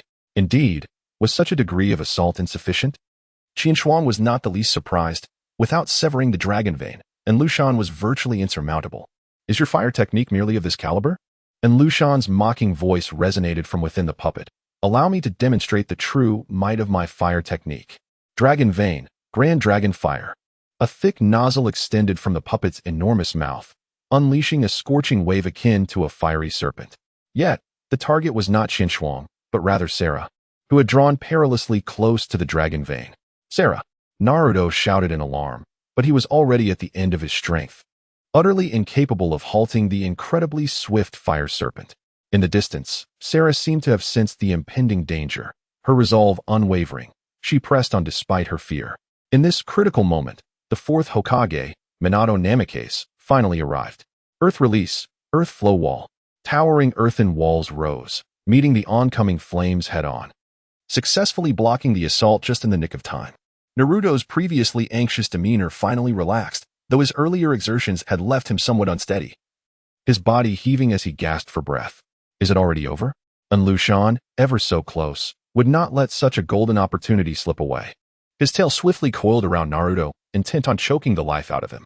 Suddenly, Qinchuang appeared beside Naruto, swiftly pulling him away as they evaded the puppet's tail. Chapter 64 concluded. Are you all right? Qinchuang inquired with concern, gazing at Naruto. He weakly shook his head, forcing himself to stand upright. Wolfing Watergate also arrived beside them. Naruto. Wolfing Watergate fixed his gaze on him. I will create an opportunity. You seize the moment to finish him off with your Rasengan. Naruto helplessly shook his head. But I can no longer gather chakra. Do not worry. I shall lend you my strength. Wolfing Watergate replied tenderly. No, the Rasengan is a technique of the fourth Hokage. Only I and the perverted sage can wield it. But I can use it as well. Wolfing Watergate smiled slightly, his eyes shimmering with an inscrutable meaning.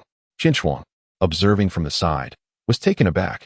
Could it be that he had deduced that Naruto was his own son? However, considering they both had blonde hair, it was not entirely unexpected. While lost in thought, Naruto extended his right hand under Wolfing Watergate's urging, and with his assistance, he formed a Rasengan. Almost immediately, Wolfing Watergate crafted one as well, prompting Naruto to exclaim in astonishment. The two Rasengans drew closer, gradually exhibiting a tendency to merge. What is happening? Naruto wondered, watching as the two resonating Rasengans visibly expanded. After all these years of using the Rasengan, he had never encountered such a phenomenon. Wolfing Watergate's eyes sparkled with excitement as he solemnly explained, when chakra of the same nature draws near, it resonates. Once merged, it can produce the most powerful Rasengan. As he spoke, the two orbs completely fused together, with the swirling energy forming a protective shield around them. What is this? Naruto was momentarily stunned. The power of this technique was far beyond that of an ordinary Rasengan. Not knowing when Wolfing Watergate had named it, he exclaimed with radiant fervor. This is the mightiest Taiji Rasengan. What kind of technique is this? Noticing the Rasengan in their hands, and Luxian immediately shifted his focus towards Naruto. A bolt of lightning struck once more, and colossal chakra surged, elevating the puppet to its zenith, as energy began to converge at its mouth. Let me show you my most formidable technique. And Luxian roared, Dragon Vein Super Grand Fire Technique.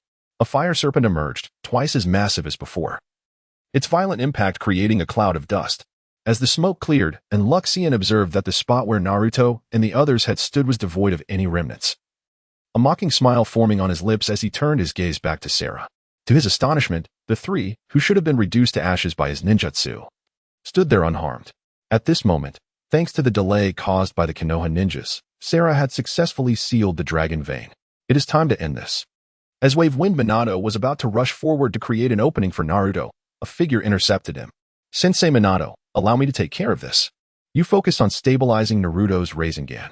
Qinchuang stepped forward, willingly assuming the task of crafting the opportunity. Minato was momentarily taken aback, but eventually nodded in agreement. Very well, but do exercise caution. With that, he retreated back to Naruto's side.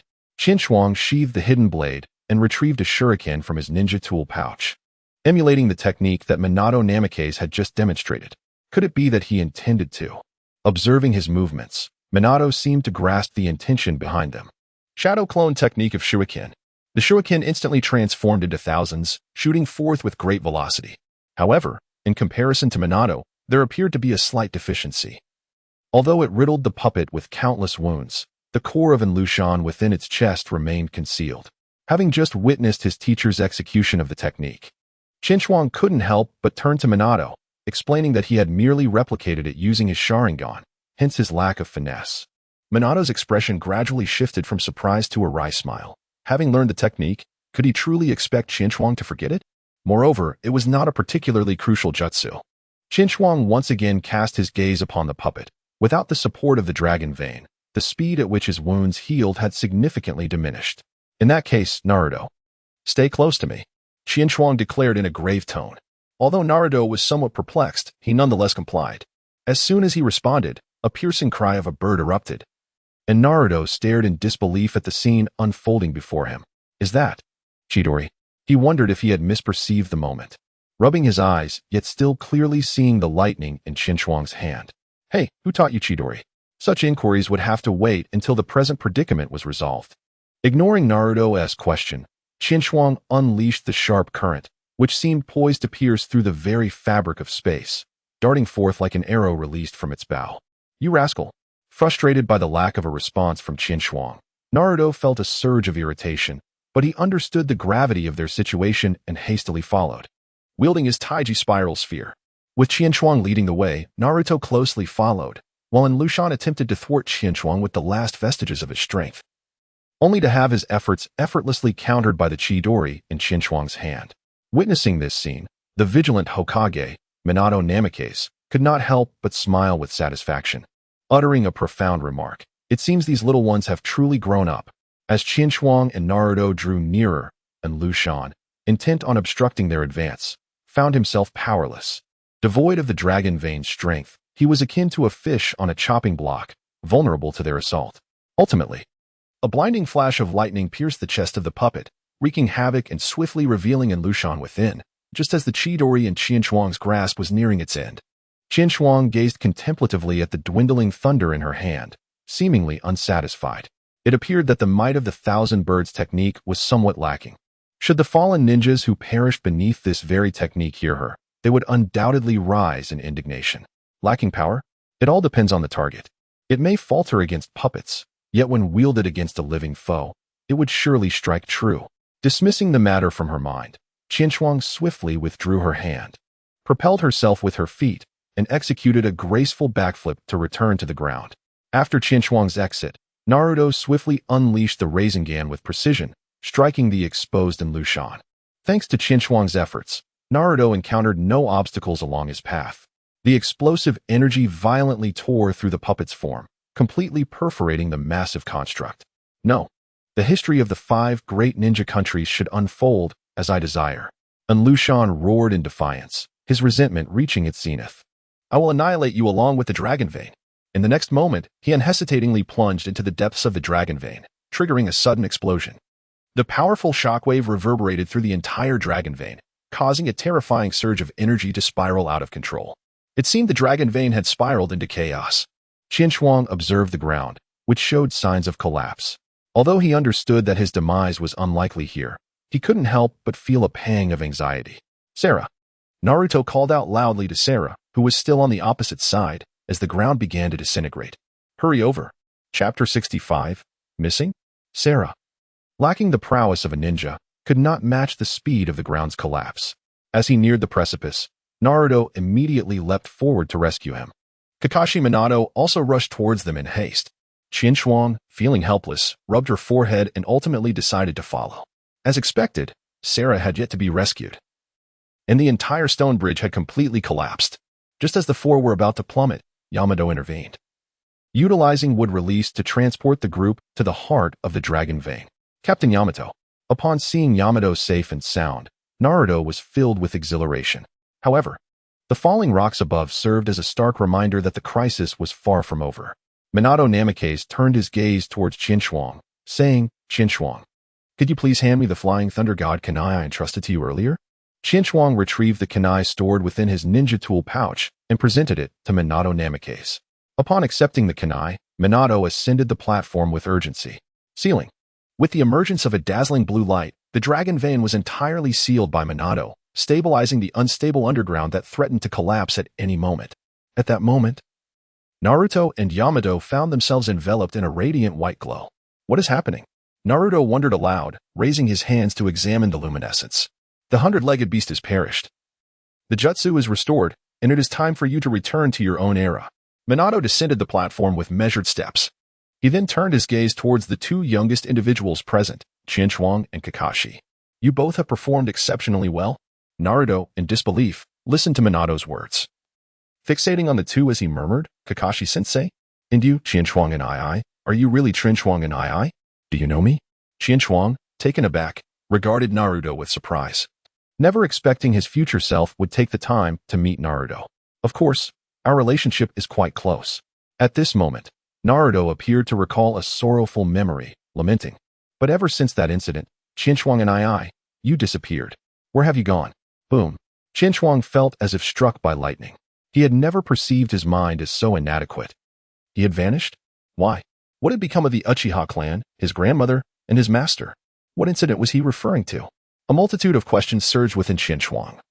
Weighing heavily on his chest, Minato regarded Qianchuang with a calm expression. Qianchuang, remain composed. This pertains to the future, not something we should dwell upon. However, Qianchuang was beyond the capacity to heed his words. He was fervently eager for answers. During the ensuing conversation, Qianchuang paid little attention, his mind consumed by relentless speculation. To avoid altering history, it is best for us to erase our memories here. Minato cast a worried glance at Qianchuang.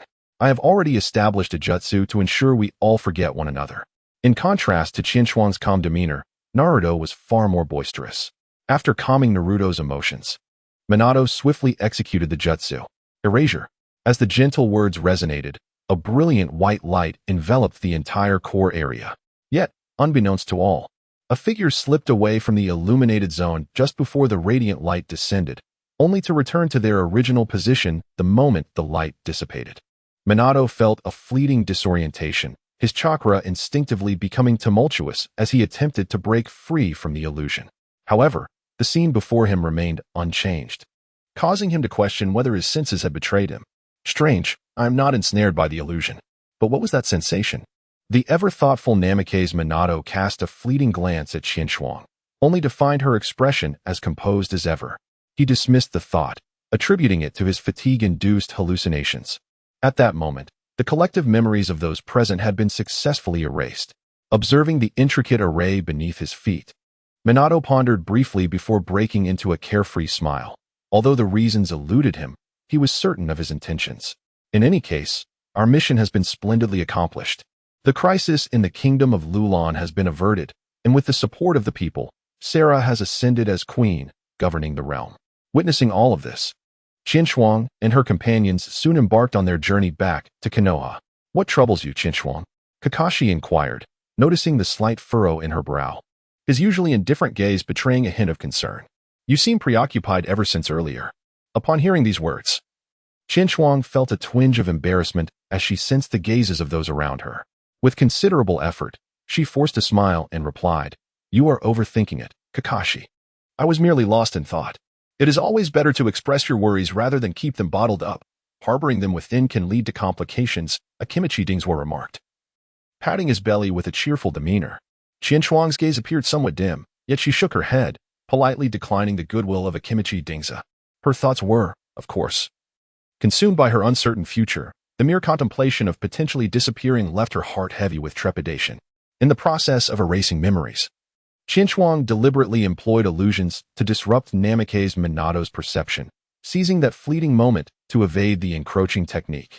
Indeed, Minato was astute, capable of sensing Qianchuang's illusions even during the memory-clearing process. However, her illusion was ephemeral, and by the time Minato disrupted her chakra, its effects had already waned, leading him to mistakenly believe he had misperceived the situation. In a narrow escape, Qianchuang managed to preserve her memories of this incident, determined to unravel the truth before these events unfolded and, ultimately, to alter their course. Despite her strong resolve, she felt utterly lost, which inevitably caused her a headache. However, time was on her side, allowing her the luxury of contemplation without haste. The return journey was markedly smoother than the outbound one, with no unwitting sand ninjas encountered along the way. As they passed once more through the boundary of desert and forest, they arrived back at the previously raided encampment, which remained desolate, indicating that the sand ninjas had yet to notice the annihilation of a small team in this location. This suited Qianchuang just fine. They rested soundly in the camp for another night before setting out again. After several days of arduous travel, the 5 of them finally returned to Konoha without obstruction. Under Minato's guidance, they promptly made their way to the Hokage's office, where Sarutobi Hiruzen, delighted by their return, eagerly inquired about the mission. However, due to the technique Minato had employed, the group's recollections of the mission were quite hazy, save for Akimichi Dingza and Aburame Shimi, who had been incapacitated midway. Chinchuang feigned ignorance. Consequently, Sarutobi Hiruzen was left with only a partial understanding of the matter, learning of the successful completion of the mission but little else. Chapter 66. Letting go. It seems that something significant transpired. Sarutobi Hiruzen puffed thoughtfully on his pipe, his eyes betraying a flicker of concern, though ultimately, the outcome was favorable. Indeed, Minato discerned Sarutobi Hiruzen's lingering unease. Although the details were obscured, the dragon vein had indeed been sealed, and Her Majesty had led her people in the reconstruction of their homeland. Hiruzen nodded slightly, finding solace in Minato's reassurances. With the mission debrief concluded, Chinchuang and her companions had no reason to linger. Just as they prepared to depart from the Hokage's tower, Sarutobi Hiruzen called out to Kakashi Hitaki. "You may all leave. But Kakashi, you stay for a moment." Hiruzen gestured for the other 4 to proceed before setting down his pipe and fixing Kakashi with a serious gaze, laden with unspoken emotions. Chinchuang and the others exchanged knowing glances and departed first, leaving Kakashi Hitaki in a state of bewilderment.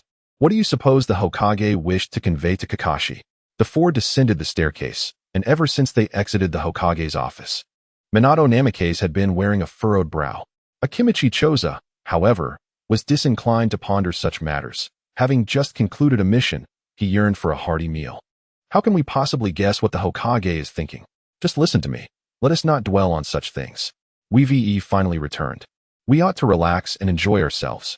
I'm merely a bit concerned, Minato replied, his serious demeanor softening slightly in response to Choza's optimistic remarks.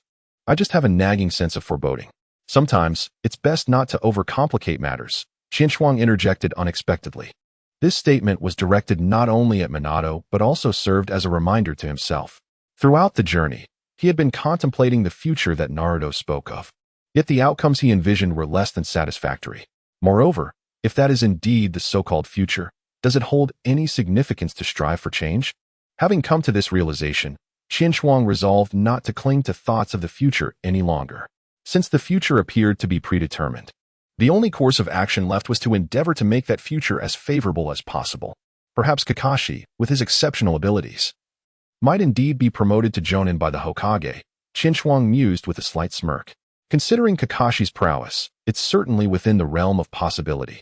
Minato contemplated Chinchuang's words carefully but ultimately shook his head, feeling it was still somewhat premature. As they conversed, the 4 had already exited the Hokage tower. Having been away for so long, it's time I return home, Minato said. Thank you, Sensei, Choza-senpai, and Shimi-senpai, for your care during this time. Until we meet again. Chinchuang politely inclined his body towards the 3 individuals, exchanging a few pleasantries before leisurely returning to the Uchiha clan's territory. After enduring the perils of a treacherous mission and finally returning to the village, Chinchuang felt an unparalleled sense of relaxation wash over him, as even the worries that had burdened his mind along the way seemed to fade into oblivion. A gentle, warm breeze caressed him, and the soft, downy willow catkins brushed against his cheek, eliciting a ticklish sensation, accompanied by the rich fragrance of blooming flora. Immersed in this serene ambience, Chinchuang's heart was enveloped in an unprecedented calmness. He gently closed his eyes, wishing time could halt at this moment, free from the turmoil of the outside world. Is that Chinchuang? 2 exclamations rang out from behind him, interrupting his tranquil reverie. As he turned to glance over his shoulder, he recognized the familiar faces of Shursui and Itachi. The tranquil demeanor he had just possessed was abruptly replaced with the warmth of reunion, especially with Shursui. Since their paths had diverged after he became a genin, their meetings had become infrequent. Now, upon seeing Shursui's earnest face, Chinchuang felt an overwhelming sense of familiarity. Brother Chinchuang, have you completed your mission? Itachi inquired as he stepped forward alongside Shursui.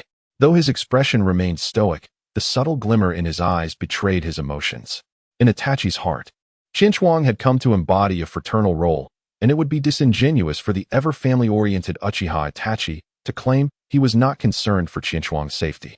After more than 10 days apart, the sight of Qianshuang's safe return filled him with joy. Indeed, my mission has concluded, Qianshuang responded, instinctively patting Itachi on the shoulder, noticing a slight difference in the feel of it. By the way, have you grown taller? It seems you haven't been neglecting your training. Observing the camaraderie between the two, Shisui interjected with a smile. During your absence, Itachi asked me to train with him. This lad is indeed quite diligent. That's no big deal, Itachi replied, slightly embarrassed by Shisui's praise, turning his face away with a faint blush. Shisui looked at Itachi with a knowing grin, clearly pleased with his success in nurturing their bond. Then shifted his gaze back to Qianshuang. Speaking of which, upon your return, I couldn't help but notice something new adorning your ear, Shisui remarked, pointing at the ornament dangling from Qianshuang's ear. Itachi, curious as well, turned his attention to the pendant, having noticed it earlier but not having had the opportunity to inquire due to their discussion about training. Qianshuang raised her hand to touch the pendant adorning her ear. Perhaps only Asuma Sarutobi and Kurenai Yuhi from the entire village were aware of its true purpose. It was merely an ornament. Although Qianshuang had maintained an air of composure, Uchiha Shisui could not suppress his doubts. Was it truly as simple as just a decoration? He gazed at Qianshuang with a look of skepticism, as if attempting to uncover some hidden clue. However, before long, he relinquished his scrutiny, for there was simply nothing to discern. Qianshuang helplessly shrugged, her voice laced with innocence. It truly is just like this. Well, I shall trust you for now. Shisui waved his hand, and although his understanding of Qianshuang led him to believe she did not possess a penchant for frivolous matters, he respected her silence, for everyone harbors their own secrets. By the way, are you two together just after finishing training? Qianshuang hastily shifted the topic. Uchiha Itachi nodded. We were just planning to return and rest. Perfect. It's quite a distance to the clan's grounds. We are headed in the same direction. As she spoke, Qianshuang did not wait for Itachi and Shisui, instead setting off at a leisurely pace. Suddenly recalling something, she turned her head slightly, catching a glimpse of Shisui who had approached her side, her eyes revealing a hint of peculiarity. Why are you so relaxed? Doesn't your team have any missions? It was worth noting that when Qianshuang had just become a genin, she had been incessantly burdened with tasks by Suki, hardly ever finding a moment's rest. Witnessing Uchiha Shishui's nonchalance stirred a sense of discomfort within her. Chapter 67. Trouble at Kakashi's Home. Are you not aware? Shisui looked at Qianshuang with a hint of surprise. Uchiha Itachi remained quietly attentive to their conversation, showing no intent to interrupt. Aware of what? Qianshuang felt a bit bewildered. Uchiha Shishui's brow furrowed slightly, his expression growing serious. Recently, battles have ignited between Konoha and Iwagakure. A second battlefield has already been established at the border of the two nations. What? Although Qianshuang had anticipated such a day, she did not expect it to arrive so swiftly. Thus, the chaotic clash among the fire, wind, and rock nations had officially commenced. Uchiha Itachi, too, appeared contemplative. Despite having a clan leader for a father, Fugaku would not divulge such matters of state to a child like him, making this his first exposure to events beyond the village of Konoha. Observing the shock on Qianshuang's face, Uchiha Shisui was not surprised in the slightest. After a brief pause, he continued, Our squads of genin have already begun undertaking some logistical tasks. Is that so? Qianshuang instinctively touched her earlobe, and the pendant she wore, suddenly reminded of her own team. What about Hong and Asuma? I just returned a few days ago. Uchiha Shisui replied, shaking his head with a bittersweet smile. Qianshuang nodded slightly, choosing not to utter another word. Observing the current situation, it was evident that the Third Shinobi World War had finally commenced in earnest. This realization inevitably led Qianshuang to recall the battle at the Kanabi Bridge, the moment when Obito began his gradual transformation into a mere pawn of Uchiha Madara. In this lifetime, based solely on his relationship with Obito, he could not allow that innocent and kind-hearted friend to descend into the role of a ruthless puppet. With this thought, Qianshuang instinctively clenched his fists tightly. After parting ways with Shisui at the crossroads, Qianshuang returned home to reunite with his long-lost grandmother, and the two naturally engaged in a heartfelt conversation. Following their exchange, Qianshuang resumed his training. Although he had not practiced during the latter half of the month spent on missions, he found it did not take long to regain his momentum. After completing his physical training, Qianshuang continued to develop the derivative ninjutsu of Chidori. Through the experiences of his recent missions, he had come to acutely sense the formidable strength of his enemies. Despite being nearly invincible among his peers, he recognized that when confronted with true power or when outnumbered, he would find himself at a disadvantage. Thus, it was imperative for him to continually strengthen himself and refine his control over chakra. Prior to this, he had also purchased a considerable number of water balloons and rubber balls from the store. Admittedly, having witnessed the power of Naruto's Rasengan, Qin Shuang felt a twinge of envy. Regardless, even if he mastered it, he would refrain from using it recklessly, so he decided to practice nonetheless. Thus, Qin Shuang spent the remainder of his time in diligent training. The following day, he arrived early at the forest designated for physical training with Might Guy and Might Dai, yet as the sun climbed toward its zenith, no one had appeared. Alas, it seems Guy and Uncle Dai are also on a mission. Qin Shuang lamented, feeling somewhat disheartened. He had hoped to seek their guidance during this rare moment of leisure, only to find them all engaged in battle. With a resigned sigh, he glanced at the time and recognized that he too must take his leave. Just as he took a couple of steps away, a figure suddenly materialized before him. It was a bright, sunny youth adorned with orange goggles. Upon noticing him, Qin Shuang realized that the boy had also seen him.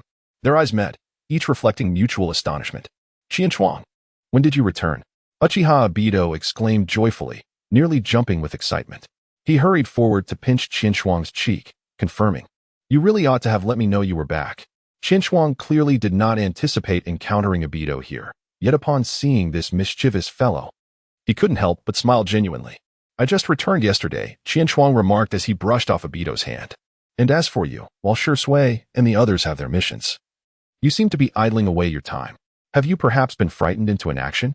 With that, Qin Shuang cast a scrutinizing glance at him. Obito, hearing Qin Shuang's skepticism, immediately bristled. "Nonsense. How could I possibly be afraid? It's simply because Sensei Minato isn't here that we haven't gone out." "Ah, that makes sense," Qin Shuang replied, realization dawning upon him. Both Minato and Kakashi had embarked on a mission with him, and without a guiding instructor, they indeed lacked the means to venture to the front lines. "So, what brings you here?" This place was desolate, with hardly anyone around except for Qin Shuang and the Might father and son, who were engaged in their taijutsu training. Upon hearing Qin Shuang's inquiry, Obito promptly lifted his head, a proud expression adorning his face, his chin nearly reaching the heavens. "Of course, I am here to train. I am indeed putting in the effort." It was only then that Qin Shuang recalled her recent visit to this place with Obito. However, as Qin Shuang glanced at the sun high in the sky and then at the smug expression of Obito Uchiha, she couldn't help but smirk. "You haven't just woken up, have you?" Upon hearing Qin Shuang's skepticism, Obito's demeanor momentarily faltered, but he quickly regained his composure. Clearing his throat to alleviate the awkwardness, he replied, "I lost track of time while refining my chakra last night and ended up sleeping in." "Yes, sleeping in." His eyes darted as he stammered out a clearly concocted excuse. "Right." Qin Shuang replied with an expression that suggested she found his claim dubious.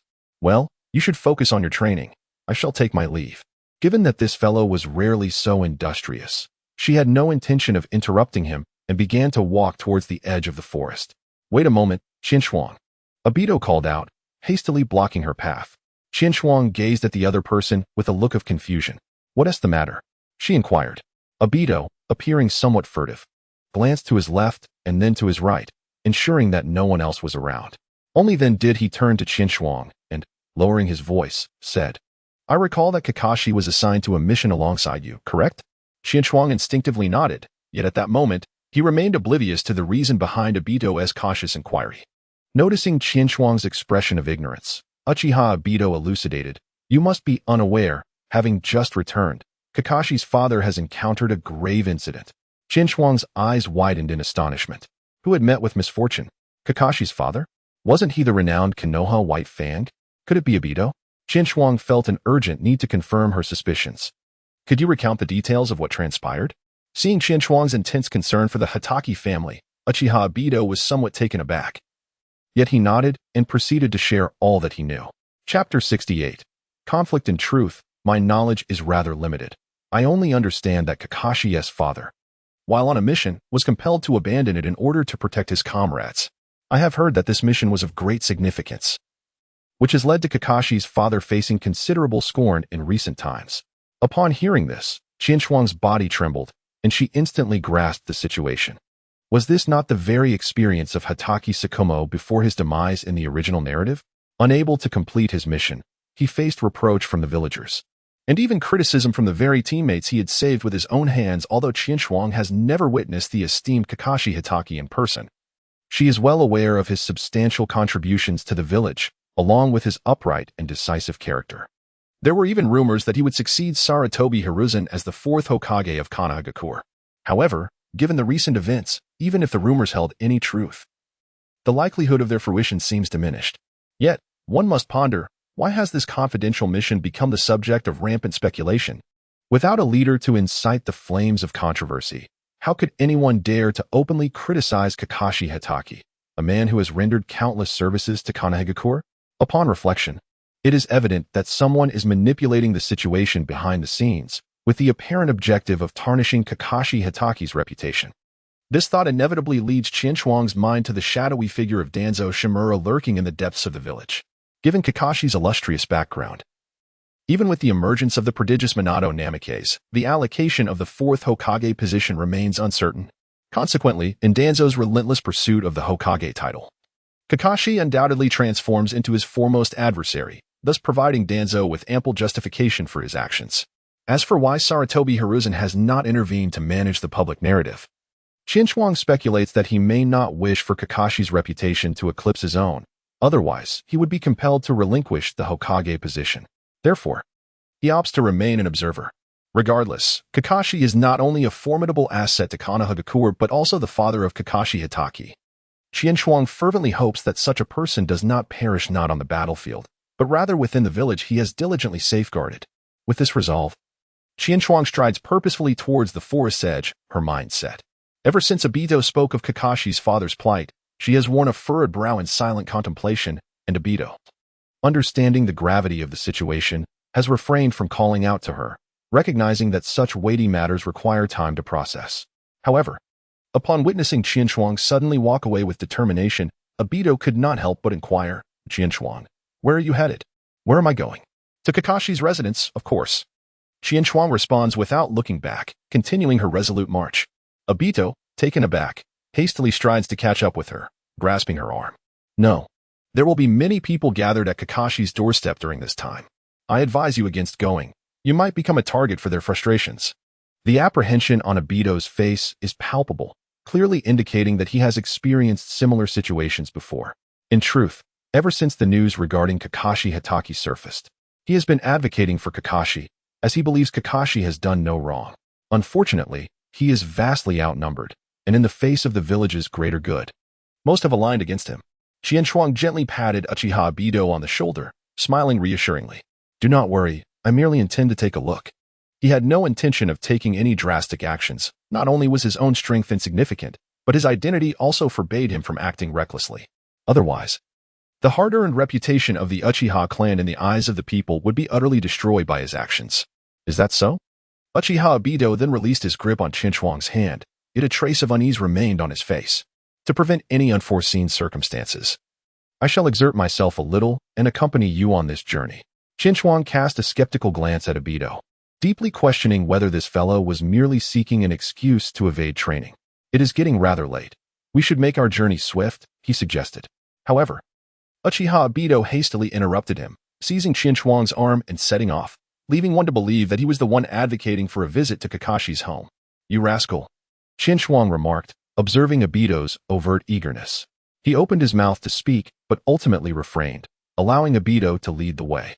As they traversed the path, Uchiha Obito's true nature resurfaced, as he chattered incessantly, which began to irk Qianshuang. His responses to Obito's inquiries were merely perfunctory. "By the way, what mission are you undertaking this time?" This had already become a recurrent question from Obito. Qianshuang felt a sense of numbness enveloping her, her entire face animated only by the movement of her lips. "I cannot divulge this. It is a confidential matter. Revealing it would negate its secrecy." "What? How can this be?" Obito Uchiha expressed his dissatisfaction, ready to voice his thoughts, when suddenly the flow of people ahead thickened, and the atmosphere noticeably became more vibrant than before. "Is this the place?"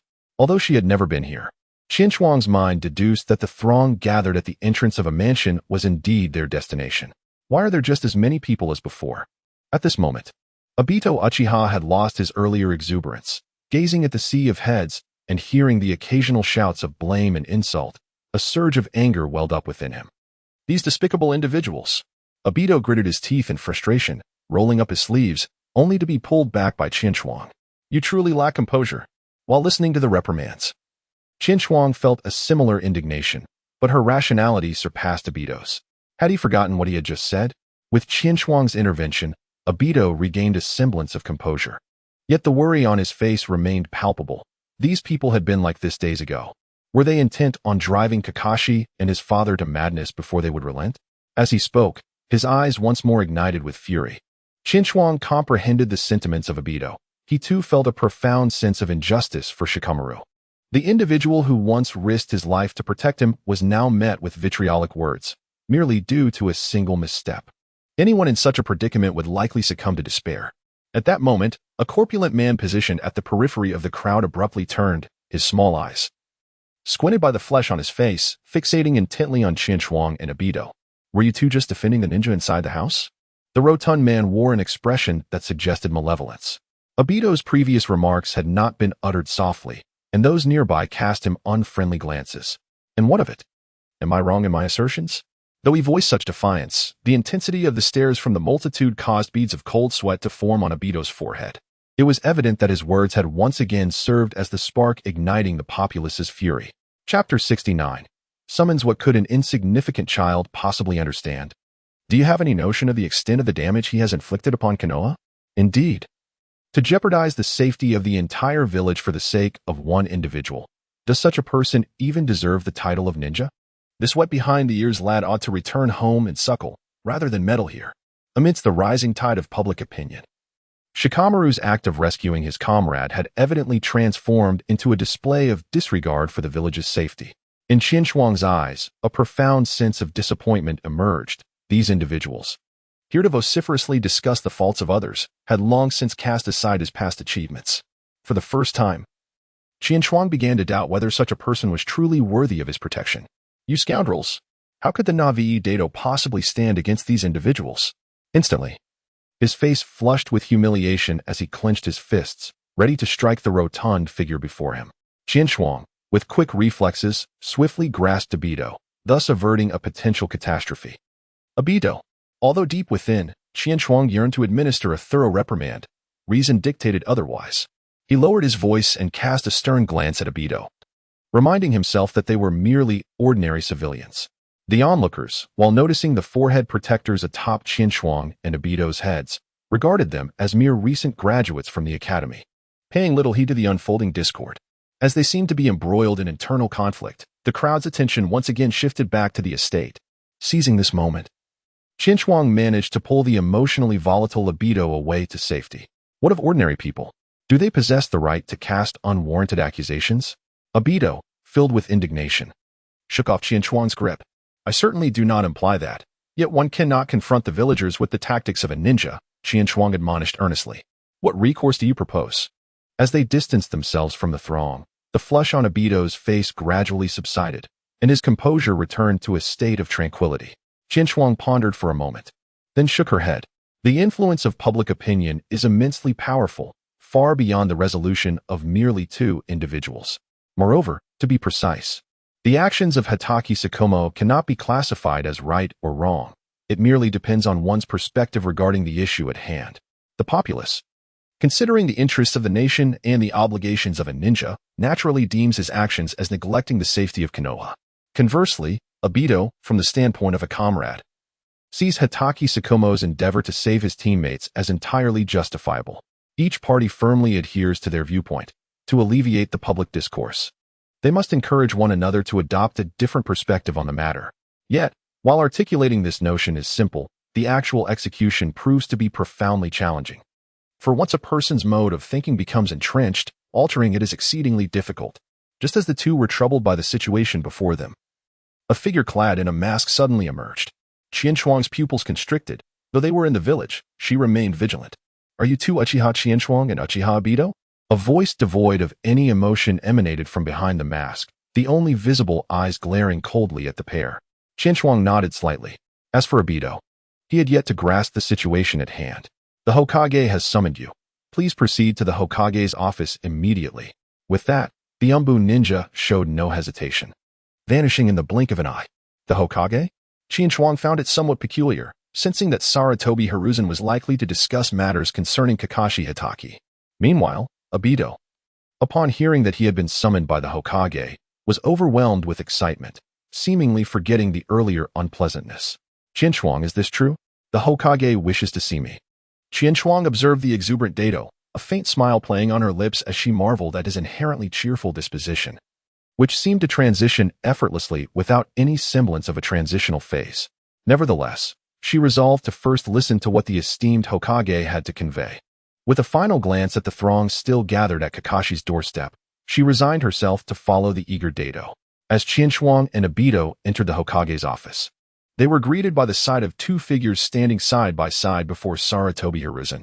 Sensei Minato and Rin, you are all here, Obito exclaimed, his face brimming with uncontainable excitement upon spotting the two. Obito and Qianchuang, it has been quite some time. One of the figures was none other than Minato Namikaze, whose gentle smile remained unchanged. Qianchuang curled her lips, having just seen them yesterday. However, she merely thought this in her heart while still greeting them respectfully. On the other hand, Noera Rin seemed somewhat distracted, likely due to her concern for Kakashi. She offered only a polite greeting to Qianchuang and Obito before sinking back into silence. It appeared that everyone had gathered. Sarutobi Hiruzen, who had called the four together, finally spoke. I presume you have all heard about Kakashi's father. A shadow of melancholy crossed Sarutobi's gaze, and no one could fathom the thoughts that lingered deep within him. Upon hearing Kakashi's name, Rin and Uchiha Obito looked on with eager anticipation for what would come next. About a month ago, we noted the presence of a formidable group of ninjas from Iwagakure at the border, who had established a camp and showed no signs of leaving. As anticipated, shortly thereafter, Iwagakure declared a full-scale war against us. Sarutobi occasionally puffed on his pipe, lost in recollection. Thus, I dispatched Shikaku to infiltrate Iwagakure's main camp clandestinely, to gather intelligence on the distribution of their ninjas and supply lines. However, at this juncture, Sarutobi let out a heavy sigh. The four standing in a row lowered their heads slightly, as they had already learned of the subsequent events through rumors. Shikaku had abandoned his mission to save his comrade and was still being criticized by the villagers to this day. That is essentially the situation. Sarutobi Hiruzen quickly regained his composure, his expression turning serious once more. Following this infiltration mission, the Iwagakure had clearly intensified their patrols around the camp, making it exceedingly difficult to employ the same tactics again. Indeed, it was improbable for a Iwagakure to make the same mistake twice, and the prospect of gathering intelligence through stealth had become nearly impossible. Minato Namikaze stroked his chin, contemplating, it seems we have no choice but to confront them head-on. Sarutobi nodded helplessly, murmuring, yes, at this point, it can only be this way. However, I have summoned you for an important task. Upon hearing this, Obito's eyes immediately lit up. During the time that Minato had been assigning tasks, he had been idling in the village, and now that a mission had finally arisen, he could hardly contain his excitement. Hokage-sama, please proceed. Minato spoke solemnly. Sarutobi paused for a moment, scanning the faces of the four. I need you to scout the path for the army. Chapter 70, Qianchuang's request scouting? Minato looked somewhat bewildered at Sarutobi. Precisely, although Shikaku's mission failed, according to his reports, there are no fewer than 500 ninjas in the Iwagakure camp. However, due to the ongoing conflict at the Sand Village battlefield, the number of available fighters from Konoha has dwindled significantly. Thus, this battle must leave no room for error, otherwise Konoha will face dire consequences.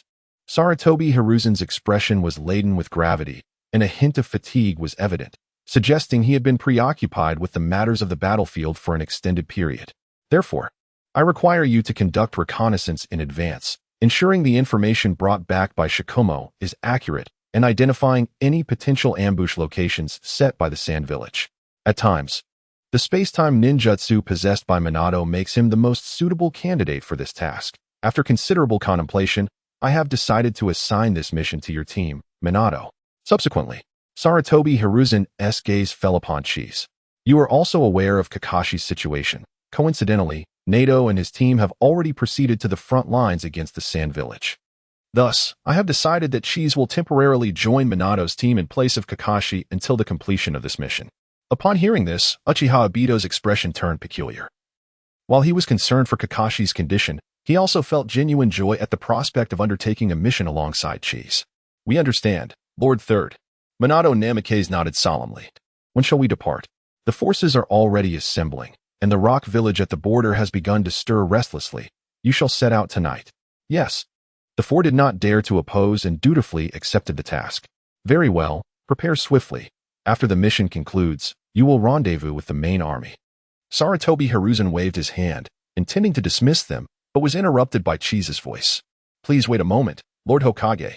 I have a request. The three individuals beside Qinshuang cast surprised glances at him, uncertain of what he intended to express. Do share, Saratobi Hiruzen remarked with keen interest. Qinshuang met Saratobi's gaze with unwavering determination. I wish to request permission from Lord Hokage to meet with Kakashi before my departure. Ever since the news of Hatake Tsukumo's abandonment of his mission spread, Saratobi had covertly issued orders to prevent anyone from entering or leaving Kakashi's residence, which was why those who harbored animosity towards Hatake Tsukumo were merely loitering at the entrance. Qinshuang sought to prevent Kiki Mitaka from taking his own life.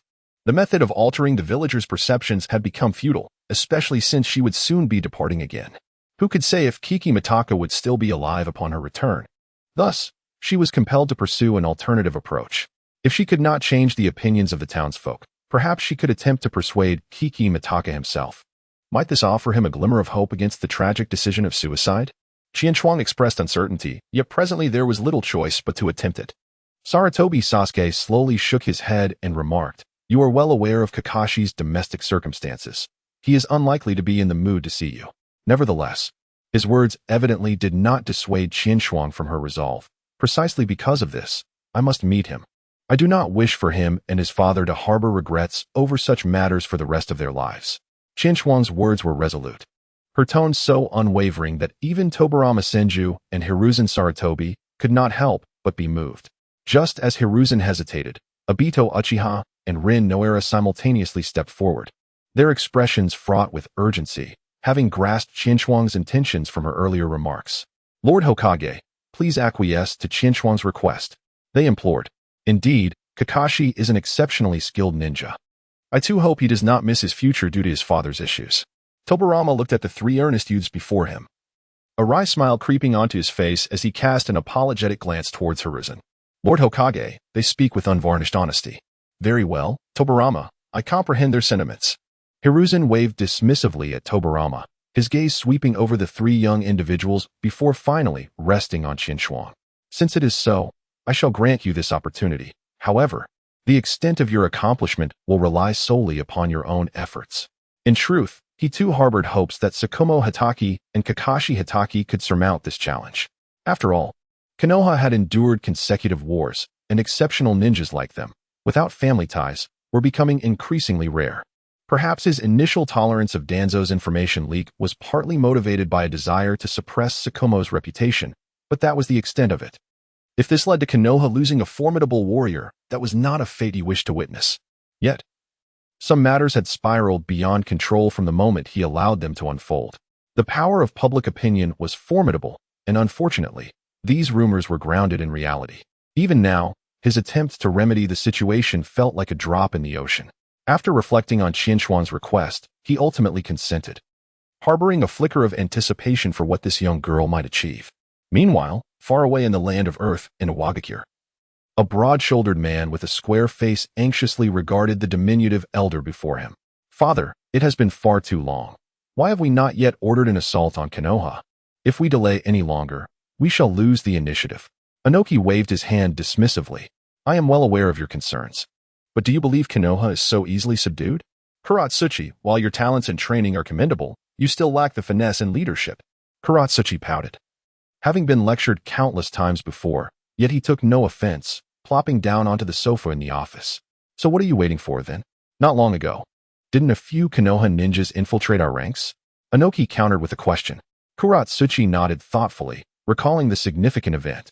I remember one of them was the famed White Fang of Konoha. Fortunately, they did not manage to steal our intelligence, or we would be in dire straits. Even now, he felt a lingering unease when reflecting on that incident. Indeed, it was quite perilous. Noki gazed out towards the direction of Konoha, well aware that at that moment, the village was preoccupied with the threat from Sunagakure, leaving little to no manpower to oppose them. As he contemplated this, a mischievous grin spread across his weathered face. Huang Tu, observing his father's scheming demeanor, rolled his eyes in exasperation. All right, Huang Tu, we must exert our utmost in this battle. This is also a splendid opportunity for you to gain experience at the front lines. With that, Noki produced a sealed letter, casually handing it to the Eastern Death. He will know precisely what to do upon reading this. Curious, Huang Tu scrutinized the envelope before departing the office at Noki's insistence. Shortly thereafter, he set forth from Awagakure, making his way towards the borders of the Land of Fire. Chapter 71. A Visit for Guidance. Knock, knock, knock. Hatake Kakashi stood outside the door of Hatake Tsukumo's room, glancing at the untouched food that had sat there since morning. A deepening sense of concern shadowed his already forlorn expression. Just as he was about to knock, he heard someone knock at the main door. With a sigh, Kakashi reluctantly approached to open it. What brings you here? He inquired, peering out. At this hour, the only visitors to his home were likely Umbu dispatched by the Hokage. So he had no intention of being warm, his voice icy and unwelcoming. Hey Kakashi, long time no see, came a cheerful voice from outside. Kakashi blinked in disbelief, rubbing his eyes to ensure he was not imagining things. Chizuru? What brings you here? His initially frigid tone softened instantly. Given the situation at your home, I couldn't possibly miss the chance to check in on you. Chizuru shrugged. Aren't you going to invite me in? Still reeling from the surprise of seeing Chizuru, Kakashi paused for a moment, but ultimately decided to open the door, allowing her entry. Upon stepping inside, Chizuru surveyed the starkly quiet room and made her way to the living area, unceremoniously taking a seat, her gaze fixed intently on Kakashi. Meanwhile, Kakashi did not follow her, but instead approached Tsukumo's room. Father, we have a guest, my friend, he called out. With no response from the room, Kakashi felt a twinge of disappointment and returned to Chizuru's side. Chinchuang attentively noticed the food at the doorway and inquired, Has your father always been this way? Never stepping outside, Kakashi, feeling somewhat helpless, nodded in affirmation. The despondent state of his father, Tsukumo, weighed heavily on his heart. Yet his inability to articulate his feelings left him in a state of anxious frustration. Chinchuang, do you have any means to assist my father? He has now placed all his hopes upon you. Kakashi, have you ever pondered how things might differ if it were not your father facing scorn, but rather Guy? What would he do? Chinchuang posed this question with a profound undertone, rather than providing a direct response. Guy? Kakashi appeared momentarily lost, struggling to keep pace with Chinchuang's leap in thought. However, after a brief contemplation, he candidly replied, if it were him, he would likely exert every ounce of effort to prove himself, even knowing it might be in vain. Indeed, if it were him, he might very well act in that manner. At that moment, a tenacious figure naturally materialized in Chinchuang's mind. Then why are you sharing this with me? Kakashi regarded Chinchuang with confusion. Have you not considered why you would make a different choice than your father? Chinchuang began to gently guide him towards understanding. Kakashi was momentarily taken aback. In his eyes, Guy was an utter fool, incapable of contemplating such matters. Because that guy is an absolute simpleton, he retorted dismissively. Perhaps he truly is naive, but at least he does not resign himself to despair, does he? Chinchuang smiled, her voice noticeably elevated, confident that her words could reach Tsukumo's ears. Or perhaps, do you believe your father's actions were truly erroneous? Kakashi hesitated. At that moment, he had not yet experienced the trauma of his father's suicide, nor had he fully embraced the notion that mission precedence was paramount. Nevertheless, under the weight of societal pressure, he found himself leaning towards that belief. I do not know, but as those outside have said, the mission dictates the fate of the entire village, perhaps. In comparison to one life, the mission holds greater significance. Is that truly your perspective? Kakashi's response was anticipated by Chinchuang. Anyone who had endured such immense upheaval would likely question their beliefs. Yet I do not share that view. If a ninja's focus is solely on the mission, how does that differ from a beast that knows only to fight? As she spoke, Chinchuang rose to her feet and, under Kakashi's astonished gaze, approached Tsukumo's room. Pausing for a moment, she began to employ Obito's formula. Regardless of what the outside world may say, in my heart, Konoha's White Fang is a true hero. Perhaps in the realm of ninjas, those who break the rules are deemed worthless, yet those who fail to cherish their comrades are even less than worthless. Chinchuang spoke with fervor and passion, drawing upon all her skills from her previous life of recitation. At her side, Kakashi Hatake was left utterly astonished, his mind replaying Chinchuang's words incessantly. After a prolonged silence, she realized that no sounds had emerged from the room of Tsukumo Hitaki. A tinge of embarrassment crossed her face, but overshadowing it was a sense of disappointment. It appeared that her efforts had failed to sway Tsukumo. Her persuasive skills still required refinement. Yet, having exhausted her arguments, Qianshuang found herself at an impasse. Reluctantly, she acknowledged the necessity of her mission and the lack of time to linger. Before departing, Qianshuang cast one last heartfelt remark towards Tsukumo's room. Senpai Hitaki, I do not believe you have erred in your convictions. While there may be those who disagree with you, I implore you to remain steadfast in your beliefs and disregard the judgments of others. Kakashi, Rin, and Obito are waiting for you. Do not keep them in suspense for too long. With those final words, she turned to leave. Meanwhile, Kakashi remained lost in thought. But a flicker of emotion crossed his face at Qianshuang's parting words. After a moment, the creaking of the door signaled its opening. Father! Kakashi exclaimed, jolted from his reverie. Tsukumo Hitaki paid little heed to his son, his gaze contemplative as it followed the retreating figure of Qianshuang, muttering to himself, a hero, is it? After a lengthy wait, Qianshuang hastened to the village entrance, eager to reunite with her comrades. What is the situation? Rin Noera, who had been anxiously awaiting her arrival, could hardly contain her curiosity. Had it not been for the third Hokage's stipulation that only Qianshuang could meet with Kakashi, both Rin and Obito Uchiha would have insisted on seeing him as well.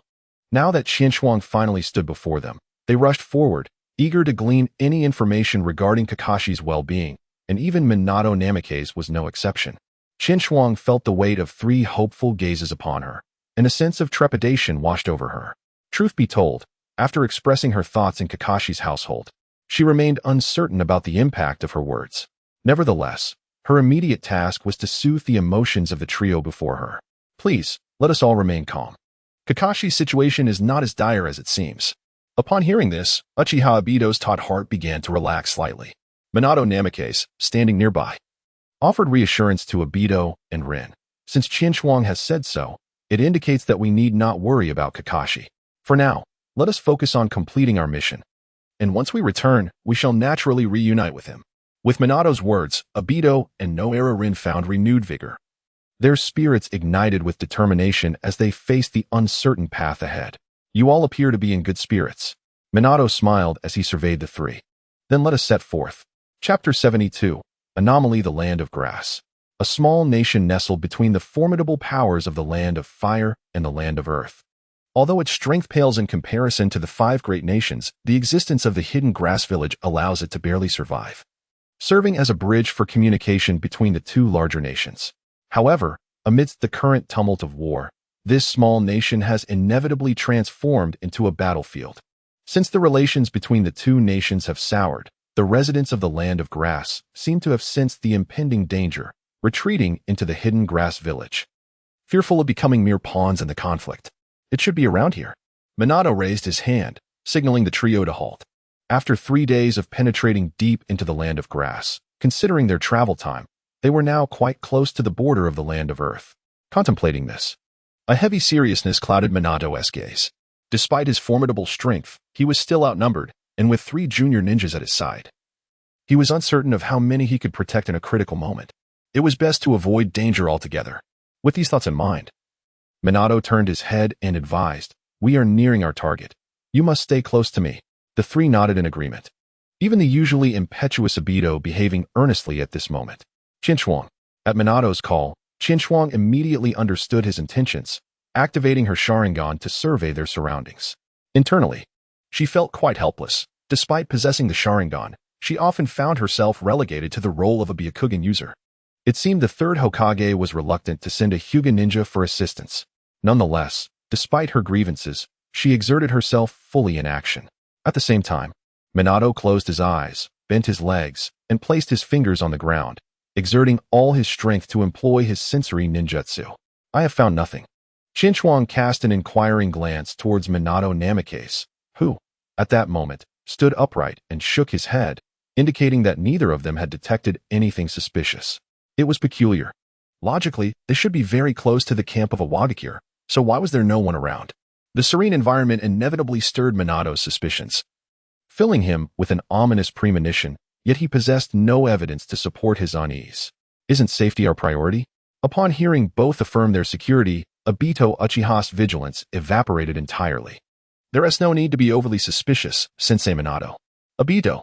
As Obito's arrogance resurfaced, Rin Noera placed her hands on her hips, reminding him that their mission was perilous, and that Minato was concerned for everyone's safety. I understand, Obito replied, chastened by Rin's admonishment. All right, since there is no immediate danger, let us seize this moment to proceed swiftly. Who knows what may transpire if we delay? In Qinchuang's heart, there lingered the same doubts as those of Wave Wind Watergate. However, burdened by their mission, there are moments when they must plunge into known pitfalls with steadfast resolve. Wave Wind Watergate also ceased his futile musings, his palms connecting with the ground, leaving behind a mark of the flying thunder god. After which he cautiously led the quartet forward. Along their journey, while the desolation of earlier moments had dissipated, the encounters with rock ninjas remained pitifully scarce. With merely a few cats of varying sizes, a stark contrast to the expected reconnaissance efforts of a great nation's military camp. It was not until they could visually perceive the rock-hidden camp that the surrounding sentries began to multiply. What could be the explanation for this?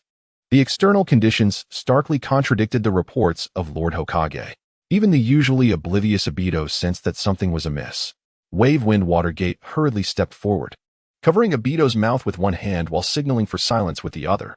The three bodies pressed tightly against a grand tree, concealed by the surrounding underbrush, making it improbable for any passing rock ninja, unless exceedingly perceptive, to detect their presence. Just then, two patrolling ninjas passed nearby. Had it not been for Wave Wind Watergate's timely intervention, Obito's voice would have surely drawn them closer. As Obito fell silent, the conversation between the two rock ninjas became crystal clear to the quartet. Captain, why has no one been patrolling the perimeter of the camp these past few days? Fool. The ninja addressed as Captain swiftly smacked his companion, casting a wary glance around. Did I not instruct you to refrain from discussing this matter outside? The rock ninja rubbed his stinging cheek, a hint of indignation creeping in. But there is no one else here. Enough with your prattling. The captain, clearly uninterested in such meaningless discourse, wore an impatient expression. I've heard that Lord Tsuchikage's son, Lord Yellow Earth, visited the front lines a few days ago, and the supplies expected to follow are reportedly on their way. Therefore, keep a sharp eye during patrols. If we overlook anyone and Lord Tsuchikage holds us accountable, we shall all suffer the consequences. At the mention of the esteemed Tsuchikage, the nearby rock ninja was immediately drenched in cold sweat, his concern for his aching face forgotten.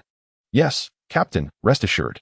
Observing the rock ninja's fawning demeanor greatly satisfied the captain's vanity. He patted the ninja approvingly. Keep up the good work. And when we conquer the land of fire, I shall ensure you receive a commendable position. Upon hearing that patrolling might lead to promotion, the rock ninja's eyes sparkled with enthusiasm, and he lavished praise upon the captain, who relished the flattery, his grin unwavering. Once the two had distanced themselves, the quartet cautiously emerged from their hiding place. Humph, such lowly creatures aspire to ascend the ranks. Uchiha Obito gazed disdainfully at the retreating figure of the IWA ninja, curling his lip in contempt. In his view, to attain a certain status within the village, one must have endured the bloodshed of the battlefield. Those who merely daydream, whether in Konoha or Awagakure, would remain at the lowest echelons of society. However, unbeknownst to him, there exists a breed of individuals who ascend the ranks through connections.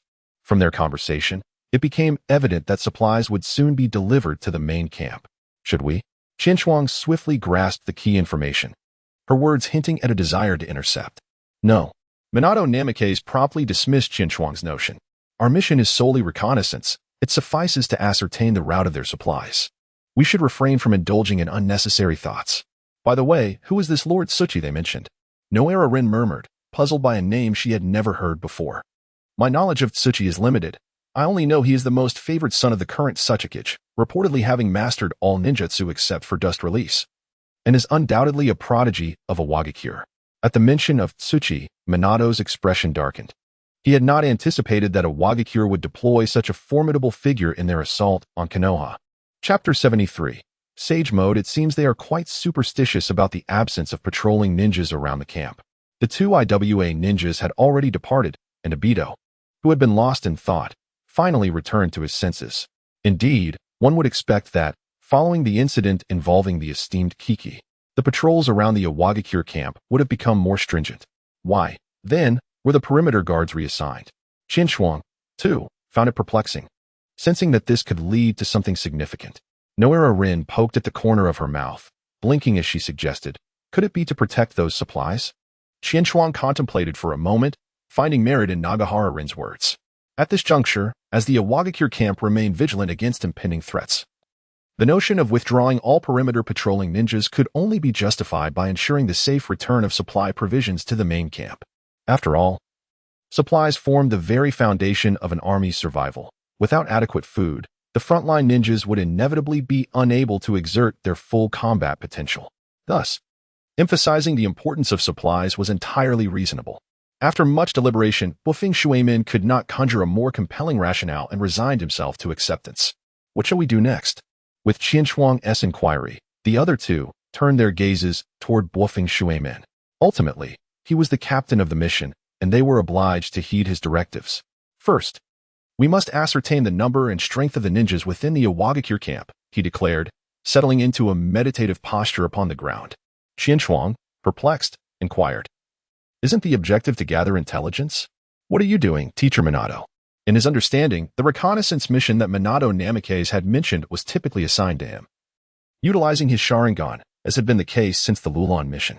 However, this time, Minato shook his head. No, whether it is my sensory ninjutsu or your Sharingan. Comprehending the chakra of such a vast area requires not only a reduction in distance, but also consumes an immense amount of chakra. Could it be that Teacher Minato has a more effective method? Yawara Rin questioned, puzzled.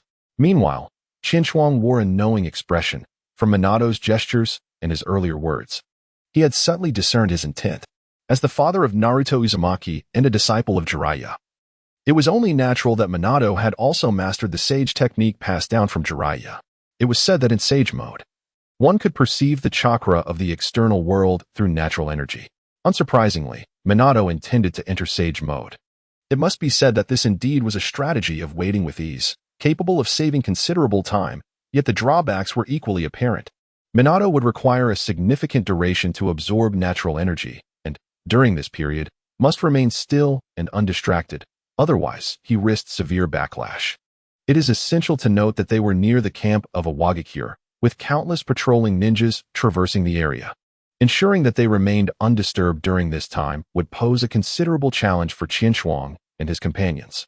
Indeed, Minato's subsequent words confirmed Qianshuang's thoughts. I will now enter sage mode. In this state, I can effortlessly sense all the chakra in the vicinity, but before that, I require a period of preparation, during which I must not be disturbed. As he spoke, Minato's resolute gaze turned towards Qianshuang, clearly indicating that among the leaf ninjas present, aside from Minato himself, Qianshuang had the greatest capability. Qianshuang shrugged, realizing that he had no alternative if he wished to expedite the completion of their task. We shall do our utmost, he asserted. But it must be stated in advance that should we reach our limits, I will immediately cease the absorption of natural energy. Before Qianshuang could elaborate further, Wufing Shuimin comprehended his intent and resolutely interjected. Qianshuang nodded, refraining from uttering further words. All that needed to be said had been articulated. And now his focus should be on enduring until Minato Namikaze succeeds. Minato, too, did not linger, closing his eyes and swiftly entering a meditative state, allowing the tendrils of natural energy to swarm into his being. Observing this spectacle, Qianshuang felt a sense of wonder, even though he did not experience it firsthand. He could perceive the ferocity of this natural energy, which seemed potent enough to burst him apart if he were not cautious. This realization compelled him to acknowledge the exceptional few capable of entering the sage mode in this world. Without guidance, he would never dare to absorb such power recklessly. Soon, after the two rock ninjas had departed, another arrived in their vicinity. However, this encounter was markedly different from the last. Previously, they had concealed themselves in the shadows and suppressed their presence, making it unlikely for even the most perceptive ninjas to detect them. This time, however, Minato's absorption of natural energy was conspicuous, and any ninja capable of sensing chakra flow nearby would likely become aware of their presence with ease. Consequently, Qianshuang and his companions did not attempt to hide their forms, leading the approaching rain ninja to spot them immediately. Obito Uchiha instinctively positioned himself in front of Qianshuang and Lin Noera, forming hand seals. Before he could complete his jutsu, Qianshuang had already seized his intertwined hands, halting him in his tracks, leaving Obito momentarily bewildered. In Qianshuang's assessment, Obito's large-scale fireball technique could potentially attract the nearby rock ninjas. So he opted for a straightforward approach to subdue his opponent in a bid to buy more time. Chen Chuang offered no explanation, in truth. He had no time for such matters. At that moment, his Sharingan had already been activated, ensnaring the rock ninja in an illusion the instant their gazes met. In the next heartbeat, Chen Chuang decisively drew his blade, and the rock ninja promptly met his demise. Chen Chuang shook the blood from his blade and sheathed it once more. The entire sequence transpiring in the blink of an eye. Only now did he find the opportunity to elucidate his actions. However, upon turning, he was met with the sight of the two individuals behind him, their faces ashen, appearing quite unwell. "What ails you?" Chen Chuang pondered, a large question mark hovering above his head. The recent rock shinobi had not uttered a single word before he was dispatched. It was implausible that there was time to perform any ninjutsu. Could there be others? With this thought, Chen Chuang cast a vigilant glance around him. Those who could evade his keen perception were surely no ordinary opponents. Just as he prepared to seize an opportunity to interrupt Minato Namikaze, Uchiha Obito and Noara Rin could no longer contain themselves, retching violently. How foul. Ugh, this is unbearable. Chen Chuang's expression froze, and observing the reactions of the two, he grasped the situation. It was evidently the initial shock of witnessing death. Admittedly, his own experience had not been much different from theirs. With this thought, he let out a long breath, feeling a twinge of embarrassment, yet relieved that the outcome was favorable. Chapter 74, The Siege Cough. Uchiha Obito pressed his hand against his chest, struggling to suppress the tumult of acid in his stomach. Could this fellow have truly perished so easily? Clearly, he found it hard to believe that Chen Chuang, who had been close to him, could be so decisive and ruthless in killing. Yahiko Rin cast a wary glance at Chen Chuang. "Enough of that look. I was just like you during my first encounter." Chen Chuang raised his hands in a gesture of surrender. However, as he spoke, his tone turned grave, and he cautiously surveyed their surroundings once more. If they wished to return alive, they must be perpetually prepared to eliminate their foes. Otherwise, it could very well be their own demise. Obito and Yahiko Rin were evidently not yet ready, but with the situation at hand, they had no choice but to act. Chen Chuang could only do his utmost to remind them. Although their faces remained pale, they understood the wisdom in Chen Chuang's words and steeled themselves to stand guard beside Minato Namikaze.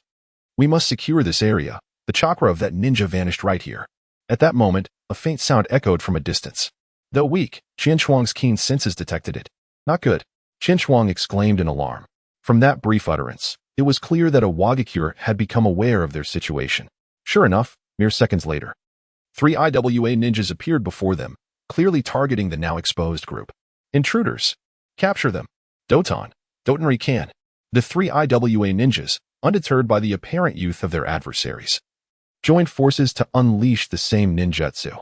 3 sharp earthen spears surged forth simultaneously from various directions toward Chen Chuang and his companions. "Obito, Rin, protect Teacher Minato." Chen Chuang did not choose to retreat. Instead, he boldly confronted the opponent's ninjutsu. It was not that he lacked the desire to evade, but rather because behind him stood the formidable wave wind Minato, compelling him to withstand the impending assault. Lightning release, Chidori stream.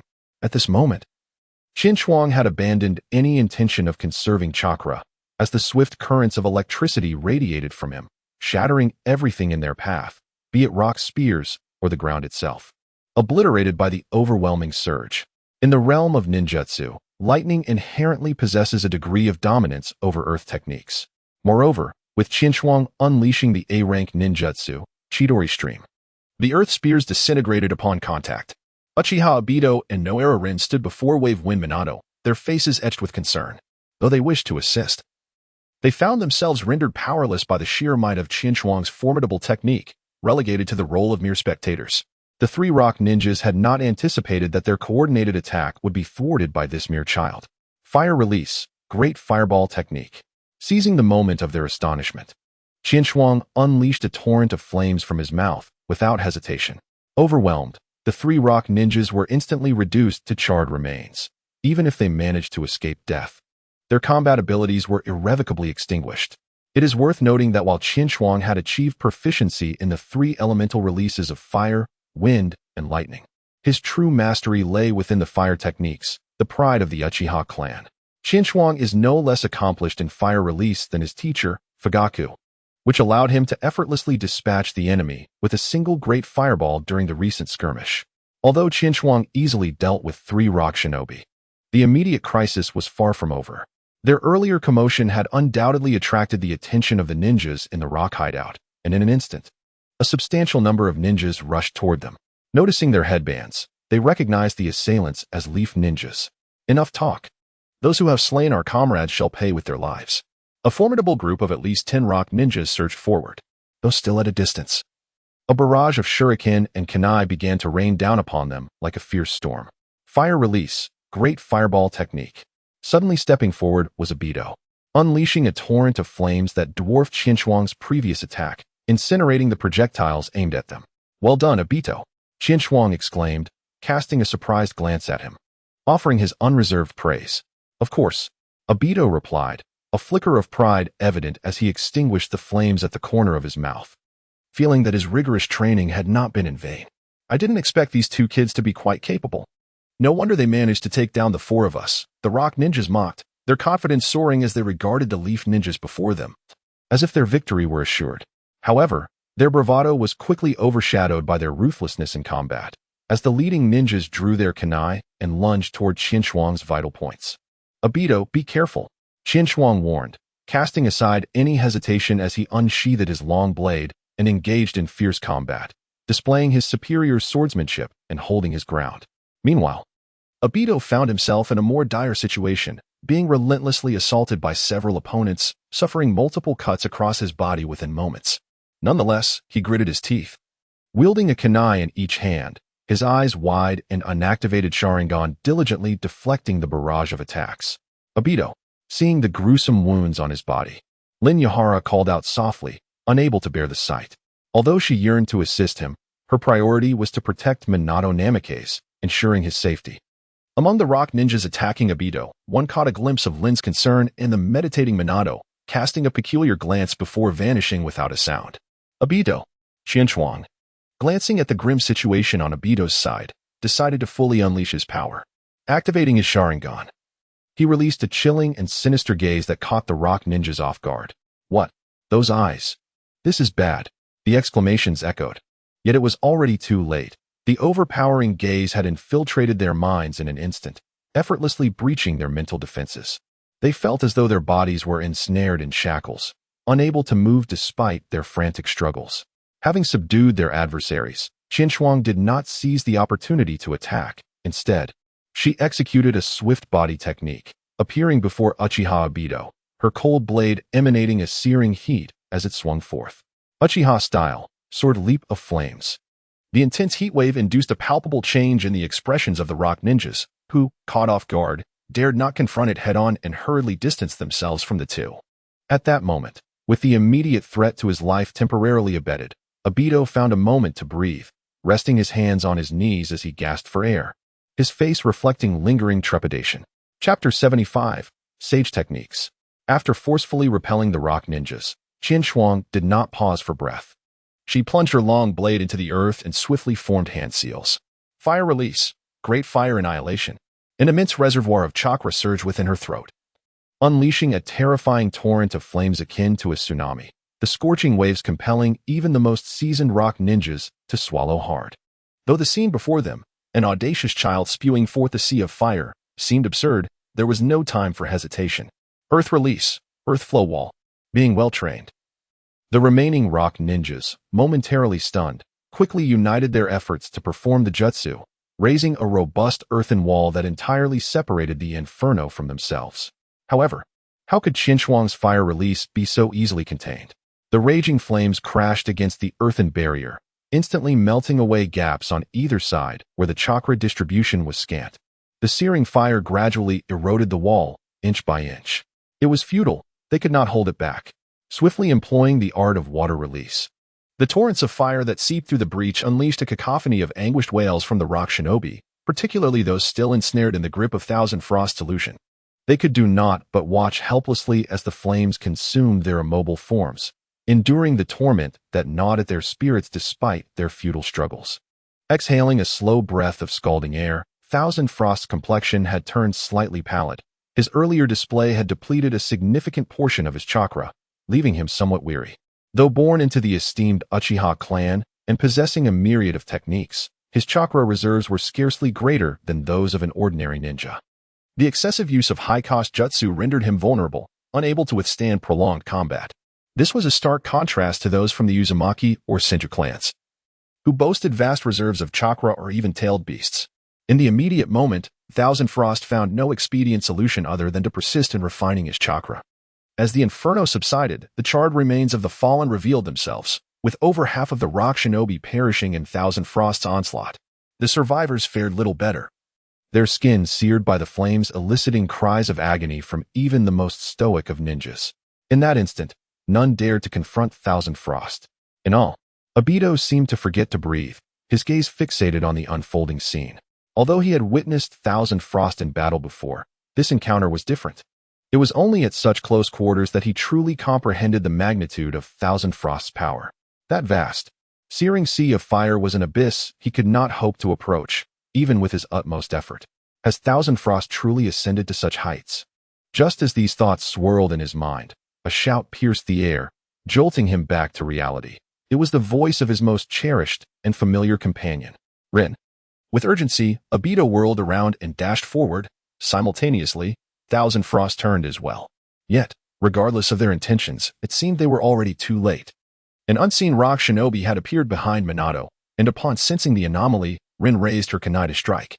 However, such a feeble assault was unlikely to faze the rock shinobi. He had long since assessed the precarious position of the 4 Konoha ninjas, recognizing that the 3 youths were intent on safeguarding the seated blonde youth. Though unaware of the grand scheme he was concocting, one fact was clear: interrupting him was imperative. With renewed determination, the rock shinobi tightened his grip, the kunai aimed menacingly at Minato's vulnerable neck. Minato-sensei. Shuang did not dare to hesitate, desperately squeezing the chakra within her. As lightning began to flicker in her hands, at that moment, without any forewarning, the figure of Minato Namikaze vanished from sight, causing Shuang's actions to abruptly halt. And the kunai aimed at him to pierce the air fruitlessly. Bewildered by the absence of the anticipated sensation in her grasp and witnessing the fleeting golden light before her, the rock ninja was utterly flustered, unable to comprehend the situation with his limited experience. He attempted to retreat, but it was already too late. Before him, the space twisted once again, and another flash of gold appeared. The once meditative yellow figure was now crouching before him, right hand raised. A familiar yet considerably larger spherical mass forming in his grasp. Sage Art, Supergiant Rasengan. Without a moment's hesitation, Minato drove the Rasengan into the rock ninja's abdomen. The ferocious force seemingly capable of tearing everything apart, hurling the rock ninja's body violently away. Thank you for your patience. Turning around, Minato's eyes revealed 2 streaks of orange-yellow shadow beneath his brows, his pupils morphing into a shape reminiscent of a toad's. Minato-sensei, your eyes. Noira-rin, who was closest, gazed at him with surprise. Obito Uchiha also noticed the change, his eyes filled with envy. Only Shuang maintained her composure, having anticipated this transformation long ago. Well, that's a discussion for later. Minato was aware of what Rin meant, awkwardly touching his brow and eyes. For now, he needed to deal with the rock ninjas. He directed his gaze towards the rock village's camp, as another wave of rock ninjas arrived in mere minutes. Let us attack together and eliminate these damned leaf ninjas. Without sparing a glance at their fallen comrade, charred to a crisp by Shuang, the frenzied ninjas charged at the 4 of them. To them, these 4 leaf ninjas had not only infiltrated their camp's vicinity, but had also wreaked havoc at their very gates, inciting their wrath. If glares could kill, Shuang and her companions would have perished countless times under the ferocity of their stares. Observing the advancing rock ninjas, Shuang quickly supported the wobbling Obito, retreating to Minato's side. Her expression unusually grave. Minato-sensei, what should we do now? I have gathered most of the intel. For now, we must leave this place. A peculiar glimmer flickered in Minato's eyes as he spoke of the intel, only to vanish swiftly. Understood. I will steady Obito. Shuang began to dash forward, only to be halted by Minato's firm grip. Shuang, take Obito and Rin and escape first. I will hold them off. The eyes of Minato Namikaze remained fixed upon the approaching rock ninja, radiating an air of immense confidence. He gently raised his right hand, and as chakra surged forth, a spiraling sphere of considerable magnitude, several times larger than before, materialized in his palm. At the moment Minato lifted his hand, Xinchuang comprehended the inevitable outcome of the battle. A single Minato was already beyond the capabilities of these mere minions, and with the Sage Mode at his disposal, she felt no trepidation regarding their safety. Consequently, she let Obito and Noera run away from this perilous locale. Out of the corner of his eye, Minato noticed the trio's departure, and a glint of menace flickered in his gaze as he turned back to the Rock Ninja. Sage Art, Super Large Rasen Shuiken. Sensing impending doom, the Rock Ninja attempted to evade, yet how could he escape once Minato had locked onto him? A tempest that tore through everything descended, leaving no time for even a single scream to escape his lips. Chapter 76. The confidence of the Eastern Dead Man. Within the main tent of the Rock Hidden Village's encampment, a report was delivered. Lord Eastern Dead Man. Lord Yellow Earth, a squad of Konoha ninjas has appeared near the camp, eliminating over 10 of our shinobi, and they have recently made their escape. A Rock Ninja hastily entered the tent, his head bowed low, his expression one of trepidation, fearful to meet the gaze of the two esteemed figures seated before him, lest they unleash their wrath. After all, their forces had been assaulted before even stepping onto the battlefield, resulting in significant losses. Who could remain calm under such circumstances? As expected, upon hearing the report, Yellow Earth immediately lost his composure, slamming his palm onto the table in a fit of rage. How absurd! Are you all utterly incompetent? Allowing them to flee right under your noses? My apologies, Lord Yellow Earth. Among those Konoha ninjas, one possessed an exceptionally formidable wind release technique, utilizing a jutsu we had never encountered before, which left us at a disadvantage. However, we have dispatched others in pursuit. The Rock Ninja's voice dwindled, his head instinctively lowering further. Enough. While I can see you are still seething, Lord Eastern Dead Man interjected calmly, seeking to mediate the situation. Given that this was a reconnaissance team from Konoha, it was to be expected that they would not be easily captured. He continued to gaze at the reporting ninja with a composed demeanor, causing the latter's heart to race with anxiety. Recall those who have pursued. Our foremost priority now is resupply. We must bolster our manpower, and there can be no mistakes in that regard.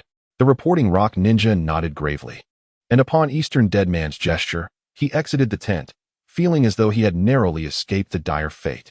Watching the departing Rock Ninja, Yellow Earth's ire remained unquenched, redirecting his frustration towards Eastern Dead Man. You still have the presence of mind to sit here while the enemy approaches our very gates. He glared furiously, his frustration reaching a crescendo. He had never felt so humiliated in his life. His dissatisfaction with the combat commander, Dong Sire, had also escalated to a critical point. Observing Huang Tu's extreme reaction, Dong Sire shook his head, seemingly accustomed to such impulsiveness. You are always so rash. He produced an unsealed letter from his pocket and handed it to Huang Tu, revealing it to be the very correspondence that Don Yemu had entrusted to him for Huang Tuesday. Huang Tu glanced at the letter, a flicker of curiosity crossing his eyes. Although he was the son of the Tsuchikage, he dared not peruse such a classified document lightly. Hence, from the moment Don Yemu had entrusted it to him until it was passed to Dong Sire, he had refrained from examining its contents. Yet now, amid this humiliating ordeal, Dong Sire's face bore no trace of concern, gradually igniting Huang Tu's curiosity about what his father had inscribed within. After a moment's hesitation, Huang Tu accepted the letter and began to read. Dong Sire watched him with a hint of amusement, and as the letter unfolded, Huang Tu's expression swiftly transformed from curiosity to astonishment. Is this the reason for the sudden change in supply routes? He looked back at Dong Sire. His earlier discontent completely dissipated. Ah! Dong Sire smiled confidently, his profound gaze drifting beyond the tent, as if envisioning the distant Konoha village. This time, we shall undoubtedly strike a decisive blow against Konoha. All right, we should halt here. There is no one pursuing us any longer. In the outskirts, far from the rock hidden camp, Minato Namikaze surveyed his surroundings before finally withdrawing from Sage Mode. Uchiha Obito, upon hearing this, plopped down onto the ground, panting heavily. Already injured and exhausted from the prolonged flight, he found himself utterly reluctant to move. Seeing Obito exposed to the elements with his wounds now dried, Noera Rin promptly retrieved a bandage from her pack and approached him, taking the initiative to tend to his injuries. Xinchuang initially intended to use the healing technique on Obito, but upon witnessing the expression of sheer enjoyment on his face as he was bandaged by Noera Rin, he suppressed that thought with a twitch of his lips. Turning his head, Qianchuang noticed the peculiar expression and contemplative gaze of Minato Namikaze. With a hint of confusion, he approached, inquiring, "Teacher Minato, How is the information gathering from Awagakure progressing? The sound of Qin Shuang's voice reached his ears, prompting Bo Feng Shuimin to emerge from his contemplative state. Earlier, after entering the sage mode, I had thoroughly sensed the entirety of the Awagakure camp area. I discovered that the chakra distribution in the northwest direction was significantly higher in both quantity and intensity compared to other locations. Surely, that must be the position where the IWA shinobi receive their supplies. Bo Feng Shuimin's revelation brought a flicker of joy to Qin Shuang. The effort to stall for time had finally borne fruit. However, observing Bo Feng Shuimin's still peculiar demeanor left Qin Shuang somewhat perplexed. What are you pondering, Teacher Shuimin? Shouldn't we seize this opportunity to ascertain the supply routes of Awagakure? Bo Feng Shuimin shook his head, his expression marked by concern. In truth, my reconnaissance indicates that there are only about 200 IWA shinobi in the camp, which starkly contrasts with the intel brought back by Senior Kitaki. While it may not be a significant issue, perhaps merely an error in Senior Kitaki's information, I cannot shake this unsettling feeling in my heart. 200? Qin Shuang was taken aback. Although the original text does not elaborate extensively on the Third Shinobi World War, the duration of the conflict and the heavy casualties clearly indicate that the Hidden Stone Village could not have sent merely 200 troops. He firmly believed that with the sensory abilities of Minato Namikaze in Sage Mode, it would be impossible for anyone to deceive him. Thus, it could be confirmed that there were indeed only 200 individuals in the main camp. But where were the remaining forces that should have been present? Were they to be dispatched later from the Hidden Stone Village?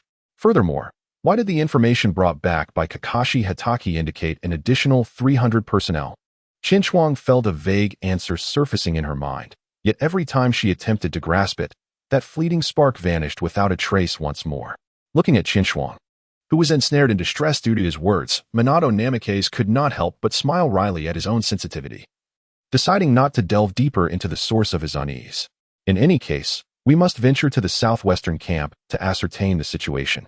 And if our findings are accurate, we must thoroughly investigate the supply routes of the Hidden Rock. At that moment, Obito Uchiha had already received treatment for his wounds from Rin Noera, and as the two approached, they overheard Minato's words. "Wait, we still have to go," Obito exclaimed, his eyes widening in disbelief. A look of resistance etched across his face.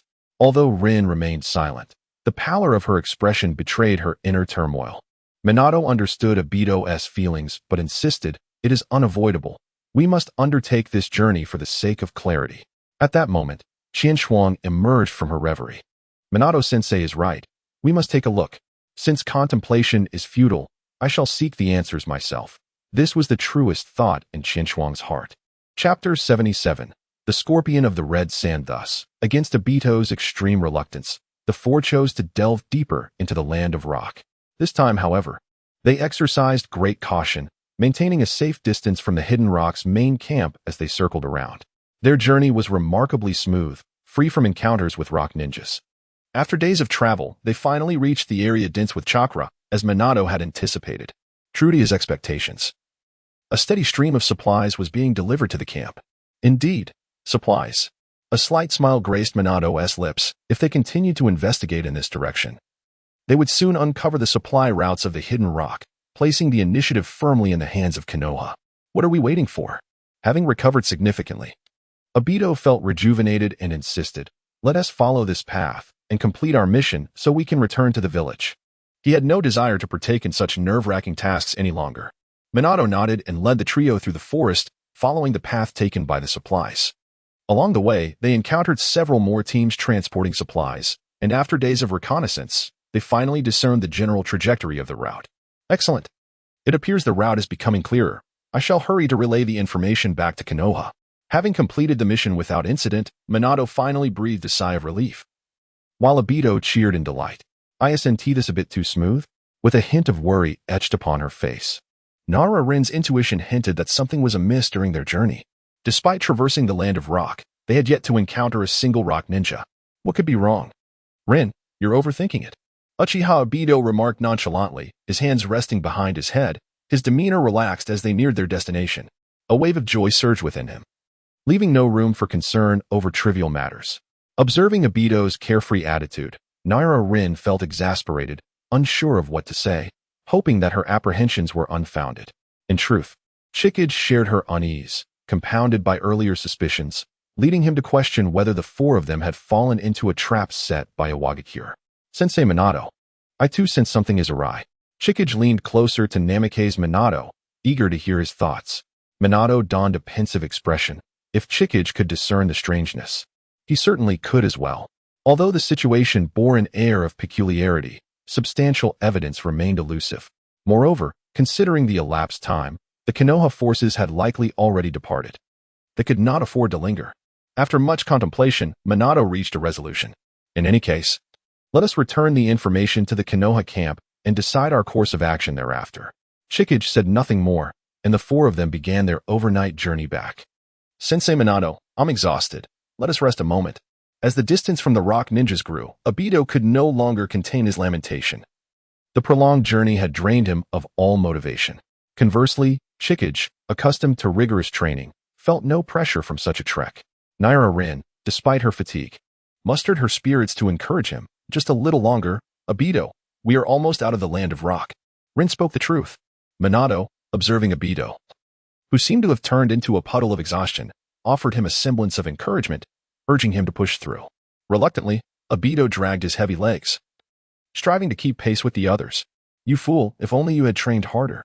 Chikage teased, albeit with good intentions, as he positioned himself behind Obito, gently nudging him forward. Feeling Chikage's support, Obito was touched to the point of tears. Chikage, you are truly kind to me. Amused by Obito's antics, Chikage couldn't help but give him a gentle kick from behind. Keep moving and stop being foolish. Witnessing the camaraderie between the two, Minato found himself smiling involuntarily. Look. At that moment, Rin's voice snapped the three from their momentary ease, tension creeping back into their hearts. It appeared that a scuffle was unfolding nearby. Upon closer inspection, they discerned several figures engaging in combat within the thicket, moving in the direction of Chikage and the others. As Qianchuang lifted his eyelids, his black pupils transformed into a blood-red hue, and three Tomo began to rotate slowly. It became apparent that Qianchuang was taken aback not by the prowess of the combatants, but by the unexpected arrival of a certain individual.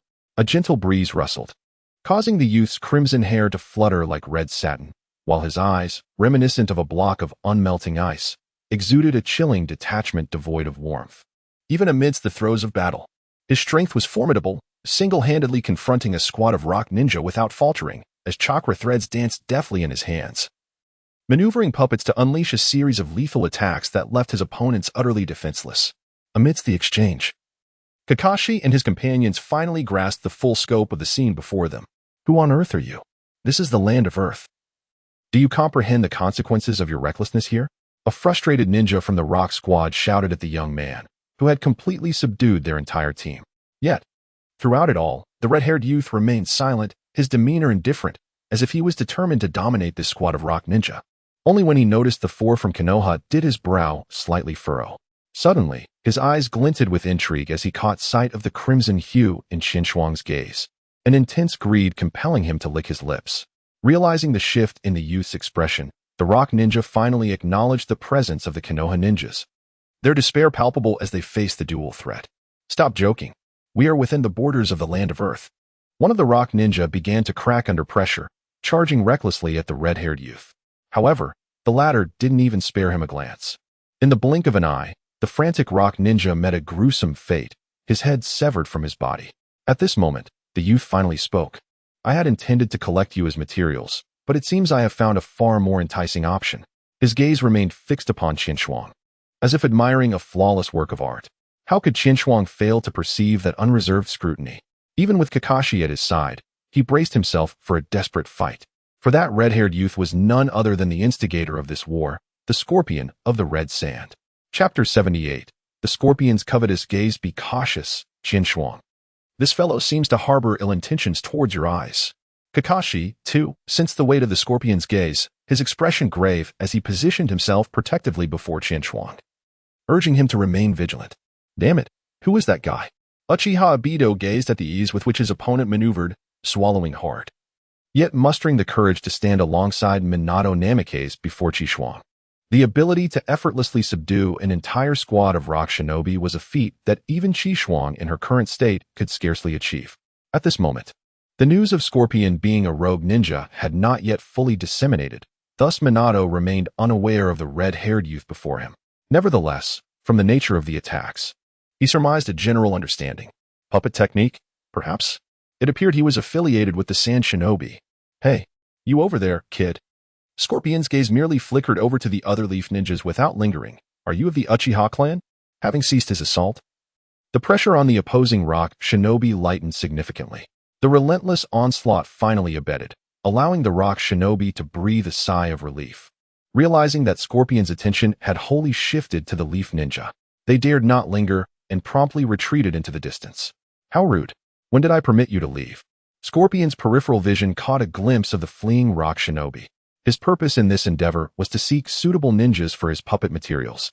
And fortuitously encountering a band of rock shinobi near the border had led to their confrontation. Little did he expect the sudden appearance of a group of leaf ninjas, among whom was a young Uchiha with the Sharingan activated, prompting him to decisively shift his focus. Yet even with a change of target, he had no intention of letting the rock shinobi escape, for doing so could potentially expose his whereabouts. With a flick of his fingers, the chakra threads began to pulse erratically, propelling his puppet swiftly toward the rock shinobi's direction. The puppet's arms extended sharp, pointed spikes, reaching the rock shinobi in the blink of an eye. Do not underestimate us. The rock shinobi, unwilling to be easily vanquished, rallied to resist Scorpion's puppet. To them, it seemed that previously Scorpion could only suppress them at close range rather than eliminate them. Now, at a distance, they believed their resistance might afford them a chance to escape. However, in truth, this was merely a fanciful delusion. The puppet's hand opened, and a multitude of flying needles shot forth from the tiny orifices in its palm, accompanied by a dense purple mist, clearly indicating that these needles were laced with poison. The sudden change in the puppet's tactic caught the rock shinobi off guard, and several were struck by the poison needles in their moment of negligence. Did you truly believe you possessed the means to contend with me? Scorpion's voice dripped with disdain. Earlier, out of a desire not to damage my exquisite materials, I had patiently played with you, but now you have outlived your usefulness. No sooner had he spoken than the puppet's hand fell with lethal precision, leaving the previously defiant rock shinobi sprawled in a pool of their own blood. Although they had witnessed numerous scenes of murder during this period, the inexperienced Uchiha Obito and Noera Rin could not help but gasp at the chilling spectacle before them. At last, the bothersome flies had vanished. In less than half a minute, the gaze of the Scorpion of the Red Sand once again fixated on Qinshuang. This involuntarily caused Qinshuang's body to tense. He believed he could replicate Scorpion's recent maneuver, but only if he were familiar with the puppet in Scorpion's possession. Although he had never seen it firsthand, he could assert with certainty that this puppet was not the third Kazekage. Otherwise, Minato Namikaze would have recognized it as well. Who exactly are you? Minato squinted, fully aware of the terror emanating from the individual before him, and thus he found it hard to believe that this person was merely an anonymous figure. Who I am is of little consequence. What matters is that I want him.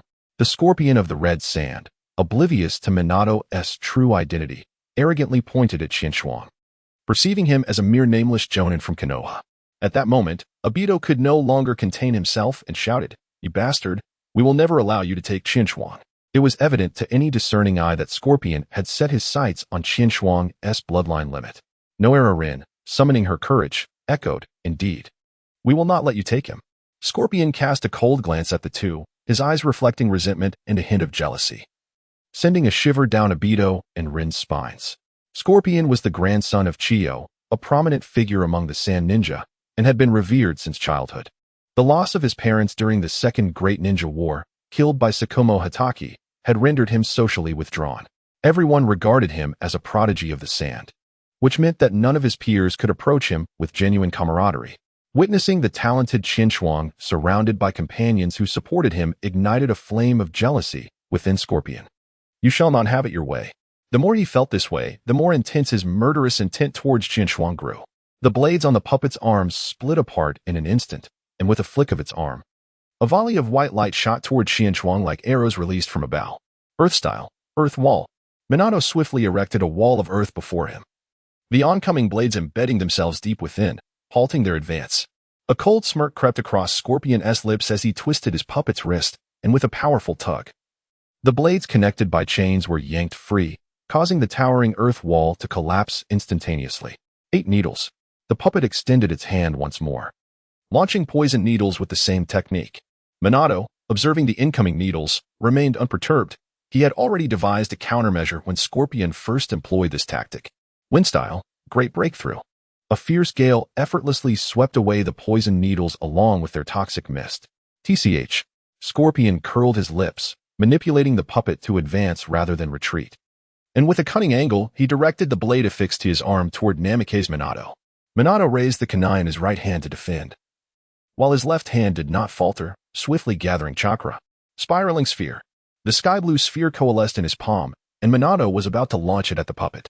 However, at that moment, the puppet abruptly opened its fearsome maw, and a thick tube emerged. This is bad. From the instant the puppet's mouth gaped open, Chihiro sensed something amiss. He quickly formed hand seals, and lightning surged around him. Chidori Senbon. This was a ninjutsu he had recently developed, transforming Chidori into 1,000 needles that shot forth from his hand. Not only was it incredibly swift, but it also retained Chidori's piercing effect, making it perfectly suited for such an urgent situation. As expected, the sharp spikes that shot from the puppet's mouth were intercepted mid-air by Chihiro's Senbon. Witnessing his lethal move thwarted, Scorpion's eyes reflected no hint of frustration. Instead, a peculiar smile graced his lips. Chapter 79. Intelligence Issues Manipulation Human Body Technique. At an unknown moment, Scorpion had switched to single-handedly controlling the puppet, while the chakra thread from his other hand had already latched onto the unsuspecting Uchiha Obito. Instantly, amidst Obito's startled cries, his body, under Scorpion's control, uncontrollably drew a kunai, and without warning, turned to stab Chihiro behind him. Chihiro Koen. Noera Rin's eyes widened in disbelief at this scene, but she was utterly unable to intervene in time. That bastard. Obito struggled fiercely against the control, but it was futile. He could only shout at Chihiro, urging him to dodge. At that moment, Chihiro had just completed his Chidori and heard the swift sound of the blade rushing toward him. In an instant, he found himself unable to react. Flying Thunder God. In a moment of dire urgency, Minato Namikaze resolutely relinquished the Rasengan in his grasp, activating the Flying Thunder God technique that he had previously marked on Shinchuan. In an instant, he appeared before the two. With one hand, he seized Obito's arm, forcibly altering the trajectory of his impending assault, while his other hand firmly gripped the kunai, severing the chakra threads trailing behind him. As the kunai whistled past, Shinchuan felt as though he had narrowly escaped the clutches of death, his heart racing with an adrenaline-fueled intensity. That was close. Freed from peril, Obito collapsed onto the ground. Shaken by the recent encounter, his spine still tingling with fear at the thought of it. Meanwhile, Scorpion was utterly astounded. He never anticipated that this seemingly inconsequential Leaf Village Jonin would possess such remarkable speed. Yet, despite his astonishment, his hands remained unyielding. With the obstruction of Minato removed, the puppet brandished its blades and surged forward once more. Now consumed by a fiery determination, Shinchuan, feeling a pent-up rage that demanded release, unsheathed his ninja blade and clashed with the puppet. Chidori. Fearing another unexpected trick from Scorpion, Shinchuan offered no opportunity for negotiation. Powerful currents surged along the chakra threads to Scorpion himself. Though Scorpion swiftly severed the connection with his puppet, he was momentarily stunned by the residual electricity. That brief moment was more than enough for Shinchuan to act. Sensei Minato, understanding the urgency, wasted no time and began to form another Rasengan. By the time Scorpion regained his composure, his puppet had already been reduced to mere fragments by Minato's assault. Damn it! The destruction of his puppet filled Scorpion with profound humiliation, igniting a seething rage within him as he reached for a scroll concealed in his pocket. Yet, his hand hesitated in midair, caught in a moment of indecision. This scroll held his most potent trump card, his greatest secret, once unleashed. He would have no choice but to eliminate the Leaf Ninjas before him, lest the news of his assassination of the third Kazekage be exposed, leading to a relentless pursuit from the major nations. Given the incredible speed displayed by the Leaf Jonin, he realized that capturing him would be exceedingly difficult, and he could easily fall victim to a counterattack, especially considering the Uchiha's formidable lightning techniques. Thus, with a heavy heart, he lowered his hand, the seeds of retreat taking root within him. He cast a lingering gaze at Shinchuan and Minato, his eyes aflame with a fierce unwillingness. I will remember you both. When we meet again, you shall not be so fortunate. As the opponent prepared to depart, Minato Namikaze swiftly hurled a kunai, only for it to be effortlessly intercepted by Scorpion. In the blink of an eye, A flash of golden light illuminated the scene, as Minato appeared directly before Scorpion, his Rasengan surging toward the foe's abdomen with astonishing speed. However, contrary to expectations of carnage, Scorpion's entire form instantaneously transformed into granules of sand, with the Rasengan merely scattering the fallen grains, while the true Scorpion had long since vanished. Had that fellow perished? Obito Uchiha had risen to his feet. Obscured by Minato's figure, he had failed to witness the transformation of Scorpion's body into sand. His eyes burned with fury, a desire to rend Scorpion to shreds. Minato turned. Shaking his head in regret, he managed to escape. My final strike only connected with a sand clone. Upon hearing of Scorpion's escape, Obito's rage intensified. Yet he found himself powerless to act. Minato approached Chikaz, inquiring, "Chikaz, do you have any insight into who he truly is?" His question was not without purpose. He had observed Chikaz's expression upon Scorpion's arrival, a look of surprise that would not manifest in someone unfamiliar. Thus, he surmised that Chikaz must have deduced the identity of their elusive adversary. Qianchuang did not intend to conceal the truth. She nodded and candidly responded. "That is the Red Sand Scorpion of Sunagakure.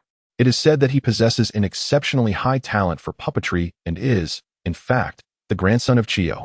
She refrained from mentioning how the Scorpion had slain the third Kazekage, as explaining that matter would be too convoluted. "I see now. No wonder he is so formidable." Minato Namikaze realized, understanding that the opponent was a rising star among the Sand Shinobi, which clarified why such a powerful figure had remained largely unheard of until now. What makes him so formidable? With the crisis averted, Uchiha Obito began to boast again. "He was merely driven to flee by our might." As he spoke, he waved his fist in emphasis. Qianchuang helplessly glanced at Noirarin, implying that this fellow's skin had always been so thick.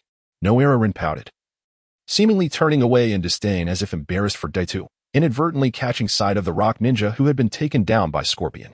"What shall we do about the corpse over there?"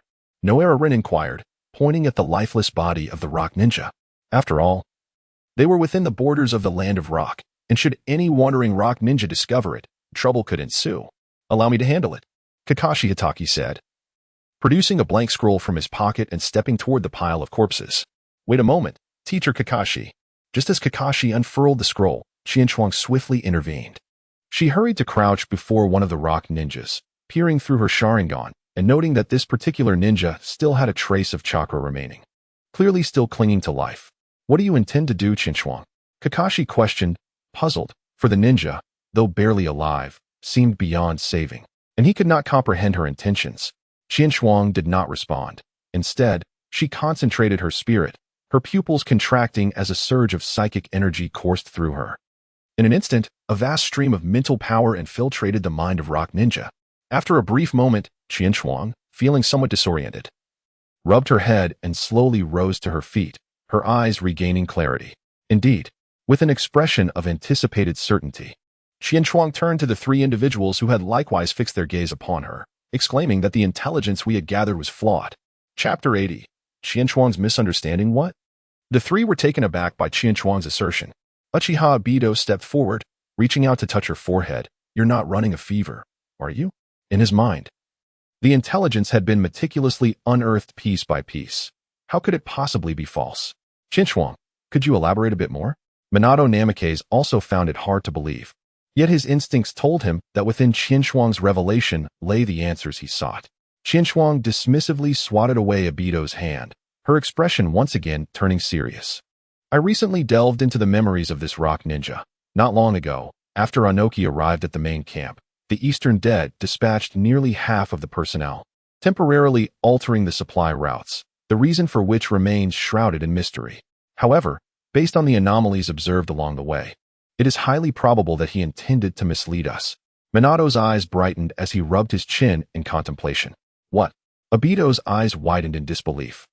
He could hardly fathom that the intelligence he had painstakingly gathered was, in fact, a fabrication. Lin, too, was struck with realization. "So that is it." "Teacher Minato." After a brief moment of reflection, Qianchuang addressed Minato. "Given this information, I believe we must hasten our return to Konoha. If this is indeed true, it confirms that the intelligence from Tsukumo Hatake was accurate. There are indeed around 500 ninjas from Iwagakure. Their intention to mislead us is evidently aimed at allowing us four to return to Konoha with erroneous information, catching the village off guard." Therefore, our immediate priority is to relay this intelligence to the Konoha military camp as swiftly as possible. Furthermore, Iwagakure has recently acquired supplies via that temporary route, so it is unlikely they will reveal the true path in the near future. Thus, this intelligence must be temporarily set aside. After some contemplation, Minato concurred with Qinshuang's assessment. If this is indeed the case, we must act quickly. Having spoken, Minato Namikaze dared not delay. He unsealed the scroll and gathered all the bodies of the rock ninjas for transport to Konoha for research. Subsequently, the group traversed the land of grass without pausing, and even Obito refrained from any outbursts or requests for rest. Each of the four harbored a taut sense of urgency, only truly relaxing upon crossing into the land of fire. Shortly after their return, the four of them located the Konoha encampment, which had already begun to establish itself at the border, although the scale and number of personnel could not yet rival that of the hidden rock, Konoha. As the foremost nation in the ninja world, boasted exceptional quality and spirit among its shinobi. Upon learning of Minato's team's return with intelligence, Nara Shikaku, the commanding officer of the forces here, personally welcomed the four. Minato recounted the information they had gathered, along with their experiences and deductions. True to his reputation as the Nara clan's intellectual powerhouse, Shikaka contemplated briefly, then formulated a clever counter-strategy. However, such matters were no longer within the purview of Qinshuang. Saratobi Hizashi conveyed Shikaku's message to her, informing that his brother, Asuma Saratobi, and Yuhi Kurenai had already returned to Konoha, requesting Qinshuang to rejoin their ranks after this mission. As for Minato's team, they were to remain on the battlefield against the rock. Thus, that evening, Qinshuang spent the most restful night she had experienced in days within the encampment. The following morning, under Obito's reluctant gaze, she bid farewell to the three and set forth, carrying Shikaku's letter to the Hokage as she embarked on her journey back to Konoha. Although she was alone this time, Qinshuang felt little trepidation. After all, she was within the land of fire, where even foreign spies would be compelled to steer clear of her. Upon her return to Konoha, Qinshuang chose not to go home or seek out Saratobi Hizashi. Instead, she made her way directly to Kakashi Hitaki's doorstep. The throngs of people and the sounds of derision that had once filled her memories were now absent. Everything had returned to normal, as if nothing had ever transpired. Qinshuang cautiously peered into the room, finding nothing amiss. The interior remained as it had been during her previous visit, cold and unwelcoming. At this sight, a chill enveloped her heart, leaving her with an unsettling sense of despair. Was it possible that Kiki Matsushita still hadn't come to terms with the circumstances? An overwhelming wave of guilt surged within her, so profound that she failed to notice the sudden presence of another. Qinshuang, what brings you to my doorstep? The unexpected voice startled her, prompting her to instinctively distance herself. Turning around, she beheld a white-haired youth standing nearby, a basket of vegetables in hand. Kakashi?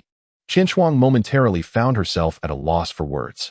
Upon regaining her composure, she cast a gaze filled with remorse towards Kakashi, burdened by the weight of guilt for not being able to save Hitaki Tsukumo. I'm sorry about your father. Hitaki Kakashi, taken aback by Qinshuang's despondent demeanor, struggled to comprehend her words until realization dawned upon him. Ah, you are referring to my father's situation, he responded with a faint smile. Speaking of which, I have yet to express my gratitude for your previous visit to my home, during which you offered guidance to both me and my father. Qinshuang lowered her head slightly, a bitter smile playing on her lips as she shook her head. What use is there in lamenting? Ultimately, the tragic reality of Senior Hitaki's suicide remains unaltered. In her eyes, the smile that Hitaki Kakashi had just displayed was evidently forced, concealing a profound sorrow within. Kakashi was left in a state of bewilderment. Though he could not fully comprehend Qinshuang's words, one thing resonated. Did she just claim that his father had taken his own life? But how could that be? His father was alive and well. Dismissing her words as mere nonsense, Kakashi felt an involuntary twitch at the corner of his mouth. The flicker of gratitude he had briefly felt for Qinshuang evaporating in an instant. What are you babbling about? Kakashi shot a glare at Qinshuang, irritation etched across his face. Who told you that my father committed suicide? Qinshuang, on the verge of tears, suddenly froze, realizing in that fleeting moment that she might have misunderstood something crucial. Hastily, she inquired with caution, how is your father, Senior Hitaki? Kakashi cast a nonchalant glance at her as he stepped forward to open the door, replying, thanks to you. My father is doing quite well. He has returned to the front lines as of yesterday. Upon hearing this, Qian Shuang's eyes instantly brightened, and the prior feelings of guilt vanished entirely. Hitaki Tsukumo was alive. He had not heard of Hitaki Tsukumo visiting the front lines before his unfortunate demise. If all went as expected, it was indeed his words from that day that had made a difference. Hitaki Kakashi gazed at Qian Shuang, whose expression shifted from shadow to sunshine. His mind speculating, could this fellow have suffered a mental lapse from undertaking a mission? However, Qian Shuang paid no heed to Kakashi's ominous stare. Elated by the knowledge that he had altered Hitaki Tsukumo's fate, he jovially patted Kakashi on the shoulder. Having obtained the answer he sought, he prepared to depart. All right, Kakashi.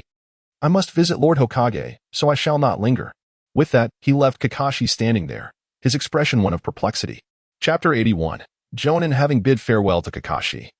Qian Shuang approached the Hokage's office, buoyed by an unusual sense of joy. Knock, knock, knock. Who is it? A familiar aged voice resonated from beyond the door. Qian Shuang did not neglect her duty. Lord Hokage, it is I, Uchiha Qian Shuang. Upon hearing the voice of the visitor, Sarutobi Hiruzen's tone softened considerably. It is Qian Shuang. Please. Come in. Qian Shuang entered the office, a sense of urgency in her demeanor. How is everything progressing with your mission? Sarutobi Hiruzen inquired, his expression grave. For the gravity of the matter at hand concerned the very existence of their nation. Our mission has been proceeding relatively smoothly, Qian Shuang replied, subsequently reiterating the account regarding Nara Shikahisa and handed over the letter from him. Sarutobi Hiruzen took the letter, glancing through its contents, and his expression visibly softened. Not only has Naka's son, Keidu, appeared, but even Chido's grandson has surfaced? He murmured, casting an appreciative glance towards Qian Shuang. It seems that uncovering the conspiracy of Awagakure owes much to your efforts, Qian Shuang. Qian Shuang, in a state of trepidation, lowered her head and humbly replied, I am not worthy. Lord Hokage, this is the result of our entire team's collective effort. Upon hearing Qian Shuang attribute her accomplishments to the whole team, Sarutobi Hiruzen felt an even deeper appreciation for her indomitable spirit of fire, and his admiration for her grew more profound. There is no need for modesty. Your efforts are undeniably commendable. Sarutobi waved his hand dismissively. You have worked hard on this mission. Now, take some time to rest in the village. Also, make sure to enhance your skills during this period. Qian Shuang was somewhat taken aback. He had anticipated that during such a protracted period of conflict, Sarutobi Hiruzen would promptly assign him to the battlefield. To his surprise, he was instead granted a reprieve. Sarutobi seemed to perceive Qian Shuang's bewilderment and elucidated. The Chunin exams are imminent, and you young ones are still not sufficiently seasoned. This opportunity to hone your skills will serve you well. Upon hearing about the Chunin exams, Qian Shuang paused momentarily and inquired, but, Lord Hokage, I recall that you had cancelled my examination eligibility. Sarutobi Hiruzen smiled enigmatically and replied, both Knight and Minato hold you in high regard, and I, too, am convinced that you have already attained the level of a Jonin. Thus, with the unanimous decision of the elders, we intend to promote you to Jonin, despite the usual protocols. What? Even Qian Shuang, with his usual composure, found himself momentarily speechless. A Jonin? There were fewer than 50 Jonin in the entire village, and now, in a bewildering twist of fate, he had become one among them? Qian Shuang felt a sudden sense of unreality. It was not that she lacked confidence in her ability to ascend to the rank of Jonin. Rather, the notion of a 10-year-old Jonin was indeed quite astonishing. Even Kakashi Hitaki, at this moment, was merely a Chunin. Qian Shuang pondered deeply, aware that Sarutobi Hiruzen was undoubtedly contemplating something. In truth, Sarutobi harbored ulterior motives, as a figure of high authority. He certainly understood the adage of offering a sweet date following a slap. His earlier decision to revoke Qian Shuang's qualification for the Chunin exams was a measure to suppress his presumptuous behavior. However, now that Qian Shuang had exhibited exceptional performance, how could he possibly relinquish this Uchiha youth who had inherited the will of fire? Given Qian Shuang's formidable strength, Sarutobi decisively advocated for him, thereby securing the prestigious title of Jonin for the young man. In his view, having bestowed such a significant favor upon Qian Shuang, the latter would undoubtedly feel immense gratitude and would henceforth align himself with Sarutobi's vision as Hokage. Even if he did not sever ties with the Uchiha clan, he would at least emulate Shursui, prioritizing the village above all else. Moreover, since Qian Shuang was also a comrade of his son, Asuma, this arrangement would greatly benefit him, a veritable win-win scenario. Yet unbeknownst to him, Qian Shuang was internally speculating wildly about his true intentions. This does not bode well, he thought, as he was somewhat skeptical, not believing that the elders of Konoha would grant him any leniency. Before he could articulate his concerns, Sarutobi interjected, asserting that during these extraordinary times, exceptional policies were necessary, and with Qinshuang's capabilities, he was more than qualified to serve as a jonin. Although filled with doubt, Qinshuang, faced with such an unequivocal statement, composed himself and feigned a demeanor of heartfelt gratitude. I understand. Thank you, Lord Hokage. Sarutobi nodded in satisfaction, finally revealing a benevolent smile. Hehe, you have worked hard during this period. Do take some time to rest. Qinshuang respectfully acknowledged and departed from the office. Once outside, she walked along the path, deeply contemplating and ultimately concluding that Sarutobi Hizashi likely intended to entice her, which was why he had boldly presented the title of jonin. Had she not been a traveler from another world, she would have surely fallen into this trap. Fortunately, she was, and thus the old third-generation scheme would likely come to naught. The jonin title you offered, I shall accept, but my loyalty is something I can never bestow upon you. With this thought, a hint of a cold smile crept upon Qinshuang's lips, giving her an air of subtle malevolence as she gazed into the distance. Qinshuang, a youthful figure, still displaying a semblance of innocence, yet already exuding a budding charm, waved enthusiastically in Qinshuang's direction. With graceful steps, she approached, a faint fragrance wafting in her wake, and joyfully arrived before Qinshuang. It's been over a month since we last met. Qinshuang couldn't help but feel a sense of longing. The mere sight of each other in the village brought an indescribable satisfaction to both. It truly has been a long time. During their previous missions as a team, their bond had grown considerably closer, but after such an extended separation, Qinshuang suddenly felt a slight distance between them. However, this barrier was swiftly shattered by the vibrant Hinata. Honestly, you're never around when we return from missions. Hinata huffed, feigning anger as her beautiful eyes narrowed at Qinshuang. Little did she know how uncomfortable she felt during her recent missions without Qinshuang by her side. When Qinshuang was present, she hardly noticed, but now that she was gone, Hinata realized how reassuring it was to have someone standing before her in times of danger. Faced with Hinata's playful reprimand, Qinshuang could only offer an awkward smile. Hinata soon noticed the change in Qinshuang's appearance. Her eyes sparkled with delight, fixating on the glass pendant dangling from Qinshuang's earlobe. Wow, that is beautiful, Hinata exclaimed after staring for a while, only to then notice Qinshuang's enigmatic smile, causing her cheeks to flush as she became aware of her vague remark. What I meant was that the pendant is lovely, not you. She turned her face away, her pride momentarily shining through. Qinshuang gazed at the charming figure before him, a genuine smile blossoming on his lips. How could he not comprehend Xiron's meaning? His previous expression had merely been a playful jest. In truth, I once bestowed upon you this pendant. Qinshuang raised a hand to touch the one adorning his own ear. Do I possess one as well? How was I unaware of this? Xiron scratched her head, a large question mark hovering above her, before scrutinizing Qinshuang's pendant once more, and suddenly enlightenment struck. Ah, this is the hero you gifted me before. Before she could finish her sentence, Qinshuang swiftly covered her mouth. My dear lady, do keep your voice down. We wouldn't want others to overhear. The two were quite close, and the warm breath from Qinshuang's words brushed against Xiron's ear, instantly tinting it with a delicate blush. Chapter 82. The calm before the CHNIN exam. It was not until Qinshuang distanced himself from her that Xiron began to regain her composure from the warmth of the moment. Realizing her own flustered state, Qinshuang sheepishly apologized. Sorry, Hong. Xiron shot him a fierce glare, seemingly attempting to mask her own shyness, and quickly stepped away, changing the subject. What missions have you been undertaking lately? Actually, it's quite similar to what you all have been doing. I accompanied teacher Minato to the front lines of Awagakure. Qinshuang naturally fell into step beside Xiron, walking in tandem, one to the left and the other to the right. He refrained from elaborating on the dangers involved, merely glossing over the details. Is it truly that simple? Xiron scrutinized Qinshuang with a discerning gaze. I heard from my father that your mission seemed rather significant. Qinshuang felt a bit uneasy under the gaze of Xihong and quickly remarked, well, although there were some setbacks, we have safely completed our mission. Humph. Xihong curled her lips in response, neither affirming nor denying, yet secretly breathed a sigh of relief for Qinshuang, regardless of everything. It was a comfort that he had returned alive. By the way, what brings you here so suddenly? Qinshuang inquired, puzzled. In his memory, Xihong's residence was not in the vicinity of the Hokage Tower, leaving him perplexed as to why she happened to appear here and why she was walking alongside him. Ziyahong shot him a glance filled with mild reproach, inwardly cursing Qinshuang for his lack of awareness. Isn't it because I heard from others that you returned to the village? That's why I specifically came to see you. Presently, among the ninjas of Konoha, most were aware of Qinshuang, the disciple of the Uchiha clan leader.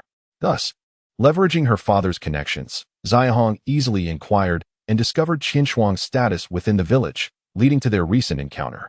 A warmth inexplicably blossomed within Qinshuang's heart. Speaking of which, you may not be aware, but the Nin exams are approaching soon. Thus, we shall remain in the village for the time being. At this point, Yui Kurenai suddenly appeared somewhat melancholic. If only Lord Hokage had not revoked your qualification for the exam, we could once again participate together. Upon hearing this, Qinshuang's expression turned peculiar. Not long ago, he had been informed by the third Hokage of his promotion to Nin, not to mention the Nin exams.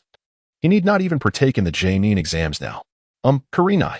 After some contemplation, Qinshuang resolved to gently reveal the truth. In fact, I have just spoken with Lord Hokage, and he mentioned, what did he say? Listening to Qinshuang's hesitant words only piqued Kurenai's curiosity further, her large eyes shimmering with anticipation. He said that I performed commendably on my mission. So? Qinshuang closed his eyes, grappling with how to convey such astonishing news delicately.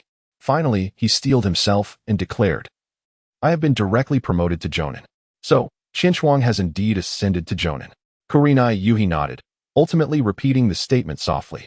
However, as she pondered this revelation, she sensed something amiss. Jonin, what did you just say, Qinshuang? Kurenai thought perhaps she had misheard, wanting to confirm with him again. Yet, Qinshuang's reply remained the same, 2 words. Although it seemed hard to believe, I was indeed informed by the third Hokage of my promotion to Jonin.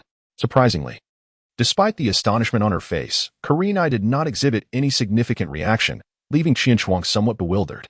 Upon inquiring about the reason, her response left him both amused and exasperated. After all, it was Qinshuang. Even as a Jonin, I'm not particularly surprised. Kurenai shrugged, her face adorned with a whimsical expression. How long will you stay this time before you leave? Suddenly, Kurenai's smile faded, replaced by a cloud of concern as she gazed intently at Qinshuang. Now that he had become a Jonin, it was clear he could no longer linger merely for the sake of the Chunin exams. He might be summoned at any moment for a mission, and it could be a long time before they would meet again. Qinshuang felt a twinge of emotion. How could he not perceive the reluctance in her departure? Observing the faint glimmer in her eyes, he instinctively reached out to gently stroke her head. Remarkably, Yui Kurenai did not shy away, and the two found themselves gazing at each other, the air around them gradually thickening with an unspoken intimacy. Suddenly, Qinshuang's dazed expression cleared, and he lightly patted her again, a subtle smile gracing his lips. The Hokage has decreed that I may rest in the village until the Chunin exams. Upon hearing this, Kurenai's eyes sparkled with delight, and she exuberantly cheered, immediately wrapping her arms around Qinshuang's. Her eyes arched like crescent moons, and with a charming smile, she gazed at him. Then it settled. You must tutor me in my training every day? Qinshuang's expression faltered. He had hoped to use this time to enhance his own skills. Has Yui Senpai gone to the front lines? Though he harbored some suspicions, a sliver of hope lingered in his heart. Kurenai nodded in affirmation. Qinshuang remained undeterred and continued. What about Teacher Moonlight? He is undoubtedly more suitable than I am. After returning us, Teacher Moonlight returned to the front lines. A glimmer of cunning and the joy of a victor sparkled in Ziyurihong's eyes, as if she had already concluded that Qinshuang had nothing left to say. Ultimately, after Ziyurihong's relentless persuasion, Qinshuang raised both hands in surrender, accepting the task of accompanying Ziyurihong in her training every day. Thus, in the long stretch of time that followed, Qinshuang returned to his ordinary yet fulfilling daily life. Each day, apart from diligently completing his training tasks, he would spend time with his grandmother and occasionally visit Teacher Fuyue to correct Uchiha Itachi. Of course, he did not forget to assist Ziyurihong in her training. Under Qinshuang's guidance, Ziyurihong not only improved her already proficient Jinjutsu, but also made significant strides in her previously weak Taijutsu. However, the price for this progress was that Ziyurihong would often be left utterly exhausted after each training session. Yet, Qinshuang aptly termed it as comprehensive development. Moreover, having tasted the sweetness of progress through training, Ziyurihong gritted her teeth and persevered. The two also encountered Asuma Sarutobi during their training. Seeing their increasingly close relationship, Asuma's eyes turned red with frustration. However, recalling that Qian Shuang had not only saved him during a mission, but had also shared some of the hard-earned hero's water with him. He could not bring himself to cause trouble for him. Left with no choice, he distanced himself from the two, believing that out of sight would bring peace of mind. Yet this only deepened his inner turmoil, leading him to contemplate leaving Konoha. In contrast, aside from these matters, Qian Shuang also made time to visit the Konoha hospital. During this time of war, the number of injured patients had multiplied exponentially compared to before. Upon his arrival, Qian Shuang was taken aback. The vast hospital seemed overwhelmed by the influx of patients, and the number of doctors was woefully inadequate. Recognizing this, Qian Shuang wasted no time and quickly found the medic, Yakushi Nanoyu, who was tending to patients. With her recommendation, Qian Shuang joined the ranks of those treating the wounded. From that point onward, he regularly volunteered at the hospital. And gradually, the people of Konoha came to know of a Uchiha youth who often lent a hand there. Additionally, during this period, he successfully developed the derivative ninjutsu of Chidori and honed his control over chakra.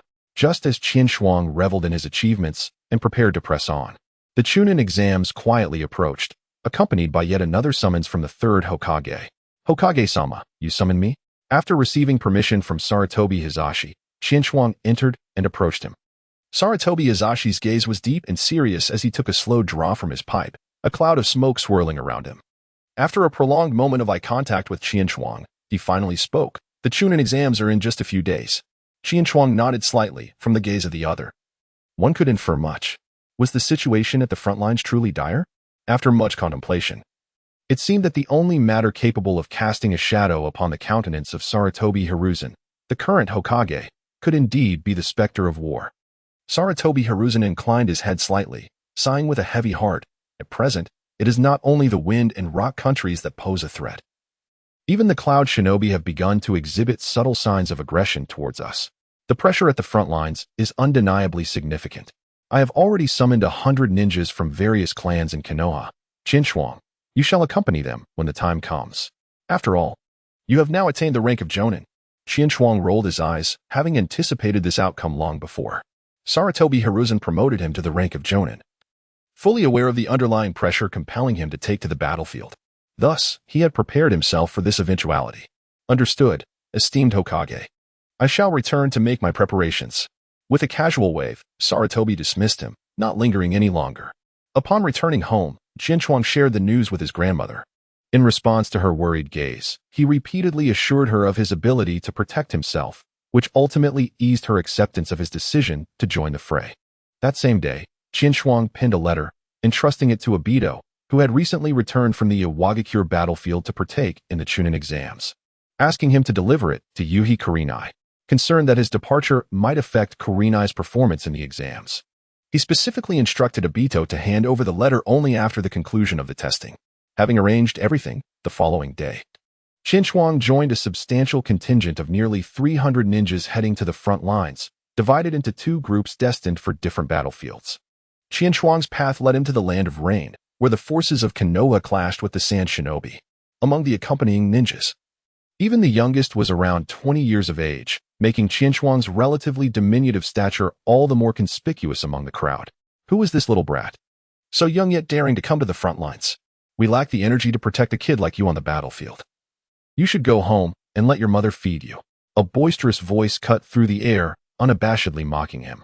The moment those words were spoken, laughter erupted around him. A cacophony of derision and scorn. It must be noted that compared to the seasoned frontline ninjas, these reinforcements were inferior in strength, quality, and even perception.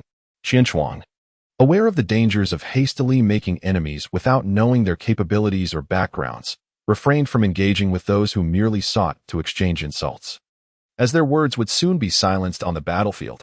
However, he could not allow the mention of his mother to go unchallenged. Qian Shuang's mother passed away when he was merely 3 years old. In his memories, every word and action of hers radiated warmth. He would never permit anyone to insult him using the image of that gentle and beloved mother. He simply would not allow it. A chilling intent to kill permeated the air, causing the ninjas, immersed in a lively atmosphere, to shiver involuntarily. Before they could identify the source of this icy aura, Qian Shuang had already launched into action. His pupils surged with a crimson hue, and his body, moving at an astonishing speed, transformed into a series of afterimages. At that moment, The ninja who had mocked Qianshuang still wore a mocking grin, only to feel an unsettling chill run down his spine. It was too late for him to react. With a fierce gust, Qianshuang's fist landed squarely on the ninja's abdomen, causing him to spew a mouthful of bile. The tremendous force lifted his entire body momentarily off the ground. Except for refraining from drawing his blade, Qianshuang had nearly unleashed all his martial prowess, leaving the ninja no chance to respond. Without a thought of stopping, Qianshuang extended his palm and seized the ninja's entire face, slamming it into the ground with brutal force. The earth fractured, creating a web of cracks radiating from the pit formed by the ninja's head. Dazed and bloodied, the ninja was left in a state of utter confusion. A testament to Qianshuang's restraint. Otherwise, that blow could have easily ended his life. All of this transpired in the blink of an eye, leaving the surrounding ninjas in shock as they witnessed Qianshuang holding down the head of his opponent with one hand. No one could have anticipated that the boy they had just ridiculed was such a formidable character. As he pressed down on the ninja's head, Qianshuang finally had a moment to scrutinize his adversary, yet he could not discern which clan the ninja belonged to. According to Sarutobi Hiruzen's words from yesterday, this batch of ninjas should have been affiliated with prominent clans, and surely, they must possess distinguishing traits. For instance, the Hyuga clan is known for their Byakugan, the Akimichi clan for their robust physiques, and the Yamanaka clan for their distinctive dark sunglasses and low profiles. Suddenly, Qianshuang's Sharingan caught sight of a faint seal on the ninja's tongue. Could this be the curse seal of tongue ties? This was a binding jutsu employed by Danzo for members of his root organization, designed not only to extinguish their emotions, but also to ensure their silence regarding any intelligence. Failure to comply would lead to death. Only now did Qianshuang come to understand the situation. It appeared that Danzo had dispatched this individual to set a trap for him. Yet he had unwittingly fallen into Qianshuang's grasp. A cold smile crept across Qianshuang's lips as he gazed at the disoriented root ninja beneath him. Chapter 84. The Watchful Eyes of Orochimaru. Hey, kid, you better know when to stop. After the initial shock, the surrounding ninjas regarded the one who had been thrown beneath Qianshuang with increasingly hostile gazes. After all, they had just been mocking Qianshuang, and in a certain sense, they too could be considered accomplices. Qianshuang decisively struck the ninja before them, leaving the onlookers with a sense of having been slapped by her. In an instant, all animosity was directed toward Qianshuang. Sensing the hostile gazes around her, Qianshuang remained unfazed, as if she had not heard the commotion at all. How infuriating. I am speaking to you. The ninja who had just reprimanded Qianshuang was seething with rage. After all, he hailed from a prestigious clan and was now disregarded by an unknown youngster, which filled him with humiliation and indignation. He attempted to stride forward and seize Qianshuang by the collar, but after taking just a couple of steps, he found his hand arrested midair by her piercing gaze. His complexion paled, and beads of sweat began to bead on his forehead. That icy stare, devoid of any emotion, unnerved him further, especially as he noticed the three tomos slowly revolving within her pupils. Is this the Sharingan? How is this possible? This brat is actually from the Uchiha clan. The surrounding ninjas stared at Qianshuang's eyes in shock, secretly relieved that they had not antagonized her. Meanwhile, the ninja who had confronted her felt an overwhelming regret. He recalled that Uchiha ninjas were notorious for holding grudges, and his elders had specifically warned him against creating conflicts with other ninjas in the village, particularly the Uchiha. Suddenly, as if struck by a revelation, he widened his eyes and pointed at Qianshuang, exclaiming, You must be Uchiha Qianshuang? This declaration triggered a wave of astonishment among the nearby ninjas. Who is Uchiha Qianshuang? As members of prominent clans, they had all heard of her. A disciple of the Uchiha clan leader. She had recently gained notoriety for uncovering the Rock Village's schemes on the front lines, and it would not be an exaggeration to label her as the foremost genius of the younger generation of the Uchiha. Could this ruthless young woman truly be Uchiha Qianshuang? They cast puzzled glances at her, and upon seeing her unwavering demeanor, much of their confusion dissipated. What? Do you also wish to assert yourself? Qianshuang gradually released her grip on the previous ninja, her expression cold as she fixed her gaze on the one who had spoken out. She felt no affinity for the person before her. Under her predatory stare, this ninja's eyes began to dart nervously, and no one among the onlookers was foolish enough to risk offending the most talented youth of the Uchiha clan for the sake of an unrelated individual. They all adopted an expression of eager anticipation. Just as this ninja stammered and hesitated, several others adorned with a flame-patterned fan insignia pushed through the crowd. Is that Senior Inahibi? Senior Tetsuhibi? Qianshuang immediately recognized the two individuals at the forefront. He often encountered them in the company of Uchiha Fugaku, and through frequent interactions, a familiarity had developed. "Qinshuang, what is going on here?" Uchiha Ina observed Qinshuang, and a hint of warmth surfaced amidst the coldness in his gaze. Upon arriving at the assembly point, they discovered a gathering of individuals, and upon closer inspection, they found Qinshuang standing prominently at the center. It was indeed their duty to ensure Qinshuang's well-being, as the clan leader Fugaku had entrusted them with this responsibility before their departure. Moreover, even they held high hopes for this promising young successor. Qinshuang cast a cold glance at the audacious ninja, then gestured towards the root ninja still sprawled on the ground. In truth, it was nothing of great consequence, merely an unfortunate fool who had wandered into their midst. Qinshuang spoke with a nonchalant air. Yet the eyes of the Uchiha clan were piercingly astute. Merely by observing expressions, they had grasped the situation with remarkable clarity. Speaking of which, Elder Inahibi and Elder Tetsuhibi, what prompts your presence on the front lines? Qinshuang spoke with a calmness that suggested she was entirely unbothered by the onlookers. Engaging in casual conversation with her two clansmen in a most natural manner, Uchiha Tiehua patted Qinshuang on the shoulder, casting a smirk in her direction as he remarked, "It is merely that our esteemed clan leader cannot rest easy about you, so we have come to offer our support." As he spoke, he casually shot a glare at the ninja who appeared utterly petrified. "Now then, let us discuss other matters further along our journey," Uchiha Dao promptly interjected, reminding them that their primary aim was merely to intimidate those with nefarious intentions, rendering any extraneous conversation unnecessary. Qinshuang glanced around and finally realized that the people had gathered in considerable numbers. It was not until Uchiha Inawo accompanied Qinshuang to his side that the ninja who had reprimanded Qinshuang collapsed onto the ground, drenched in sweat. As Qinshuang departed, this farce concluded with her resounding victory. The root ninja, still sprawled on the ground, remained utterly neglected. The main forces did not linger excessively due to this spectacle. Once assembled, they marched forth towards the battlefield with great momentum. The root ninja eventually regained consciousness, lurking at the fringes of the army. His gaze towards Qinshuang filled with humiliation. Yet, constrained by the presence of Uchiha ninjas nearby, he dared not act, reduced to merely glaring. The journey from the land of fire to the land of rain was notably protracted. To pass the time, Qinshuang resorted to training, though the company of Uchiha clansmen alleviated the tedium of the trek. Upon entering the land of rain, the atmospheric conditions starkly contrasted with those of the land of fire. Whether day or night, a persistent haze cloaked the sky, as if perpetually steeped in gray ink. The air was imbued with an unshakable dampness, frequently interrupted by showers, which rendered Qinshuang, adept in fire techniques, somewhat uncomfortable. Days passed, and Qinshuang gradually acclimated to the humid environment. At last, the main forces arrived at the battlefield of the Sand Ninjas. Within the main tent of the Konoha camp, a ninja sat upright, intently scrutinizing the terrain map before him, his pallid and alluring visage betraying an incongruous gravity. A fellow ninja hastened into the tent. "Lord Orochimaru, our reinforcements have arrived. Here is the list." The ninja reverently presented a document to Orochimaru. Upon hearing of the reinforcements, Orochimaru's previously solemn expression softened somewhat. He accepted the list and perused it, dismissing the ninja with a wave of his hand. Upon reaching the final lines, he was struck by the name Uchiha Qinshuang, which sparked a glimmer of recognition within him. His tongue, seemingly independent of his will, flicked across his lips. Is this the Uchiha Qinshuang that Danzo spoke of? How intriguing, Orochimaru mused with a hint of curiosity. Let me see where your winds shall blow. Chapter 85. Undercurrents. As the war escalated, the nations of fire, wind, and rock experienced daily increases in casualties. The land of rain, caught in the crossfire, was engulfed in ceaseless flames of conflict, inciting the ire of Hanzo the Salamander, who held power in the region. While he could not interfere with the wars of the three nations, their encroachment upon his territory was intolerable. What one could endure, another could not.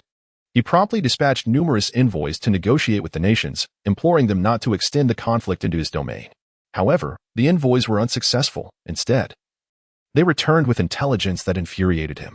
An organization known as Akatsuki had emerged within the borders of the Land of Rain, amassing a considerable number of rain ninjas while promoting justice under the banner of the Land of Rain. This left Hans with an overwhelming sense of having been usurped. For he was the sovereign of the Land of Rain, the illustrious demigod. How dare these callow youths brazenly exploit his banner for their deceitful schemes? Although the power of the Akatsuki organization was still minuscule, He had already developed a profound wariness towards this group. Consequently, he felt compelled to closely monitor their movements. Even putting aside the ongoing conflicts among the three nations for the time being, the battlefield of the Sand Ninja, the Konoha encampment, Qianshuang stepped out of his tent, feeling a sense of ennui. Having spent several months on this battlefield, he had lost count of the numerous missions he had undertaken. From the initial, rudimentary reconnaissance tasks to the brutal skirmishes that followed, Qianshuang had brushed shoulders with death on countless occasions. Even during the most grueling battles, he often went an entire day without sleep, fighting on the front lines by day and using medical ninjutsu to heal the wounded by night. Despite this, he witnessed countless lives fading away before his eyes, a stark reminder that human life was the most dispensable commodity in war. After enduring more than half a year of bloodshed and fire, Qianshuang had undergone a profound transformation, both internally and externally. He now stood at approximately 1.7 meters tall, his demeanor more restrained, with the once palpable aura of youthful vigor having diminished. Yet, in his deep-set eyes, an indescribable calm and composure had emerged.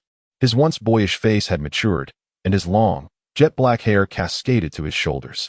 Unlike the characteristic spiky hair of the Uchiha clan, his locks resembled the soft texture of Itachi Uchihas, neatly tied back, exuding an air of competence.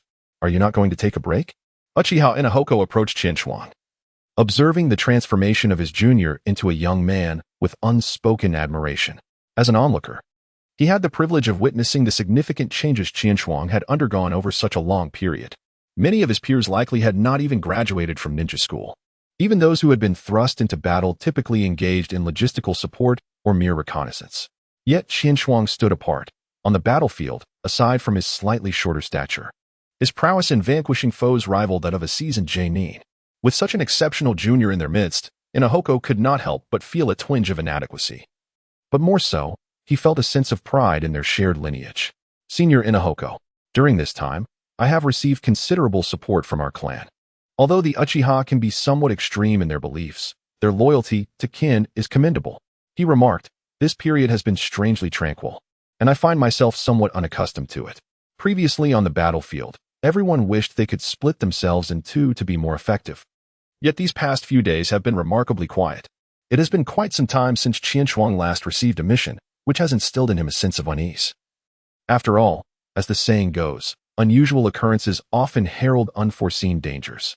Uchiha and Nawo nodded in agreement. Indeed, it has been said that the activities of the Sand Shinobi have become increasingly frequent during this period, yet there are no signs of impending attacks. Perhaps the next battle will be the decisive one.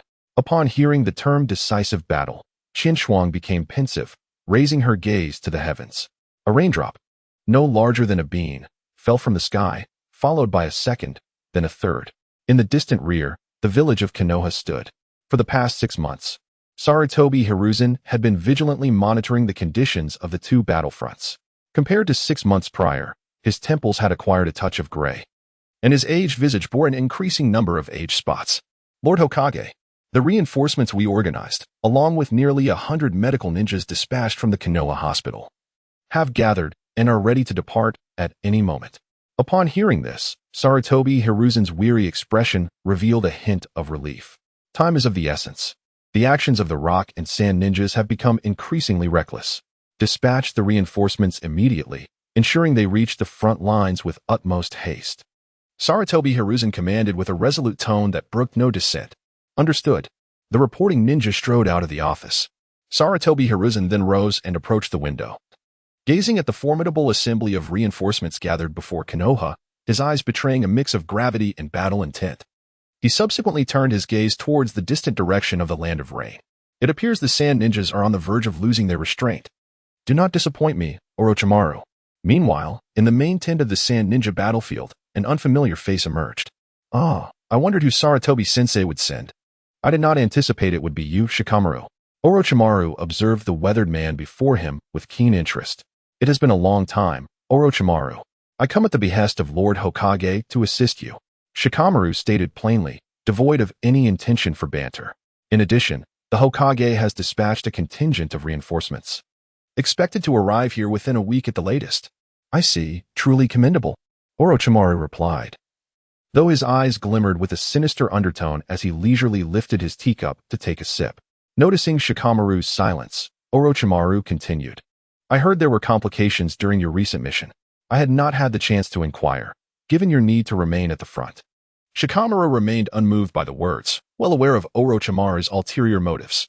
Both were notable figures within Konoha, and although unspoken, they were the most formidable rivals for the position of fourth Hokage.